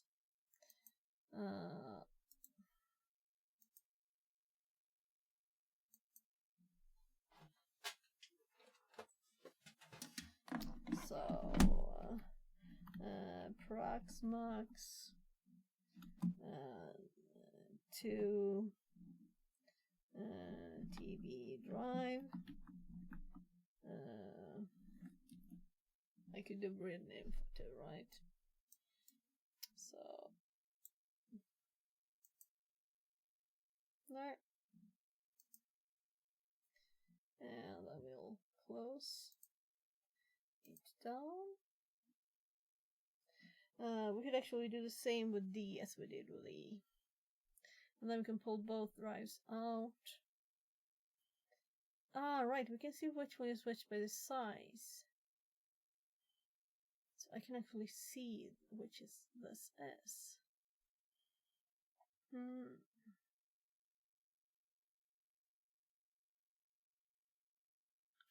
Okay, well, this is the one. That one was said USB too. I should have seen it.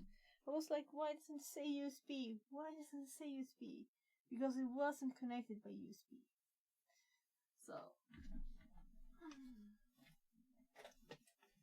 this is the drive.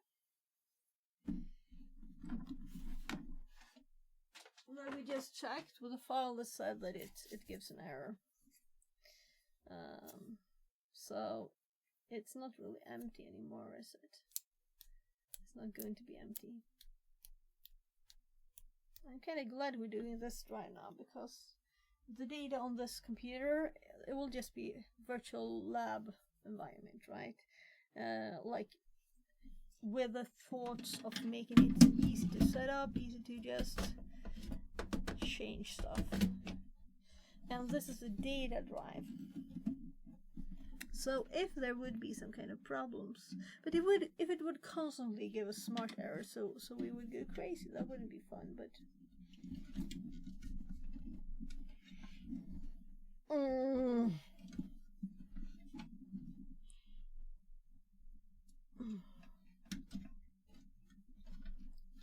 so let's say that it's not like we're moving these a lot. It's not like they're falling out of the computer. Now we can go to the next step. Finally. And I'm gonna get some stripes for this.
Oopsie, sorry.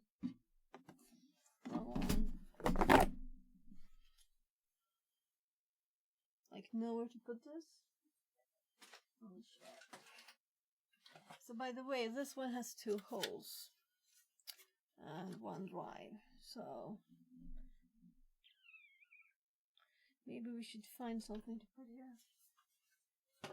It's like inviting dust. And we have the fans.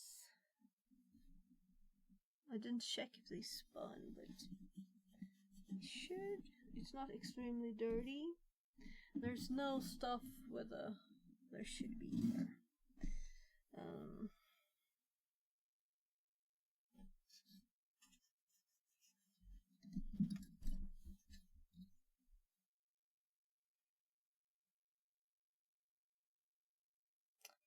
Yeah.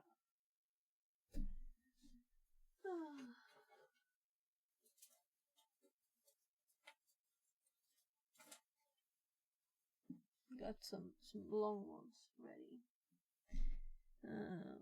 Maybe I should use a white one though. So extension thingy. Dude. No, let's go with the ones.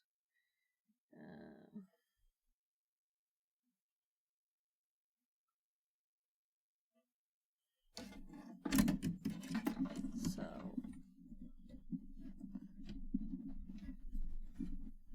there.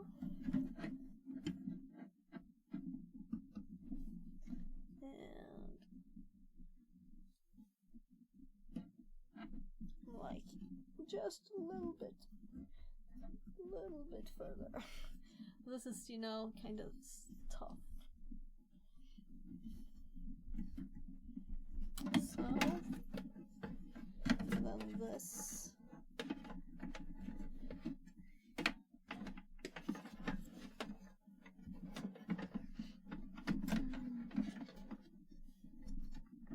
And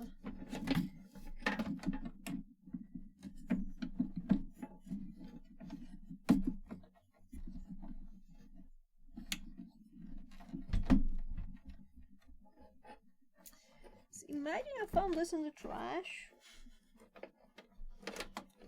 It is true. It is true. So, right. Should we put a graphics card before I do this? Because it's a very nice tight thing there now.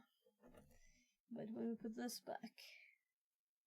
Yeah, we need to do the SATA cables first too, right? So we could just push them under here.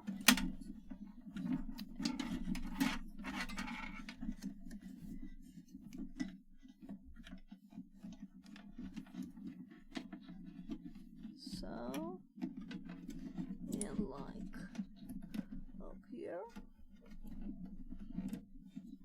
And I just realized one of them is angled and one is straight. And I have no idea which one is which anymore.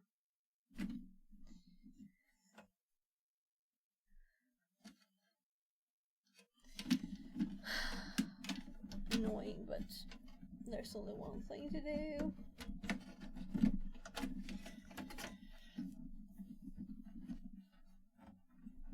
So the straight one is the one going on top, which works nicely because it will be like this, the other one.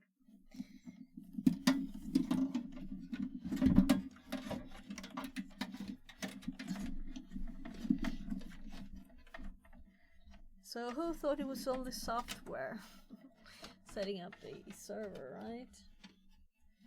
So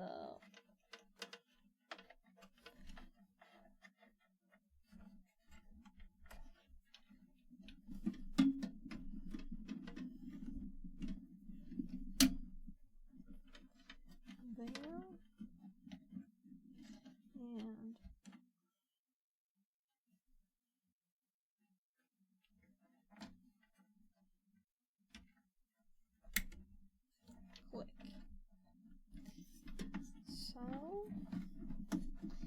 this one can also be like held with this a bit there. Now,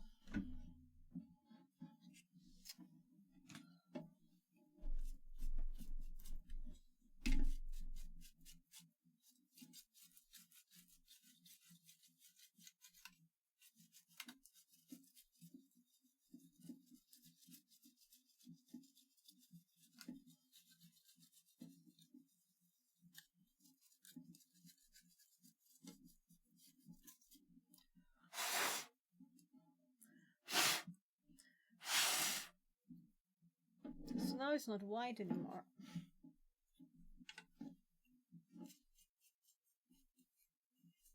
It's not really very dirty, it was just the board was a bit white, you know. Now it's a little prettier. And hopefully I didn't break it with static electricity. So...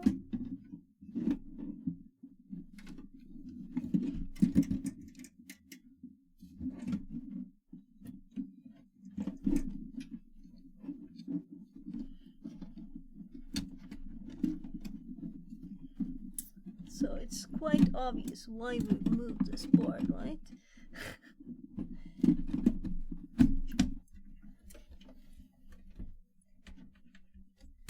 So, now we only have one power cable messing stuff up. And these are actually very dusty too. No one's gonna see this for years now, right?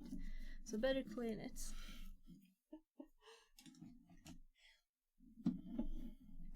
So yeah, let's bring it around this one so we can take it down with those. And this is not pretty, but whatever, you know. Life.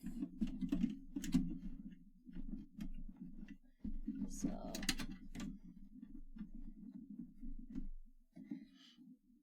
might actually put it together. We can put these together too. So it's time to bunch all of this up again. Oh, a little pile.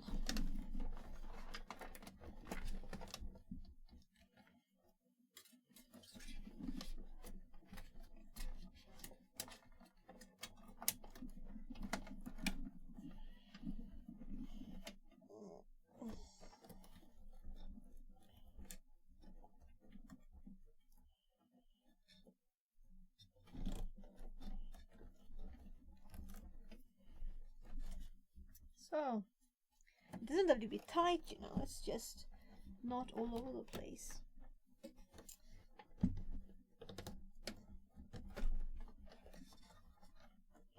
And that second we decided, oh right, we want some drive here too, because it's better to have two DVD burners than a hole in the computer.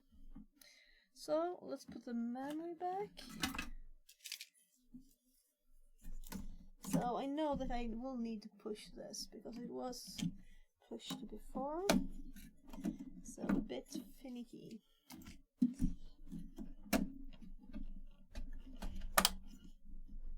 Ah, it worked, no problem. Oh well.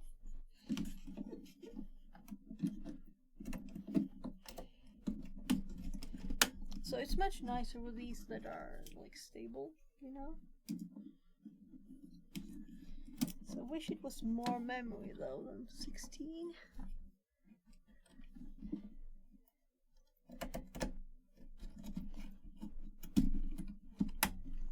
So click.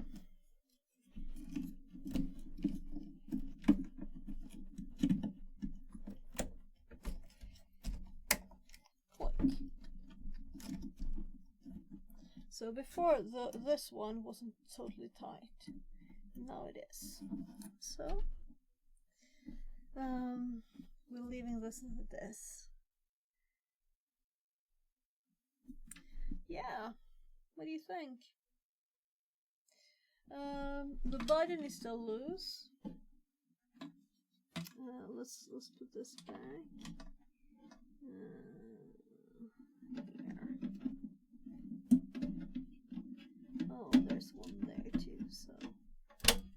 click, and this button should work now. So, turning the computer on. These are still a bit annoying to me that they're so much in the way. So, will the power button work again? We haven't attached this, I just realized.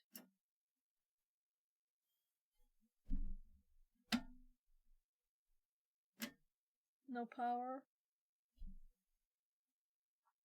So it is on. Power all the way. I can see the light.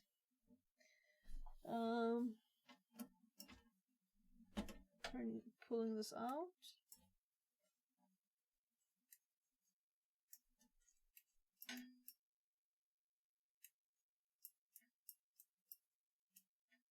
I think I heard something there for a second, but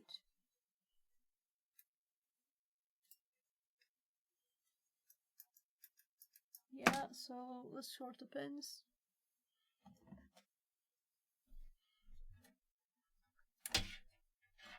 Well, that means we pull the blue.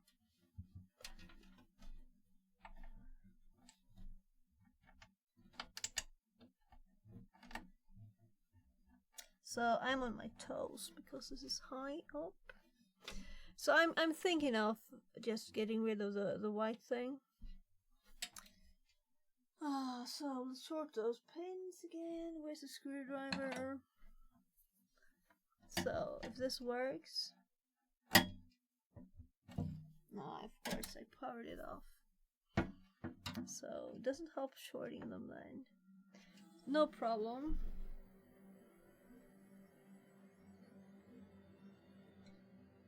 So I'm a bit curious actually.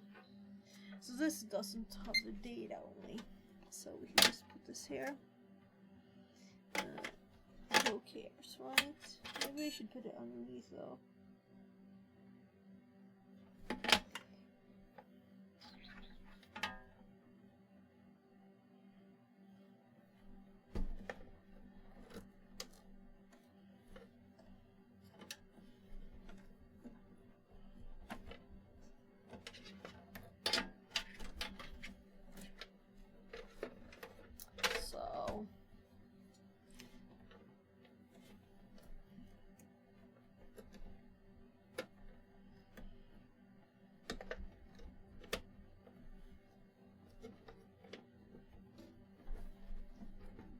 I should have put this on before, right? But maybe this is better in one way. There. Click. And we'll put some tinier stripes over there because this is a big one.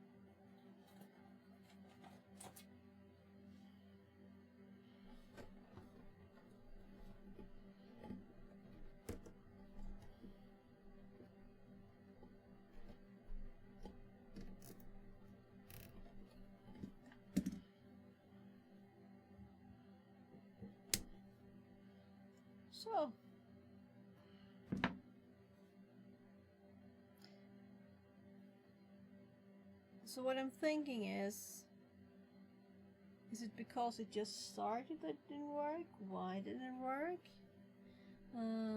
If we turn it off on the button, will that work?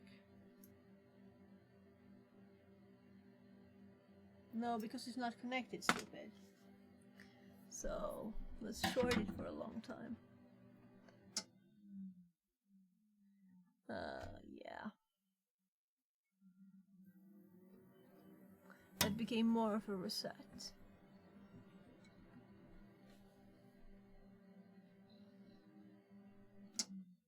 Yeah, because it was not a nice short.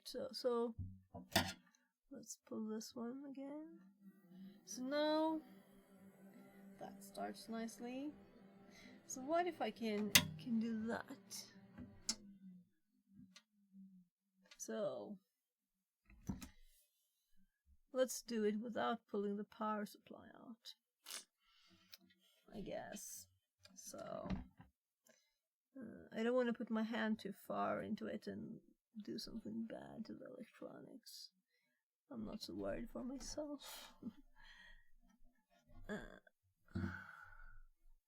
So let's see if I can put this one back.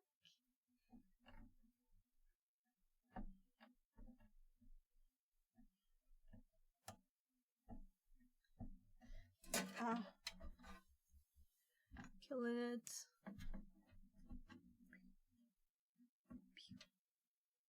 So.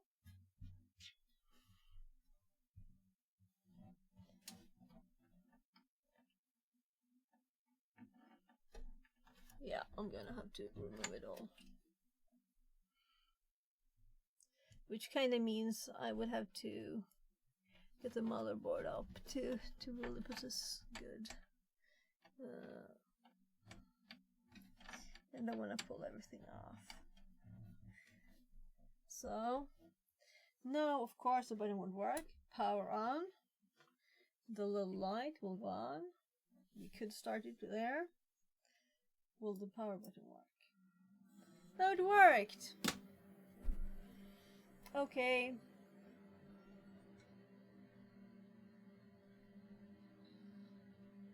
So, I do have other buttons, right?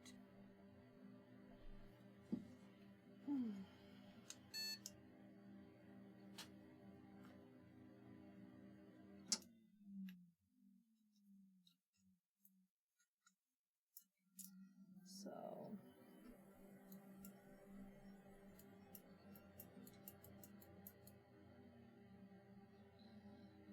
but if I mess around with the cables, then it works. Cable problems, maybe. So it has both glue and, but mostly I think there's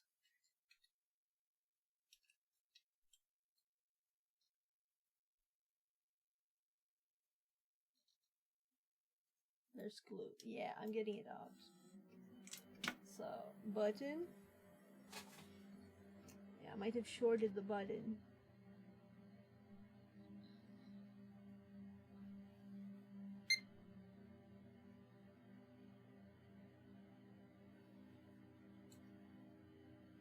So,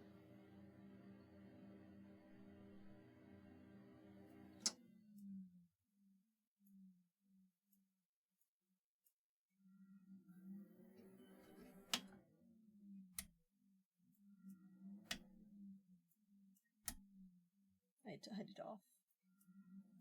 1, 2, 3. Like, mess with the cables a bit. No, it was on. So, I don't think this was a problem, you know? But this happened to be on here. But these pins were bent. They might have been shorted.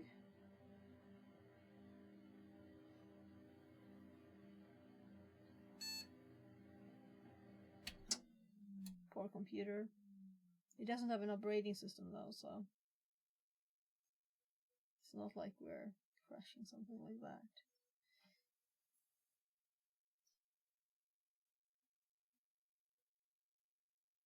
So these 2 pins of this,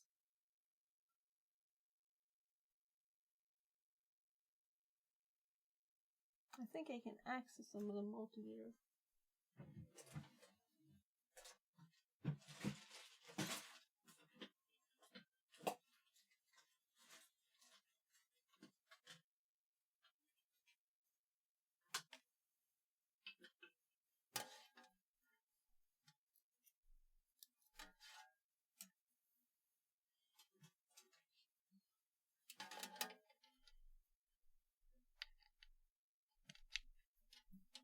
So we're gonna beep it.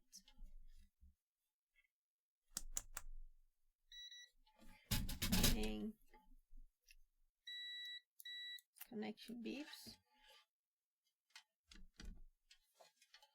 And we're gonna put one on each of these, and let's see if we can get a better image of this. Yeah, so the microscope is really in the worst angle here, like this maybe. And we go microscope.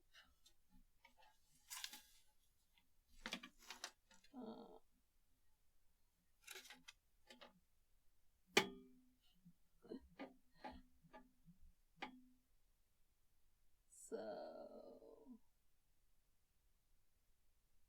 I'm like, I can't see a thing. Yeah, I'm going for this instead. So here we can see that there's metal exposed at the bottom, and this is where I'm going to connect these. And we will now know what type of switch this is, right? So let's grab one of them. These are a bit big though. They're really too big. So I do have tiny ones.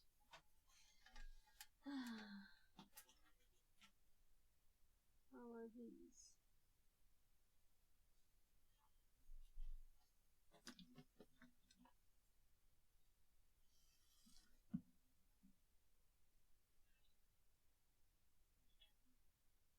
Warrior, sharper. There, now we're actually on the table, so this is much better. So let's grab one there and one here. So, and then we grab this, the red with the red. Because I used this when we were fixing a keyboard.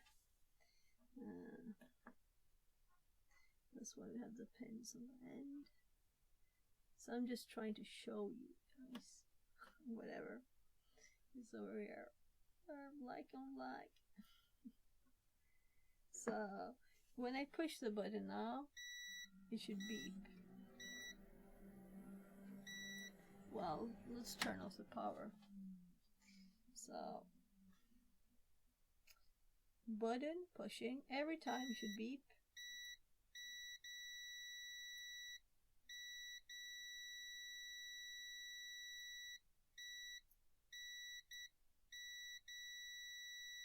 So sometimes it goes like twice. Might be. I don't think it. If we don't move it, you know.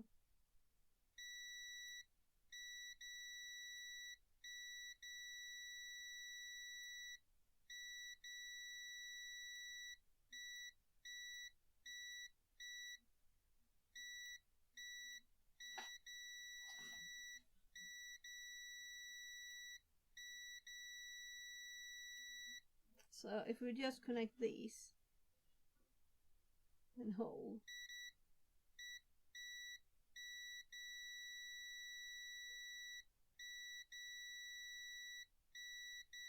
Yeah, so we get that sound then too. So it might not be the button's fault, it might just be the way the multimeter beeps. So I think it's just that.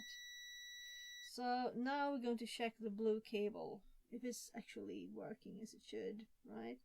So I will disconnect the black one here, and let's see if we can actually untangle these, because they're like spun together.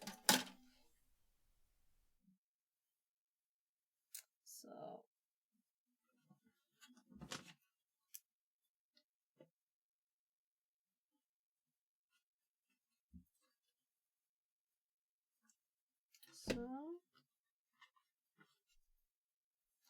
red back connection to red. There. So over there. And this one to here. There. This one.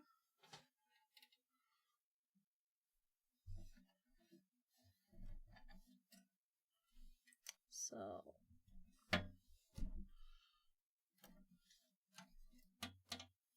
I did the blue one, did I? Yeah. So I guess we try and feed this in here, right? And then we like wiggle the line.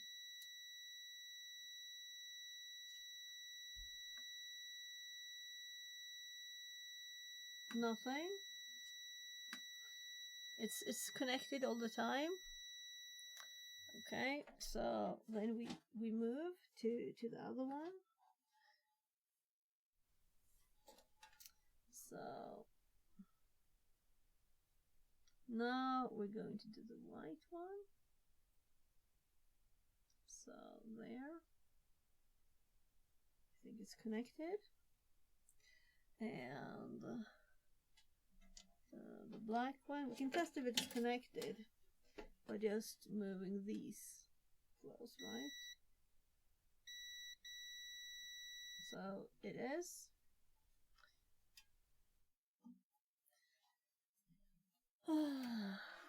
So let's put it in the white one.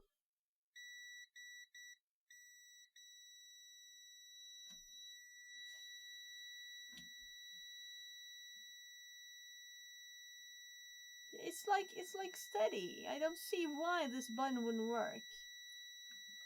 If it wasn't glued tightly and this like pushed it all in, I don't know. It's just crazy. And sorry for the beep.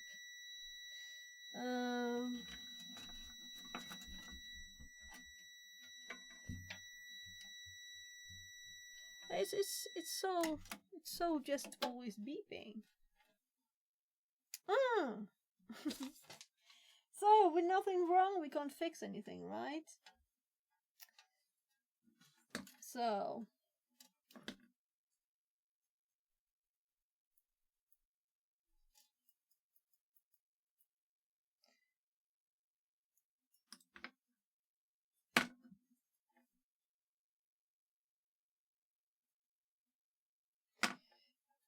I mean, if nothing is wrong, there's nothing to fix. I'm going crazy here. Yeah, let's do both of those actually. So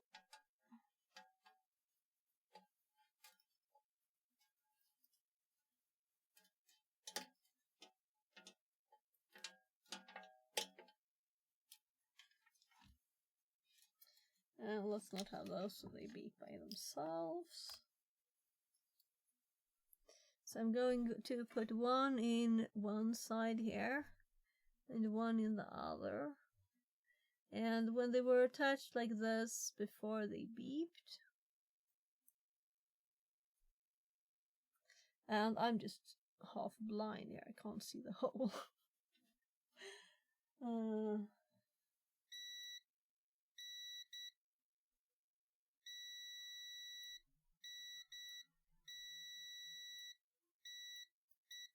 So we can turn the power on.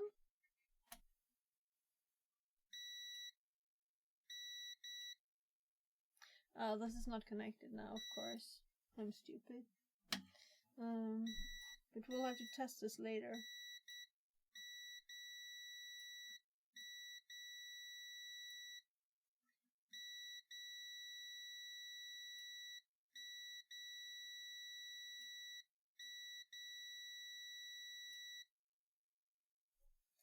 So if I were to short these, will we have the same movement?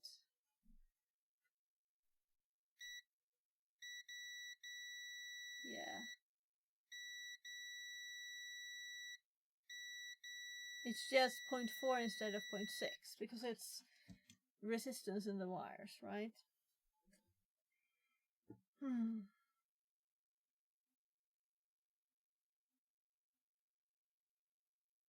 I guess it was just lose the button.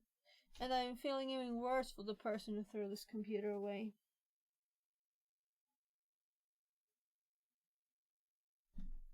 So, no power. Just making sure. So, it has this tiny, like,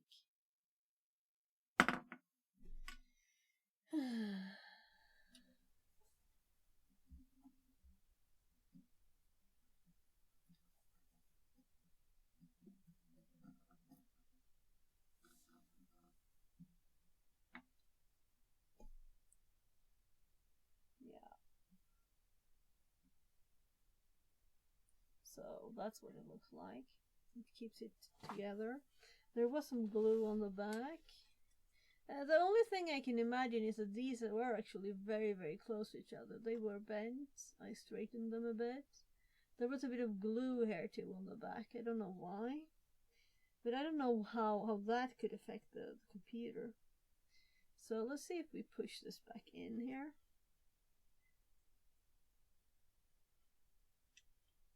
You see the glue on this one. That's how it was. Like, tiny bit of glue. So, trying to guide it to the right place here. Come on.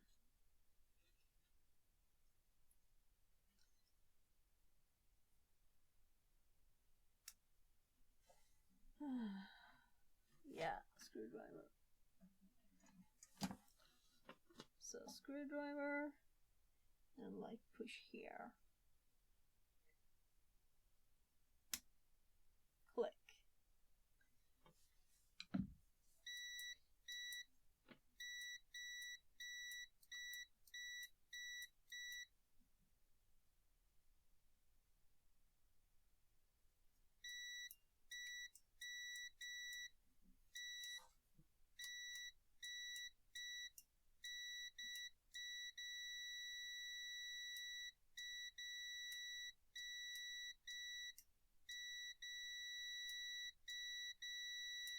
And the beep sound, it did the same when I just connected the wires.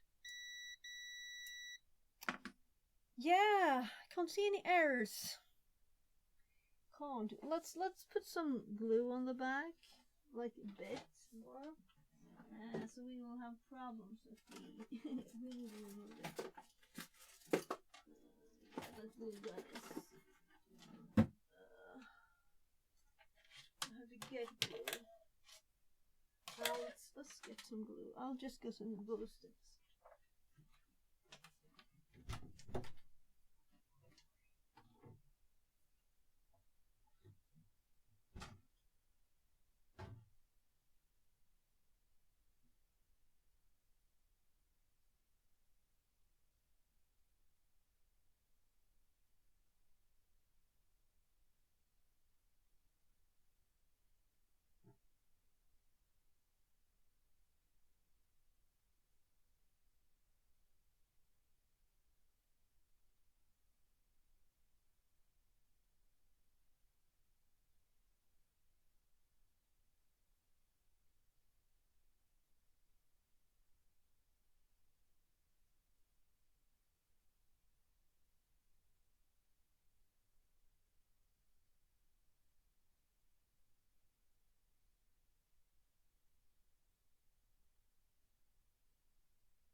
So I do feel very blind. Oh? Okay, yeah.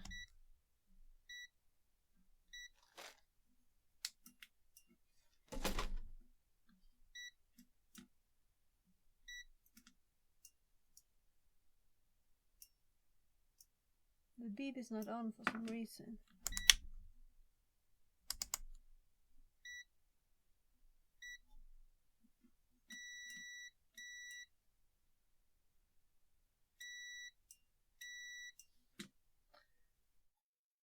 So sorry for leaving you on microscope mode. So, oh, it's mini ones. Oh.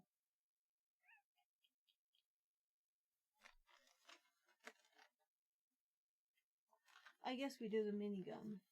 Mini glue gun. Meaning low heat gun too, right?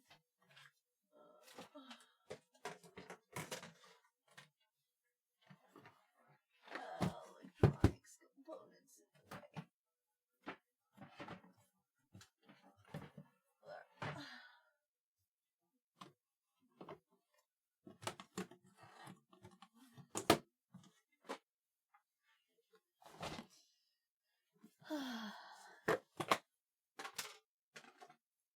Tiny.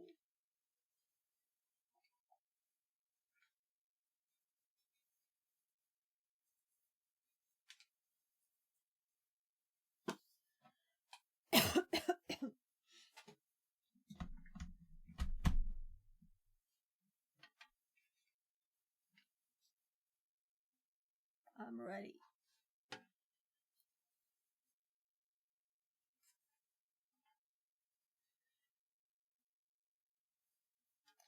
So, let's plan.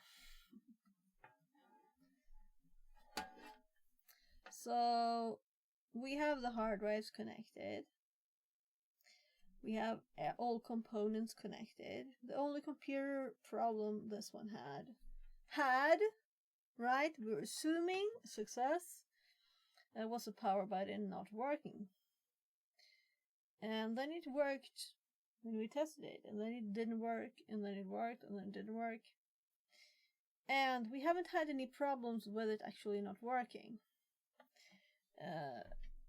So I also could start it every time by shorting these. So there's really no reason why it shouldn't work. And all the times it didn't work, we had it with a metal colored plastic on it, right? So I'm hoping that it was like bad positioned short in here, so it somehow like, I don't know how a short there in any possible way could have made this not short. You know, it's not possible. I don't know. But we're gonna put some glue on here as soon as it's melted. So it is starting to be a little warm. But I can't get any glue out yet. Oh, let's glue everything.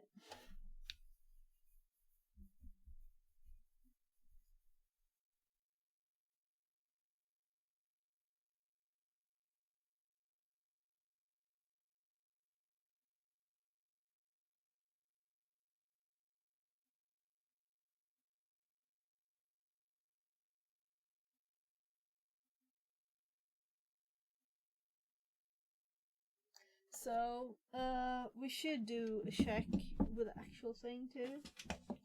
And also we're waiting, so it's a good opportunity, right? Let's get these out.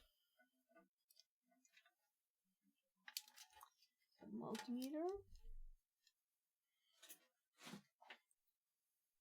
Let's get this thing back as it was.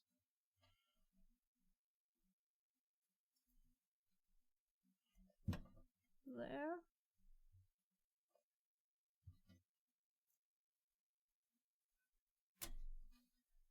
Put them all tightly on. And put back.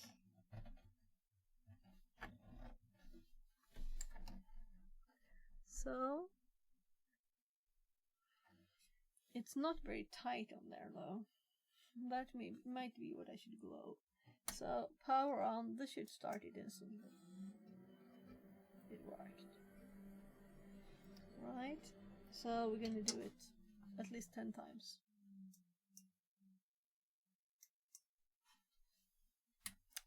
Yeah, it was correct. It was powered off. Starting, powering off, powering on. Starting, powering off, powering on. Starting. I feel evil for the poor computer, but I can't see why this wouldn't work. It would be so typical though if we put it together and didn't work. So I'm using the switch on the side of the power supply.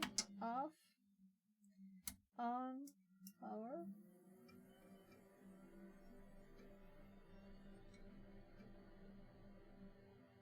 Off, on, power. That's the last time. So now we're gonna glue this if it's warm enough. So make sure that this does not fall out, being pushed in, not starting for that reason, right?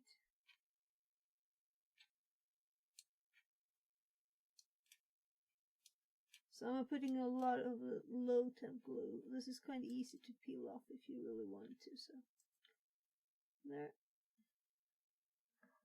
Gluey.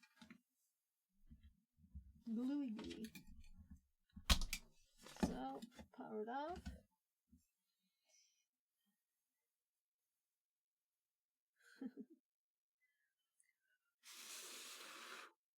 So we have like glue strings here.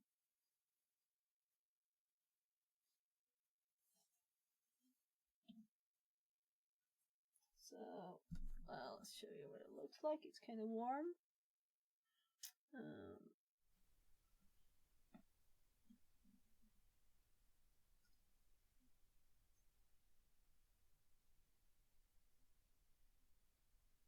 As a lot of glue here. On all of this, it's glue. It's just lots of glue.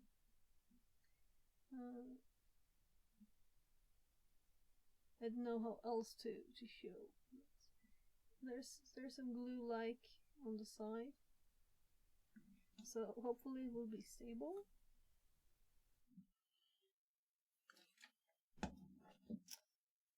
So the whole thing is warm. It's glue on the side here, then the strings.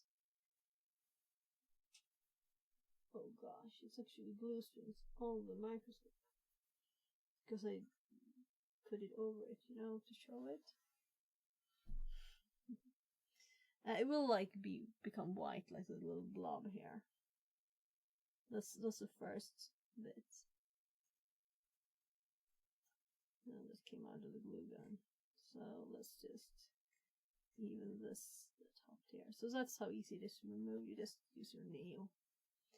So 1, 2, 3 spots to fasten this on here.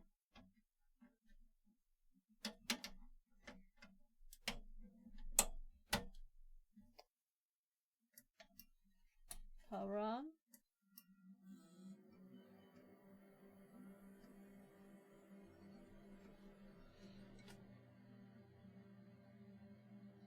So we don't have anything in it yet. So do we dare to close it? Because I don't want to open it to press that button to start it. That's why we do this. We can't have a server that I will only have running when I'm doing stuff. And we have that problem, right?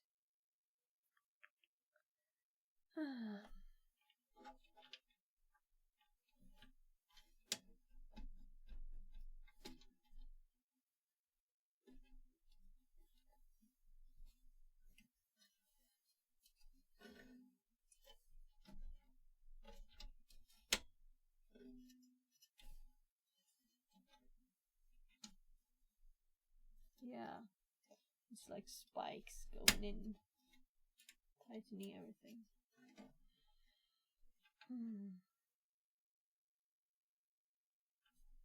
I'm just waiting a little bit. The whole thing is still warm.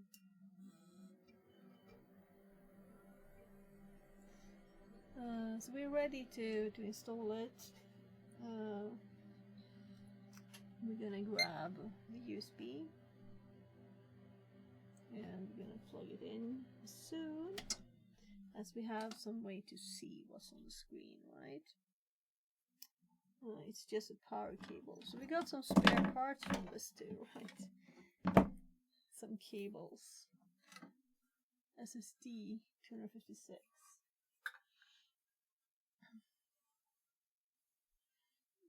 Turning on the multimeter before it starts yelling.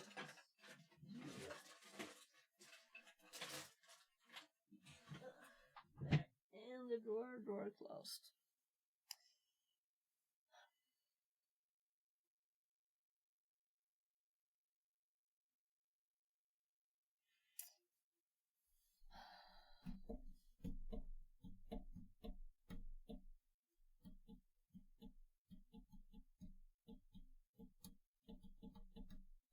So where did I put my other HDMI to USB? But we won't need the microscope, right? So we can steal the microscopes one.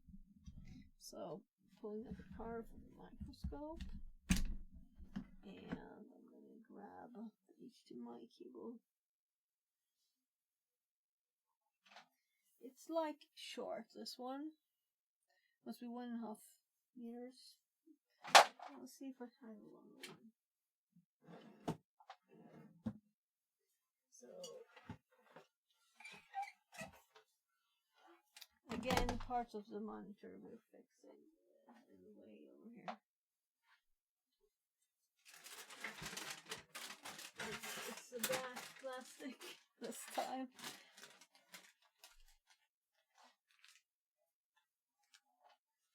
I guess I just put it on the floor.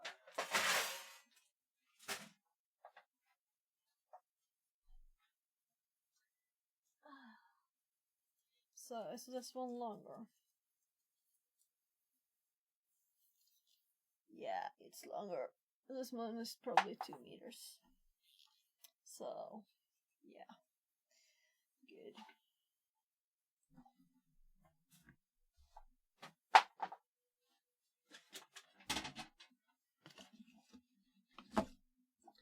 So, let's see. I'm going to pull that out.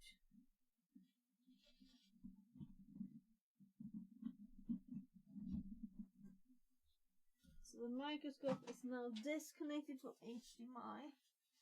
And we have a cable just here instead.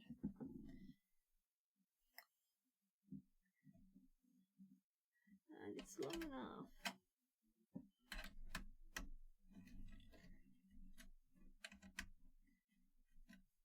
Was it right direction? I don't think so. I know that the other one, I had problems with that one too. There.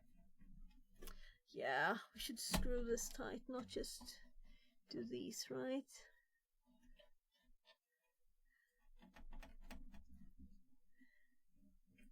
You can't put cables in when they're not tight in the screws. We can have it open. So USB. I guess we use one on the back that is marked. Oh, we have lost colors there. So I did one of the red ones. I don't know if there's like anything else to think about than just so if GoPro was here, would say, oh, I actually heard her swear now. So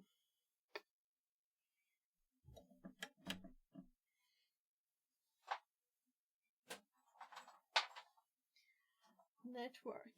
We need network cable, right? So oh, it has 2. That's good. The motherboard has 2 network. Audi 45s. It has so many things, this motherboard. What? So, another keyboard. Maybe we should put the back on, what do you think? So, I will be confused, right? Which keyboard is which? Never had a prettier desk. So...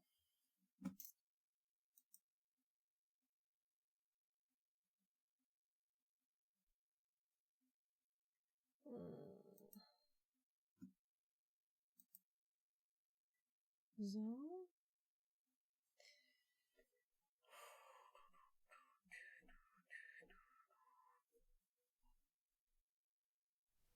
This is now the start screen of this computer. Turning this on, what will happen?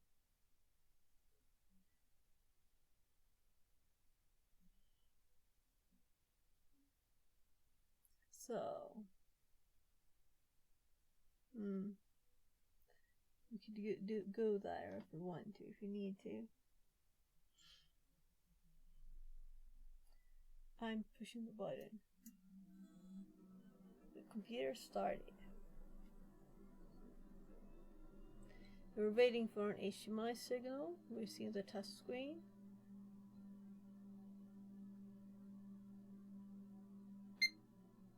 Boop. So, what will happen?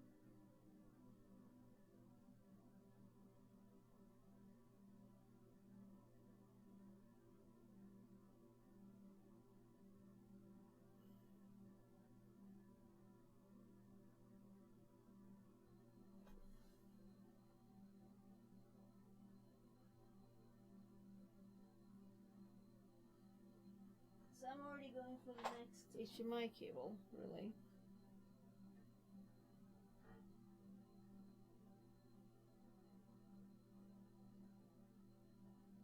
We're not getting any image.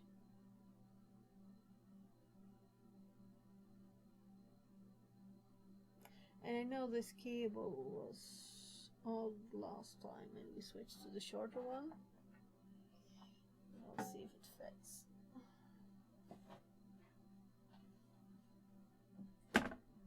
It'll probably work. So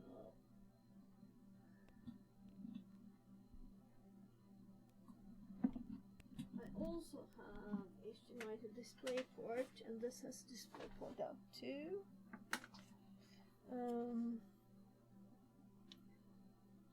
There's no graphics card on the motherboard. So,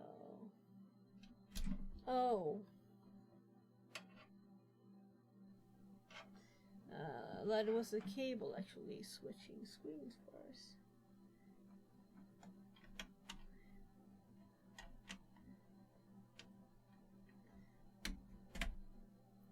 So, other HDMI cable.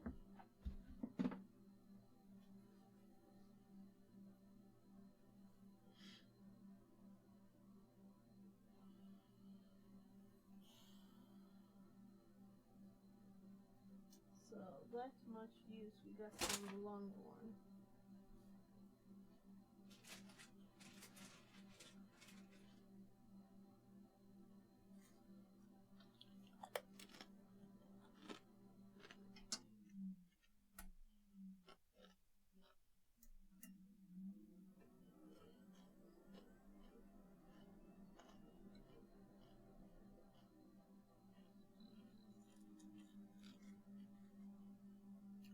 There.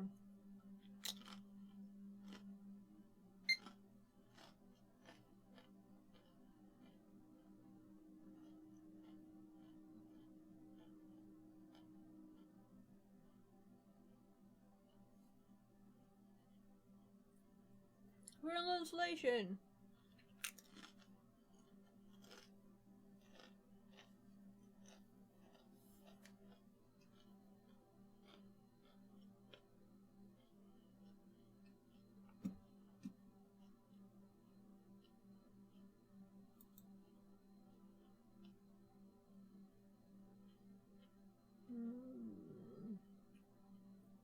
Just a sec, I'm gonna get the borders off.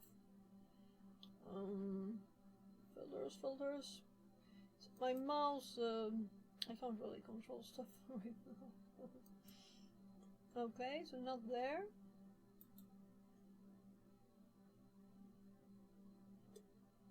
Where then? There. And let's get camera on there. In chat. It's even prepared for having a little camera here. But that's not much to see, is it?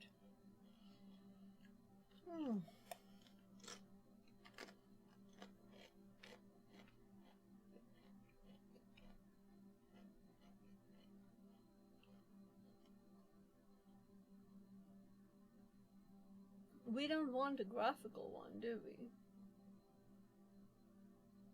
Terminal UI. Oh, what's advanced options?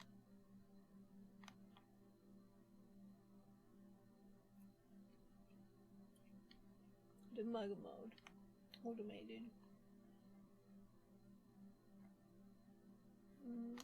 Escape back. So let's just go terminal, right? We don't want this one to waste any energy.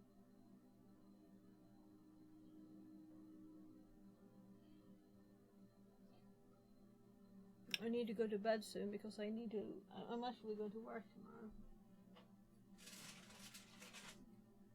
But I don't need like a million hours sleep.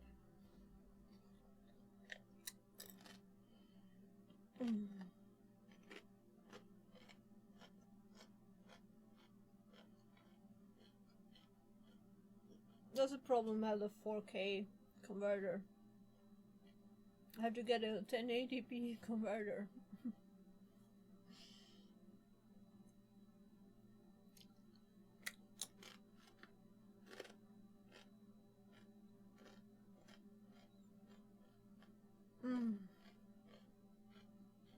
There's no way I can read that. I know how to fix this though.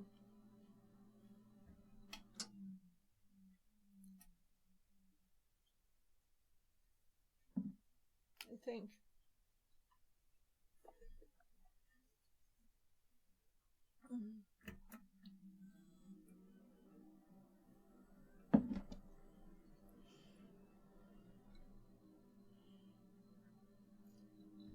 So I guess my limit is like 130 or something.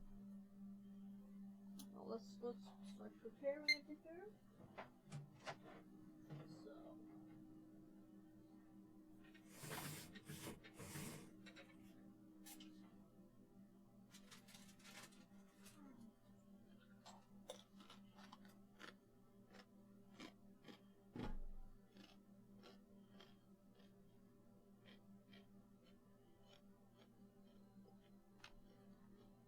So I'm going to pull out the HDMI cord so it will default hopefully to 1080p when I press this. Okay, so we're going to pull the cord out and I press the key.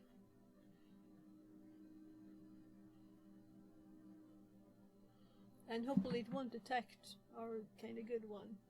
So we're gonna wait for like a little bit. I'll go and get some water.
let's plug it in if we can. There. The graphics card didn't fall out. So now we can see my trick worked.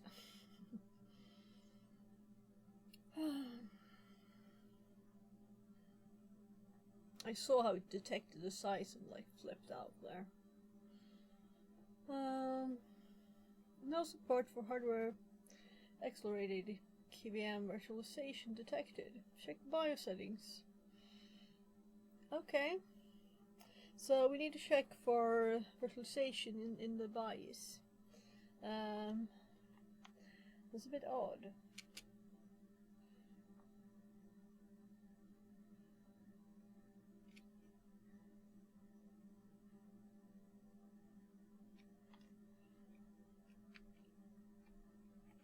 So it is only detecting one hard drive. Or there. Yeah, that's right. It detects both. And this is SDA. Perfect. Perfect. So we connected them right. We don't want SDB to be the primary one, right?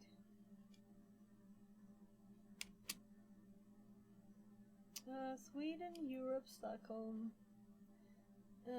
Keyboard layout. So this is most definitely Swedish.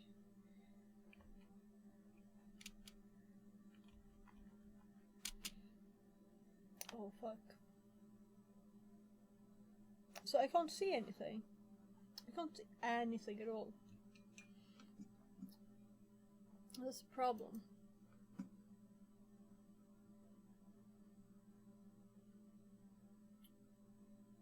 So I solved this last time by previewing the screen. So let's remove this. Let's preview this on. Let's see.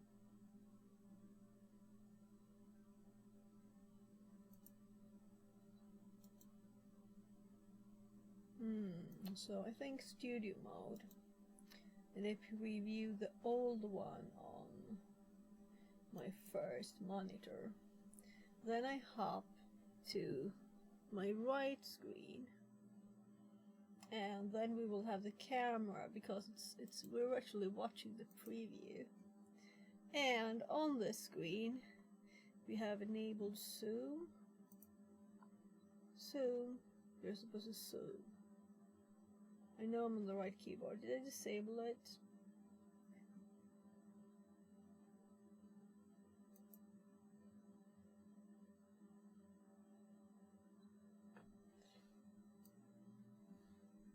So, no, I did the wrong one, that's why. So now it will work. So here,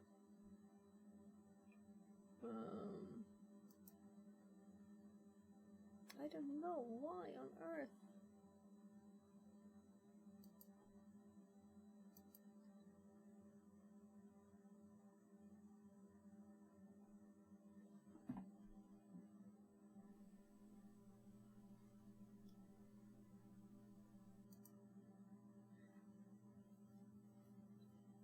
Why am I previewing my left screen?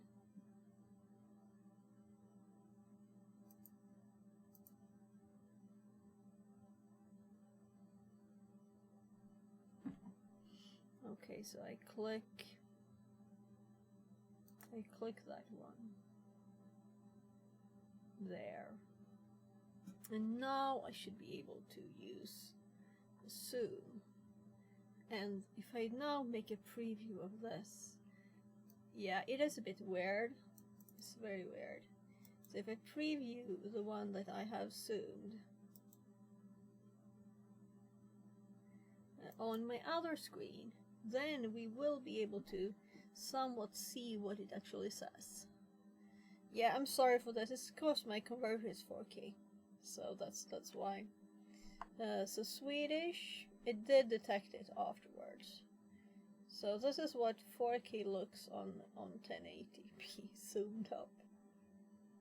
Very JPEGy, right? So that should say next. Passwords. Okay.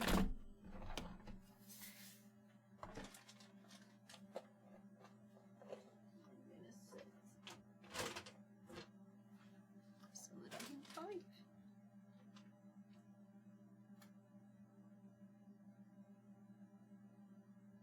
I'm typing on the wrong keyboard. So that's why nothing happens.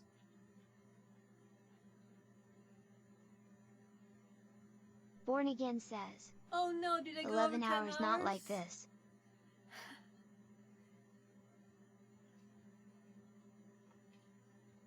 Yeah, I'll probably change these later.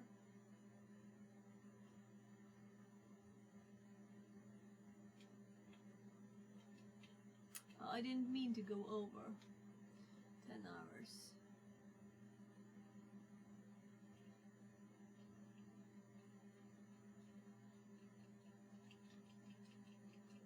I couldn't read that.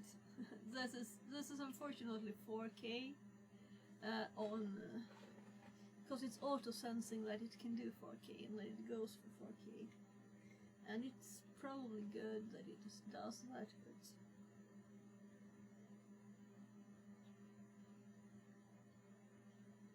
is that an ant character?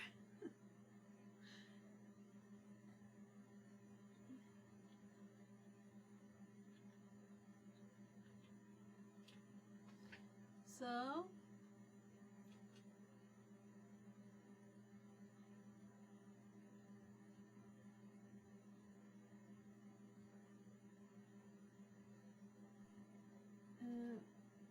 management interface. I can't read what it says. Example invalid. I'm just gonna go with this.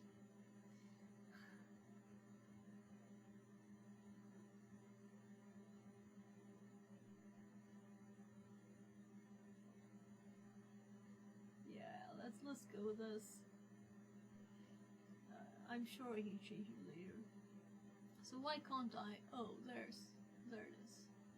So I was already at next. So why do I need a valid host name? Let's just okay that. Do I have to set a valid host name? It's not like I'm gonna use it for anything.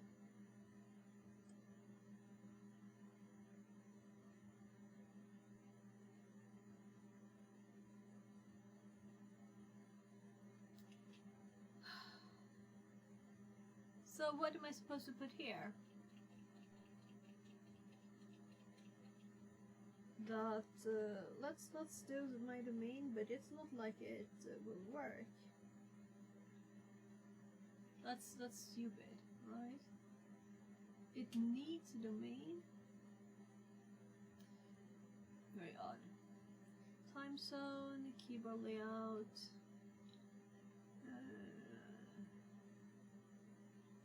What does it say? PVE, right? PVE. So if we need that for something. Oh, the mouse is so big. Oh right, it's this mouse that's zooming on the screen. That's why. So this is why we can see it, because the mouse is like in this place. Or I can see it because I'm zooming there. I'm sorry you can't see it because that's how I'm seeing it. I'm zooming on what you see. But no, can you see it? Yeah, you can see it. You can see it. Boot disk file system. Yeah, that's right.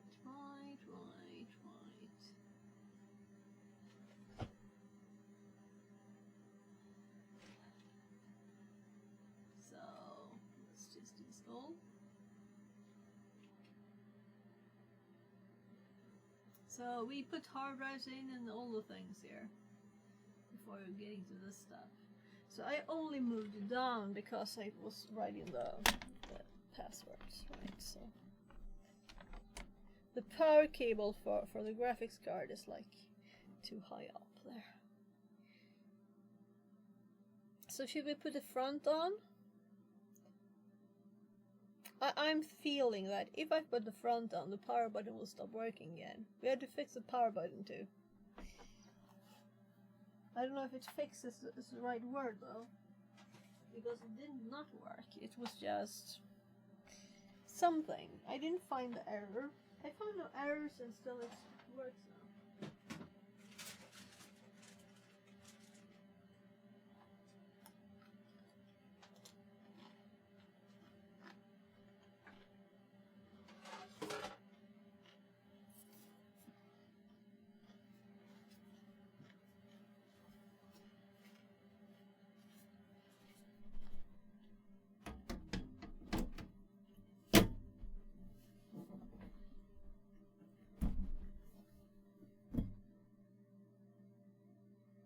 You can see the blue light is that way, reflecting here. Purple light, these are all just black for me.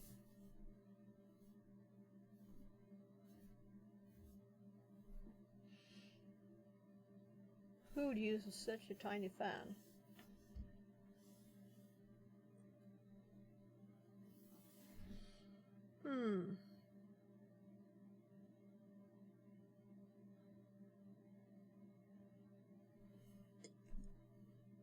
Create LVs? No. I don't know what it says. So let's prepare stuff because I don't have that much time left in the day.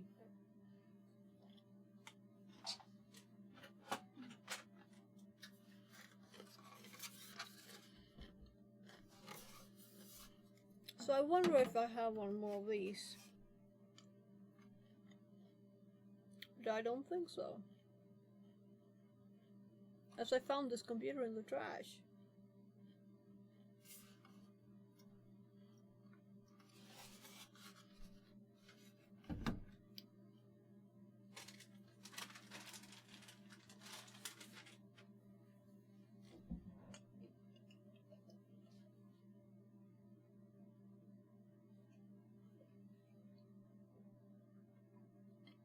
Well, let's go all night.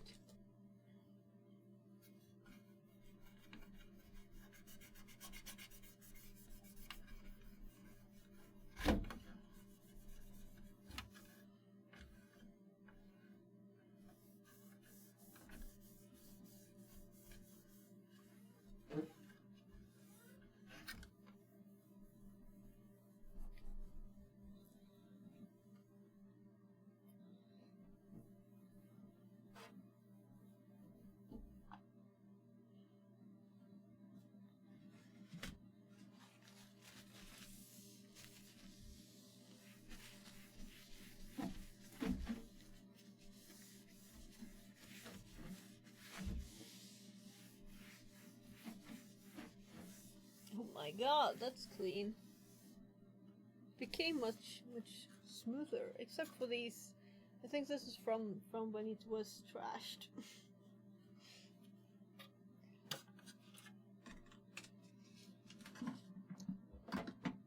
It became suddenly shiny, and we can see the ring light in there, right?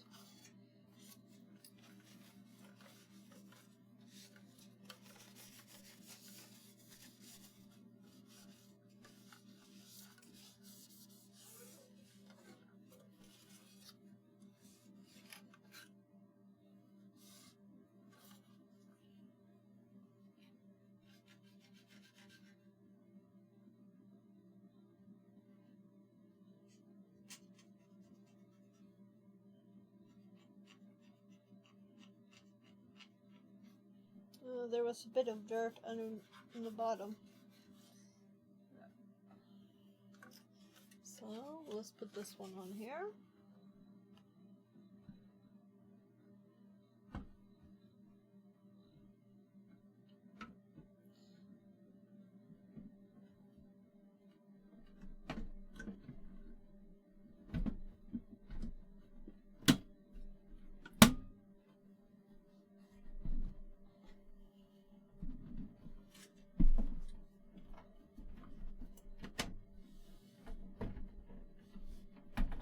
Oh, Oh fuck. Was that me? Yeah, I think I pushed the button. That was stupid. So, I actually got the front on though. Finally. Ah.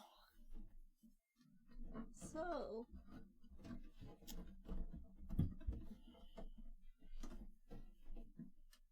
So I'm actually pulling the front back off.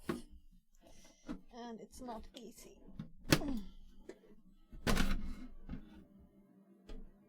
So.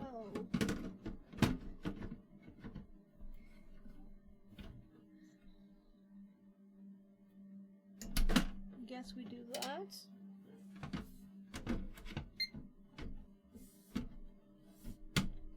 Let's see how smart it is. Will it remember what it was doing?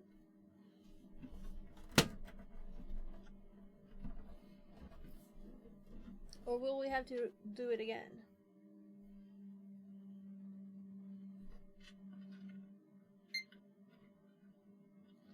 So I guess I shouldn't put this on right now, right?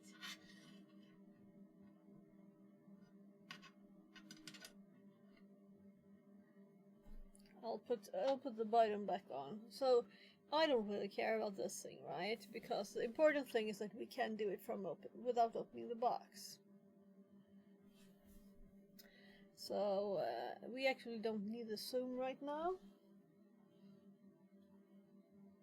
You can see the cursor there. So if I put this back on, it will go back to. So maybe I should take the opportunity to actually continue tomorrow. Yeah, 11 hours is not that much, but I plan to not do more than 10 because I can't highlight now. So you have to download videos if I go over 10 hours. I think it might. I read somewhere 12 hours, but I don't think so. I think I have to split them if they're more than 10. So, pliers back. So, nothing happening. Turning it off. Turning it back on again. And Neovem says. Nice t-shirt, smile, smile. Ah, yeah, right. Hi, I'm Zach. How you doing?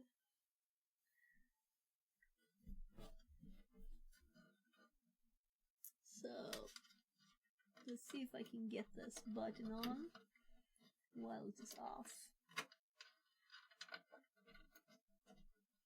Or if I really need to put it all back off. Yeah, I think I need the front off too to get the button back on.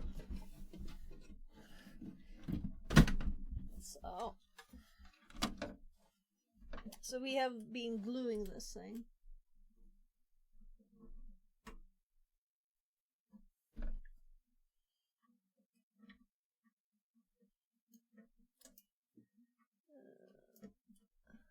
So me putting the front back on just aborted the installation. So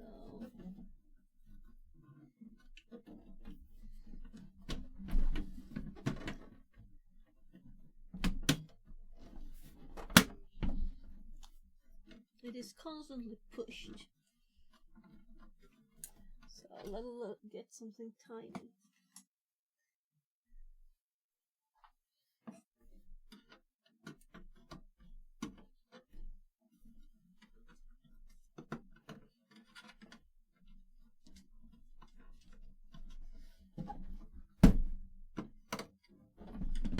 Come on, button.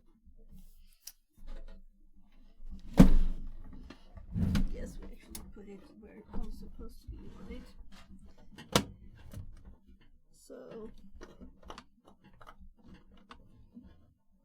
So no. So maybe the problems with the button had something to do with this, but it didn't, because I don't think so. Let's put this back off. The button works fine.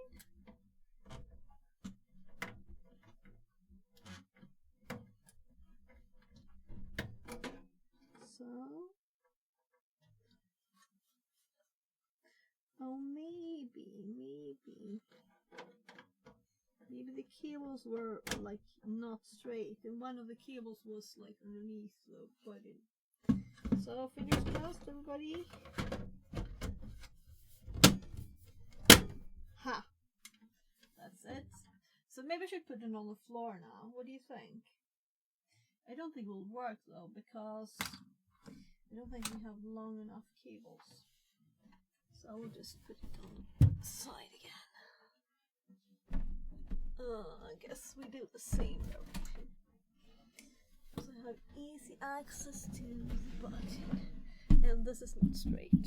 This is like blob. Power on.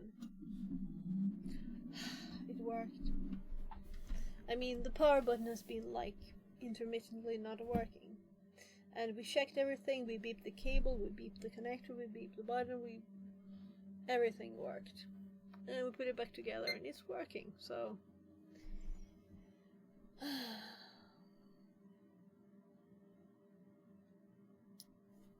so this is a i7 2600 with 60 gigs of RAM.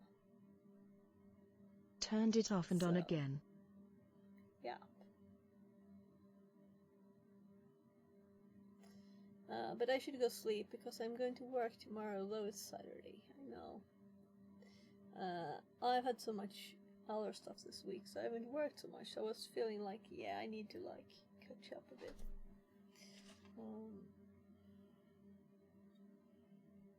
And it's kind of relaxing working if you're all alone. Go to bed. Place. Smile, smile. Yeah, I should. I had like 1:30 as my limit, but if we need to restart it, we can like start installation so it is ready tomorrow, right? So I don't feel like I have to do the dual stream, or should I? But then I had to wait. Probably good to set some stuff up off stream too. So, I'll actually start preparing for going to bed. I'm going to like go to big quick bio break, in other words.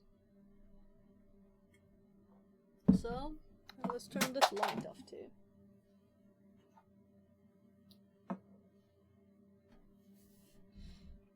We can start turning some stuff off.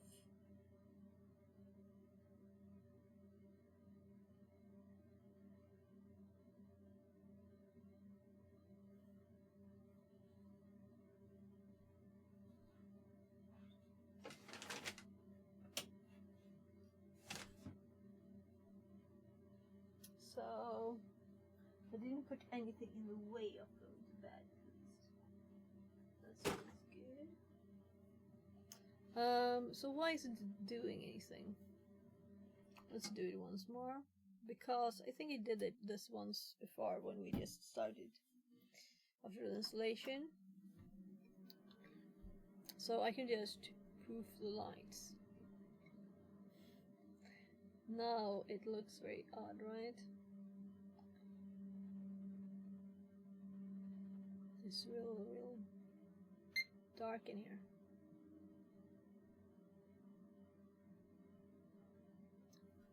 I can make it even darker. Have a tiny light behind there. So let's go for the backlight and make it second mode. No? No, I wanted the other one.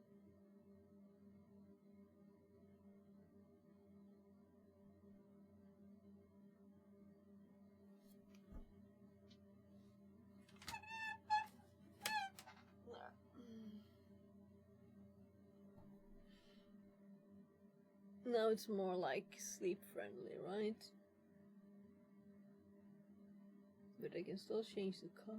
Maybe we should go purple anyway, right? Or is this more sleepy? Turn it off, D.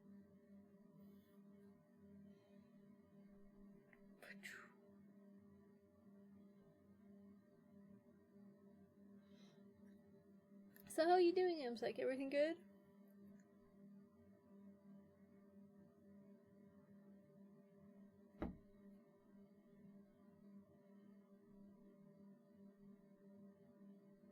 So, stuff to read. I'm betting your monitors are outputting enough blue light to keep you awake. Yeah. So it's not like I sleep like this, you know, when I lay in the bed. I don't need to prepare. I just turn off. So no problem. I'm good, thanks. Just been super busy with work. Smile, smile. Yeah, it is. That's life sometimes. So do you, how's the work now you doing? It's been some time since you started, right? So a few months. Do you love it? Is it okay? Is it like the best job ever? Maybe you shouldn't say on stream, I don't know.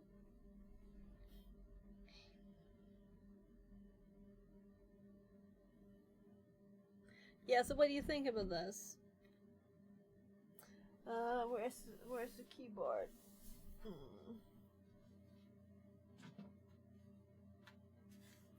So maybe I should just start it tomorrow. My new favorite pastime is spending £75 to commute for 4 hours to interview candidates so they can get a job. D. Oh.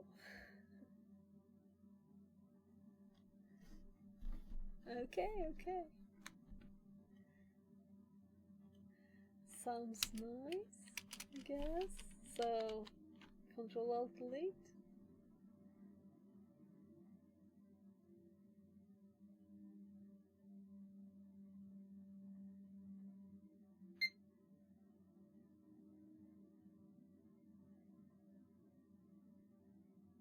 Yeah, so why didn't we get anything last time? Or did we get that first and then we got this? So I'm pulling out the USB. I'm doing another Ctrl-Delete. Put this in my hand, which is Proxmox installation. So it started, you know. So there might be something on the hard drive.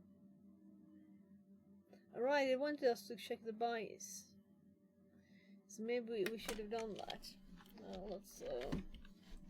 Let's do that anyway. Which key did it say?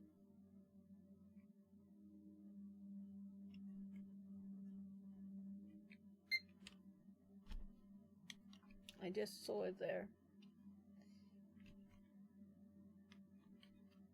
Pressing all the keys. There. Discard changes. Nah, we wanna go in here. So this will be the last thing we do today before I go to sleep. So okay. It's 1:05 though. It's in the wrong time zone. So this looks ancient. So the thing we're looking for is virtualization. So I don't think it's in here, but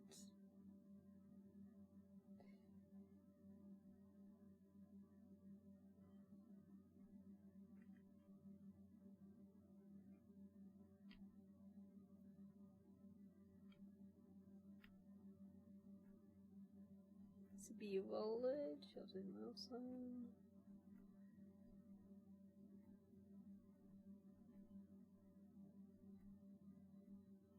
So this bin has been off for so long, So I don't know if it even remembered anything, but it looks very auto.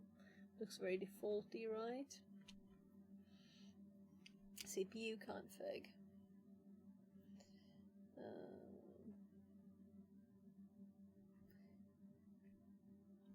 So, hyper-threading. Enable for Windows XP and Linux. Okay. So, XP can prevent certain classes of malicious buffer XDP. Here we have Intel virtualization, so we want to enable it. That's what we were looking for. Let's just look through the rest a little bit. So, monitor. Lots of stuff. So,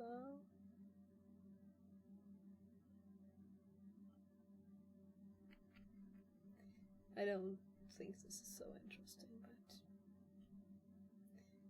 boot.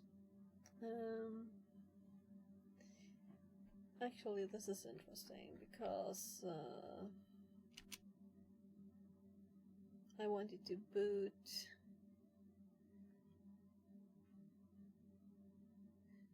on something that's not connected now. This. So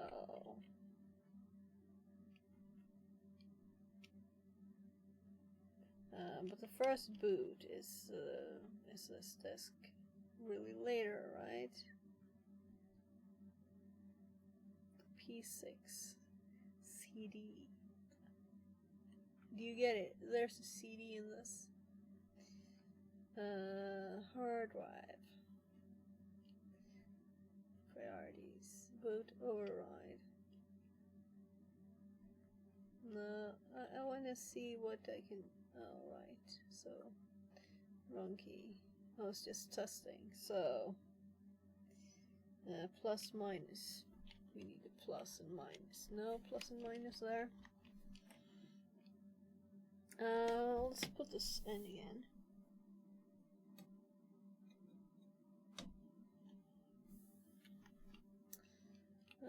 So I kind of felt it didn't boot on it.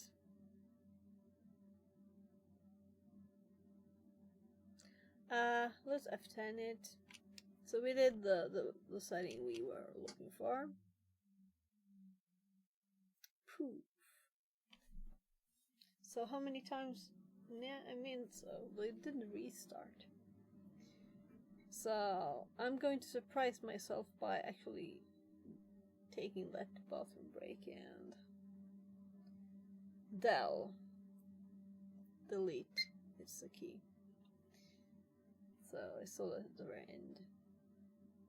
So both hard drives with a 500 gig one at the top first.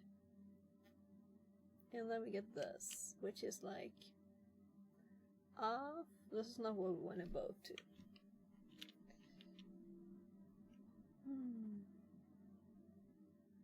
So why would it boot to this? Because it's not booting on the USB. So we're going to go into the settings again. And we're going to now select the, hopefully there. Yeah, so look at this. This looks better. So I don't know what I ended up in before. Advanced mode, I guess. Because I exited quickly, right?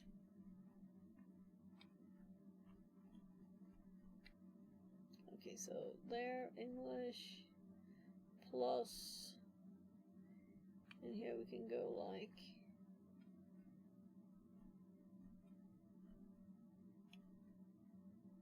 this is what we want to boot on. So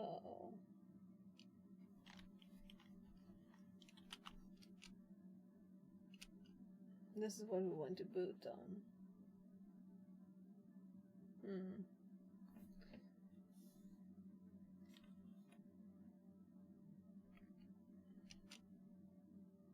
So now we're there. So I'm going to start the terminal installation, and we're going to get the problem again that we need to zoom into, because it will hop to 4K. So let's grab the other keyboard.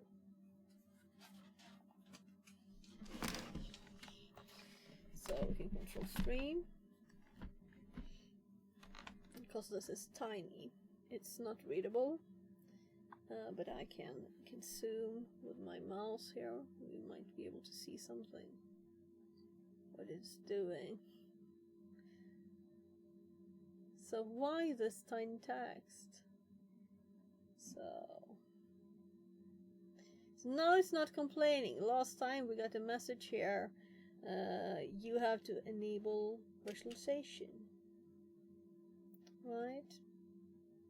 And this is the drive we want to install on. And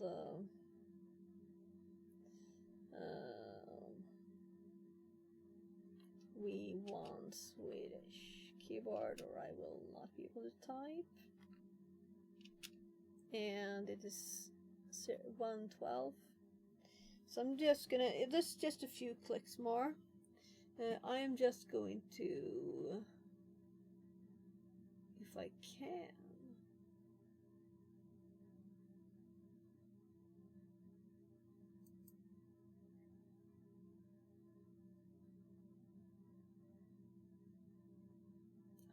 I guess I moved the keyboard again. So passwords, you know, passwords there, like there somewhere.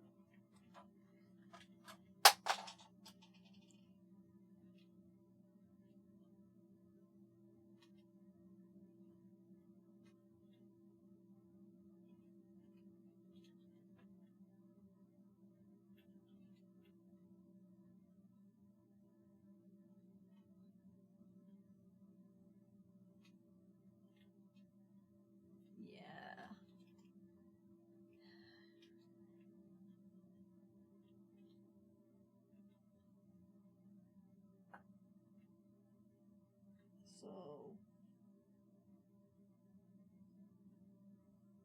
let's say it's hard to type because I can't see the keys. So a bit too dark. We don't have passwords anymore. .com.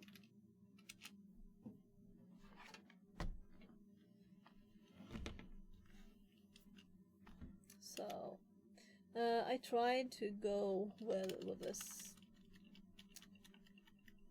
QDN. Oh no. P.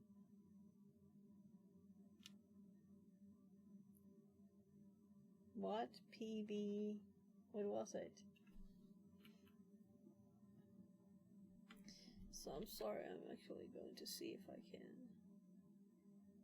access the start menu and look at the web page of Proxmox, and remember VE, so VE, PVE, I think that's what's the name. So let's minimize this and we'll get back to this. So PVE, and then just doing my domain, because I had to say something that was actually something. You couldn't just do whatever was there before. Is that even an M? I guess it is.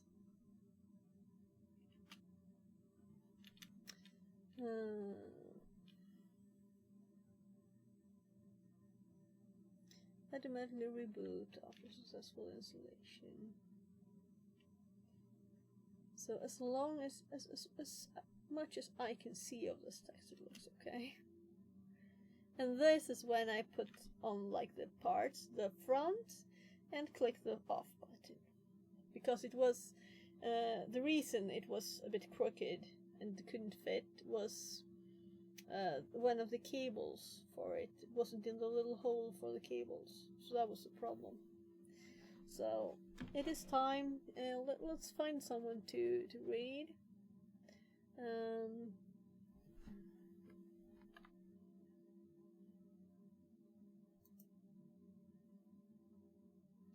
That's why I have this up.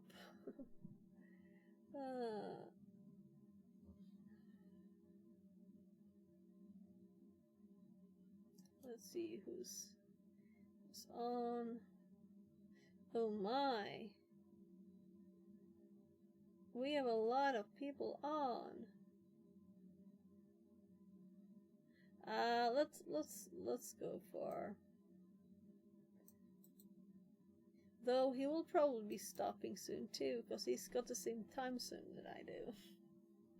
Well. So I don't really remember Aryabite because it was a long time, right? And I know that Cyber Warrior Studios won't notice a raid. So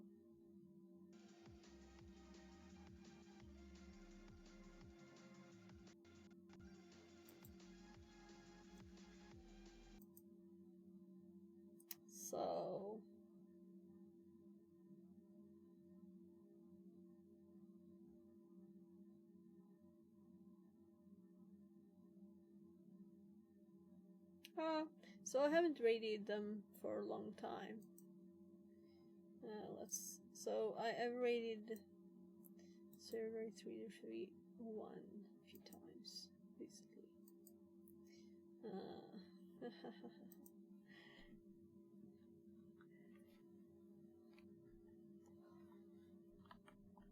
Raid.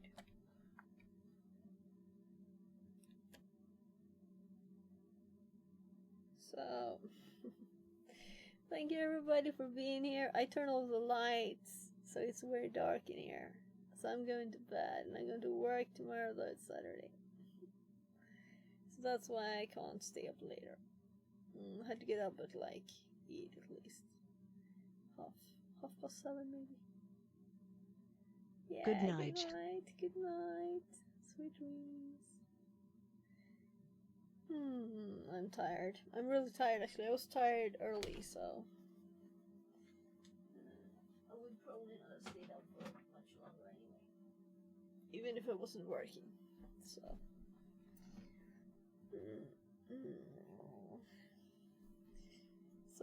let's do the raid. This is my kid's old mouse. I don't know why I selected it among the others. It's not really black, right? So this is my normal one. It's just low. Bye. Thanks for being here. Bye. Have a great good night, I guess. Bye. Oh, that's so odd. Seeing myself. No reason to click right now. Bye.